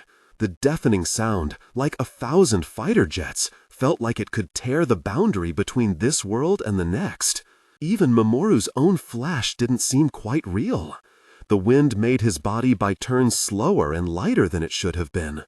It roared across his skin, making it numb and tingly, more like the skin of a spirit, as if his body belonged to that grown warrior from his dreams, far away, far in the future, on that day that might never come. "I need numbers, Takeru-kan," Uncle Takashi shouted over the wind as they ran. "How many men of fighting age do we have between this village and western one?" 204, Tosama said without missing a beat. "Ha!" Uncle Takashi let out a laugh. "More than enough." But the sight that greeted them at the edge of the village caused them to pull up short, Tabi skidding to a stop in the snow. The smile disappeared from Uncle Takashi's face. He swore under his breath and turned to Tosama. "Your wife was right. The damned thing is coming up the mountain." Not only that, the tornado was advancing faster than Mamoru had ever seen any theonite move over land. It had already swallowed the forests on the lower slopes. In moments, it would be at the edge of the western village. "We have to get down there, Matsuda Dono," one of the Mizumaki-nam cried. "Now!" But not all the men were assembled yet, and it was already too late. "No!" Mamoru made to run toward the western village before it was gone, only to be jerked back. Yukino-sensei had a handful of the back of his kimono. "Wait for orders," the swordmaster said. "But we have to help them." Mamoru's upsurge of adrenaline mixed with a keening strain of pain as the wind reached the lowest houses. "Itsuki-kun is down there, Yuta-kun, your family. We can't do anything to help them now." Yukino-sensei pulled him back, and for a moment Mamoru felt an unbearable pang of the swordmaster's pain. But it was only a moment. Yukino-sensei had enough control to keep his emotions under the surface. "The only thing we can do now is avenge them." Yukino-sensei was right, of course. Even sprinting, unimpeded, down the mountain, they would never reach their sister village in time. All the men of the old village could do was watch as the majority of Takayubi's population was ripped from the side of the mountain. Mamoru tried to power down his Jia, to feel as little as possible, but the adrenaline in his veins wouldn't allow it. He couldn't shut out the death any more than he could look away from the destruction. The Koronu fought. Even at a distance, Mamoru felt their Jia gash like teeth against the wind. Spikes of ice jutted into view between the buildings before falling to pieces, along with everything else. But of course, it wasn't just those who fought who died. Mothers and children were torn from their homes and dashed against the rocks. The temple where Mamoru had prayed every holiday and learned the names of his gods burst apart, clay roof tiles scattering into nothing. Even though the wind felt like Nyama, Mamoru couldn't believe that it was human. What human with a soul of Nyama could kill Koronu and non-combatants in the same breath? This was the work of demons. As the agony receded, Mamoru realized that Yukino-sensei had never let go of him. It wasn't just Yuta and Yukino-sensei's other cousins who had disappeared in that wind. Almost all of Yukino-sensei's students came to Kumano from the western village. Mamoru was the only one left. Around them, other men cried out in rage. Some shed tears, some fell to their knees. Yukino-sensei didn't buckle or cry. He didn't scream the way Setsuko had. He stood perfectly still, his shoulders back, his eyes fixed ahead. But somehow, he had never seemed so fragile. It was as though he had turned himself to ice. If he moved, it would crack. Sensei Mamoru started, his own voice shaking, but he didn't know what he could say. He blinked and felt tears slide down his cheeks. He had grown up with the boys from the western village, and he felt their loss like a hole in his chest. But Yukino-sensei was their teacher. He had devoted years of his life to nurturing them, pushing them, and watching them grow. They were his pride. To have all of that vanish in a moment, Mamoru could only imagine how it must feel. "Takeru-kun." Uncle Takashi's voice had sobered. "Numbers. Who do we have left? How many from each family?" "Ikeno, 12. Katakori, 9, counting the 13-year-old and the cripple. Ginkawa, 9, counting the 12-year-old. Ameno, 6. Mizumaki, 5. Yukino, 4. And Matsuda Tosama looked from his son to his brother. Just the 3 of us. So, how many in total?" 48, Nisama. "Good." Uncle Takashi turned to face the assembled men. Despite the destruction they had just witnessed, not one had turned back. "Ameno, Ikeno, Ginkawa, to the northern pass. Form alignment 2 deep. Ameno and Ginkawa up front, Ikeno behind. Katakori, keep watch on the cliff. Shoot down any Phonyaka who tries to scale the rocks." Uncle Takashi's voice, as loud as it was, couldn't carry to all the men over the wind, but in moments, fighters were repeating his orders across the group. "Wait," Mamoru said, as the Ameno, Ginkawa, and Ikeno swordsmen and the Katakori archers raced to follow orders. "Who's going to guard the southern pass?" The southern pass was the wider of the 2 avenues up the mountain, and Uncle Takashi had just sent more than 2/3 of their fighting force in the other direction. "We are," Uncle Takashi said. "Yukino, Mizumaki, with me," he called, and the 11 remaining fighters followed him down the slope toward the southern pass. Mamoru had walked this path almost every day of his life. It was the path that he took every time he visited the Kotetsus in the blacksmith village, every time he met up with Yuta and Itsuki before they headed up to Kumono Academy. Yet it looked unfamiliar now, stained with the rust-colored light of the storm. Snow and dust thrashed like fitful ghosts, like the Loxara rising to snatch at the fighters as they raced to face their enemies. "Hyosuke," Uncle Takashi called to the nearest Mizumaki as they passed the Numu village. "Go tell the blacksmiths to stay inside their houses with the doors closed." The man nodded and split from the rest of the group. Uncle Takashi called the men to a stop at the narrowest point in the pass. With a sweep of his arm, he cut a straight line through the snow, extending from the jagged rocks to their right to the base of the slope leading up to Kumono Academy on their left. "We hold them here," he bellowed. "No Phonyaka crosses this line." The line he had drawn looked to be at least 30 bounds long. Mamoru imagined that a general who hoped to defend such an area would have sent in 50-some soldiers. There were 12 of them. The men automatically arranged themselves by skill, with the younger Mizumakis placing themselves on the more defensible edges, and the powerful Yukinos covering the open ground near the middle of the pass, where the Rengasei were most likely to break through.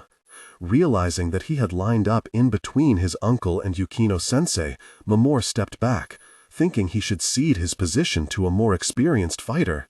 "Stay where you are, Mamoru-kun." Yukino-sensei's voice was firm but gentle. "You're a Matsuda, aren't you?" Swallowing, Mamoru nodded. He felt a hand clap onto his shoulder and turned to find his uncle smiling at him. "It looks like you won't have to see rust, after all, nephew." Uncle Takashi squeezed his shoulder, and Mamoru felt a disorienting jolt of pure elation. His uncle wasn't just smiling to raise the spirits of the other men. He was excited. The mountain shook beneath their feet as Uncle Takashi took up his position between his brother and nephew. The tornado shook all of the western village and the surrounding forest without slowing down, and was now no more than 100 bounds from where they stood. 12 men against a towering column of wind. "We hold this line," Uncle Takashi boomed. "We hold this line," the other fighters echoed, matching his ferocity. "We are the sword of Kaigen. We are the sword of Kaigen. We hold this line." The wind rose as if in response to their voices, trying to deafen them and rip the skin from their bones. But the men of Takayubi stood strong, rooting their feet in the snow. "Fire at will!" Uncle Takashi roared into the wind. Mamoru raised his jia and tried to form a spear, but it was difficult with the wind trying to tear the snow from his grasp. And even if he could form a proper projectile, what was he supposed to fire at? They faced a solid wall of wind. It was impossible to discern anything through the whirl of snow. Yukino-sensei was the first to take a shot. Raising a bound-long spear from the snow, he launched 3 spears, one after another, with all his strength and precision.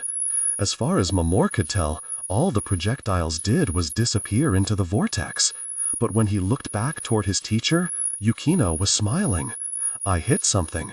"You did?" "Yes." Yukino-sensei flexed his calloused fingers and raised another ice spear from the snow. "Just not hard enough to do damage. It's difficult to sense the target and attack at the same time. I could use a bit of Matsuda power."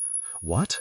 Yukino-sensei made a sweeping movement with his hands, positioning the spear so that it hovered in front of Mamoru. "Running start, Mamoru, then spin."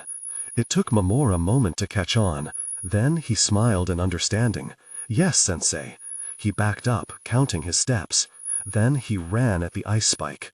Launching off the snowy ground, he spun in the air and slammed the heel of his hand into the projectile, channeling all his jia through his arm.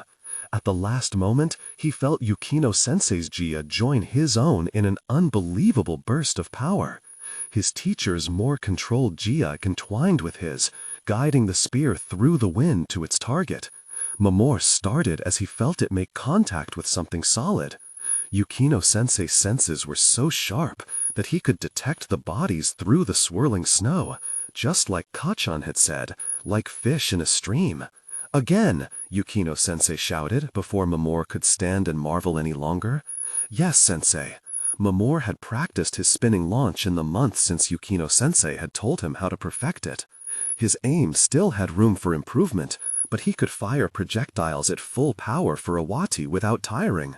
All along the line, other Gyakalu had replicated their technique, forming pairs to fire projectiles into the whirlwind. Only Tosama and Uncle Takashi were powerful enough to line up and launch their attacks without assistance. In Asira, a steady barrage of well-aimed ice was raining into the oncoming tornado. Mamoru could tell that they were hitting bodies. Even if he was relying entirely on Yukino-sensei's superior aim, his Jia still picked up the vague sensation of ice thudding into flesh over and over again. They were felling Phonyakalu, but somehow the wind wasn't slowing. At a hand signal from Uncle Takashi, Tosama, Yukino-sensei, the most senior Mizumakis, and Mamoru all gathered to him. Even right up close, it was hard to hear anyone's voice over the roar of the wind. "We're hitting Phonyakalu," Uncle Takashi said. "Why isn't it stopping?" "They must have replacements," Yukino-sensei said.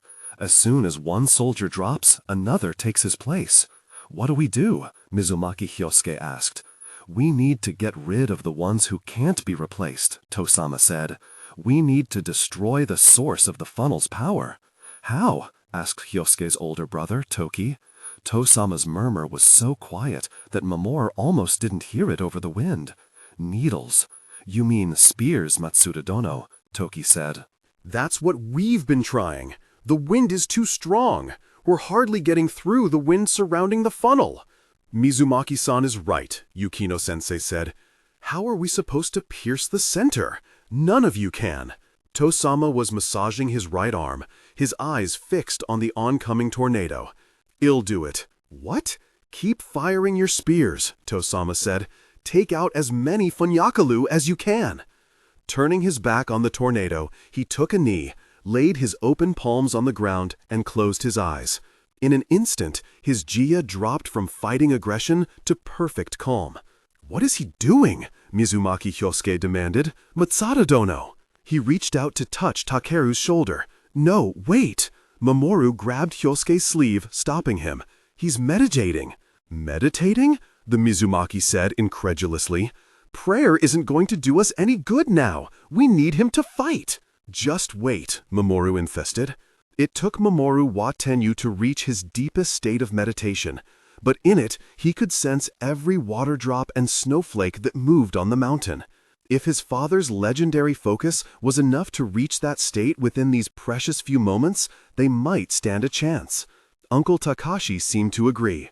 "Return to your position. Root there until the wind dies." "Until it dies?" Hyosuke said incredulously. "You trust your lords, don't you, Mizumaki-san?" Yukino-sensei challenged. Hyosuke hesitated but nodded and stepped back to return to his place alongside Toki and the other Mizumakis.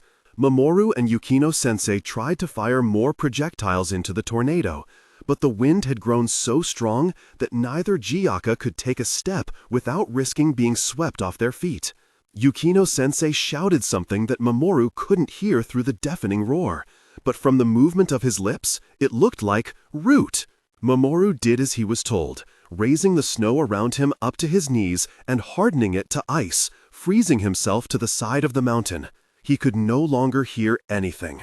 His own hair lashed his face hard enough to leave cuts. As strong as his stance and his ice were, Mamoru realized that if he stood against the wind any longer, he would simply snap off at the shins.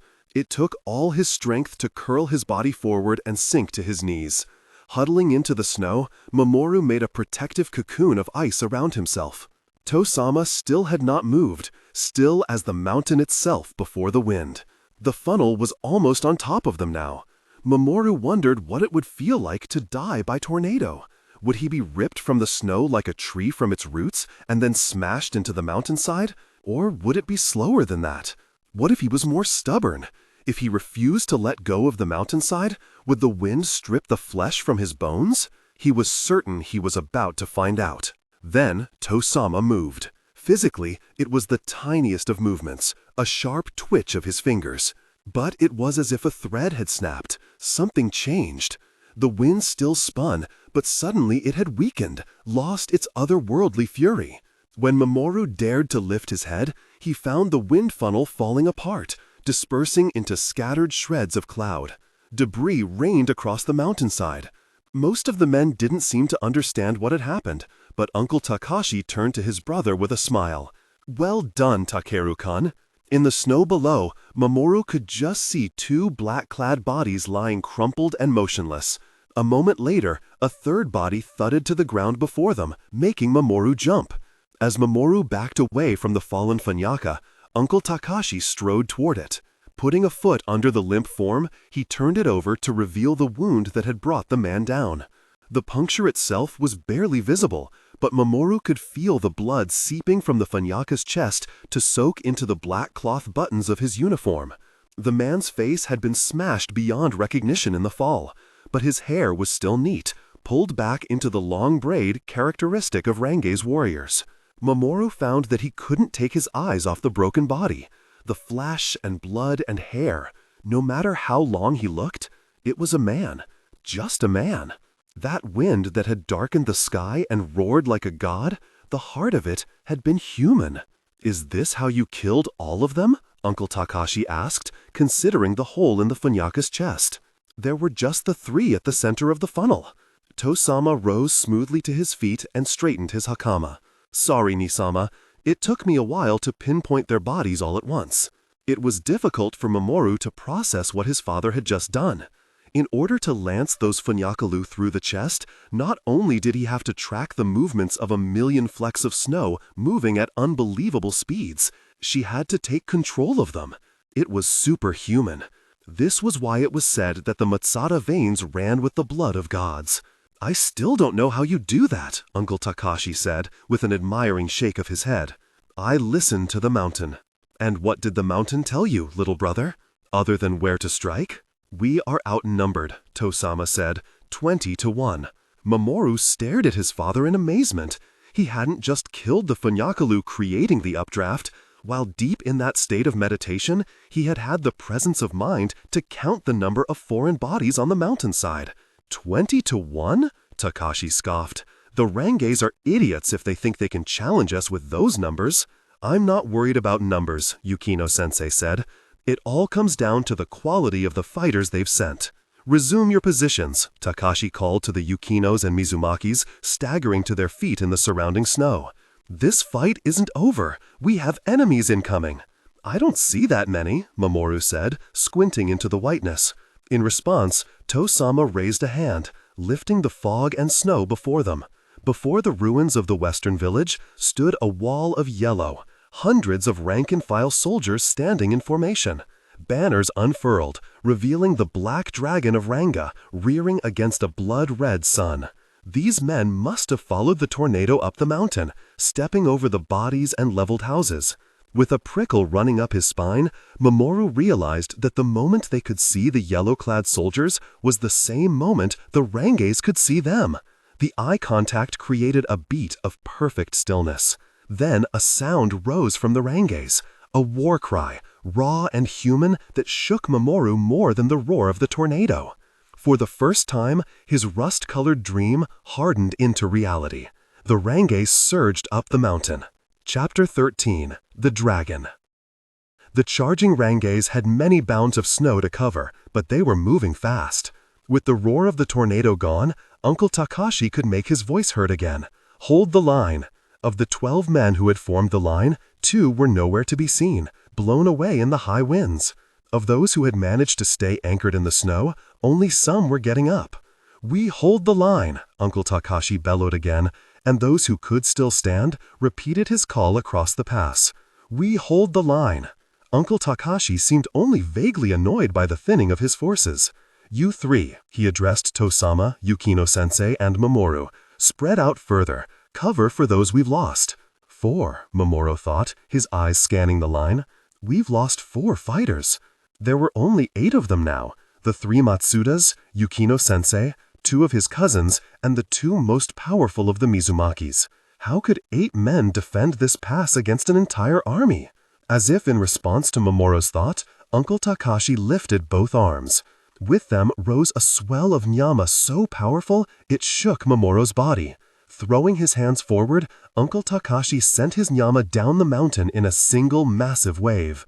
Pushed by his power, the snow rose to form an army of spikes, jutting upward from the ground toward the oncoming army of men. If Tosama was a paragon of Matsuda precision, Uncle Takashi was the embodiment of Matsuda power. His was the only Yama Mamoru had ever known to echo the crash and pull of the ocean itself. Uncle Takashi's spikes met the Fonyakalu's front lines in an explosion of ice and flesh. It was like watching a white crest form atop a breaking wave, only this wave crested red.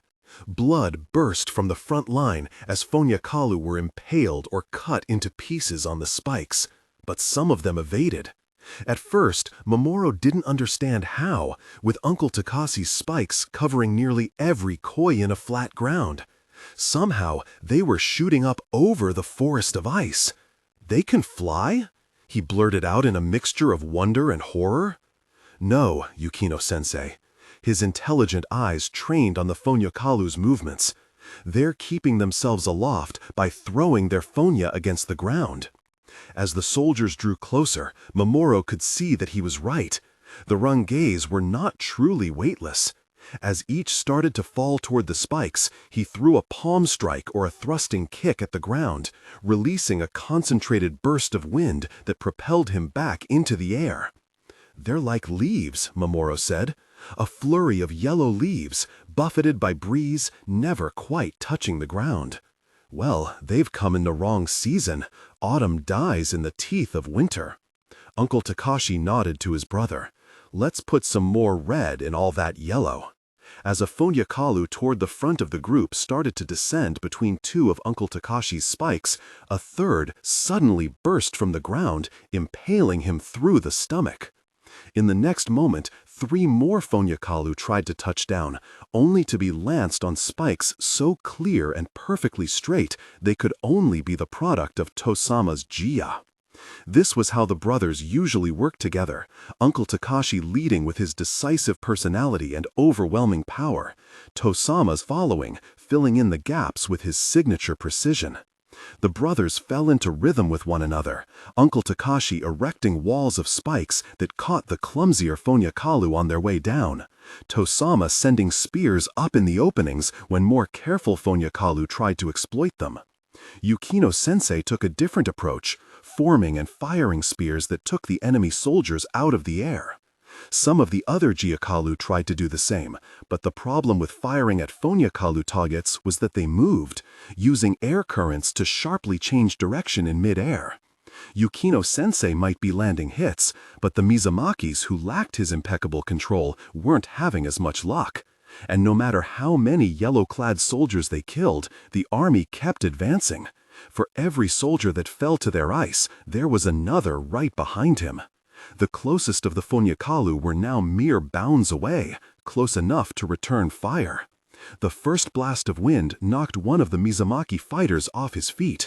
Mamoru was scanning the advancing Fonyakalu, trying to figure out where the attack had come from, when he suddenly found himself on his back in the snow.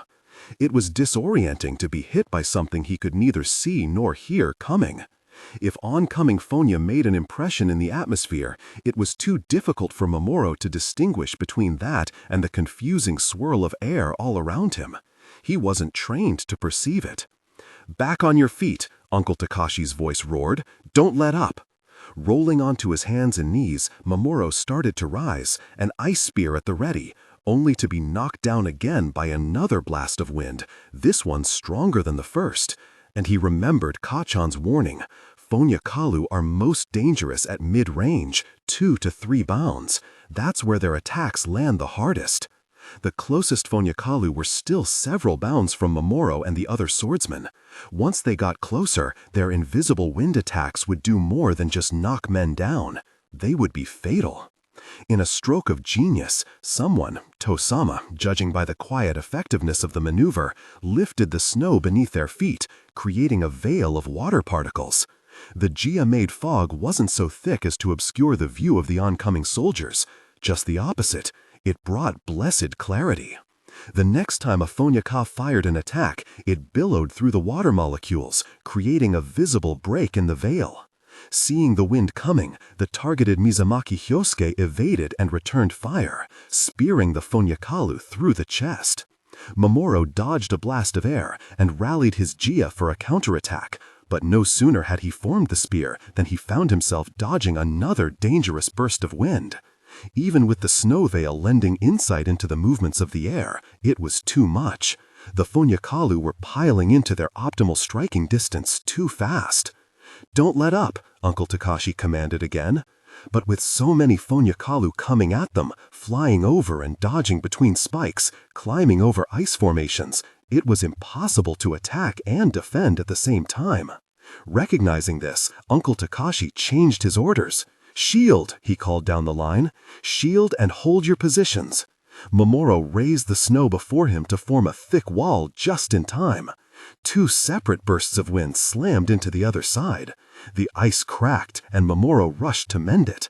Bracing his hands against the shield, he gathered a layer of softer snow on the outside, hoping to cushion the impact of the next attack. But defending against wind turned out to be different from defending against blades or blunt objects. The next attack blasted the snow away, nearly shattering the ice beneath. Only the stubborn force of Mamoru's Jia kept the shield from breaking into 1,000 pieces.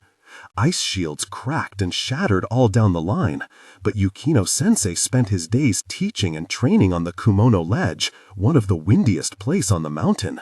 He knew how to shape a shield that stood strong before the gale. Mamoru felt his teacher's Jia rise before him, reshaping his insufficient shield into a thick wedge designed to divert even the strongest wind. "Good thinking, Dai," Uncle Takashi said, lifting his hand. Combining their Jia, the two master Jiakalu erected wedged shields all the way down the line, protecting their fellows. "Stay behind the barrier," Takashi bellowed. "Brace! Brace!" The men's voices echoed his down the line. "Brace!" It wasn't until a hand closed on the back of his kimono and Yukino-sensei repeated the order, "Brace!" that Mamoru realized he had just been standing there. Yukino-sensei pushed him into the barrier, and Mamoru put his hands against it. It was only by virtue of mechanical reflex that he managed to lock his Jia into the wall before him, lending his own strength to the ice. The explosions of wind had gotten more powerful, but with 8 strong Jiakalu supporting Yukino-sensei's well-designed barrier, their defense held. It wasn't until Mamoru tried to speak that he realized that he was shaking. "Now what?" he asked. "We hold here and wait for the enemy," Uncle Takashi said. "So we're just going to let them come?" Mamoru asked blankly. "We're just going to let them pass the barrier?" "In close," Uncle Takashi said with a nod. His hand had moved to the blue-wrapped handle of his wakizashi, Namimaru. "Where we want them." The Fonyakalu were almost on top of them now. Mamoru could hear the foreign whoosh of their fonya and the crunch of their feet across the frozen ground. Taking a slow breath, he gripped the handle of his own sword. The feel of the weapon in his fingers usually lent him strength, made him calm. The first yellow-clad soldier came flying over the barrier, and Mamoru froze. Moving had never been difficult for Mamoru. He was always the first to react, the first to jump into action. But suddenly, at the moment it mattered most, it was as if he wasn't Mamoru at all, just a shell of himself, watching a muscular Rungei soldier descend before him and charge. Pure reflex jerked his sword out of its sheath in a slashing motion, causing the Fonyaka to jump back. If he had been focused and ready, Mamoru would have easily been able to deliver a lethal cut, but he wasn't ready. The tip of his sword only grazed the front of the Fonyaka's uniform. As his enemy stumbled, Mamoru's conditioned hands flipped his sword over into position for an overhanded cut, but his mind couldn't finish the attack. He couldn't swing. The moment of hesitation was all the Fonyaka needed to throw a kick into Mamoru's stomach, slamming pain through his skeleton. His back hit Yukino-sensei's barrier, and his head cracked backward into the ice, spilling stars across his vision. Blinking, he tried to get into a defensive stance, but it was too late. The Fonyaka was already lining up an attack, which, at this distance, would certainly kill him. His head spinning, his Jia in disarray, he wouldn't be able to defend or counterattack in time. The Fonyaka raised a hand. Then his body jerked. The curved blade of Nagimaru stuck through his chest. In another flash, the sword's shorter companion, Namimaru, cut the man's head from his shoulders. The katana was yanked free, and the two pieces of Fonyaka thudded to the ground to reveal Uncle Takashi, splattered with blood, a sword in each hand, looking furious. "What are you doing, boy?" "Sorry, Uncle. If you're not going to fight properly, then get out of the way." Hooking the handle of blood-slick Nagimaru behind Mamoru's head, Uncle Takashi pulled him away from the barrier and threw him back, just as a fresh group of Fonyaka-Lu came vaulting over the wall. Unlike the typical right-handed Matsuda, Uncle Takashi was completely ambidextrous. With his katana, Nagimaru, in his right hand, and his wakizashi, Namimaru, in his left, he cleaved through all 5 Fonyaka-Lu in a single spin. As he stumbled to avoid the sudden spray of blood, Mamoru found a firm hand on his arm. "Be my second line," Yukino-sensei said, his voice as firm and calm as ever. "What?" "Stand there," Yukino-sensei said, pushing him further back from the barrier. "Watch my back. Clean up if any Fonyaka-Lu get past me or my cousins." "Yes, sensei," Mamoru managed, but Yukino was already turning to face the Fonyaka-Lu, his katana drawn. Yukino-sensei's sword was Takanagi, the bamboo cutter, an elegant weapon with a handle wrapped in sage green and a guard of silver bamboo leaves. It was the oldest of the kotetsu-forged weapons still in use, passed down the Yukino line through several generations, but Mamoru couldn't imagine it suiting any wielder better than Yukino Dai. Shorter than Tosama's Kyogetsu and slighter than Uncle Takashi's Nagimaru, Takanagi was built for speed like its master. In his prime, Yukino-sensei had been one of the fastest swordsmen ever recorded. Now, at twice Mamoru's age, his speed was still unmatched among the fighters of Takayubi. His art was not in complex technique or flashy tricks. It was in perfect execution of the basics at 3 times the speed of the average swordsman. It was strange how natural Yukino-sensei looked as Takanagi sliced through the first unlucky Fonyaka, painting the snow with his blood.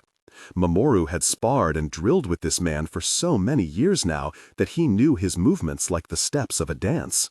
It was mesmerizing to watch those comfortingly familiar steps and strokes, separate heads from bodies, spill organs, and sling arcs of blood across the whiteness. In his light gray kimono and hakama, Yukino-sensei blended in with the snow. Many Fonyaka-Lu who came in his direction probably fell to his blade without ever registering his presence. He moved efficiently on his quick feet, positioning himself so that no more than 2 Fonyaka ever reached him at once, turning a many-on-one fight into many one-on-one fights. And one-on-one, there were few living fighters who could contend with Yukino Dai. Mamoru noted with awe that it never took the swordmaster more than a single cut to fell a soldier. No swing was wasted. The white of the mountainside gave way to seeping red. Despite their numbers, the Fonyaka-Lu were fighting at a deadly disadvantage. Unable to penetrate Yukino-sensei's wind-repellent barrier, they had to jump over it, landing in a dangerous position, Judgika-Lu before them, an unbreakable wall of ice at their backs.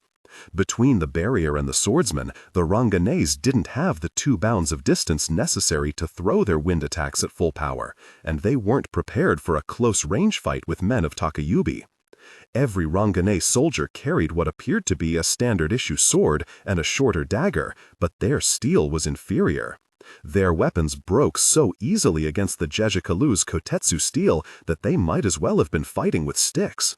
Some of them might have been able to propel themselves further up the mountain and attack the Judgika-Lu from behind, but there was a reason Uncle Takashi had chosen this place to make a stand. The slope behind them was steep and slick with ice. Lacking Jia to give them a foothold, the few Fonyaka who tried to make the jump ended up sliding back into the danger zone, if Matsuda or Yukino's ice didn't jut from the ground to spear them first. Dozens upon dozens of the yellow-clad soldiers leaped into the death trap, and the bodies began to pile up on the reddened snow. While Yukino-sensei methodically disposed of his enemies one well-placed cut at a time, Uncle Takashi was savagely butchering Fonyaka-Lu almost faster than they could come at him. He spun, snarling and smiling at the same time, one blade flashing after the other, as if trying to see how much blood they could spill at once.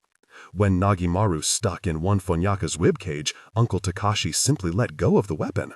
The poor Fonyaka, who had darted in to take advantage of the break in momentum, abruptly found himself skewered on the end of a whispering blade. Laughing, Uncle Takashi spun, cleaving another soldier in two with his ice blade and throwing Namimaru into the chest of another oncoming Fonyaka. He came out of his spin with a whispering blade in each hand. Uncle Takashi was the only man in history ever to dual-wield whispering blades.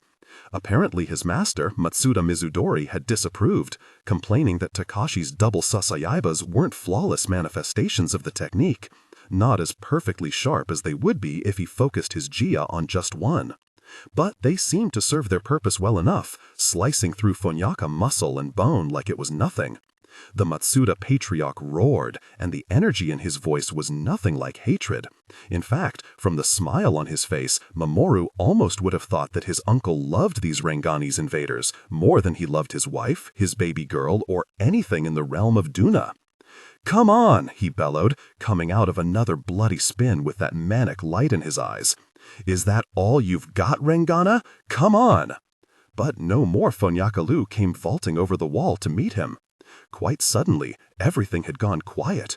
The only sound was the heavy breathing of the Takayubi swordsmen and the horrible gurgling breaths of the few Ranganes still dying at their feet. Mamoru's eyes swept across the blood-stained snow, trying to estimate the number of Rangane's corpses.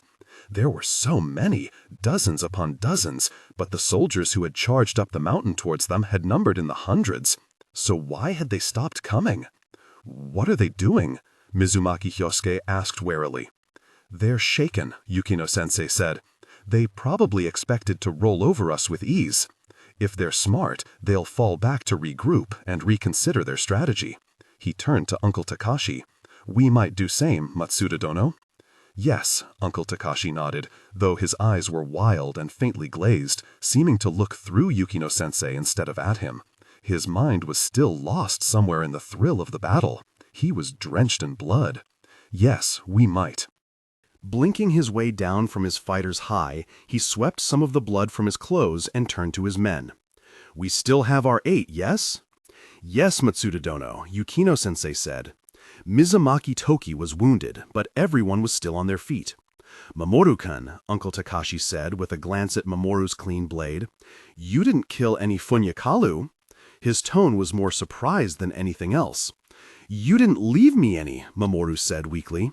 Uncle Takashi laughed, a loud, half-mad sound he usually only let out when he was drunk. "We didn't," he laughed. "I suppose that was rude of us, na, Takaru-kun?" To-sama glanced up at his brother, but didn't dignify the joke with a response. He appeared to have slaughtered a ridiculous number of Fonyakalu in his quiet, efficient way. Judging by the number of corpses at his feet, he had killed as many as his brother, yet he had somehow managed to do it without getting nearly so much blood on his person. The fighting had altered Uncle Takashi and Yukino-sensei, making Uncle Takashi's eyes turn wild and Yukino-sensei's Jia hyper-alert, but To-sama was virtually unchanged. Except for the smattering of red and the slightly accelerated rise and fall of his chest, he looked no different from his usual immaculate self. It was as if cutting through a small army didn't affect him at all. Sublimating his whispering blade, he crossed to where his moon spire protruded from a fallen Fonyakasa's chest and pulled it free. He swept his sword clean of blood, restoring the weapon's celestial shine before returning it to its sheath. The trouble with steel swords, even ones as good as these, was that they could only go through so many bodies before they started to lose their edge. A whispering blade bore no such drawbacks. It was customary for a Matsuda to switch to his sasayaiba after felling 10 men. Mamoru guessed that Nagimaru, Namimaru, and Kyogetsu had all been pushed far beyond the 8-body standard by now. There were so many bodies. Mamoru had been here on the battlefield many times in his dreams, but those childish dreams had not accounted for all the blood. He was accustomed to the feel of blood in all its consistencies, but he was unprepared for a world soaked in it. It felt heavy, sickening. This was Takayubi, a clear place, a clean place of crystal springs and pure white snow. It felt wrong with the heavy iron of so much red sinking into it, and for the first time in his life, Mamoru thought he understood why Grandfather Susumu had always called blood and its manipulation dirty. "Resume your positions," Uncle Takashi commanded. Mamoru had to step over a severed arm and a puddle of organs he couldn't identify when his uncle motioned him back to his place in the line. The Finawu said that Jijakalu and Funyakalu had seethed together in the same primordial sea before Nagi's spear touched the waters and stirred them into human form. Was this what they had all looked like at the dawn of the world? Before Nagi's power made them human? A frothing mess of flesh in the sea foam? Absently, Mamoru found his thumb tracing the god serpents that formed the guard of his sword. Nami, Nagi. Is this all we are? Just flesh and blood? So much blood! Mamoru-kun. The voice brought him sharply out of his red-stained trance. Yukino-sensei was looking at him in concern, but somehow the only thing Mamoru could see on were the flecks of blood on his teacher's pale face. "Our numbers are too few for me to keep protecting you. You are a strong enough fighter to face these soldiers. You are, but you need to be ready." Yukino-sensei was interrupted by a crash that made them both jump. Ice shards flew in all directions, and Mamoru watched his teacher's eyes widen. Someone had broken through the barrier. But one of the other Yukinos started, "How?" Before he could finish, there was a second crash. This blast of wind was so powerful that it not only blew apart a whole bound of the barrier, but knocked Mamoru back a few steps. Chunks of ice rained down around them. With the middle part of the barrier down, Mamoru and the others could once again see down the mountain. Yukino-sensei had been right about the Funyakalu falling back to regroup. The yellow-clad soldiers, their numbers diminished considerably, had fallen back several bounds down the mountain. Only now they were not alone. There were new soldiers with them, soldiers in black. A prickle of apprehension ran down Mamoru's spine as he remembered his mother's words. Rank-and-file Rangetsu troops wear yellow. Their elite fighters wear black. If you see yellow, you stand a chance. If you see black, I want you to run. His hand tightened on his sword. "The ones in black are supposed to be strong, right?" Uncle Takashi said with a hungry look in his eyes. "They broke through Yukino Dono's barrier," one of Yukino cousins said as the newly reformed lines of Rangetsu burst into a charge. "At such a great distance. They're monsters." "Their strategy has changed," Yukino-sensei mused, as the black-clad Funyakalu broke out ahead of their yellow-clad inferiors. "They're sending their best fighters ahead to clear the way for the rest. This is about to become a fair fight." A fair fight? The black shapes moved so fast it was impossible to count them, but there were far more than 8 of them. Tosama and Yukino-sensei lifted a new veil of snow particles just in time. The Funyakalu at the head of the group turned a flip in the air, spinning as Mamoru sometimes did to generate power, and threw an attack. If Mamoru had not seen the wind disturb the mist, he never would have been able to avoid it. As it was, he barely managed to spring clear before the wind slammed into the side of the mountain. Even the Funya coming off the fringe of the attack sent Mamoru tumbling in a spray of snow. Rolling back onto his feet, he couldn't help but wonder if the Funyakalu knew, even at that distance, to aim for the weakest link. Both Uncle Takashi and Yukino-sensei's cousin, Shiro, took shots at the lead Funyakalu. The man in black deflected them both before a smaller ice bolt from Yukino-sensei struck him in the throat, and he dropped. As the black-clad soldiers closed in, Yukino-sensei became a blur of movement, firing spears so fast Mamoru's eyes could barely follow them. The lightning swordsman sacrificed the normal impressive size of his spears, substituting smaller projectiles that he rained on the attackers like arrows. Even with his speed and reflexes, Mamoru couldn't imagine charging into such an onslaught. Yet the men in black kept coming, dodging, deflecting, even taking bolts to the limbs and shoulders and pressing on anyway. "What do you think, Takaru-kun?" Uncle Takashi glanced at his brother. "Shall we see if these monsters are strong enough to face a god?" Tosama offered a nod. "I'm ready, Nisama." At that moment, Mamoru realized that he was about to witness one of the Matsuda family's most advanced techniques in action. Unlike the workings of the whispering blade, the theory behind this technique was no secret. It was a structure of interlocking ice pieces joined at the seams by mortar of liquid water. When done correctly, it created a weapon with the fluidity of water and the strength of ice. There were many master Jijakalu who could achieve it with a modest amount of water. An ice snake, it was called. But when two fully realized Matsudas combined their power, the resulting creature was greater than any snake. The full power of the Matsuda line surged into motion as Uncle Takashi took hold of what remained of Yukino-sensei's barrier and turned it to water. Tosama followed, lacing his brother's stream with ice, forming scales as hard as steel and spines as sharp as swords.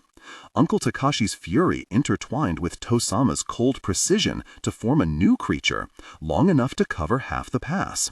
It was the teeth of winter. It was poetry. It was God in water. The Matsuda dragon reared up to tower over its enemies, ice-shard eyes flashing with power beyond simple Jia. It gnashed its teeth, and the sound of its several thousand scales shifting against one another produced a hungry hiss. The Fonyakalu pulled up short. These men could create tornadoes, but even they faltered when faced with a god. "Jisoo," one of the black-clad Fonyakalu said roughly, seemingly ordering the others forward. They hesitated. "Jisoo!" One of them took a step, and the dragon struck. In an instant, the Fonyakalu was gone, leaving only a bloody smear on the snow. Black shapes scattered into motion, and the Matsuda dragon plunged after them. Uncle Takashi led the water, slinging the dragon's coils with his trademark speed and unpredictability. Tosama followed, spinning the blades, keeping the ice of its scales hard and sharp. A pair of Fonyakalu dodged the crash of the dragon's teeth, only to find themselves sliced apart by the rush of scales along its body. The dragon's head, while a formidable weapon on its own, mainly served to distract from its equally dangerous coils. It was in those coils that Uncle Takashi's power spun fastest, lending deadly speed to Tosama's razor-blade spines. Mamoru resisted the urge to flinch as a Fonyakalu made the mistake of trying to spring off the creature's body with his feet. His legs weren't so much cut up as they were pulverized, turned to a fine spray of blood and bone fragments. Multiple Fonyakalu threw wind attacks at the dragon. They were strong, and a few managed to blow pieces of its body apart, but this had little effect on the creature as a whole. The dragon's true body was made of the unspoken understanding between Uncle Takashi and Tosama. As long as the brothers stood back to back, wrapped in one another's Jia, their creation could not be destroyed by any amount of blunt force. Most of the attacks on the dragon backfired, as dispersed scales acted like shrapnel, striking unfortunate Fonyakalu in range of the blasts. Several Fonyakalu tried to get past the dragon itself to attack the Matsuda brothers directly, but with the dragon's central coils encircling its creators, this was impossible for even the fastest elite fighters. It wasn't enough to dodge the sporadically lashing body of the dragon. The whole thing was coated in ice scales that Tosama could shoot out to pierce the flesh of anyone within a several-stride range. The Fonyakalu's powerful long-range attacks had little effect, and any Fonyakalu who got close to the dragon put himself at the mercy of its projectile scales. Mamoru realized that he had started backing away from the Matsuda dragon as the god feasted on its prey. Not because he feared it. Why should he fear the power of his own blood? But what help could he offer alongside such power? Further down the line, Yukinono-sensei had kept up his rain of spears, supported by his cousins, just managing to hold the remaining lines of elite Fonyakalu at bay. Mamoru had just taken up position alongside the Yukinonos, readying his own spear, when he saw something that made him pause in confusion. A black shape, so fast he might have mistaken it for the shadow of a diving hawk, was zigzagging between the spears of ice. It took Mamoru a moment to realize that the shape was another Fonyakalu, and he wasn't just weaving in between Yukinono-sensei's projectiles. He was springing off of them on the balls of his feet, simultaneously nudging them off course and using them as steps on his way up the mountain.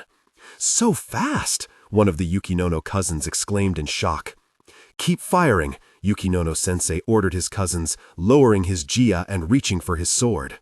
The Fonyakalu may have been fast, but he was charging straight towards certain death, in range of Takanagi. In a flash of black, he was on the swordmaster. Takanagi whipped out of its sheath, and Yukinono-sensei made his cut, quick and clean as lightning. The Fonyakalu dodged. Mamoru felt like his brain had short-circuited. It was barely possible for a quick-footed fighter to evade Yukinono-sensei by staying out of his cutting range. It wasn't possible for someone to dodge his blade in that close. It wasn't possible. Yet the Fonyakalu had done it, deftly tilting his body to avoid the bamboo-splitting lightning strike of Yukinono's blade. Takanagi sheared off the tip of the man's braid as his foot shot upward, slamming into Yukinono's chest. The swordmaster flew backward, springing off one hand to land on his feet. Coming out of his kick, the Fonyaka caught his braid as it whipped around. Seemingly unconcerned with the second Yukinono swordsman advancing on him, he took a dinma to frown at the cut-off ends of his hair.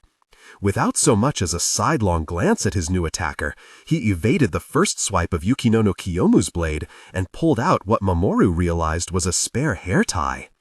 As Mamoru watched in utter disbelief, the Fonyaka started tying off the end of his braid. Out of curiosity, Mamoru raised a spear and fired at him.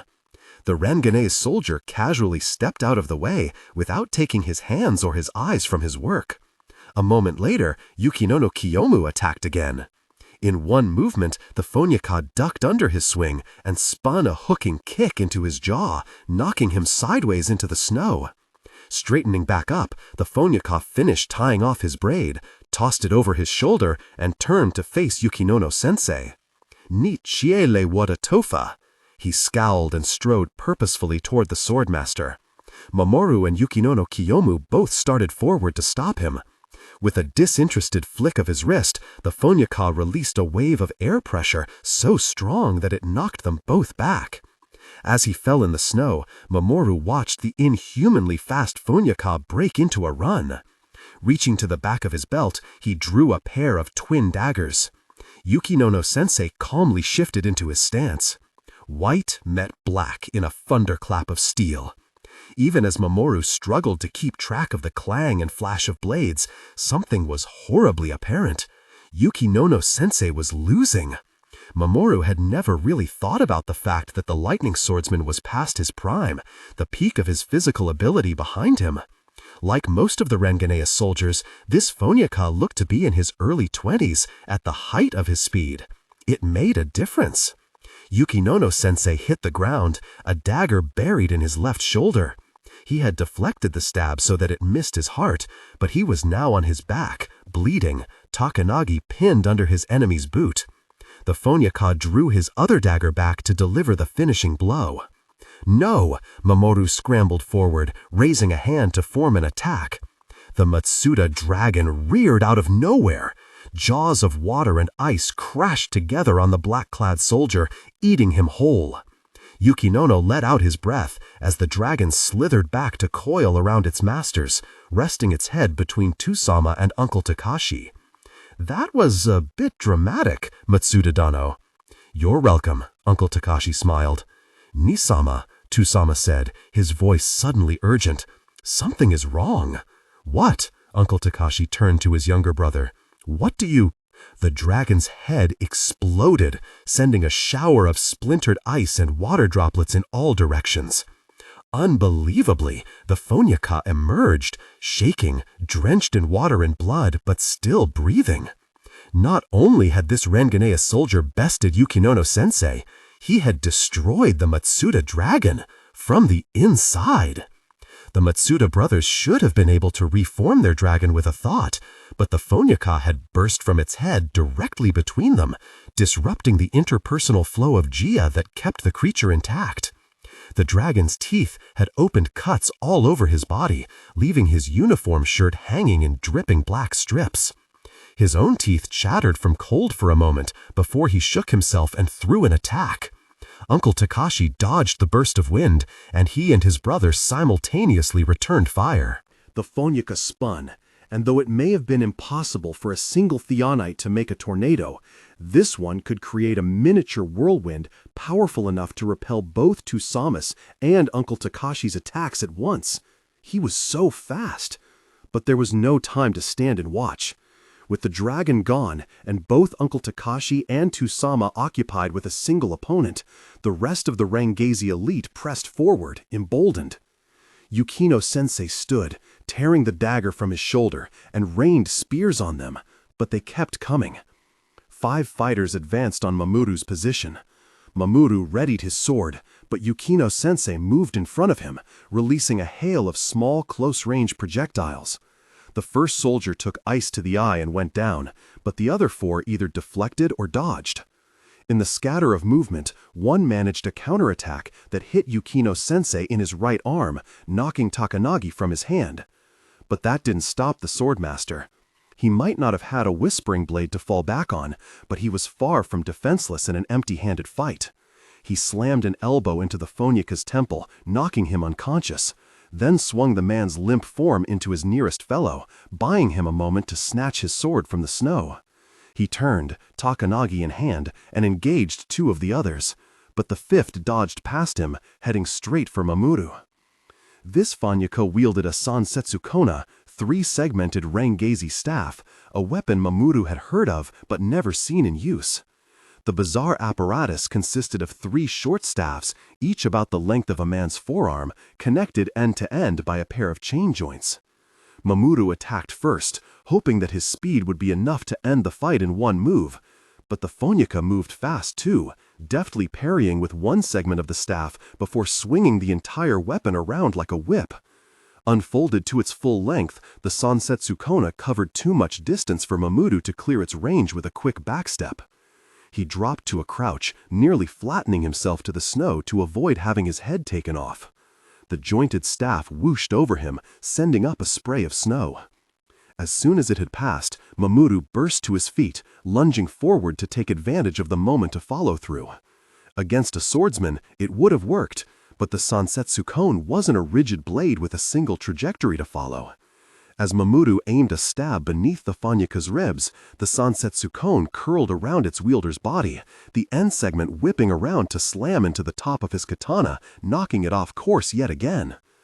Before Mamoru could regain his balance for another attack, the Sansetsukon was unfurling toward him again in a hard snap, like a striking snake. He blocked, but he wasn't used to countering a weapon with joints. When he intercepted the middle segment, the end segment swung around into the Phonaka's free hand, and Mamoru realized he had played right into his enemy's trap. The Sansetsukon tightened around its prey, trapping his sword. With a hard twist of his body, the Phonaka jerked the segments of his weapon in opposite directions, trying to snap Mamoru's sword in two, but it took more than that to break a kotetsu blade. The movement jolted Mamoru's arm, nearly wrenching it from its socket, but his steel remained intact. When the Phonaka realized he wasn't going to be able to break the sword, he seemed to settle for breaking its wielder. With an eerily high-pitched snarl, the Phonaka snapped his head forward into Mamoru's. Stars sprayed like blood across Mamoru's vision, knocking the world off kilter. Through his dizziness, Mamoru registered the stomping kick to his knee a split dinma before it made contact. Unable to evade or counter, he turned his knee inward and let it buckle under the force. It put him in a horribly vulnerable position, down on one knee with his sword trapped, but at least the blow hadn't shattered his kneecap. Hoping for the best, he gripped his sword with both hands and slammed it against its prison, and for probably the 1000th time in history, a Matsuda had a kotetsu to thank for his life. Even though the strike was clumsy and poorly aligned, Mamoru's superior steel severed the chain links of the Phonaka Sansetsukon. With his katana free, Mamoru spun in an attempt to cut the Phonaka's legs out from under him, but the black-clad soldier was too quick to counter. Wielding the broken Sansetsukon like a nunchaku, he slammed the weapon into Mamoru's face. When Mamoru's back hit the ground, his blood was splattered across the snow beside him, along with at least one of his teeth. He couldn't feel his mouth. Before he could rise, the Phonaka was on him again, pinning his sword arm down under a knee. Metal clinked and slithered against Mamoru's neck. Dizzied, Mamoru didn't register what was happening until the chain yanked tight and he couldn't breathe. The Sansetsu cone was around his neck, and the Fanyaka was leaning his weight into it, strangling him. Panic flooded Mamoru, jerking his body uselessly against the ground. His free hand scrabbled against the Fanyaka, but the movements were frantic and haphazard. He knew that his only chance was to draw on the snow beneath him for a counterattack, but blood was pounding in his ears, disorienting him. The ice he formed spasmed and cracked before he could use it to strike. The Fanyaka leaned in harder and chuckled. Even through his dizziness, the sound made Mamoru blink, and a confusing thought flashed through his mind. Kachan? But his mother wasn't here. Why did that laugh bring her to mind? Mamoru blinked again, and in a strange moment of clarity, his eyes found the Fanyaka's. He had been so preoccupied by the color of the uniform and the strange weapon that he hadn't actually looked into his opponent's face. Now that he did, he found a soft jawline and delicate features.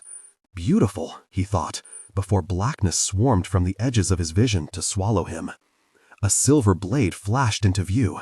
Takanagi cleaved through the black shape above Mamoru, slicing straight through the soldier's spine. Wind blew Mamoru's hair back.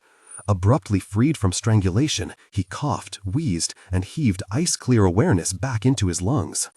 Yukino-sensei kicked the body off of his student and calmly watched it fall.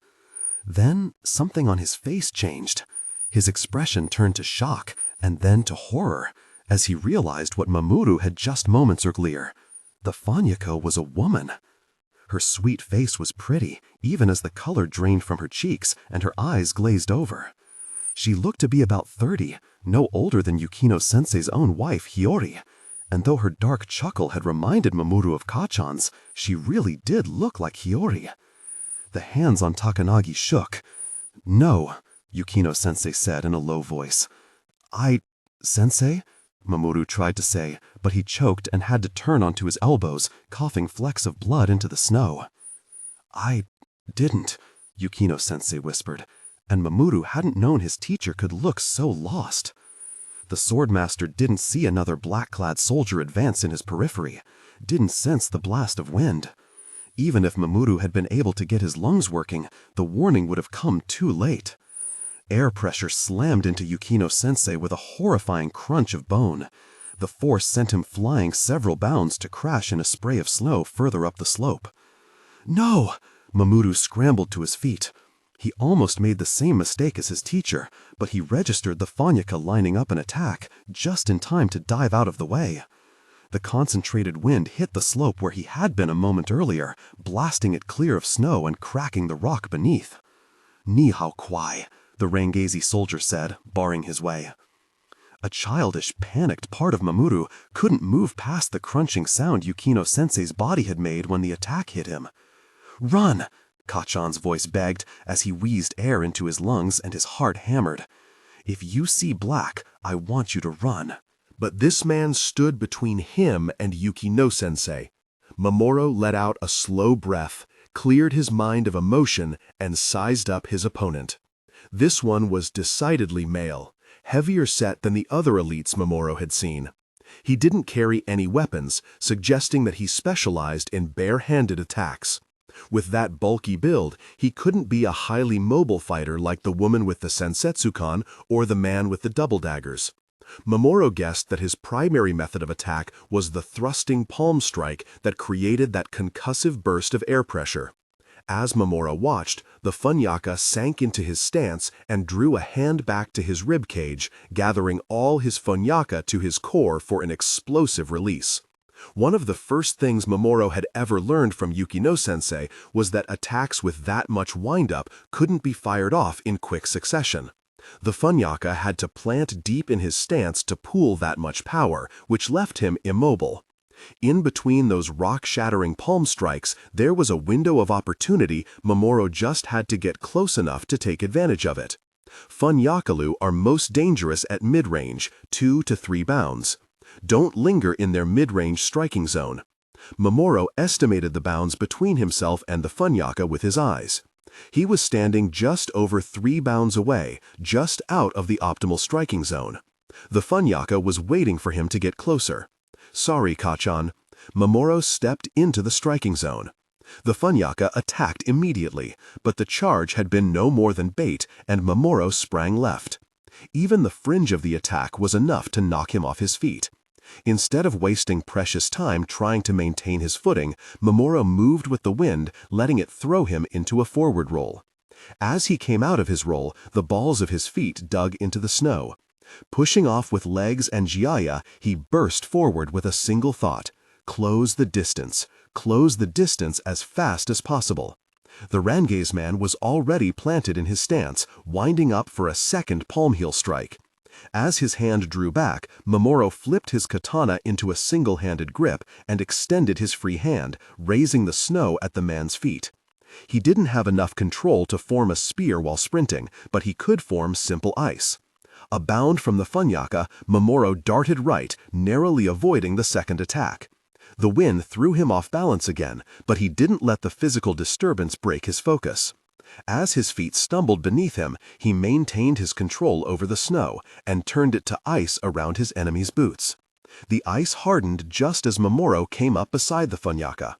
The man tried to turn and face him, but, of course, with his boots frozen in place, he couldn't.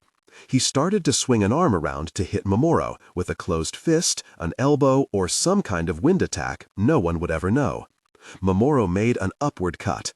Steel hit flesh, crashed through bone, and the Funyaka's arm flew from his body. Kachan was right, it really was easy. With a clean stroke, Mamoru followed his sword through its arc and spun his body into a second cut, slicing the immobilized Funyaka open under the ribs.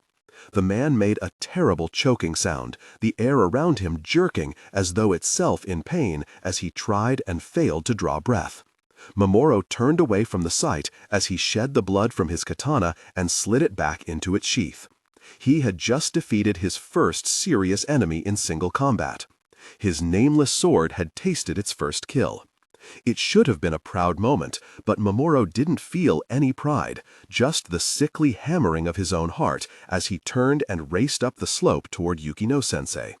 He knew before he reached the body that it was too late. The swordmaster's nyama was powerful and distinctive, yet there was no hint of it when Mamoru fell to his knees beside his teacher. Yukino-sensei lay on his side, Takanagi still resting loosely in his hands. The wind had hit him so hard that his skull had caved in.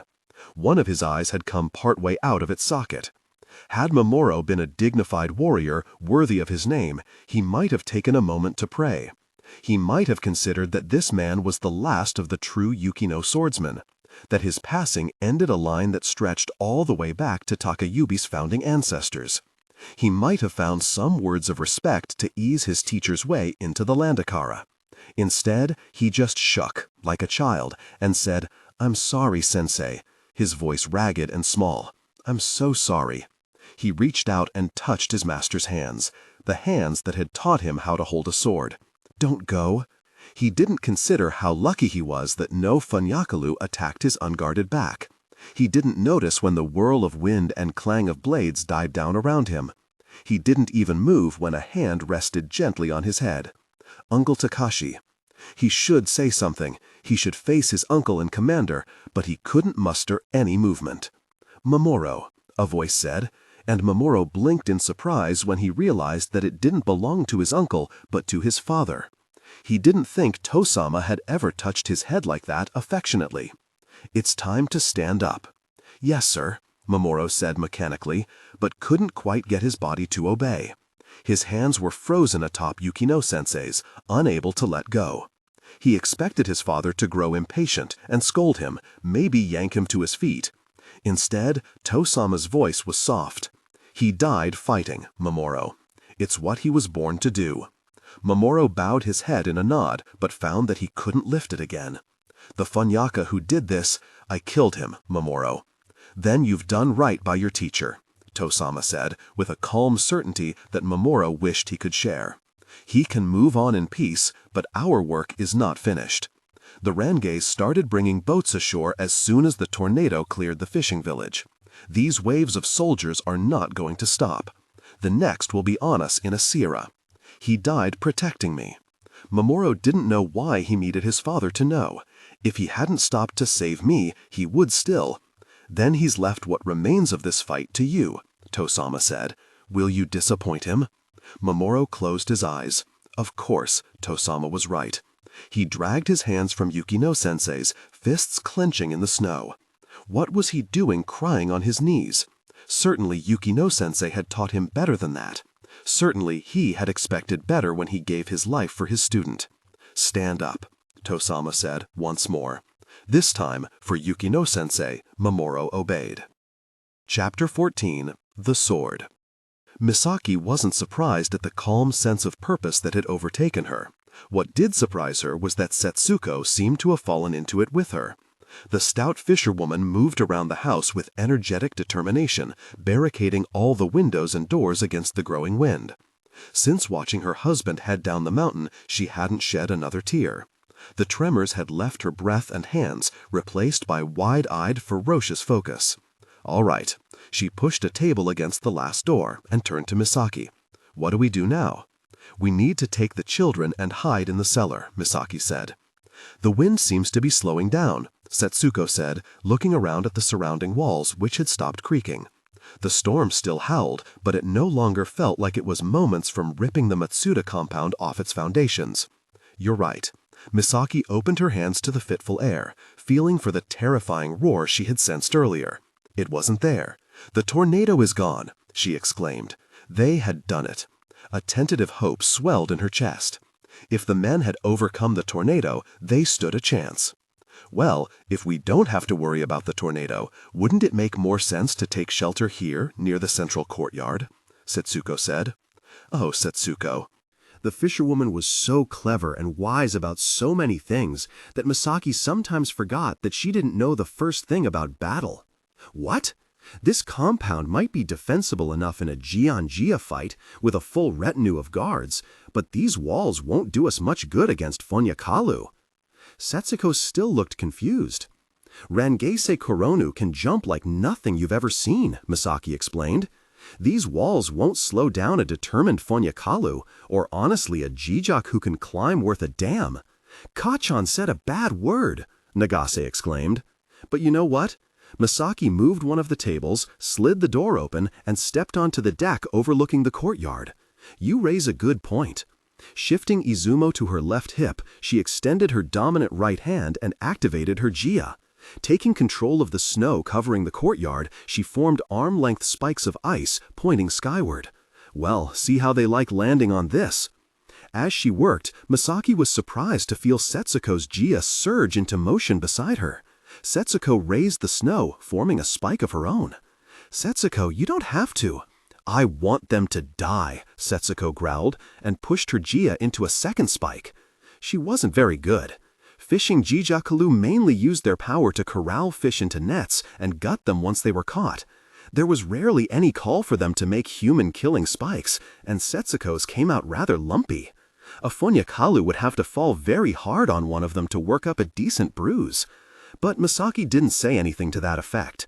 She knew what it was like to feel useless among powerful fighters who needed help. It was why she had started serious combat training in the first place. With that thought, she noticed a pulse of tensely cold Jia at her elbow. Hiroshi was standing beside her. His hands were on Nagasa's shoulders, as if to comfort the confused younger boy, but his eyes were fixed on the discolored sky. Of the little children, he was the only one old enough to have some understanding of what was happening. Hiro-kan, be a dear and give your auntie a hand, Misaki said. Yes, Kachan. Hiroshi moved to obey immediately, seemingly relieved to have something to do. Misaki returned to her work, driving more spikes skyward, the formations growing taller and stronger as her Jia built momentum. If she was honest, it was unlikely that these spikes would do any good, even if any Fonyakalu were reckless enough to leap directly into the center of the compound. But it was something to do. With the nerve-splitting stress of the past wati, it was a good way to loosen her limbs, see what her Jia could still do, if she needed to use it for real. Is this good, Kachan? Asked a small, monotone voice. Misaki turned and felt her mouth fall open in surprise. She hadn't expected any more out of Hiroshi than she did out of Setsuko. Yet, at 5 years old, he was living up to his name. The spikes he had formed were nearly as tall and sharp as her own. If it came to it, they would draw blood. They might even kill. "Yes," she said blankly. "That's very good, Hirokan. Thank you." She brushed Hiroshi's bangs back from his face and looked down at the boy. "Is there anything else I can do, Kachan?" There was a rare note of emotion in Hiroshi's voice, frustration. At his age, it was very possible that Hiroshi grasped only the one thing about his existence, that he was born to fight. His uncle, his father, and his older brother had all gone down the mountain to fulfill that purpose. But Hiroshi was too small. It had to be a horrible place to be old enough to understand what was happening, but too young to do anything about it. "Not today," Misaki said, putting a hand to his ice-cold cheek. "But Kachan—" "Not today," Misaki repeated, but she couldn't bear the strained look on her son's face, so she added, "But someday." She decided then, with ferocious certainty, that someday would come. It had to. She could still feel Mamoru's shoulders sliding from her finger the moment she let him go. Because he was a warrior, and a part of her understood that there was nothing crueler than denying a warrior the fight he was born for. That, in its own way, was worse than death. These boys had the same blood in their veins, the same power, the same need. But they were still years from being able to realize it. If she couldn't deny Mamoru his fight, how could she let these boys die without ever having a chance at theirs? What kind of mother would she be? "You're good boys," she said, "all three of you. You're going to grow up strong." She gave Nagasa's head a reassuring pat. "You're going to find something worth fighting for, and you're going to get your chance to fight for it. Someday. Kachan is going to make sure of it." Then she straightened up. "Setsuko, I'm going to need you to take Izukun." Setsuko looked uncertain as she took her sister-in-law's baby. Little Ayumi was still tied safely onto her back. She opened her mouth as if to ask why, when a sound made her stop. A crash. It came from somewhere close. Far too close. "What is that?" Setsuko asked. "That's the sound of Fonya hitting houses," Misaki said, as screams pierced the din. "They're in the village. Does that mean the men?" "Don't think about that now," Misaki said, smothering her own emotions before they could swell out of control. She herded her boys back inside, slammed the door shut, and froze it in place. "Take the children and hide in the cellar, now." "Wait, where are you going?" Setsuko demanded, as Misaki turned and ran back into the house. "Don't worry about me," Misaki called over her shoulder. "Just hide." This time, Misaki didn't hesitate at the threshold of the dojo. She bowed herself in, sprinted to the sword rack, and snatched up the first weapon she could find. Too heavy. She knew without unsheathing it that it would only slow her down in combat. She would be better off empty-handed. At least she would be mobile. Casting it aside, she took the next sword down and pulled it from its sheath. Also far too heavy. She bit her lip as more screams pierced the air. At her best, she might have been able to fight with one of these weapons, but she was far, far from her best. Disuse had made her instincts dull and her muscles soft. She couldn't afford a handicap. Turning, Misaki ran from the dojo toward the kitchen. "Misaki!" Setsuko intercepted her on her way, alone this time. She must have bundled the children into the cellar already. "What are you doing?" "Don't mind me." Misaki didn't break stride, forcing Setsuko to run after her. "Just go hide with the little ones." Reaching the kitchen, Misaki dropped to her knees on the floorboards and was faintly annoyed to find Setsuko still at her side. "I said go!" "Are the cellar doors really going to protect us?" Setsuko asked, flinching as Fonya crashed into something not far from the compound. "No." Misaki froze ice across her knuckles. "I am." "What?" Misaki hauled her fist back and, with a concentrated burst of Jia, punched through the floorboards. It was so easy she could have laughed. She had fixed the boards in place with such a sense of finality all those years ago. Yet, armed with her claws and a sense of urgency, it took her only Din Manu to tear through the wood. Forgotten, she had tried to tell herself. It was forgotten, along with everything from her life before. But the little blade had never left her mind or her heart. Her hands found the weapon as easily as if she had put it there yesterday. "What is that?" Setsuko asked, as Misaki straightened up on her knees and brushed a cloud of dust from the sheath. "This."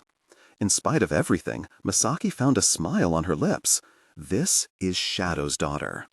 Encircled with delicate vines and blossoms, the sheath had the appearance of burnished wood, though in reality it was made of something far stronger. "Like you," Coley had told her in delight.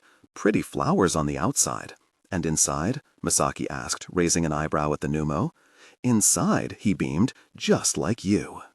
Tentatively, Misaki gripped the handle and pulled the blade halfway out of its sheath. Her eyes widened. She felt the breath catch in her chest. "Is this?"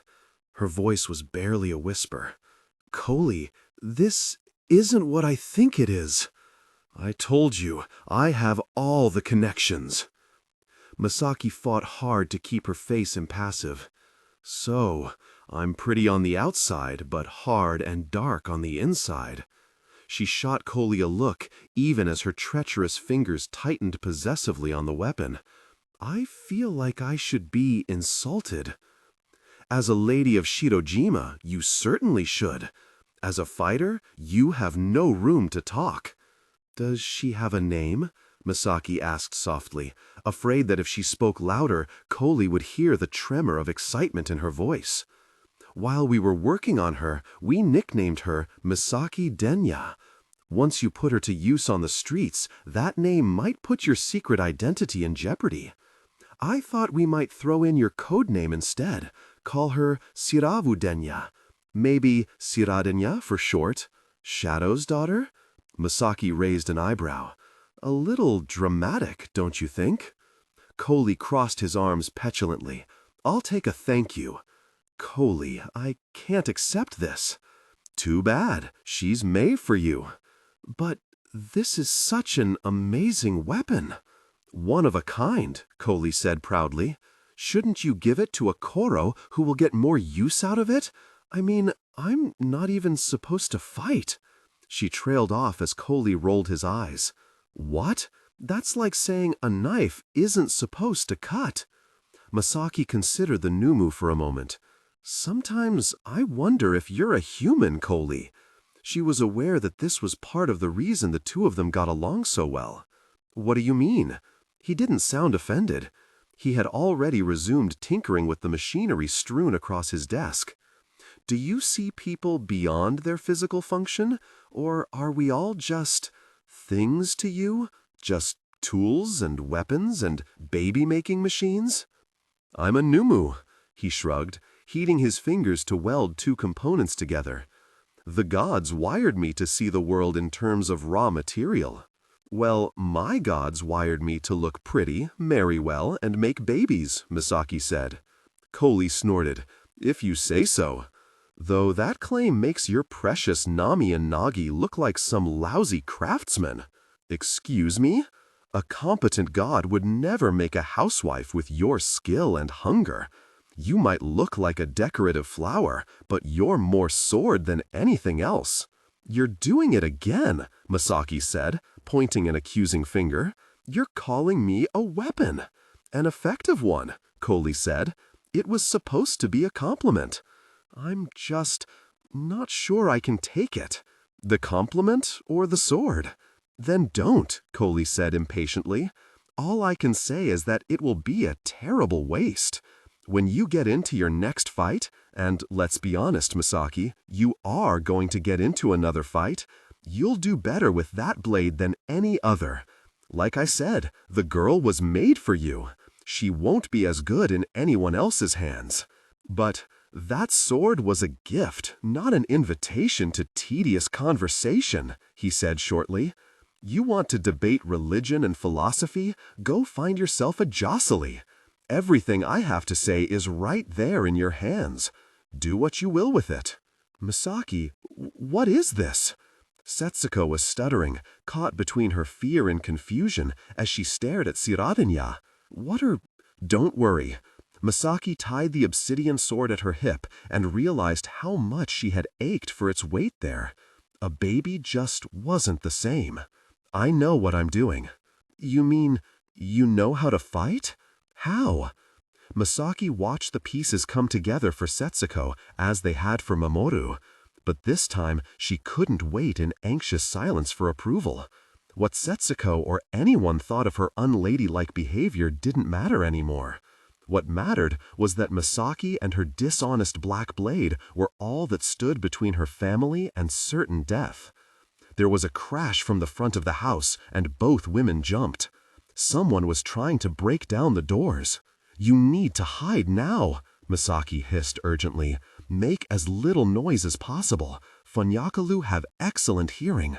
It'll be easier for me to draw them away from you if they don't know you're there." "Draw them away from us?" Setsuko had a pained look on her face. "Misaki, I can't. I don't want you to leave you alone out here." "You have to." Another crash shook the house. Setsuko's eyes had gotten impossibly wide. She was terrified. The predator in Misaki could see her itching to bolt for safety, but frustratingly, she didn't. "Misaki, I can't leave you alone," she whispered.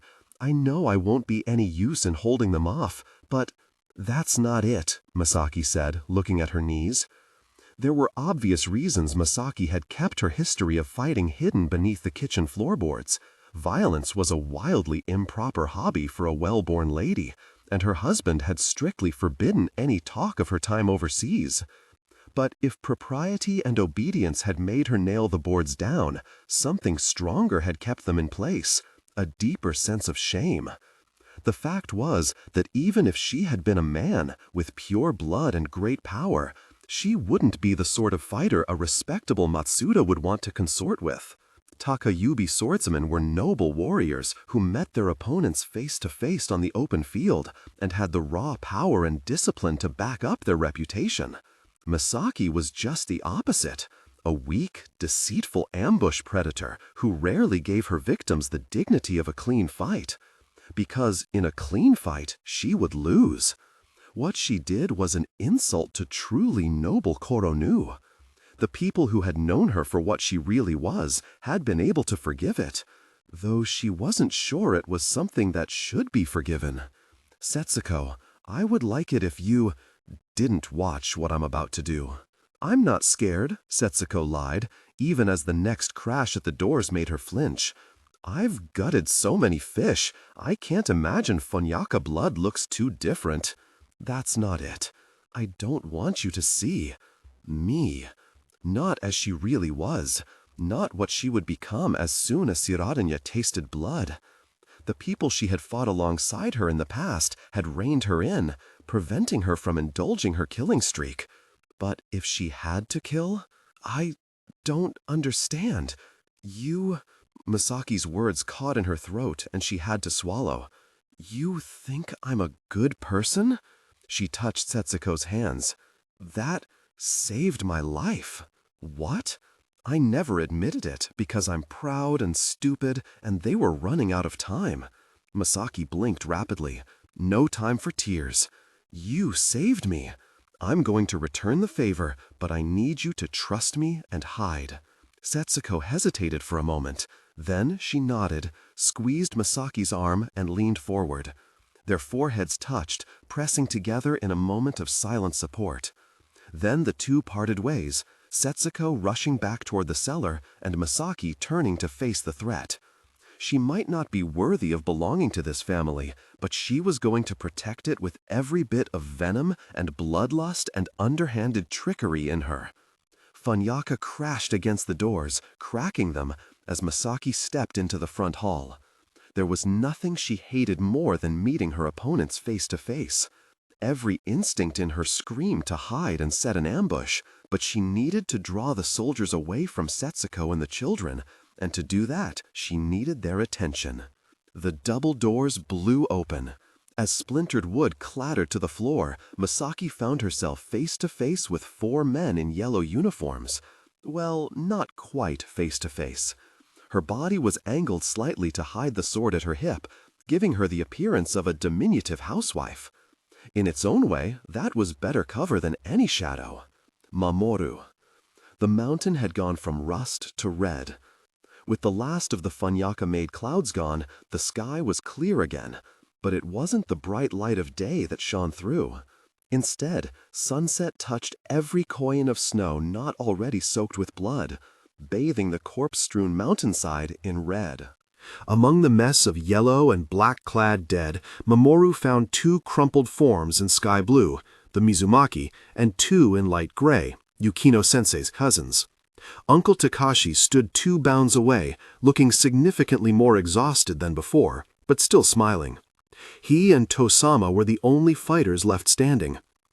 You killed all of them, Mamoru murmured in awe. All those elite soldiers. Our Yukino and Mizumaki comrades did their part before they succumbed, Tosama said. Their families can be proud. And the fast one? Mamoru asked. The dragon killer? Uncle Takashi let out a chuckle. The dragon killer, huh? There was a touch of annoyance behind his smile, but Mamoru thought a fighter who had bested Yukino-sensei in single combat and held off both Matsuda brothers more than deserved the title. Your father took care of him, Uncle Takashi said with an appreciative smile at Tosama. Almost. Tosama flexed the fingers of his right hand with a distant, faintly irritated look on his face. He didn't die. Really? Uncle Takashi said. It looked like a direct hit. My aim was a bit off, Tosama said. The spear connected but missed his heart. Well, it still sent him flying a good distance, Uncle Takashi said dismissively. So long as he was sufficiently stunned, the fall will have killed him. Far down the mountain, Mamoru could make out movement, yellow-clad figures climbing through the ruins of the western village, coming for them. Take these Siaranu to gather your strength, Uncle Takashi told his brother and nephew. The fighting will only get harder from here. At that moment, a scrabble of movement on the nearby rocks drew Mamoru's attention. Instinctively, he and his uncle reached for their weapons, Jaya rising, but Tosama held up a hand. It's one of ours. And sure enough, the figure that appeared over the rocks was dressed in a kimono and hakama. His hands clutched a bamboo longbow. Katakori-senpai, Mamoru said in surprise. Katakori Hakazora was the youngest of the archers who had gone to cover the northern pass, a slight, quiet boy 1 year ahead of Mamoru at Kumono Academy.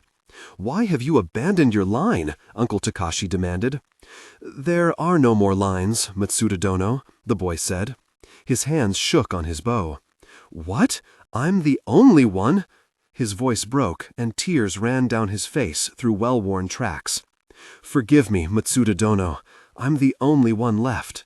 What? They broke through within Siaranu. My father sent me to tell you. The line is gone. What do you mean, senpai? Panic flooded Mamoru. You mean they're in the village? We tried to stop them, Takeru, Uncle Takashi said immediately. Go back to the house. Tosama froze, an uncharacteristic flicker of hesitation crossing his face. Nisama, now! Uncle Takashi commanded. You need to protect Setsuko and the others. There are still the advancing Ranges to deal with, Tosama said. I should stay and help you hold them here. Mamoru should go back. We can't gamble the fate of our family on a 14-year-old boy, no matter how skilled. You're the strongest fighter, so you will go. Ensure that our family survives. The logic was sound. Mamoru had never known Tosama to reject sound logic, or to question orders. Yet he made no move to obey. His eyes flicked to Mamoru, then back to his brother. Nisama, please. What? Uncle Takashi snapped, looking ready to hit his brother. I'm not that strong. You are. Uncle Takashi's tone somehow came off harsh rather than encouraging. You have your orders. Tosama's Jaya rose, as if in rebellion. For a disconcerting moment, Mamoru was certain that his father was about to attack his uncle. Then Tosama's Jaya dropped back to its flawless calm. An invisible tension left his body. Yes, Nisama, he said without emotion, his gaze down.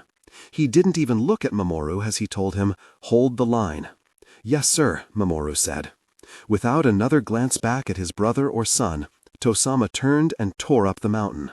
There was no time to watch him go. The next wave of Range was almost on top of them. These soldiers mostly wore yellow, but a figure in black led the charge, brandishing a pair of swords. I'm sorry, Uncle, Mamoru said as he took up his fighting stance. I don't know how to help you with any advanced attacks or... You won't have to, Uncle Takashi said, eyeing the oncoming soldiers. Just take care of the 4 furthest to the left. Leave the rest to me.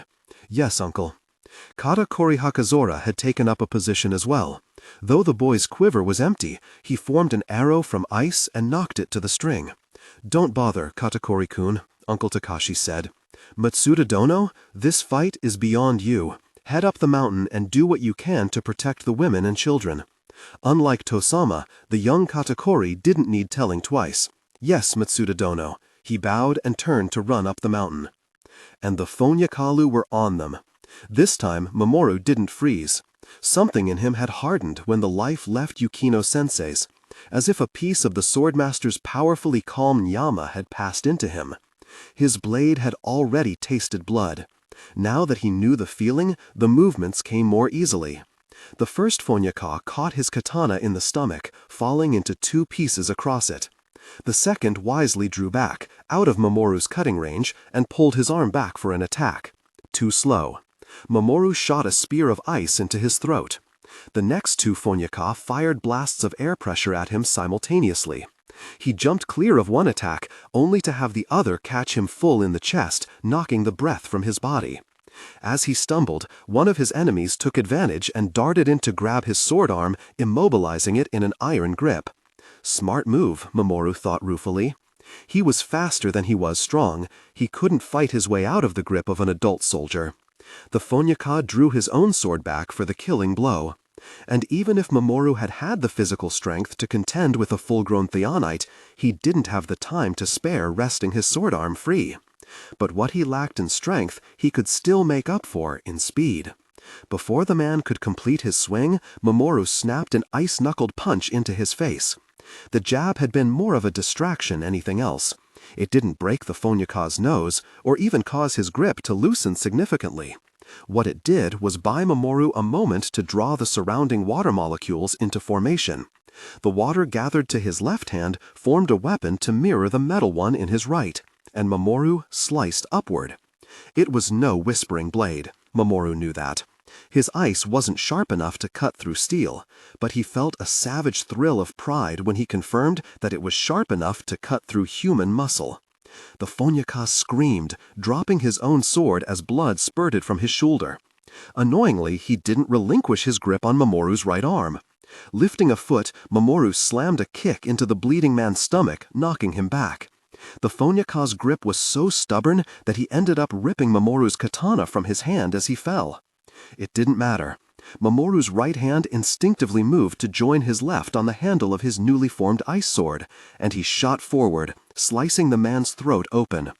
As the next soldier was coming at him sword drawn, Mamoru's eyes flicked to his steel katana, lying less than a bound away in the snow. He might have time to retrieve it, but he felt so strong here in the high of battle. Maybe. He brought his ice sword around to meet the Fonyaka's metal one, and the crash sent a shockwave through his arms. Both blades broke. Not quite. Mamoru gritted his teeth in frustration. Not quite good enough. The stumbling Fonyaka was so surprised to find his steel snapped off that he couldn't rally any sort of defense before Mamoru's ice reformed and drove through his chest. Having carried out his orders, Mamoru turned to help his uncle, but there wasn't much left to help with. At least a dozen yellow-clad soldiers lay dead at Uncle Takashi's feet. The only Fonyaka still standing was the black-clad elite, and he didn't look like he would be standing much longer. His left hand was clenched hard around the handle of a broad-bladed Ranganese sword, but his right arm was sliced open to the bone, pouring blood. Uncle Takashi would be able to cut him down in a single stroke. However, it seemed to take the Matsuda patriarch a considerable amount of effort to step forward and swing his katana. When he did, the stroke was weak. The wounded Fonyaka managed to block with the sword in his left hand. Nagimaru screamed against the Ranganese blade and bit into the Fonyaka's shoulder. Then, with a primal roar, Uncle Takashi flipped Nagimaru around in his left hand and plunged the smaller blade into the soldier's stomach.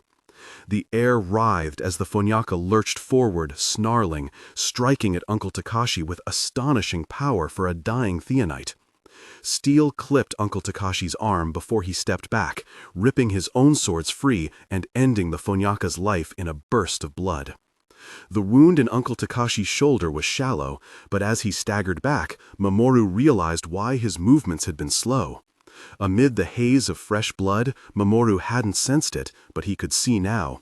A deep wound ran the length of Uncle Takashi's torso, from his left shoulder to his right hip, and it was gushing blood.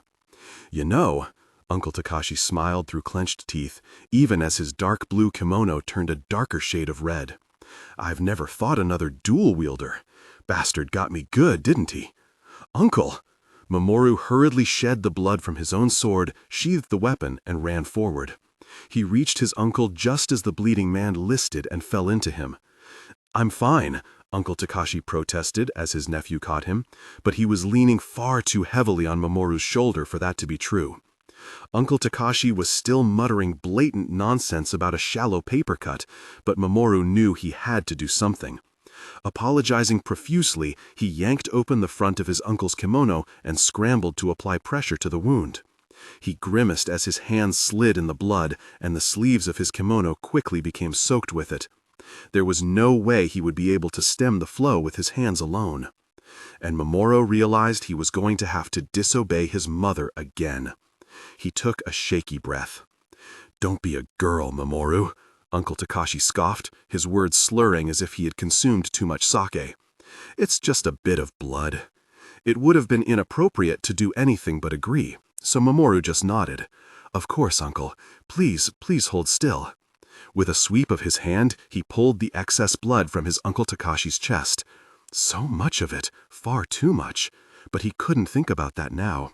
Putting both hands over the deepest part of the wound, he poured all his focus into his palms. "What are you doing, boy?" Mamoru didn't have the attention to spear on an answer. He had never congealed this much blood at once. It consumed every bit of his concentration. Uncle Takashi was quiet for a moment, still as he felt Mamoru's jia struggling to solidify the blood leaving his chest. "Where did you learn to do that?" he finally asked in confusion. Mamoru wouldn't have answered if he could. He had promised Kachan. "Kachan," Uncle Takashi murmured, arriving at the only logical conclusion himself. Matsuda's and Yukinomu's never so much as dabbled in blood manipulation. Kachan was the only person who could have taught him. Strange little woman, my sister-in-law, I think. I would have liked to know her better. Mamoru squeezed his eyes shut, tuning out his uncle's murmurs along with the rest of the world as he fought to control the blood beneath his hands. This was nothing like scabbing his own damaged knuckles or the cuts on Shulhi's legs. Mamoru had never encountered blood that so adamantly fought against his jia, so eager to leave the body.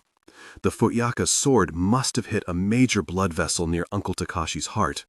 In trying to stem the flow of blood, Mamoru was fighting against the pumping core of all his uncle's power, and that was inevitably a losing battle. "I'm sorry." Mamoru opened his eyes, knowing that the weak scab he had managed to form would never hold. "I can't do it. I'm not strong enough. I'm sorry." Nagemaru fell to the snow beside them, and Mamoru was surprised to find Uncle Takashi's hand atop his head. "You can do it," he murmured very quietly. "You worry too much, Takaru-kun." "I'm not." Mamoru trailed off as something yellow moved in his periphery, far down the mountain. "Oh no, there are more headed our way, aren't there?" Uncle Takashi sounded calm. "Yes, Uncle." The man breathed out. "You see how many?" It looks like 20, maybe more." Yukino-sensei and Tosama were the Jijaku with truly superior senses. Without them, Mamoru and his wounded uncle were blind to most of the mountain around them. "All right. More than 20, Mamoru said as the group drew closer. "I should hope so." Uncle Takashi stooped to pick up Nagemaru, and a bit of blood spurted from a weak place in the scab across his chest. "This time, I'll try to leave a few more for you, kid. No promises, though." Mamoru unsheathed his sword, but before he could take up position beside his uncle, a shrill sound echoed down the mountain. Screams. Mamoru and his uncle both looked up sharply. Those weren't battle cries, Mamoru realized with sinking dread. Those were screams of terror, of women and children. The sound was too close to have come from the main village, but the blacksmiths, Mamoru gasped. How? Had some Ranganese gotten past them in the chaos while Mamoru sat frozen by Yukino-sensei's body? Or had they cut across to the Numu village from the northern pass after breaking through the lines there? It didn't matter. The blacksmiths were in danger. "Go," Uncle Takashi nodded in the direction of the Numu village, where plumes of smoke rose against a darkening sky. But Mamoru looked from the smoke to the charging Ranganese. The wave of soldiers would be here in a sierra. Without Tosama to back him up, Uncle Takashi couldn't make his ice dragon, and he was bleeding so much. "Go and protect the smiths," Uncle Takashi said. "I'll thin these fools out for you." "Thin them out? Uncle! Hey!" Uncle Takashi grabbed Mamoru's face in a bone-crushing grip that sent a jolt of pain through his mouth, a sharp reminder that one of his teeth had just been knocked out. "You don't worry about me. That isn't your place. Those Numuu, on the other hand, are under your protection. They need you." He shoved Mamoru from him. "Go." "Yes, sir." Mamoru's legs obediently stumbled into motion, and he ran. A selfish part of him was glad that there was no time for him to bow or wish nyama to his uncle. If he had lingered another moment, he would have had to acknowledge the horrible truth unspoken in the air. He was leaving his uncle to die. Chapter 15. The Killers. The Ranganese hesitated in the doorway of the Matsuda compound, regarding Misaki with expressions that ranged from apprehensive to amused. Had she been a man, or even a more imposing woman, they surely would have attacked by now, but they hung back, seemingly confused to find a tiny housewife standing before them. The hallway was too narrow to accommodate all four of them shoulder to shoulder. Someone had to make the first move. Her victim stepped forward, unknowingly sealing his fate. He looked to be nearing middle age, in his late 30s or early 40s, yet he still wore the colors of a low-ranking soldier. He must not have been particularly skilled or powerful to have gone so long without a promotion. One look into his face, and Misaki could see right through him, to the internal mechanisms that moved him. This man was insecure, looking for an easy way to feel powerful, like picking on a defenseless housewife. Robin would have seen the humanity in that kind of cruelty, even if it was turned on him. He would have seen a way to make this man better. Misaki saw only eye sockets, a throat, a sensitive groin, 100 points of attack to choose from. Instead of drawing her shoulders back as the Fonyaka approached, she cowered, like dropping bait in the water before a clueless fish. He smiled the smile of a weak man seeing a very rare chance to feel powerful. "Don't hurt me," she whimpered in Shirojima dialect. She knew how to say the words in Ranganese, but why let on that she knew their language? Why let them see any of her before it was too late? "Please, don't hurt me." Drawn to her lure, the man closed the distance between them with hunger in his eyes. Misaki waited until he was almost on top of her, then opted for the simplest point of attack. Why waste her best material on this idiot? She snapped a kick into his groin. With a high grunt, the Fonyaka doubled over. The kick was by no means incapacitating, but it bought her the moment she needed to gather ice to her fingertips. And before the man could straighten up, she had him by the throat. Misaki's hands were so delicate that her grip was not particularly dangerous in and of itself. That was why she had invested so much time and training in her claws. It was these men or her children. Robin would forgive her. 5 nails of ice pierced deep into the man's neck. His eyes widened in shock. He opened his mouth as if to scream, and blood bubbled from between his lips, dribbling down his chin. Curling her fingers in as far in as they would go, Misaki ripped her hand free. His windpipe shredded in her fingers. Like that, she was a killer. The remaining men let out cries of alarm as their comrade fell, but Misaki didn't give them time to take stock of the situation. Before the body had thudded to the floor, she was moving, sprinting on bare feet toward the next nearest soldier. She picked up speed and focused on her target's face, reading his expression. He fell for it. He thought she was stupid enough to charge him. Looking confident, he drew his arm back and threw a palm strike. Just before the burst of funya left his hand, Misaki veered right, running up the wall. In the end, Misaki never did find out if her legs had the strength to carry her to the end of her old maneuver.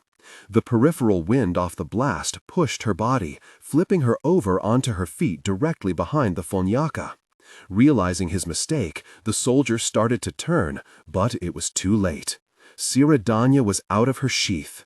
A single stroke severed his spinal cord. In the same spin, Misaki turned and cut through the next soldier.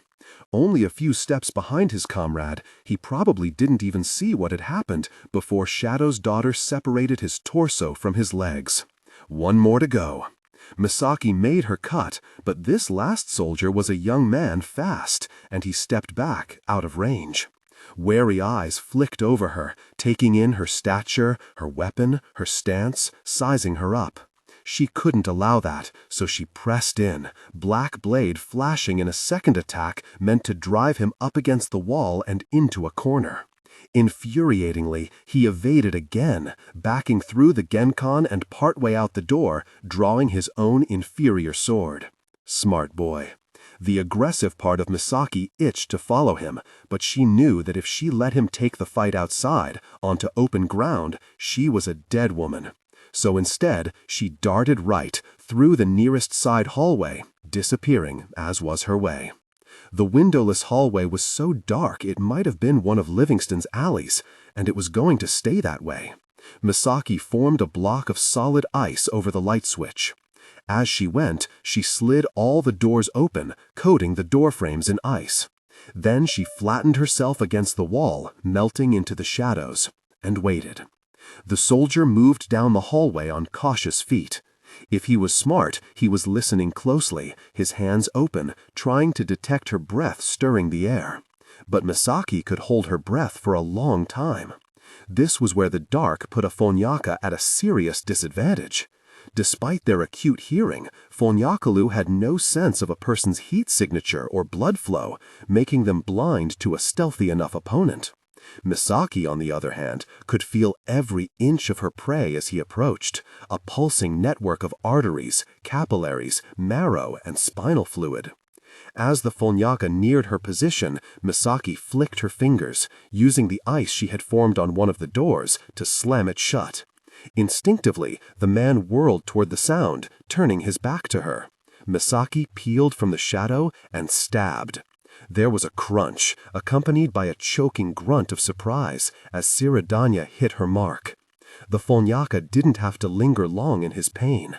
Darkness lent Misaki's attacks unparalleled precision. Without the distraction of clothes, skin, and other visible features, she could hit the exact internal part of a person she was aiming for. Unhindered by the bones that would have stopped a lesser sword, Siradanya had driven directly through the young man's heart. Misaki slid the blade free of the soldier's chest and felt his blood pour onto the floor as he fell. She stood still for a moment, absorbing sensation. She had always wondered what it would feel like to stab someone through the heart, but this was disappointing. She had assumed, for some reason, that killing a person would be hard, but it wasn't. When you were used to slicing tendons, of course cutting a man in half was easy. When you had trained to stab between major arteries, of course piercing a whole organ was easy. With a blade like Siradanya, killing was obviously going to be easier than not killing. She should have understood that, but she couldn't explain the emptiness that suddenly overwhelmed her. The line between wounding and taking a life had been such a concrete and non-negotiable thing to Robin and Aline. Yet Misaki had just crossed that line without experiencing so much as a tug of resistance. She had wanted there to be resistance. Deep in her heart, she had hoped there was something of Robin in her. The young man's blood spread from his body to seep between her bare toes, still eerily warm from a life that was no more. He had been someone's son. Why couldn't she feel anything? As a mother, a woman, a human, how could she feel nothing? Unbidden, her free hand lifted to touch her waist. How could she? A shuffle of movement from the hallway drew Misaki's attention. As her hand left her stomach to grip Shadow's daughter, she welcomed the emptiness. It didn't leave any room for fear as she went to face her next victims. 3 yellow-clad Fonyakalu faced her in the front hall. And for the moment, Misaki let herself be thankful for the thing she was. After all, a lady wouldn't have been able to slice a man's legs out from under him and then plunge a blade into his mouth when he opened it to scream. A mother wouldn't have been able to cut a young woman's head from her shoulders. A human being wouldn't have been able to turn from their dismembered corpses without a single pang of guilt. Thank the gods she was a monster. The third soldier managed to catch Misaki in the arm with a burst of fonya, knocking Shadow's daughter from her hand. Back in Livingston, she had always had her daggers to fall back on if she was disarmed. But your greatest concealed weapons aren't really this or this, Cautley had told her, holding up each of the knives in turn. They're your ingenuity and your brutality. Snatching one of the long pins from her hair, she darted toward the last Fonyaka. He threw a palm strike, but it was telegraphed. She evaded and drove her hairpin into the side of his neck, burying the hair ornament all the way up to the flowery bauble at the end. He choked, blood spattering from his mouth, and clawed at his throat. Not wanting him to suffer longer than necessary, Misaki jabbed a fingertip of concentrated Jia into one of his eyes. The blood needle pierced deep into his brain, killing him instantly. She let out a breath as the man's body crumpled to the floor. He twitched and then lay still, blood running from his neck and eye onto the flowers of Misaki's hairpin. Like all of Kotetsu Tamamai's work, the ornament was a masterpiece, a sensitive composition of pearls and pink lacquer blossoms. Blood ran in between the petals, accentuating the beauty of all their details for a moment before consuming them in red. Misaki's hair, now free of its tightly pinned bun, stuck to her neck, and she realized just how sweaty she had gotten. In Livingston, disabling 7 enemies would have been a warm-up for her. Now, she was breathing as if she had just sprinted the length of a city. Trying to ignore the burning in her muscles and the growing stitch in her side, she picked her way through the corpses to retrieve Sirudenya.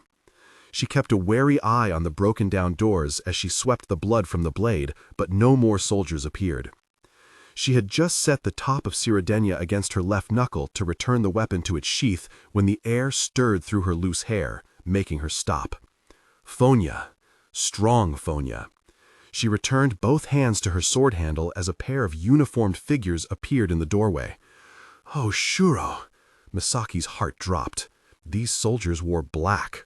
Mamoru! Mamoru ran faster than he ever had in his life. He didn't have time to pick the easiest path up the snow-covered rocks, so he did what his father did, making ice steps for himself as he ran. In his haste to reach the blacksmith village, he nearly tripped and fell over a body that lay crumpled in his path. It was Katakori Hakuzora, dead in the snow. On his way back to the old village, the archer must have heard the screams or seen the smoke and detoured to help the blacksmiths. His bow lay splintered beside him, his sightless eyes squinted slightly as if he had been lining up a shot when he died. There was no time to collapse and mourn. Mamoru had done enough of that over Yukino-sensei's body. In all likelihood, that was when the Fonyakalu had broken through to the Numu village while Mamoru had knelt crying like a child. Dropping briefly to one knee, Mamoru took Katakori's hand and wrapped it around the grip of his bow where it belonged. "Nyama to your soul, senpai," he murmured, and he was back on his feet, sprinting. As he neared the Numu village, Mamoru felt for the second time that day that his skin might peel, not from wind this time, but heat. He was used to the distant warmth of the forges, the way it built as he neared the little village, but the fire-dried waves of air rushing over him were far hotter than they should have been. He leaped over the final ridge to the village and crashed into a wall of heat so intense it felt like it might knock him back down the slope. He had known from the oversized columns of smoke that something would be on fire, but nothing could have prepared him for the inferno that spread out before him now. For a moment, he could only stand transfixed and terrified as the smoke took his breath and the heat sucked the moisture from his skin. Fire is like an animal, Katetsukama always told him. If you feed it, soothe it, and treat it with care, it need not bite you. The first few times the smith master had had him stoke a fire, Mamoru had accidentally put it out when his Jia jumped in response to the heat. "Easy, Koro," Kotetsu had snapped, smacking his hand back with a pair of tongs. "This isn't a fight. Do you understand?" "Yes, Kama." Mamoru rubbed his smarting knuckles, pulled the moisture from the kindling he had just doused, and picked up the striking stones to start again. But each time the flame swelled, Mamoru's Jia surged up against it out of reflex, like water rushing back to fill the space left by a stone when it was dropped in a pool. "What are you afraid of?" Kotetsu asked after Mamoru's fourth failed attempt. "I'm not," Mamoru started to protest. It was unseemly for a Koro to admit fear, but he stopped short at the knowing look on his mentor's face. "It's just, isn't fire what hell is made of?" "Not just fire. There are boiling seas in hell also," Kotetsu pointed out. "Oh, Mamoru hadn't thought of that. I didn't. You misunderstand the order of the world. Hell is fire without the calming influence of Nagi and Nami. Fire without the power of gods to balance it. And what is our Jia? The power of gods," Mamoru said. "I know you Koronu like to frame relationships between opposites in terms of conflict," Kotetsu said, drawing a piece of glowing hot metal from the coals. "Fire against water, light against darkness, day against night. But one who hopes to create must understand that opposites exist to balance and complement one another. This is why the tide-bringing moon follows the drying sun, why day follows night, why men marry women. I believe this is why the two greatest empires are Yama, built on the power of fire, and our own Kaigen, built on the power of water. The two exist in this realm not to destroy one another, but to create a balance between Jia and Taya." He paused to douse the red-hot metal with water. "In this balance, there is creation." Steam hissed from the metal, dispersing to reveal the twisted serpents that would one day form the guard of Mamoru's sword. As a warrior endeavoring to draw on the Numu arts, it is vital that you understand this. "What about Fonya?" Mamoru asked, staring at the serpents, made of two different metals but wound so tightly together. "The Finawu say that the Fonyakalu were born from this ocean, just like our ancestors. They were born from gods, too." Kotetsu made a thoughtful noise. "I believe that Fonyakalu, whatever divinity they hold, has been corrupted into a type of power that was never meant to be, not in the realm of the Duna. I don't understand. Based on what I know of wind, what it does to fire, and oceans, and empires, I would say that Fonya is the power of chaos. Anyone who wields the power of wind, whether he realizes it or not, is a sort of demon." Mamoru had not understood his mentor's logic at the time. Fonyakalu controlled air, an essential part of water and fire. Kotetsu himself had taught Mamoru to use the bellows to ensure a fire was properly oxygenated. Every living human, including Jijakalu and Tajikalu, breathed air to survive. He had never understood how something so vital to all life in the realm of the Duna could be a force of hell. He understood now. The Fonyakalu couldn't have reached this place more than a few Saranu ago, but the blacksmith village was already consumed. Even with the forges smashed to pieces, the fire never could have spread so fast or grown so furious without wind behind it. Mamoru had come to know fire as an animal that could be tamed with Jia, but this fire was uncontrolled, an animal fed to bursting, whipped to a rage, and set loose on its keepers. This was the power that had ravaged the order of the world, destabilized Yama's Namandugu colonies, ripped the Kaigenese Empire in two. This was the power of chaos. With a sickening feeling in his stomach, Mamoru remembered that Uncle Takashi had ordered the Numuwu to stay in their houses. He wondered how many of them had been able to outrun the flames, and of those, how many had escaped the Ranganese soldiers. He tried to run straight for the Kotetsu's house, but the moment he approached the nearest structure, the flames leaped at him like hungry demons, simultaneously lashing at his skin and evaporating his only means of defense. Pressing forward, he raised his Jia and threw snow into the fire in an attempt to clear a path through the flames. It was no use. Most of what he threw evaporated in an ineffectual hiss. The Masada dragon itself would have had its jaws full fighting this creature. Overwhelmed by the heat, Mamoru had no choice but to double back and go around the worst of the fire. The best he could do now was find any survivors and get them out. As he ran into a part of the village where the fire was less intense, a sound drew his attention. Crying. The sob broke off abruptly in a crunch of bone. He rounded a burning house to find Orangi's soldier standing over a prone woman. Her face was so bloody that it took Mamoru a moment to recognize her as Kotetsu Saori, one of Kotetsu Kama's cousins. She was the one who did the lacquer work on the sheaths. She had spent over a year designing his mother's sewing box, agonizing over each iridescent flower petal. The Fonyaka's boot was on her neck. Seemingly unaware of Mamoru's presence, he lifted his foot to stomp again. Mamoru had never formed and fired a spear so fast in his life. The water jumped into formation before his thoughts had even solidified into an attack, propelled forward by pure rage. The Fonyaka barely had a chance to lift his head before he was impaled through the chest. As the icy projectile jutted out of the soldier's back, Mamoru was already racing forward. "Kotetsu-san," he fell to his knees beside the woman and touched her shoulder. "Kotetsu-san, can you hear me?" But the blood in her veins had slowed. Her nyama didn't stir. She was gone. Her young daughter lay a bound away, her spine twisted at a horrible angle, broken. Further down the foot-beaten path through the center of the village were other bodies, big and small, men and women. Kotetsu Saori's oldest daughter, Kasumi, lay dead beside a tiny bundle of a body, her newborn son, a baby, no older than little Izumo. A few Saranu ago, Mamoru hadn't thought there could be anything worse than staring down at his teacher's still fingers and shattered skull. But Yukino-sensei was a warrior. He had lived to fight. It was one thing to kill a Koro who faced you with pride and purpose, but death in battle held no meaning for a Numu. What had been done here was unthinkable, unforgivable. Beside Mamoru, the Fonyaka jerked against the ground, coughing blood. Not quite dead. Rage flooded Mamoru, and he brought his sword slamming down on the man's exposed throat. The awkward angle and sloppy technique caused the blade to stick in the Fonyaka's spinal column. Mamoru jerked it free with a snarl and stood.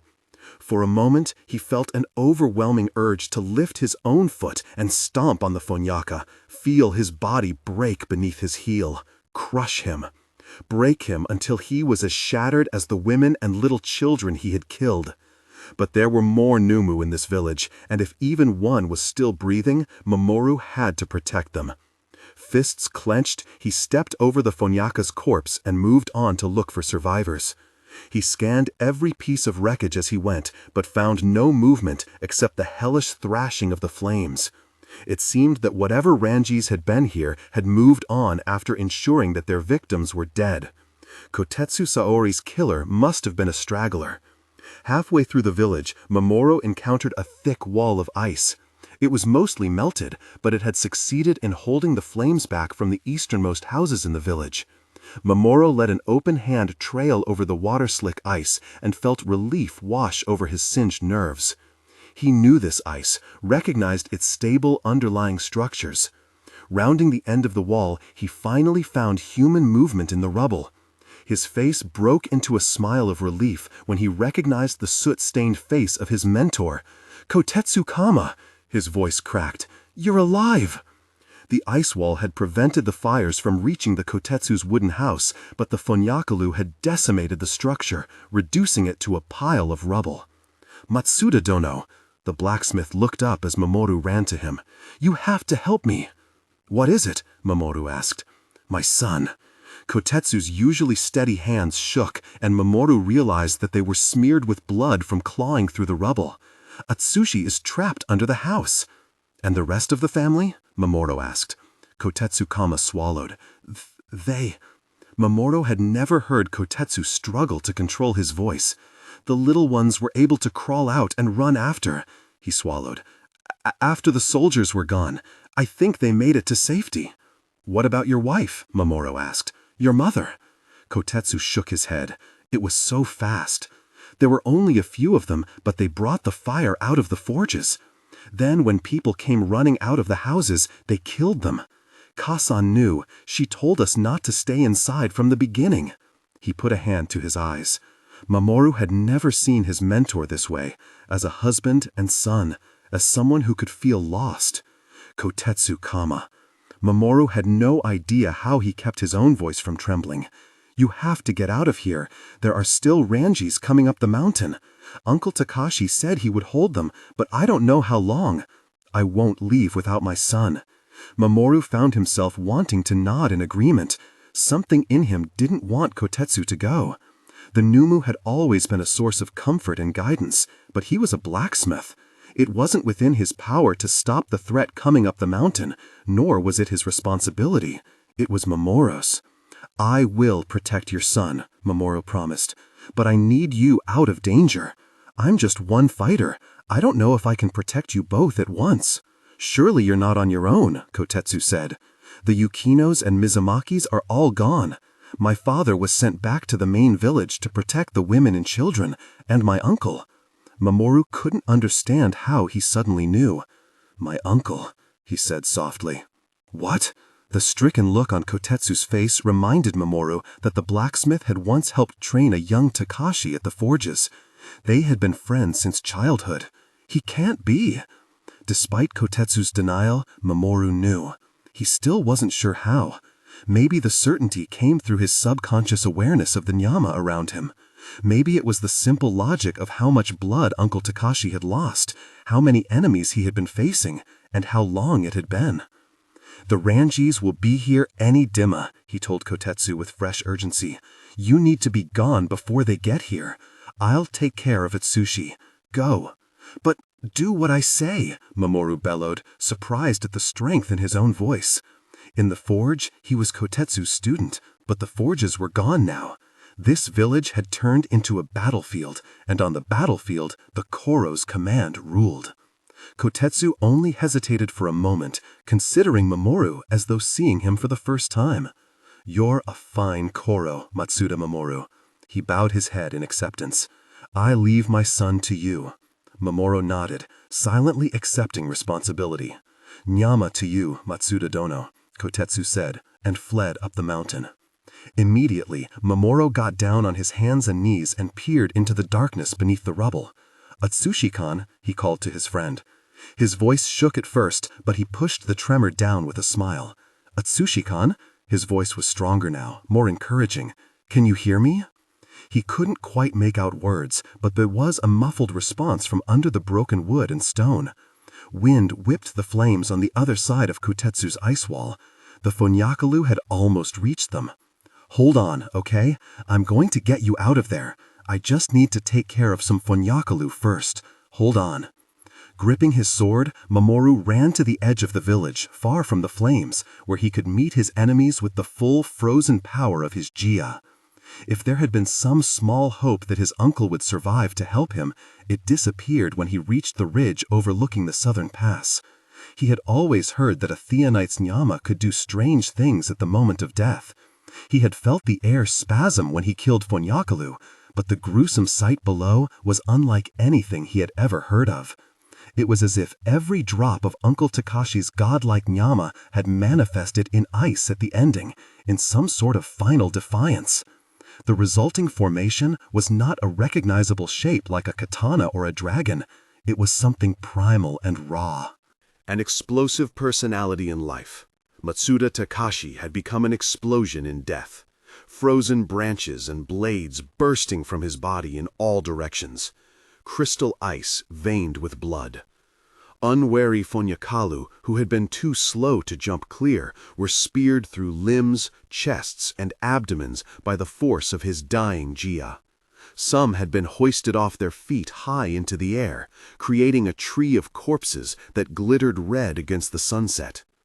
Those who had survived the carnage were charging up the slope toward Mamoru. With a slow breath, Mamoru raised his sword.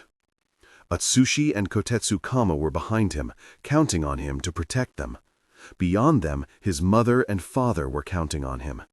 Beyond this mountain, the fishermen of the Shirojima Islands and the farmers of Yue and Hakudao were counting on him. His empire was counting on him. He took his enemies, 1, 2, 3, 4, 5 Fonyakalu as they flew up the slope. Any one of these soldiers who got past this point would kill Kotetsu Kama on the path. They would kill Atsushi too if they found him, and then move on to the main village to kill more. And after that, after everyone in Takayubi was dead, these soldiers would press inland, bringing the same fate to hundreds more. Unless the sword of Kaigen served its purpose. So I will. With that thought, Mamoru's limbs seemed to grow light, buoyed by new energy. Yukino-sensei had given his life so he could fight on, and Uncle Takashi had given his last moments to make the job easier. Their strength was in his limbs, pumping from his heart into his veins. There were no longer any confusing ambiguities or difficult choices. There was only what Mamoru had been bred and trained for since he was old enough to hold a practice sword, to charge down the mountain at his enemies and kill, kill, kill. Chapter 16. The Soul. For the second time that day, Misaki shrank away from the ranges at her doorstep, but this time her fear was not pretend. Even at her physical prime, she wouldn't have dreamed of challenging a member of Ranga's special forces in combat. Now she faced two. The taller of the pair was a towering man with a spray of shrapnel scars across half his face, a sign that he had survived battles in the past. The smaller was a woman with the sort of legs Misaki would have killed for when she was at daybreak, long and well-built. At first glance, neither Fonyakalu had any weapons, but Misaki noticed that the woman had a pair of strange straight knives tucked into her belt, one at each hip. No, not knives, Misaki realized. Fans. Misaki had once made fun of Yali for fighting with a folding fan, but she had shut up after she saw the way a deftly wielded fan could amplify Fonya, doubling its range and power. To a jijika, a fan was an aristocrat's accessory to go with fine inkstones and scented stationery. To a skilled Fonyakalu, it was the difference between a strong attack and a devastating one. The black-clad ranges stepped forward, and Misaki stepped back. Just from the Fonya radiating from them and the powerful grace of their movements, she knew that facing them in combat was not an option. The only thing she could do was try to draw them away from the cellar where her family sheltered. Turning, Misaki ducked into the nearest side hallway. The female Fonyakalu darted after her, gaining on her with alarming speed. Damn those legs. The male Fonyakalu smashed right through a wall to cut off her retreat. Misaki stumbled to a stop, her heart pounding, trapped between two fighters far stronger than herself. The man took a menacing step toward her, while the woman drew the fans from her belt. Thinking fast, Misaki drew all the water she could from the surrounding air. She raised the liquid on either side of her, as if ready to form twin ice shields, as if she had anywhere near the power of Jia to withstand what they would throw at her. The female Fonyakalu let out a derisive huff of laughter. One of the fans flipped open and struck. Instead of bracing her defenses, Misaki let go of them. As the water dropped, so did she, flattening herself against the floor. There had been a time she could drop into a full split cold. Now just a low crouch strained her muscles and sent a burning pop of pain through her hip. But it effectively put her below the trajectory of the air pressure. The male Fonyakalu probably would have been able to dodge his comrade's attack in an open fight, but Misaki's water had obscured his view of the fan wielder until it was too late. The wave of amplified Fonya slammed into his body at full force, knocking him through the nearest wall and, judging by the crashing sounds, probably the two behind it as well. "Aya!" The female Fonyakalu uttered a gasp of alarm. Misaki's impulse was to use her enemy's moment of surprise and distress to close the distance between them, but a twang of pain in her hip told her that wasn't going to be possible. Instead, she slung a whip of ice-laced water at the woman's ankles. Too slow. The Fonyakalu was light on her feet and leapt over the arc of the attack. The wind-enhanced jump sent her spinning through the air toward Misaki. One of those long legs swung toward the ceiling and then dropped heel first like a hammer. Misaki's days of springing around with that kind of elastic agility were past. She had to clumsily throw herself to the side to avoid the attack. The axe kick landed with terrifying force, splintering wood and shaking the whole house. If the woman's foot hadn't broken clean through the floorboards, Misaki probably would not have survived the next two Denmanu. The moment the woman took to extract her leg from the planks gave Misaki time to scramble into a ready stance. Even so, she just barely managed to dodge the following slash. Fan blades clipped her sleeve, tearing the blue fabric. As the Fonyakalo swung through her missed attack, Misaki turned her body into an upward cut, aiming for the brachial artery under the woman's extended arm. But rather than trying to reset, the woman spun with the momentum of her missed attack. Her body turned before the blade reached it, removing Misaki's target. Misaki's cut brushed the back of the elite's uniform without hitting flesh, but that was the beauty of a little sword like Shiradenyaya. She could change directions on a naie. The moment Misaki's cut missed, she flipped her sword over for an overhanded slice to her opponent's neck. As the woman completed her spin, a closed fan clanged into the side of Shiradenyaya, knocking it off course. Misaki pulled Shadow's daughter back to her hip, as the Fonyakalo did the same with her closed fan. In a strangely mirror-like moment, both women launched off a back foot, going for the stab. Stupid girl, Misaki thought, almost disappointed with her young opponent. The Fonyakalo might have speed and strength on her side, but it wouldn't matter. Shiradenyaya's stabbing range was so much longer than that of a fan. There was no way the Range's woman's attack could land first. Shiradenyaya drove toward her victim's chest, aimed past the black-buttoned uniform, past the breast to the beating heart beneath. But in her haste to end the fight, Misaki had forgotten about the other fan. It appeared in the way just before her blade could strike its mark. Shiradenyaya, of course, passed through the thin metal, but the stab had been diverted, missing the woman's heart to tear harmlessly through her sleeve. Misaki made to slice free, but before she could adjust her stance to do so, the fan snapped closed, trapping the Zilazen glass blade in its folds. Gripping the closed fan, the woman twisted the sword from Misaki's hands, sending both weapons spinning away. In a strangely mirror-like moment, both women launched off a back foot, going for the stab. Stupid girl, Misaki thought, almost disappointed with her young opponent. The Fonyakalo might have speed and strength on her side, but it wouldn't matter. Shiradenyaya's stabbing range was so much longer than that of a fan. There was no way the Range's woman's attack could land first. Shiradenyaya drove toward her victim's chest, aimed past the black-buttoned uniform, past the breast to the beating heart beneath. But in her haste to end the fight, Misaki had forgotten about the other fan.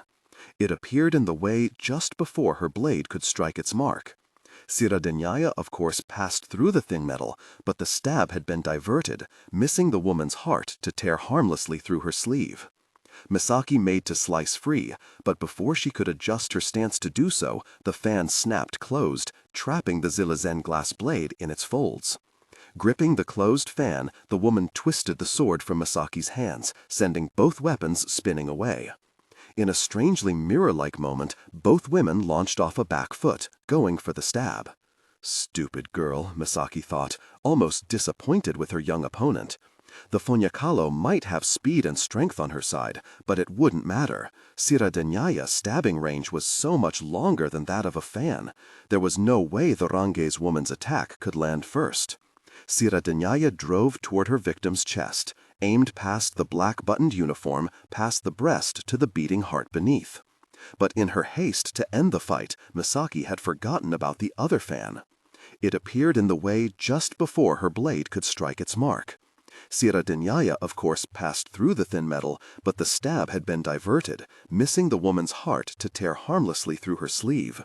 Misaki made to slice free, but before she could adjust her stance to do so, the fan snapped closed, trapping the Zilazen glass blade in its folds. Gripping the closed fan, the woman twisted the sword from Misaki's hands, sending both weapons spinning away. In a strangely mirror-like moment, both women launched off a back foot, going for the stab. Stupid girl, Misaki thought, almost disappointed with her young opponent. The Fonyakalo might have speed and strength on her side, but it wouldn't matter. Against a stiffer fighter, Misaki would have tried to relax her muscles and slide free. But this woman was so flexible, she might as well have tried to escape the coils of a python. In a heartbeat, Misaki found herself slammed against the wood floor, her arm twisted painfully behind her, a knee crushing down between her shoulder blades.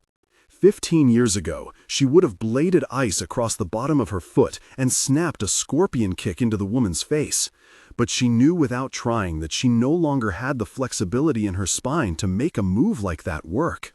The woman twisted her weight against Misaki's arm, wrenching a roar of pain from Misaki's throat. "Think, Misaki, think before your arm is broken." This phonyaka was sharp.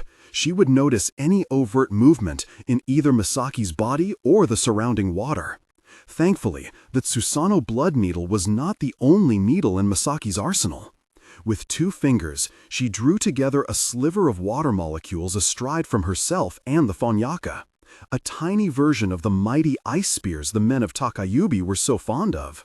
Most fighters would choose a forbidding spear over a needle, but the nice thing about needles was that they could slide through cloth, flesh, or air unnoticed, and they took only a tiny movement to direct. The Ranganese woman didn't notice anything as Misaki's water thread froze to a hard point. She cranked Misaki's arm further. As the pain spiked, Misaki snapped her 2 fingers inward, yanking the ice needle toward them. The shriek was as gratifying as it was terrible. It let Misaki know that her attack had found its mark in the phonyaka's eye.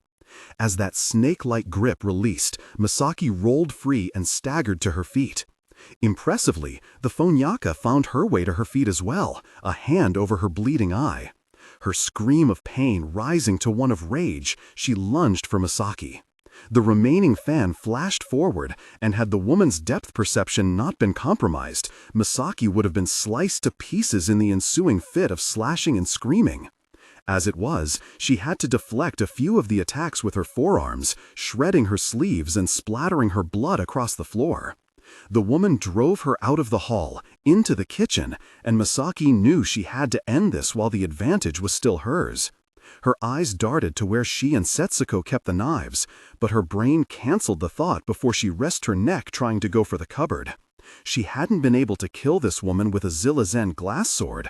What good was a little kitchen knife going to do? Even injured, this woman moved so much faster than she did. She would have to immobilize her to kill her.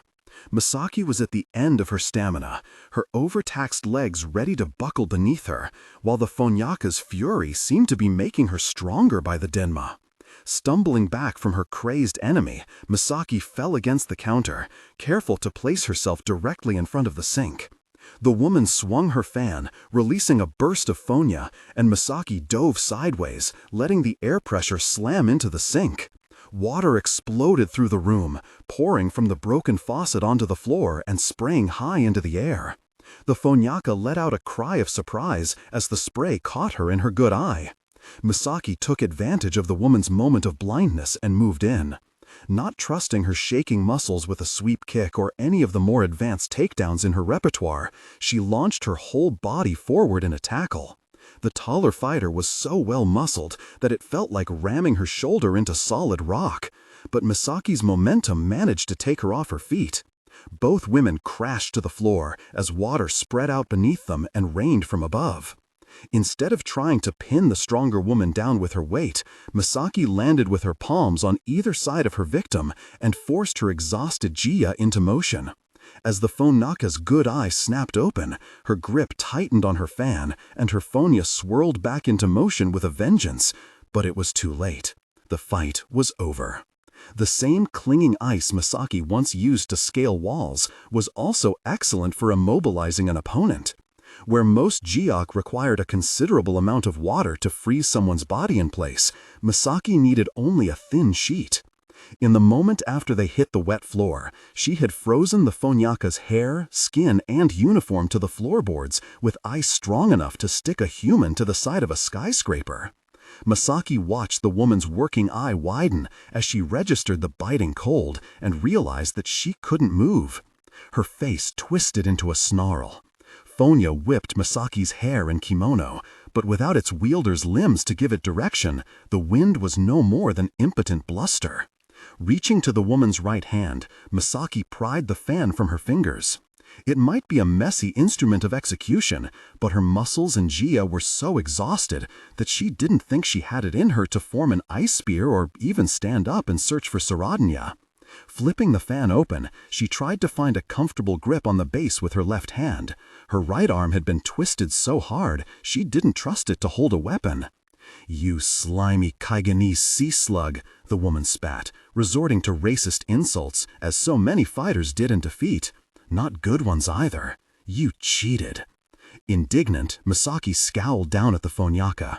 "You try fighting fair after pushing out 4 babies," she panted in Shirojima dialect she knew the woman couldn't understand. As soon as the words were out of her mouth, a thought made her pause and stare down at the Fonyaka. She was certainly younger than Misaki, but not too young to have children of her own. She had stopped struggling. Instead, she lay under Misaki, still except for the rise and fall of her chest. Her jaw was set in determination. It was the look of a woman steeling herself for death, the look of a woman who had always known what she was getting into. If she had children, well, then she shouldn't have traveled over the ocean to kill someone else's. She had no one to blame but herself. Misaki raised the fan to strike. "You're holding it wrong." The unexpected words